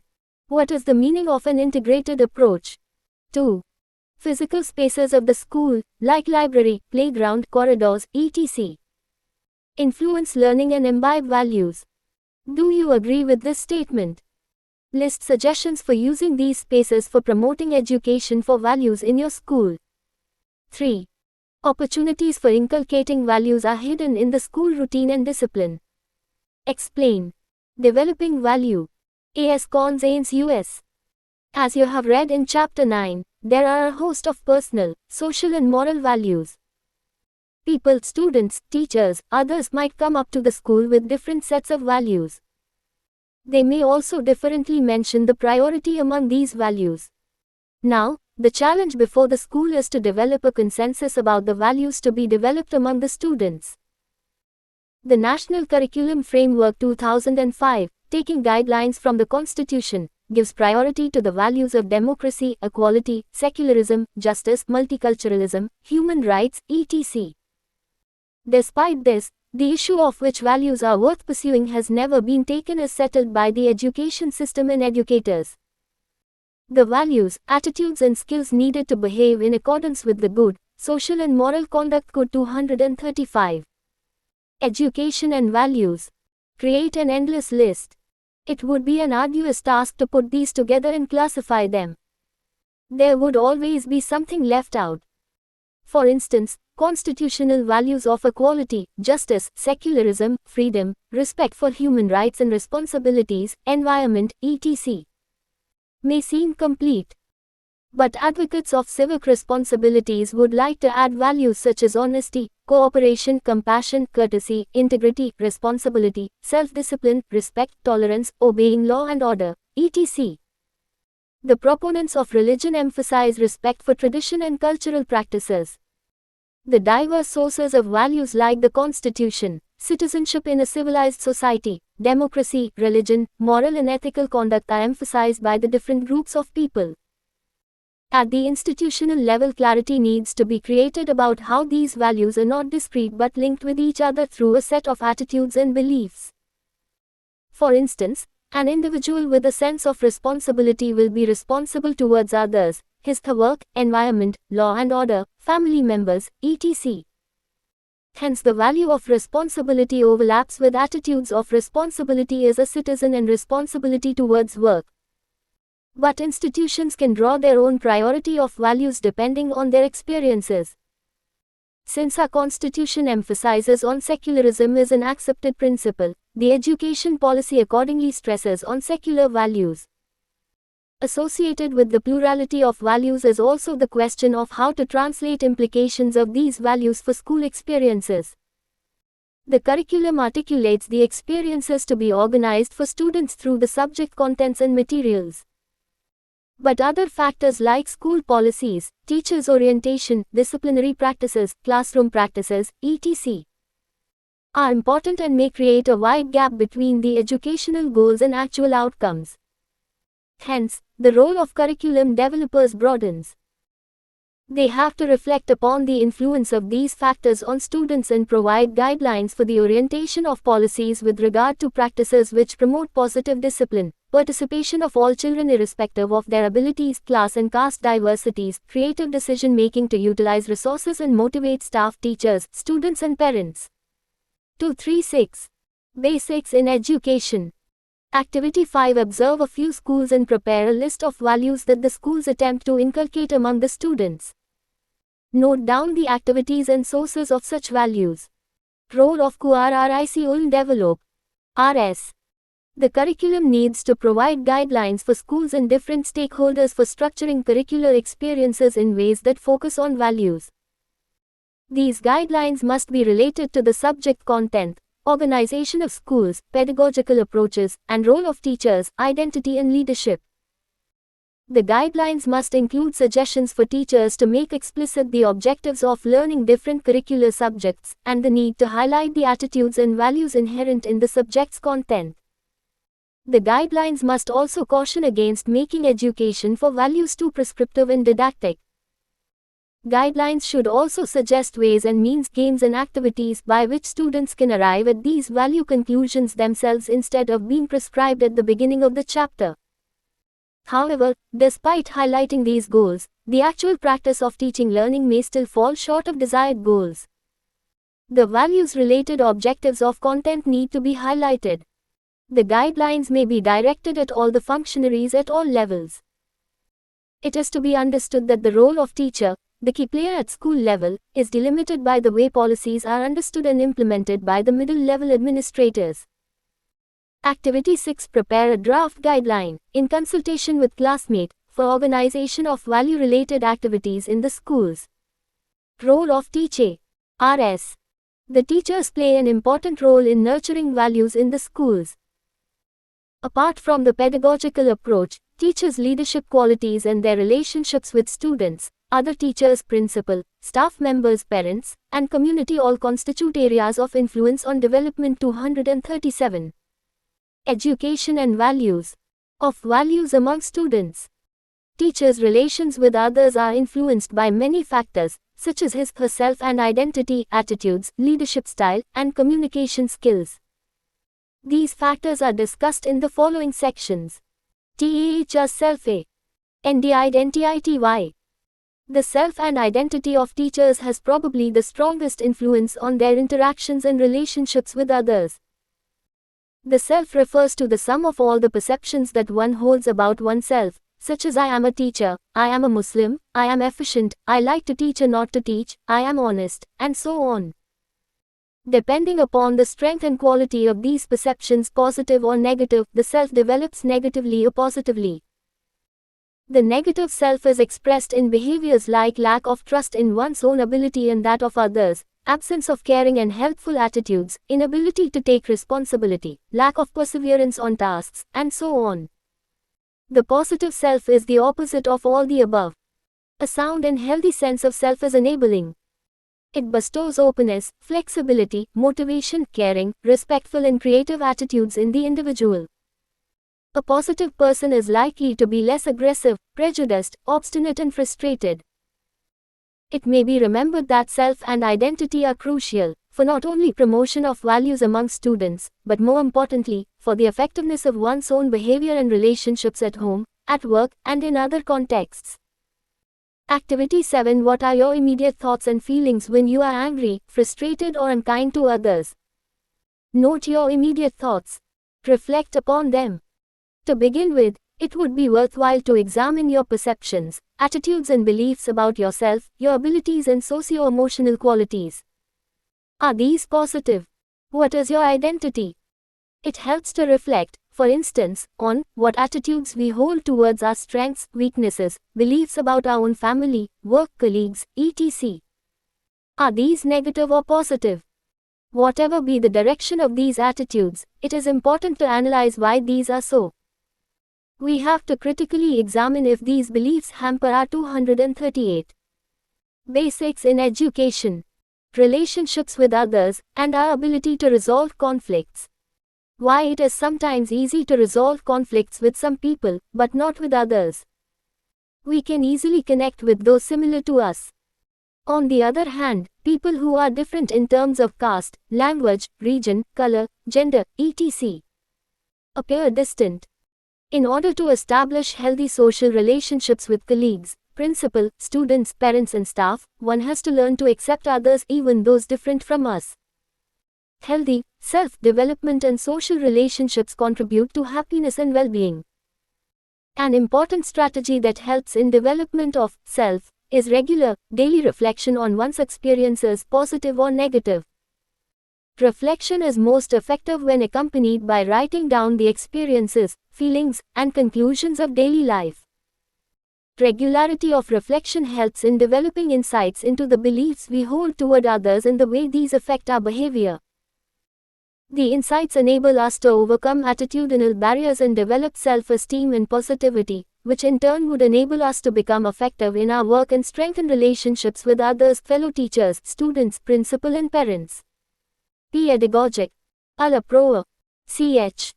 The approach to teaching is influenced by the teacher's attitudes toward children and toward teaching. The implicit assumptions about how children learn, who is a child, and what are their psychosocial characteristics inform our teaching learning practices. For example, if one believes that children are innocent and it is the lack of parental guidance that causes lapses in their development, one would try to influence parents. The belief that children are basically wild and they need to be punished to control would influence the teacher's behavior accordingly. The traditional approach to teaching assumed that children learned by listening to knowledgeable adults. As a result, the traditional approach of teaching focused on content or giving a lot of information. In such case, it is the teacher who does most of the talking in the class. It is one-way communication, occasionally interrupted with a question or two, posed by the students. Though the students are active observers, their observations and experiences are not 239. Education and values. Capitalized upon in traditional teaching, neither the errors in their work and thought get corrected. Students in such a situation carry on with their erroneous observations and beliefs. In contrast, the contemporary approach to learning considers students as partners in the teaching-learning process. They learn by constructing knowledge based on assimilation of the concepts, correct or incorrect, in their experiences. If opportunities are not provided to them to share their learning and receive feedback, the expected learning may not occur, and this has implications for learning of attitudes and values. Therefore, it is important that teachers allow students to raise questions and doubts in the class not only about the subject matter but also about other issues. The issues raised by them reveal their attitudes. Teachers have to be vigilant to the way students' attitudes develop. Let us take an example. The art teacher gave homework to the students and asked them to prepare a model. The student who got maximum marks had not made the model himself. One student, Raman, dared to confront the teacher. He said, "Sir, I made the model all alone, whereas Sohan's brother, who is much older, made the model." The teacher said, "I can't do anything about this. His model is better, so he gets better marks." The dilemma before the teacher and student in the above example is not simple enough to be summarily rejected. What would be the effect of teacher's comment on Raman? How the dilemma is resolved is an important aspect of teachers' pedagogic strategy to reward the process of learning, perseverance, and the hard work. Mostly it is the outcome that gets rewarded, which forces some students to adopt unethical ways to get success. The teacher has to stay involved with students, their backgrounds, strengths and limitations. This is possible through constructivist approach to teaching. The way teachers handle the queries of students could also influence their beliefs. Activity 8. Observe a class and note down what happens in the class. Find out the method of teaching adopted by the teacher. Reflect on its implication for development of attitudes and values among the students. 240. Basics in education. Leadership. A teacher has to provide effective leadership to the students within and outside the school. They could guide students to manage their work and conduct in ways to avoid punishment and criticism from teachers and parents, and work effectively towards their educational goals. They could invite participation of students in formulating classroom policies, discipline and work schedule which would enable them to relate warmly with students.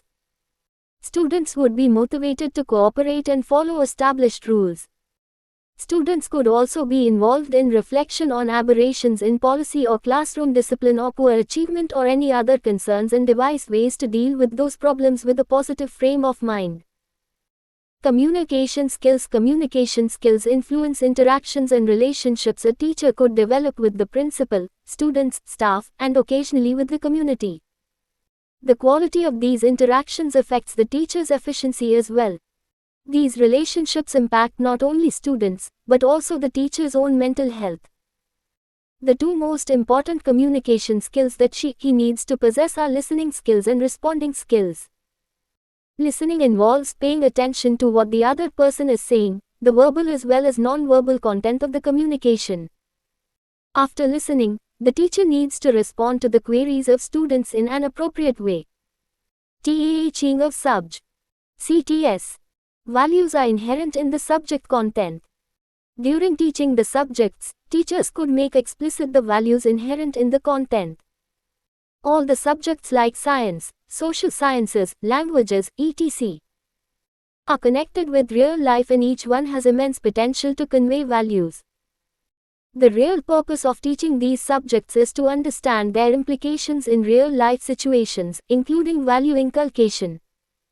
Integrated approach to teaching values is more likely to enable students to imbibe them. For instance, while learning history, the students may critically examine the way perceptions of different people about the same historical facts vary, and the personal biases and prejudices that create different versions. 241. Education and values. There are innumerable opportunities for the teachers to highlight values during teaching. For example, learning to write letters in language classes need not be about imaginary issues. Rather, these should be about real issues facing students in school, such as writing letters to the teachers to alter classroom rules that are unjust. Language learning must facilitate the expression of their grouses in polite and inoffensive language using I messages rather than you. We could also help them understand how our messages, full of negative vocabulary, generate anger and annoyance in others. Students should be helped to enlarge their vocabulary of positive, polite and happy words and expressions. In addition, as a language teacher we could elaborate relevant portions of textual materials to highlight how language generates different feelings. By altering our usage of language, i.e. appropriate vocabulary, tone and tenor, we could create positive feelings. The other set of opportunities arise in the questions and queries of students regarding the subject content. When the teacher deals with the queries of students, it holds promise of bringing reflection on their values implicit in their subject content. For example, the students may ask questions like, how will learning about chemical equations at secondary stage benefit me at a senior secondary stage if I choose commerce or humanity courses? Or, how will the knowledge of set in mathematics help me understand real-life questions and problems of mathematics? The questions students raise are endless, like, geography teaches us about climate, weather. Activity 9.1. Next time when you are in conversation with others, observe yourself. Are you listening and paying attention to the speaker or are lost in own thoughts? 2.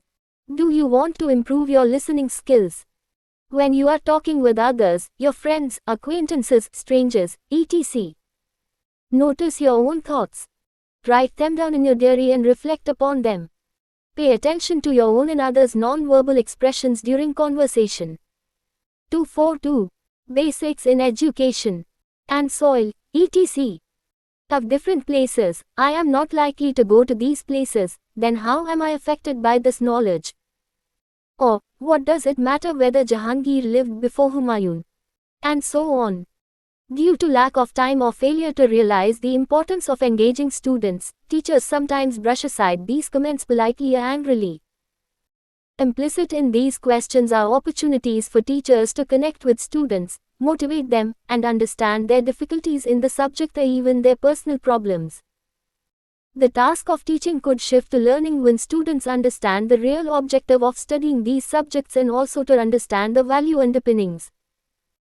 For instance, understanding of geography develops awareness of the individual about multicultural ethos of our land and its people, their different dresses, food habits, rituals, customs, festivals, living spaces, etc. as well as internationalism. Chemistry helps us understand our relationship with the inorganic and organic world, the substances in the environment, like food, air, water, etc. and insight into leading a healthy disease-free life. The efforts of the teacher and the time spent in the discussion or observation sessions mentioned above are not wasted, rather they facilitate students' understanding, interest and motivation. But, first, One has to believe in one's own pedagogical style, develop skills in organizing discussions, and motivate students' participation. In order to elicit doubts and help participation of all the students, teachers' own qualities like confidence, self-esteem and patience assume importance. Entertaining students' doubts and queries is possible only when a teacher has a high sense of self-esteem, or else a teacher may feel threatened. In addition to entertaining the queries of the students, there is also need to have patience to observe the gradual but subtle changes taking place in students' behavior as a result of these discussions, which are manifested in their increasing interest and engagement with the subject. Initially, participation of all the students may not be equally enhanced, but gradually change would become visible if sustained efforts are made. In order to assess these changes and feel satisfaction with our efforts, it is important to understand and carry out evaluation of these changes. 243. Education and values. Evaluation of values is different from evaluation of any other ability or learning. It poses problems as impact of values on behavior takes time to become visible and may not be expressed at a time convenient for observation by others, particularly teachers. The students may report inculcation of values, but real behavior may or may not reflect the same. For example, a child may believe in cleanliness, but due to certain impediments at home his personal appearance may not reflect it. It is an internal assimilation of values that we are interested in here. Another problem that value assessment poses is that a child could be caught in a dishonest act by chance. She is labeled dishonest. All others who were with him or her do not get caught. Such a child will get stigma and humiliation, which is counterproductive to learning of values. There are still other issues that argue against evaluation of the values of students. For instance, a child who is not exposed to values of courtesy, politeness, discipline at home will take longer to learn. So, it is not fair to compare him with others, and award less marks during assessment of values, which will be demotivating. In view of the above, it is not desirable to evaluate or rank students. However, it is important to evaluate school ethos, school policies, discipline, and classroom practices. The evaluation has to focus on what efforts are being made. Are these efforts sufficient? Do they facilitate the development of values among students? etc. The underlying assumption is that an environment imbued with values is likely to nurture values, subtly but surely. The evaluation would require systematic data collection on efforts made for nurturing identified values such as cleanliness, health and physical fitness, self-development, work ethics and cooperation, nonviolence in verbal and nonverbal behavior, respect for life and nature, etc. The school policies and practices. For instance, special notices on school bulletin board on maintenance of cleanliness in the school and classrooms, and also personal cleanliness or provision of resources for cleanliness, recognition for maintaining cleanliness, creation of clubs on art, music. 244. Basics in education. Yoga, for recreation, mentoring responsibilities by teachers, etc. may be documented for assessment. Another action could be replacement of punishment by a system of recognition for good conduct. Reminders, policy statements, monitoring mechanisms and recognition systems, developed and put into action, all may be taken stock of for documentation. Teachers' orientation with respect to the efforts for nurturing values and their role in the process, etc. are examples of actions taken by school which could also be documented for assessment of values. Any changes reported by teachers, parents, principal and students may also be recorded. These actions would not bring results in a day, week or month, but if pursued with regularity and consistency over a period of time, achievement would become visible. There should not be humiliation, violence, ridicule or corporal punishment for not following values, but constructive, productive and socially useful positive reinforcement may be considered. In the name of value education, the cultural practices of any one culture may not be thrust on other communities. It is important that efforts initiated for value nurturance are assessed and documented from time to time by the principal, and a separate committee of teachers, parents and students is constituted for the purpose. The committee has to include parents and students, and their participation and involvement in the process is very necessary for the success of such a program. Let us sum up. In this chapter you were introduced to the fact that conscious efforts for promotion of values through school education have been made for a long time. The reason values nurturance falls short of expectation lies in the challenges posed by a number of factors in societal structures and complexity due to socio-economic, cultural and technological developments, aspirations of people, and the media. The integrated and holistic approach to education for values, advocated by NCERT, was elaborated.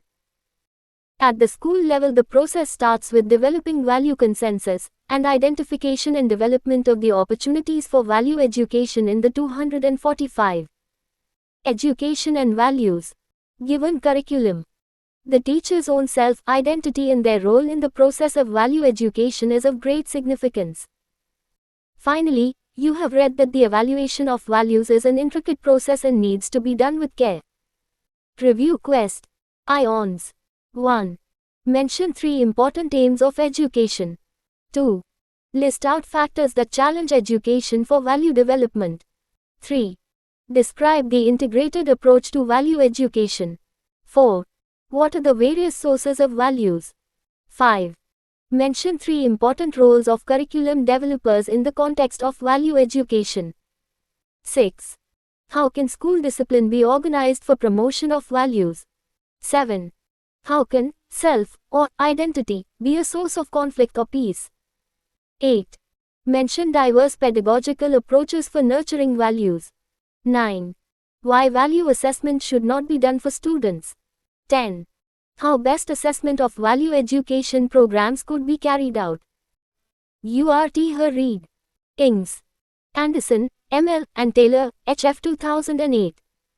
Sociology. Wordsworth Publishing Company, Belmont. Destidar, M. 2002. Minority Identity Group Differences in Plural Societies, a study of political response towards majoritarian discourses in India. www. Open. AC. UK Arts Gibbs Delhi O2 Destiger. Gintis, H. 1996. School Choice, The Issues and the Options. Prospects, 26, 631-642. Ensert. 2005. Education for Peace. Position Paper of National Focus Group, New Delhi. 2005. National Curriculum Framework 2005. NCERT, New Delhi. 2012. Education for Values in Schools, a Framework, NCERT, New Delhi. Singh H. Y. 2000. Cultural Change in India. Rawat Publications, Jaipur. Chapter 11. Values in the Emerging Social Context. Structure, Introduction, Objectives, Perspectives on Values, the Emerging Social Context in India, some important values, value conflicts in schools.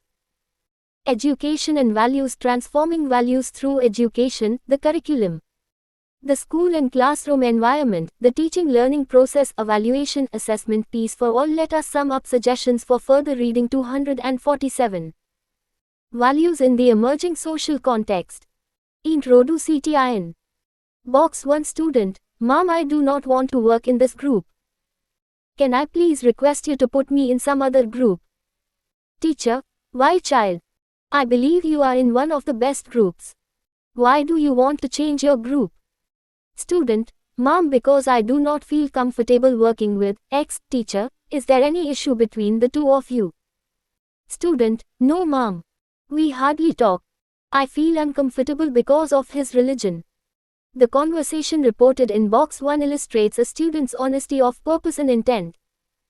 It suggests the presence of truthfulness in the student, which is often considered as a core universal value. At the same time, the conversation highlights the student's discomfort and apprehension in working with another student belonging to a different religion. This suggests lack of appreciation of an important social value called secularism. How would you as a teacher respond to the above situation? Would you appreciate and be happy about the presence of truthfulness in the student at the cost of the student's inability to accept a person of a social group different than his/her own? Such types of conflicting situations often take place in the life of a teacher, and he/she has to make a choice that would influence the future course of action. Indeed, values are significantly involved in various kinds of social interactions, and it is relevant for the teacher to understand the nature and dynamics of values in the contemporary social context. Today, the concept of value is no longer limited to religious, spiritual, moral, or ethical domain. It is all-pervading and defines the goals and preferences a person lives with through his/her life. Since human life is organized at physical, social, and spiritual levels, our participation in the society demands diverse activities in different contexts. Values as a binding force connect our commitments, investments, and actions. In essence, they codify the ideals and aspirations that 248 basics in education people endorse. They are embedded in and sustained by the meanings, practices, and artifacts present in people's culture. This can be easily observed if we visit places of different historical periods and examine writings, sculptures, and other artifacts. They amply document the imprints of the values prevailing during various historical periods. Therefore, it is reasonable to assume that the kind of values a person holds is to a great extent influenced by the particular culture and social context he/she lives in. The various social institutions and cultural practices nurture certain values and prioritize them. It is, however, to be noted that the relationship between culture and values is bidirectional. While culture, on the one hand, shapes value development, the values of people also influence the development of cultural artifacts, on the other. This chapter discusses the two-way interaction between values and society and their relationship with the processes of education. After reading this chapter, you will be able to describe diverse perspectives on values, explain the effect of value conflicts on the school system, elucidate the role of education in transforming values, and explicate the role of school system in nurturing the value of peace. PRSPACTIVS on Value AS. You have read in Chapter 9 that values are those broad ideas and notions that a person or a group carries regarding what is good, correct, and desirable. They are socially accepted as ideals and direct personal and social conduct of the people. Values are often shared by most of the members of a society. So, there are group perceptions about the desirability of things which get converted into values. Thus, group perceptions of desirability result into formulations of values. These notions and ideas of desirable and undesirable is largely a matter of belief. You may also observe values acting as guiding principles for persons and society. That is, values, to a great extent, direct and shape a person's 249 values in the emerging social context, behavior, and a society's attitude toward various issues and objects. This characteristic of values makes them normative in nature. Values act as norms for individuals living in a society who usually abide by them for seeking social approval and participating as important members of the group or community. The norms inherent in values guide our actions and direct the choices that we make. Values, thus, can also be seen as basis for various decisions and choices made by an individual. The notion of values has been of great concern to the Indian people. The ancient concept of Purushartha represents a scheme of 4 comprehensive categories of values, i.e. Dharma, moral ethical value; Artha, economic value; Kama, hedonistic value; and Moksha, spiritual value. In all these values, Dharma is central. It involves the life principle that maintains life and connects all aspects of life.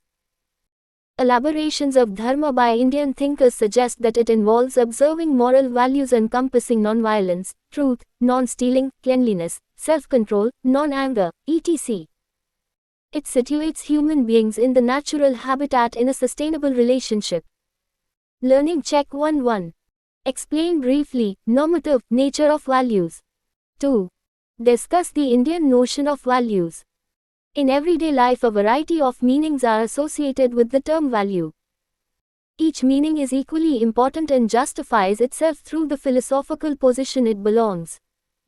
There are several intrinsic and instrumental values put forward by prominent thinkers. The values range from economic opportunism, making profits, democratic citizenship, critical reflection, and independent moral thinking. In Rabindranath Tagore's vision of education, the moral man, is placed above the commercial man, but education that promotes economic success and benefits is not devalued. Rabindranath Tagore 250. Basics in education. Mahatma Gandhi laid great emphasis on moral and spiritual values and stressed the importance of character building as a moral ideal. He gave importance to truth and non-violence. He also acknowledged democratic values and believed that welfare of the individual and the nation are complementary to each other. As aptly put by Gandhiji, a nation cannot advance without the units of which it is composed as advancing, and conversely, no individual can advance without the nation of which it is a part is also advancing. The idea that values are nothing but the religious and spiritual principles of life assumes that there is a path laid for the life journey of each individual, and each individual's responsibility is to follow that path and achieve the ultimate aim of God realization. Salvation or freedom from bondage is considered an important virtue in the scheme of religious and spiritual values. Contrarily, the position that science and technology define today's world, the very importance given to values comes into question. Science and technology both are held as value neutral. There is another group that believes in modernization but subscribes to some values associated with a modern and developing state, such as democracy, secularism, equality, and so on. The emerging social context in India, the importance of values and need for the inculcation of values can be understood in the light of value crisis as a global phenomenon of recent times. As Bhardwaj 2005 rightly observed, the rapid scientific growth and technological advancements, resulting in industrialization, materialism, and consumerism, have threatened the traditional agrarian moral standards. This atmosphere of valuelessness is leading to disintegration. At the same time, significant progress is registered in certain fields. Bhardwaj mentions a quote by Nietzsche where he remarked, "When a tree grows up to heaven, its roots reach down to hell." If attention is not paid to values, deterioration might lead to disastrous results. And Mahatma Gandhi 251. Values in the emerging social context might lead to disintegration of the social order. It is high time, therefore, to rise to action and make conscious efforts to promote values in personal and social lives. Like all other societies of the world, the questions of values and their inculcation and promotion have been of a significant concern for India too. The resurgence of concern for values, as currently witnessed, is something that is shared by everybody across all segments of society, including the common man, policymakers, teachers, writers, and industrialists. It is happening against the backdrop of an ethos characterized by violence, alienation, corruption, dishonesty, social tension, discrimination, and atrocities on various groups, e.g., women, children, poor minorities, weaker sections. Misra, 2006. It is important to realize that the loss of sensitivity to values seriously hampers the process of national development and also in some sense demolishes the faith of masses and shatters the ideals of those great national leaders who fought the freedom struggle and nurtured the spirit of democracy. You read in the earlier chapter that the Constitution of India lays the firm foundation of a sovereign, socialist, secular and democratic republic. It promises to secure for all citizens social, economic and political justice, liberty of thought, expression, faith, belief and worship, equality of status and of opportunity, fraternity, assuming the dignity of the individual, and the unity and integrity of the nation. All these provisions along with the supremacy of the judiciary are the cornerstones of peace and harmony in social life.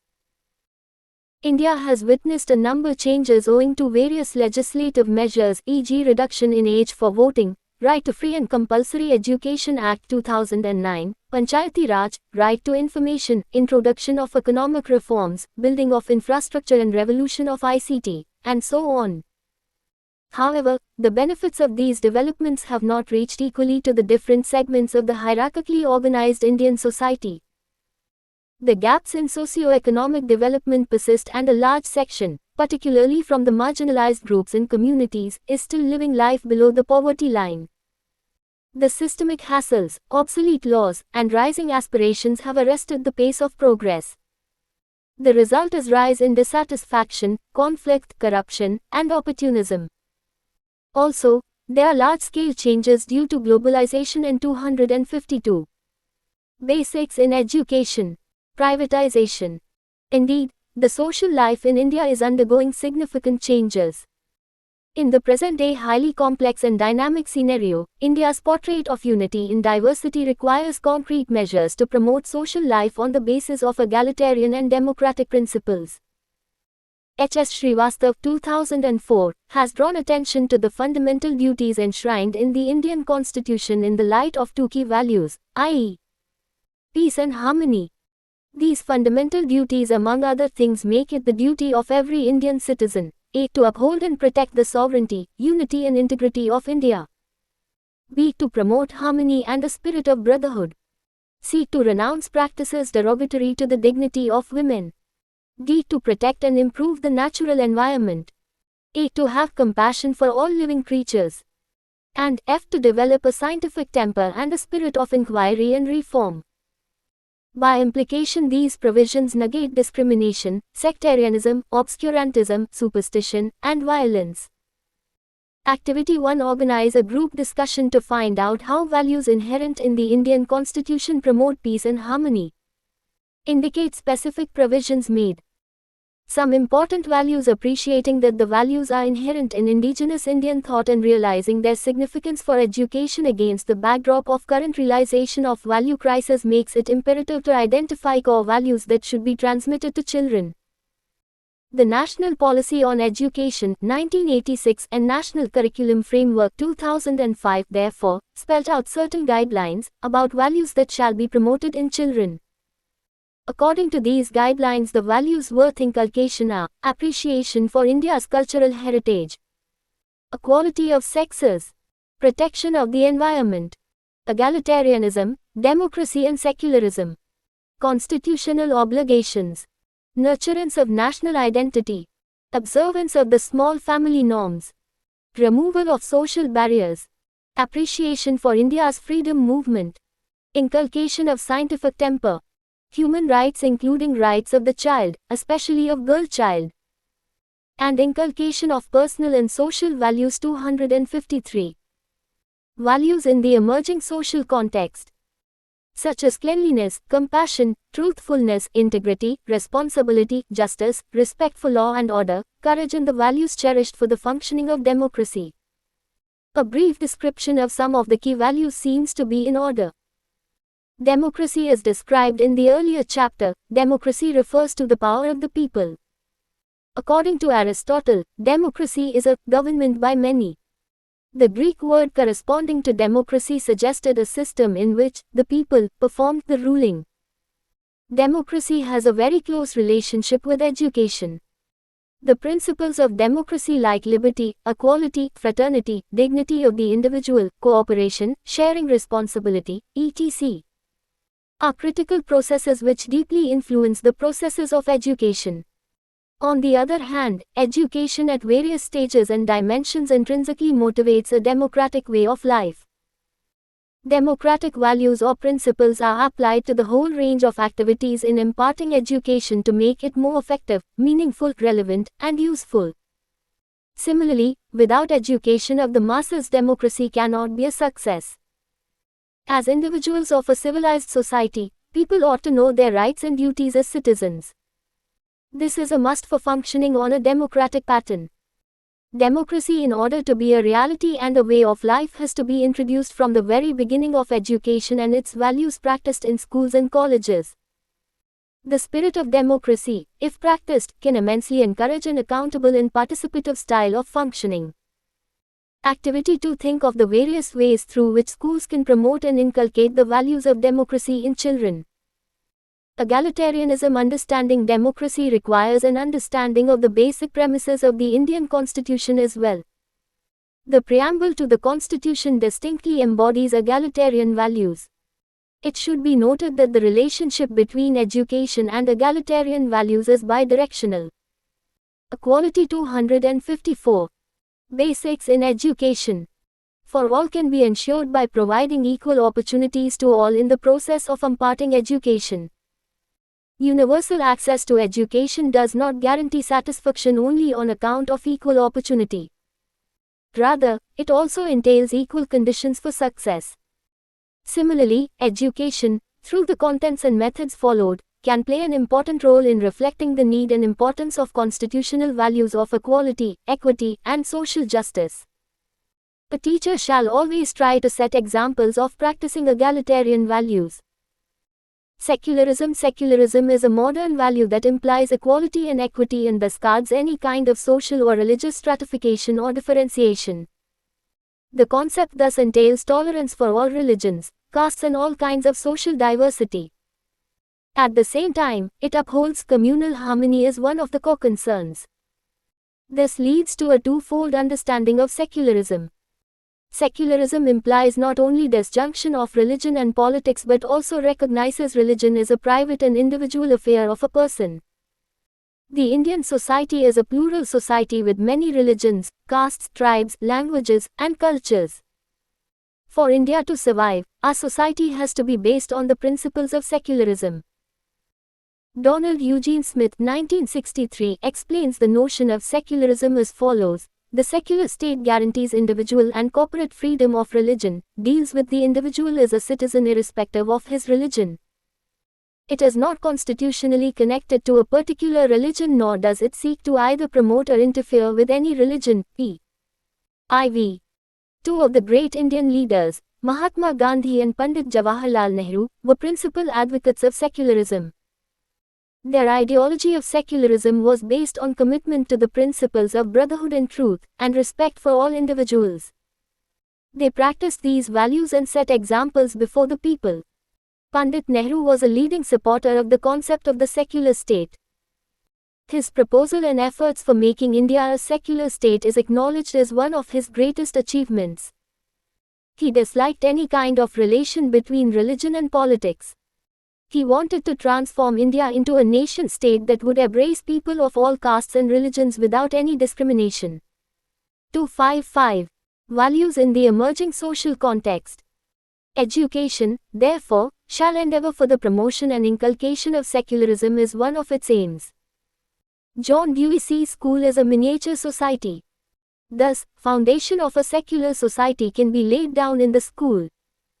It, thus, becomes a crucial concern for schools to view education as a process of becoming.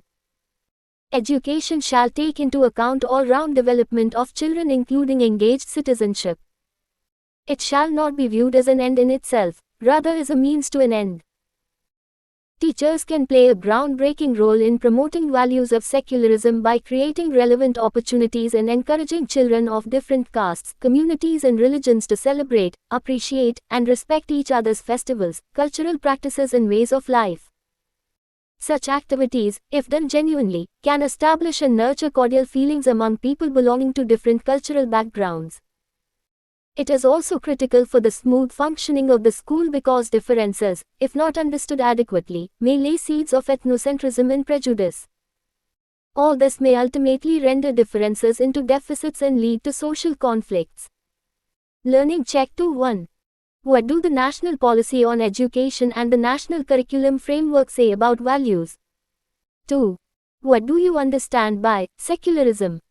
Explain with the help of an example. 3.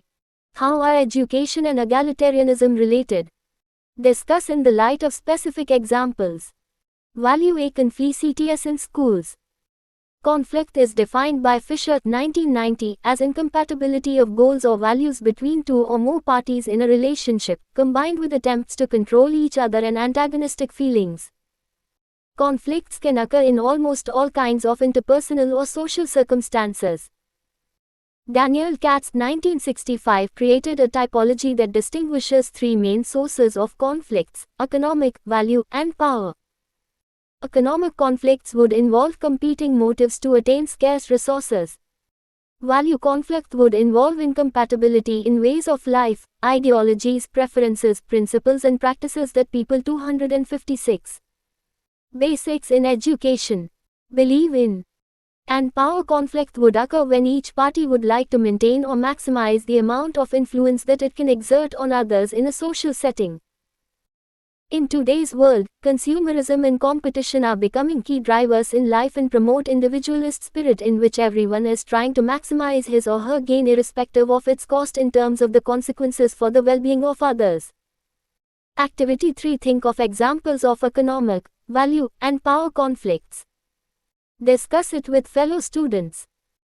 The above situation poses a challenge in the process of the development of values which takes place in the context of family, school, electronic and print media e.g. TV, cinema, video games, internet, newspapers, magazines, customs, and traditions of a society.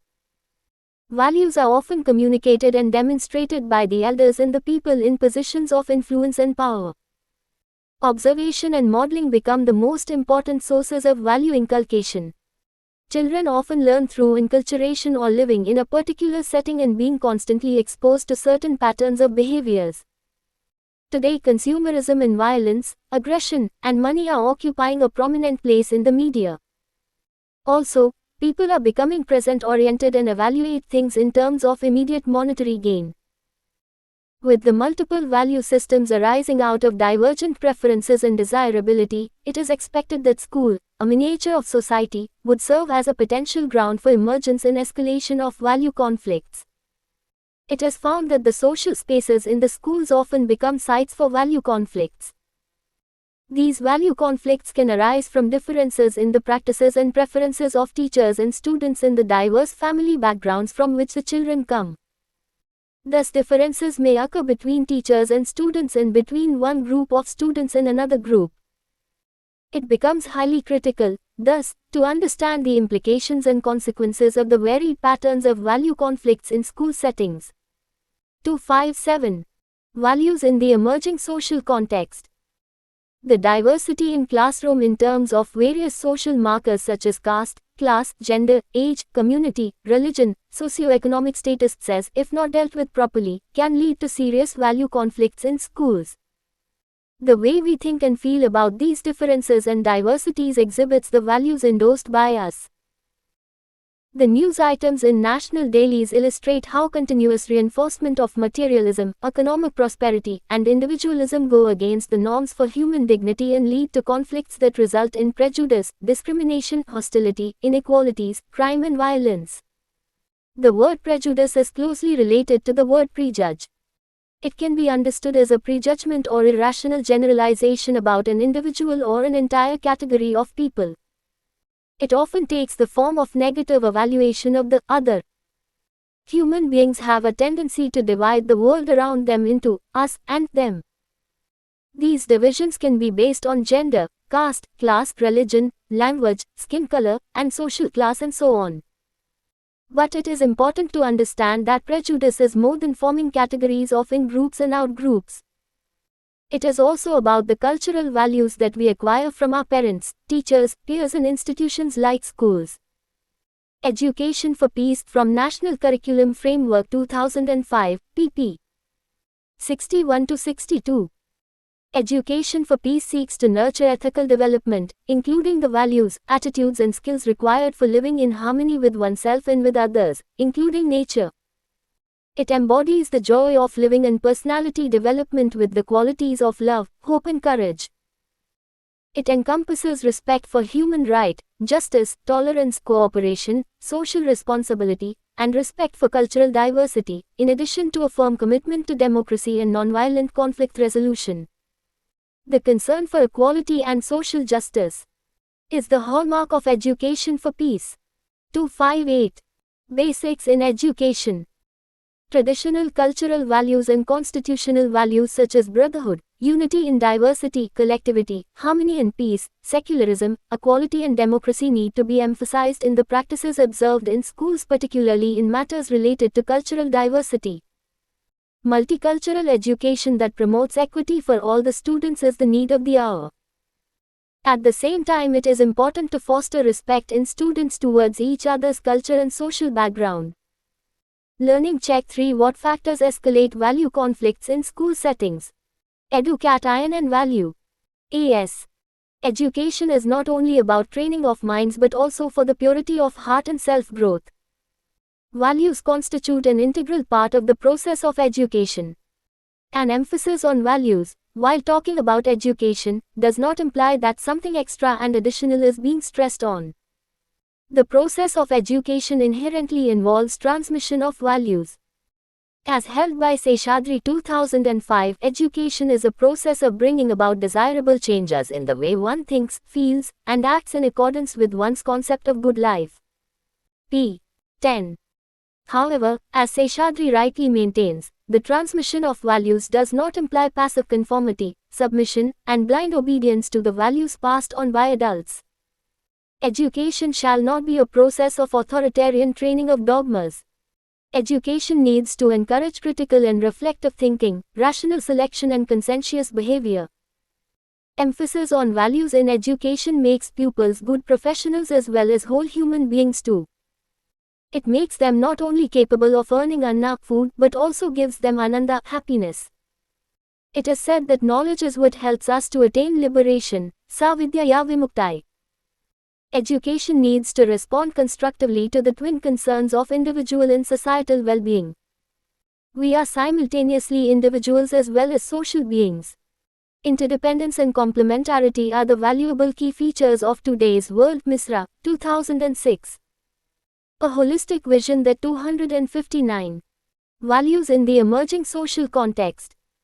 Allows for a positive expression of universal human spirit characterized by the ideal of the whole world as a family. Vasudhaiva Kutumbakam is the need of the hour. This age-old Indian ideal recognizes the possibility of conceiving the entire world as a cohesive structure of a family in which mutuality, interdependence and collaboration are practiced. Today, when globalization is becoming a major force, interdependence is becoming increasingly more and more important. The indigenous system of education in India lays unambiguous emphasis on universal values like compassion, non-violence, righteous conduct, forgiveness, tolerance, sacrifice, and benevolence. These values were made part of the practices of teaching learning in such a manner that a person coming out of the system naturally imbibed the values as part of his/her lifestyle. As mentioned earlier, the discourse on values has revolved around the notion of four broad life goals or purusharthas.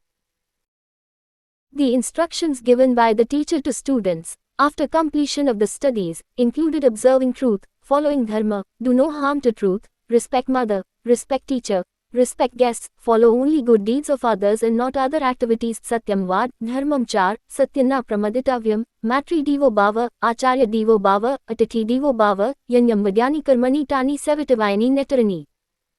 These values primarily emphasize the standards of conduct and relate to the significant others. The goal is to create a productive and harmonious life for the individual and society. The students are expected to practice and organize their conduct around these values. Human existence was conceived in terms of an entity constituted by others. This notion derives from the belief that a human being is born with 5 debts dealing with obligations for all living beings, parents, sayers, teachers and gods. Learning check 4.1. Education shall not be a process of authoritarian training of dogmas. Comment. 2. Which values were practiced in indigenous system of education and how? 260. Basics in education. Transforming value. AS through Edu. Cat IN. Viewed in historical context, schooling or formal education in today's India presents a stark contrast to the dominant ideals noted in its indigenous tradition. In the contemporary period, schooling has a clear emphasis on skills and information geared toward financial benefits. It does not address the needs and aspirations of the people, society, and nation in general. In some way, it aggravates the problems by alienating people from their cultural ethos and heritage. The training of the mind in isolation is proving dangerous for the holistic development of children. The head, heart and hand, all three need to be coordinated for the fullest development of human potential. The holistic development requires attention to physical, intellectual, moral, and spiritual aspects of development. Development needs to be orchestrated within the framework of values. In the context of our commitment to the constitutional values, education is to be viewed as a medium to inculcate and promote the same in students. To this end, it is important to realize that values are caught and not taught.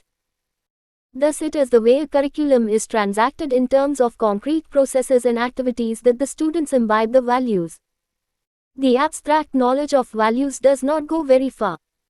The values have to be woven into the curriculum, school environment, and teaching learning process in a way that these facilitate transmission of values in children.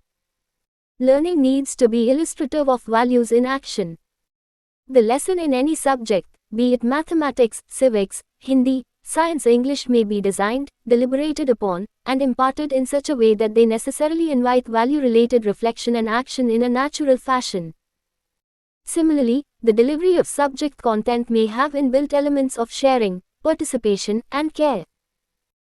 By value-informed design of the modes of interaction between students and teachers and teachers within the school setup, possibilities for developing and reinforcing values may be created.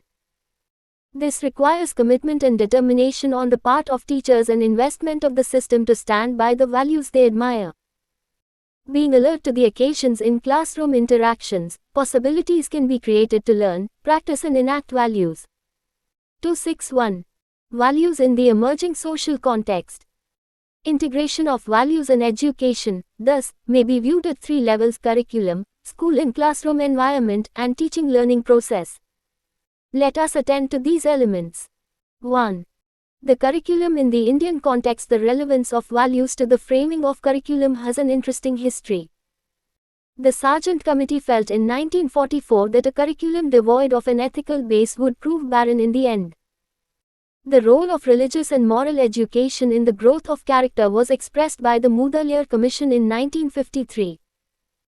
In 1964, the Kothari Commission report also concluded that there was a need for preparing the youth to face both work, which could be compared to living, and life, which is higher and more sublime than living. Curriculum does not only include academic activities but co-curricular activities also. Thus, every activity may convey implicitly or explicitly a chosen value. To organize any curriculum in such a way as to inculcate values, we need first be aware of the objectives of the curriculum.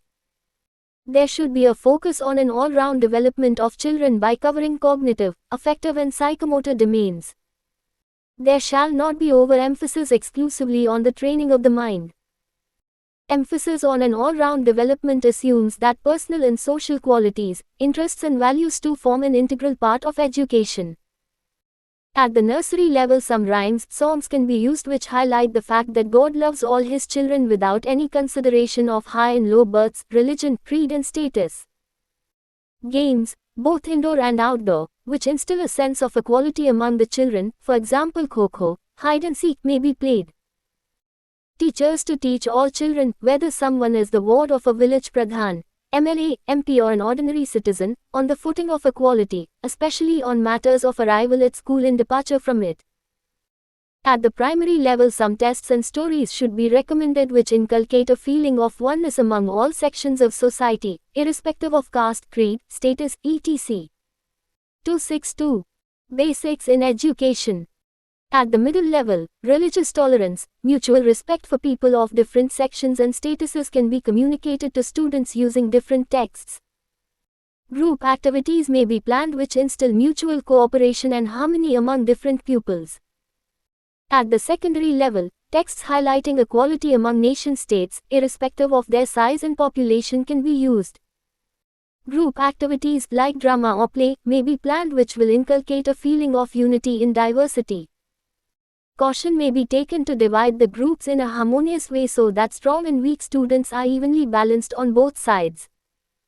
At the post-secondary level, special courses may be provided on egalitarian values and their imperative need for a balanced society. Projects and outdoor activities should be planned to involve students through NCC, NSS, in community service activities, adult literacy programs and adventure. Learning Check 5. Comment on the objectives of a curriculum that implicitly conveys values. Children's literature. As you know, children's literature plays a very significant role in imparting values.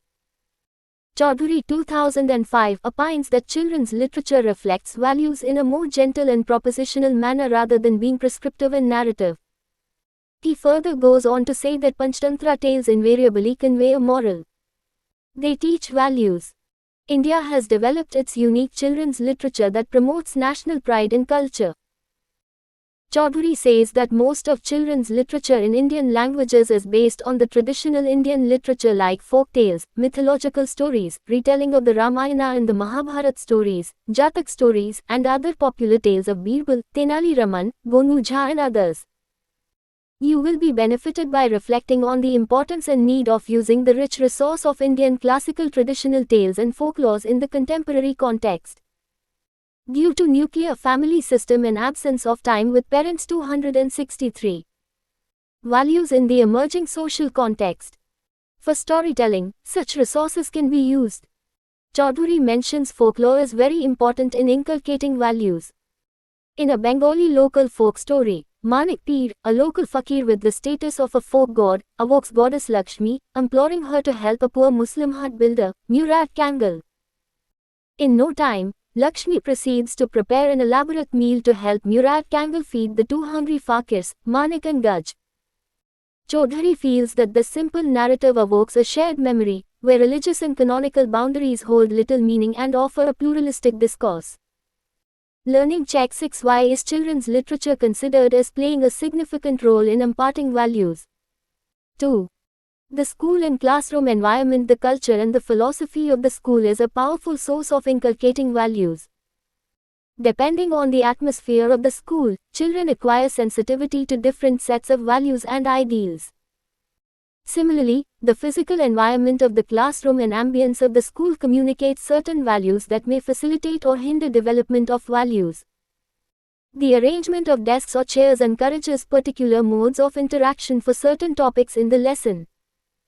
Given an ample space and a small class size, the circular or oval arrangement of chairs encourages active student engagement. Wozniacki, 2004. 3. The teaching-learning process. The inculcation and transmission of desired values inherent in the curriculum is realized through the teaching-learning process. The teaching-learning process does not merely include delivering the specific content with a view to perform or excel in examinations. The teacher-student interaction holds a very significant place in the teaching-learning process. Mahatma Gandhi believed that students learn not from their books but from their teachers as well, which are their role model. The various elements of the teaching-learning process thus play key roles in conveying desired values to children. To foster values like secularism, democracy, and 264. Basics in education. Egalitarianism. The teacher has to first inculcate these values in her and be a model to her students. It is desirable that there should not be any scope for discrimination, stereotyping or hierarchy based on the categories of gender, caste, class, religion, etc. With the concept of inclusive schools in place, we also need to make our classrooms inclusive in a true sense. Equal opportunities for participation and success needs to be ensured by the teacher. Since values are learned better when they are not taught directly, the teaching-learning process should be organized to provide scope for experiential exercises. Through involving students actively in discussion, dialogue and practical activities, the teacher may make them think and reflect on human actions and events. Seshadri, 2005. For this, different perspectives from other cultures and contemporary realities in various parts of the world can be consulted and values of national and international integration can be arrived at. Media resources can also be utilized for the same. Asking students to think critically about the media content in terms of values, bias and prejudice being conveyed can facilitate students to have individual views about existing context of our society. Cooperative learning is another way to foster the values of equality and tolerance. Giving opportunities to students to work in groups will give them scope to negotiate, compromise and work together towards a solution. Learning Check 7 indicates specific ways through which the teaching the learning process can play a role in transformation of values. 4. Evaluation as SASSMANT. Continuous and comprehensive system of evaluation covers scholastic as well as non-scholastic aspects of students' development. Evaluation of attitudes and values is one aspect of the scheme. But a dilemma and ambiguity regarding evaluating values can be observed. Srivastav 2004 lists different issues related to the same, such as whether values should be evaluated at all or not. Which technique or a combination of techniques is more suitable for evaluating values? Whether all the students should be assessed on all of 265 values in the emerging social context. The values or some should be compulsory and others optional. He further says that observation shall remain the main technique of evaluation of values. Such evaluation cannot be carried out at fixed times, rather it has to be continuous. Enabling students to think critically is another aspect that forms an essential part of the teaching-learning process while facilitating value inculcation. Media resources can be best utilized for this purpose. Asking students to think critically about opinions, arguments and evidences, and detect bias and prejudice can facilitate students to have independent views about existing context of our society. But it is equally important for the teacher to facilitate critical reflections towards a direction. Learning Check 8 indicate evaluation strategies that shall be used by a teacher in light of inculcation of desired values.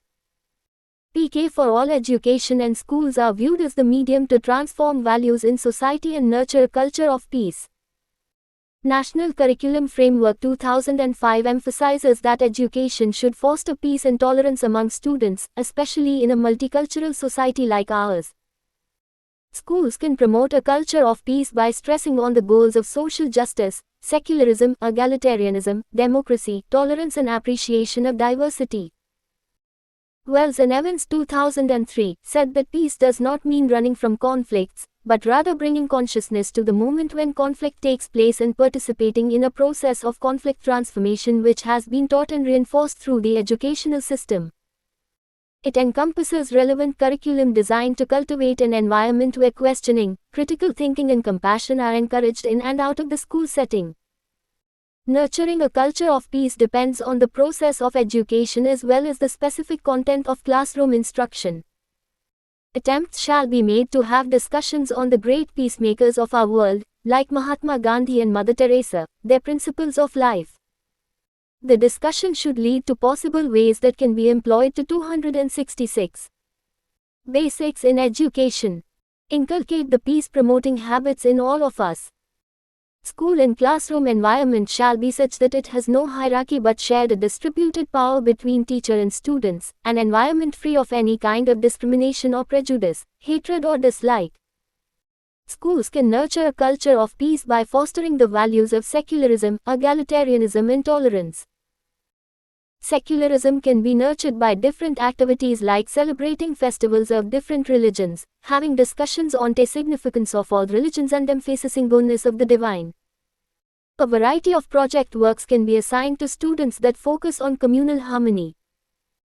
With the older students leading, discussions involving critical reflection can be organized and the importance of secular values for national and international harmony can be discussed and appreciated in the light of the present scenario. Different audiovisual aids that highlight the composite culture of India can be used. Stories or movies, which have an implicit message of communal harmony, can be shown to students and can be followed up by a discussion. Egalitarianism should be role modeled by the teachers and should reflect in the school's environment as such. A school-wide approach is desired which by recognizing students as responsible human beings and respecting their views, promoting critical thinking and self-reflective abilities in them may nurture and promote a culture of peace. Peace is possible only when members of groups support each other in facilitating their goals. Suggestions for peace activities from National Curriculum Framework 2005, p. 62. Set up special clubs and reading rooms in schools that concentrate on peace news and events that violate the norms of social justice and equality. Compile a list of films, documentaries and feature films that promote the values of justice and peace. Screen them from time to time in schools. Co-opt the media as a stakeholder in education for peace. Invite influential journalists and editors to address children. Ask for space in newspapers and journals for children's views to be published at least once a month.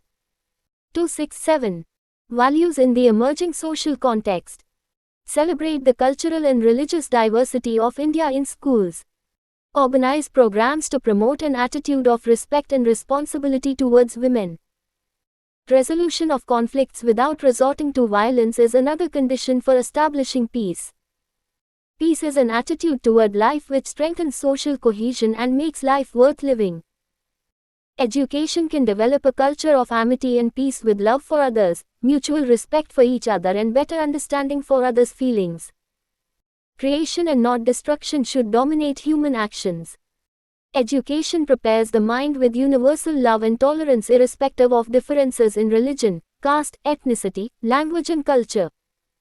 A culture of peace should be introduced through education at all levels starting from preliminary level.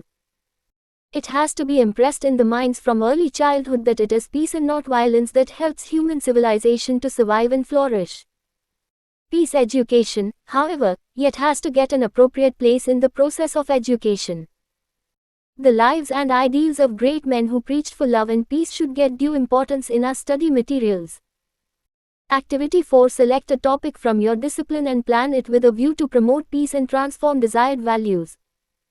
Activity 5. Following are some techniques that can be used in the process of transforming values through education. Use these techniques and plan any topics that you find interesting and relevant. I. Learning by living, doing. E. Role play enactment. E. Audiovisual and multisensory experiences. IV. Reading, listening, speaking, discussion, debate activities. V. Resolving value dilemmas and conflicts. 268. Basics in education. Let you as some UP. You have read in this chapter that values provide a normative dimension to individuals living in a society and guide their actions and choices. Values lead to actions and at the same time give meaning to actions. Values are not only abstract conceptions of desirability but also carry motivational goals with them. The Indian Constitution lays a firm foundation of a sovereign, socialist, secular and democratic republic. Socioeconomic diversity and differences in personal values and preferences may lead to serious value conflicts in schools. Secularism recognizes religion as a private affair, disjoint from politics. The National Curriculum Framework 2005 proposes that these values should be promoted in schools. Values and education can be integrated at the level of curriculum development, teaching learning process, school and classroom environment and evaluation process. Education can foster a culture of peace and tolerance in students by promoting values of national concern. References. Further readings. Bhardwaj, I. 2005. Value-Oriented Education. Journal of Value Education, 5, 9-24. Chaudhuri, Indranath. 2005. Promoting Value Education Through Children's Literature. Journal of Value Education, 5, 29-36. Fisher, R. 1990. Teaching Children to Think. Nelson Thorns, Cheltenham. Hitlin, S. and Piliavan, J. A. 2004. Values, Reviving a Dormant Concept. Annual Review of Sociology, 30, 359-393 Katz. D. 1965. Nationalism and Strategies of International Conflict Resolution. In H. C. Kelman, ed. International Behavior, A Social-Psychological Analysis pp 356-390. Holt, Reinhardt and Winston, New York. Misra, G. 2006. Psychology and Societal Development, Paradigmatic and Social Concerns. Concept Publishing Company, New Delhi. Rokeach, M. 1973. The Nature of Human Values. Free Press, New York. Rokeach, M. ed. 1979. Understanding Human Values, Individual and Societal. Free Press, New York. 269. Values in the Emerging Social Context. Schwartz, S. H. 1996. Value Priorities and Behavior, Applying of Theory of Integrated Value Systems. In C. Seligman, J. M. Olson, and M. P. Zanna eds. The Psychology of Values, The Ontario Symposium, Vol. 8 pp. 1-24. Albam, Hillsdale, N.J. Seshadri, C. 2005. An Approach to Value Orientation of Teachers' Education. Journal of Value Education, 5, 9-17. Essamit, D. 1963. India as a Secular State. Princeton University Press, New Jersey. Srivastav, H.S. 2004. Indian Core Values of Peace and Harmony. In Jonan Zhao and Teasdale eds. Teaching Asia Pacific Core Values of Peace and Harmony, a sourcebook for teachers 229 to 243.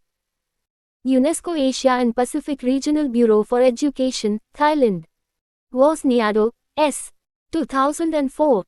Extending the Conceptual Change Approach to Mathematics Learning and Teaching. Special issue on Concept Change. Learning and Instruction.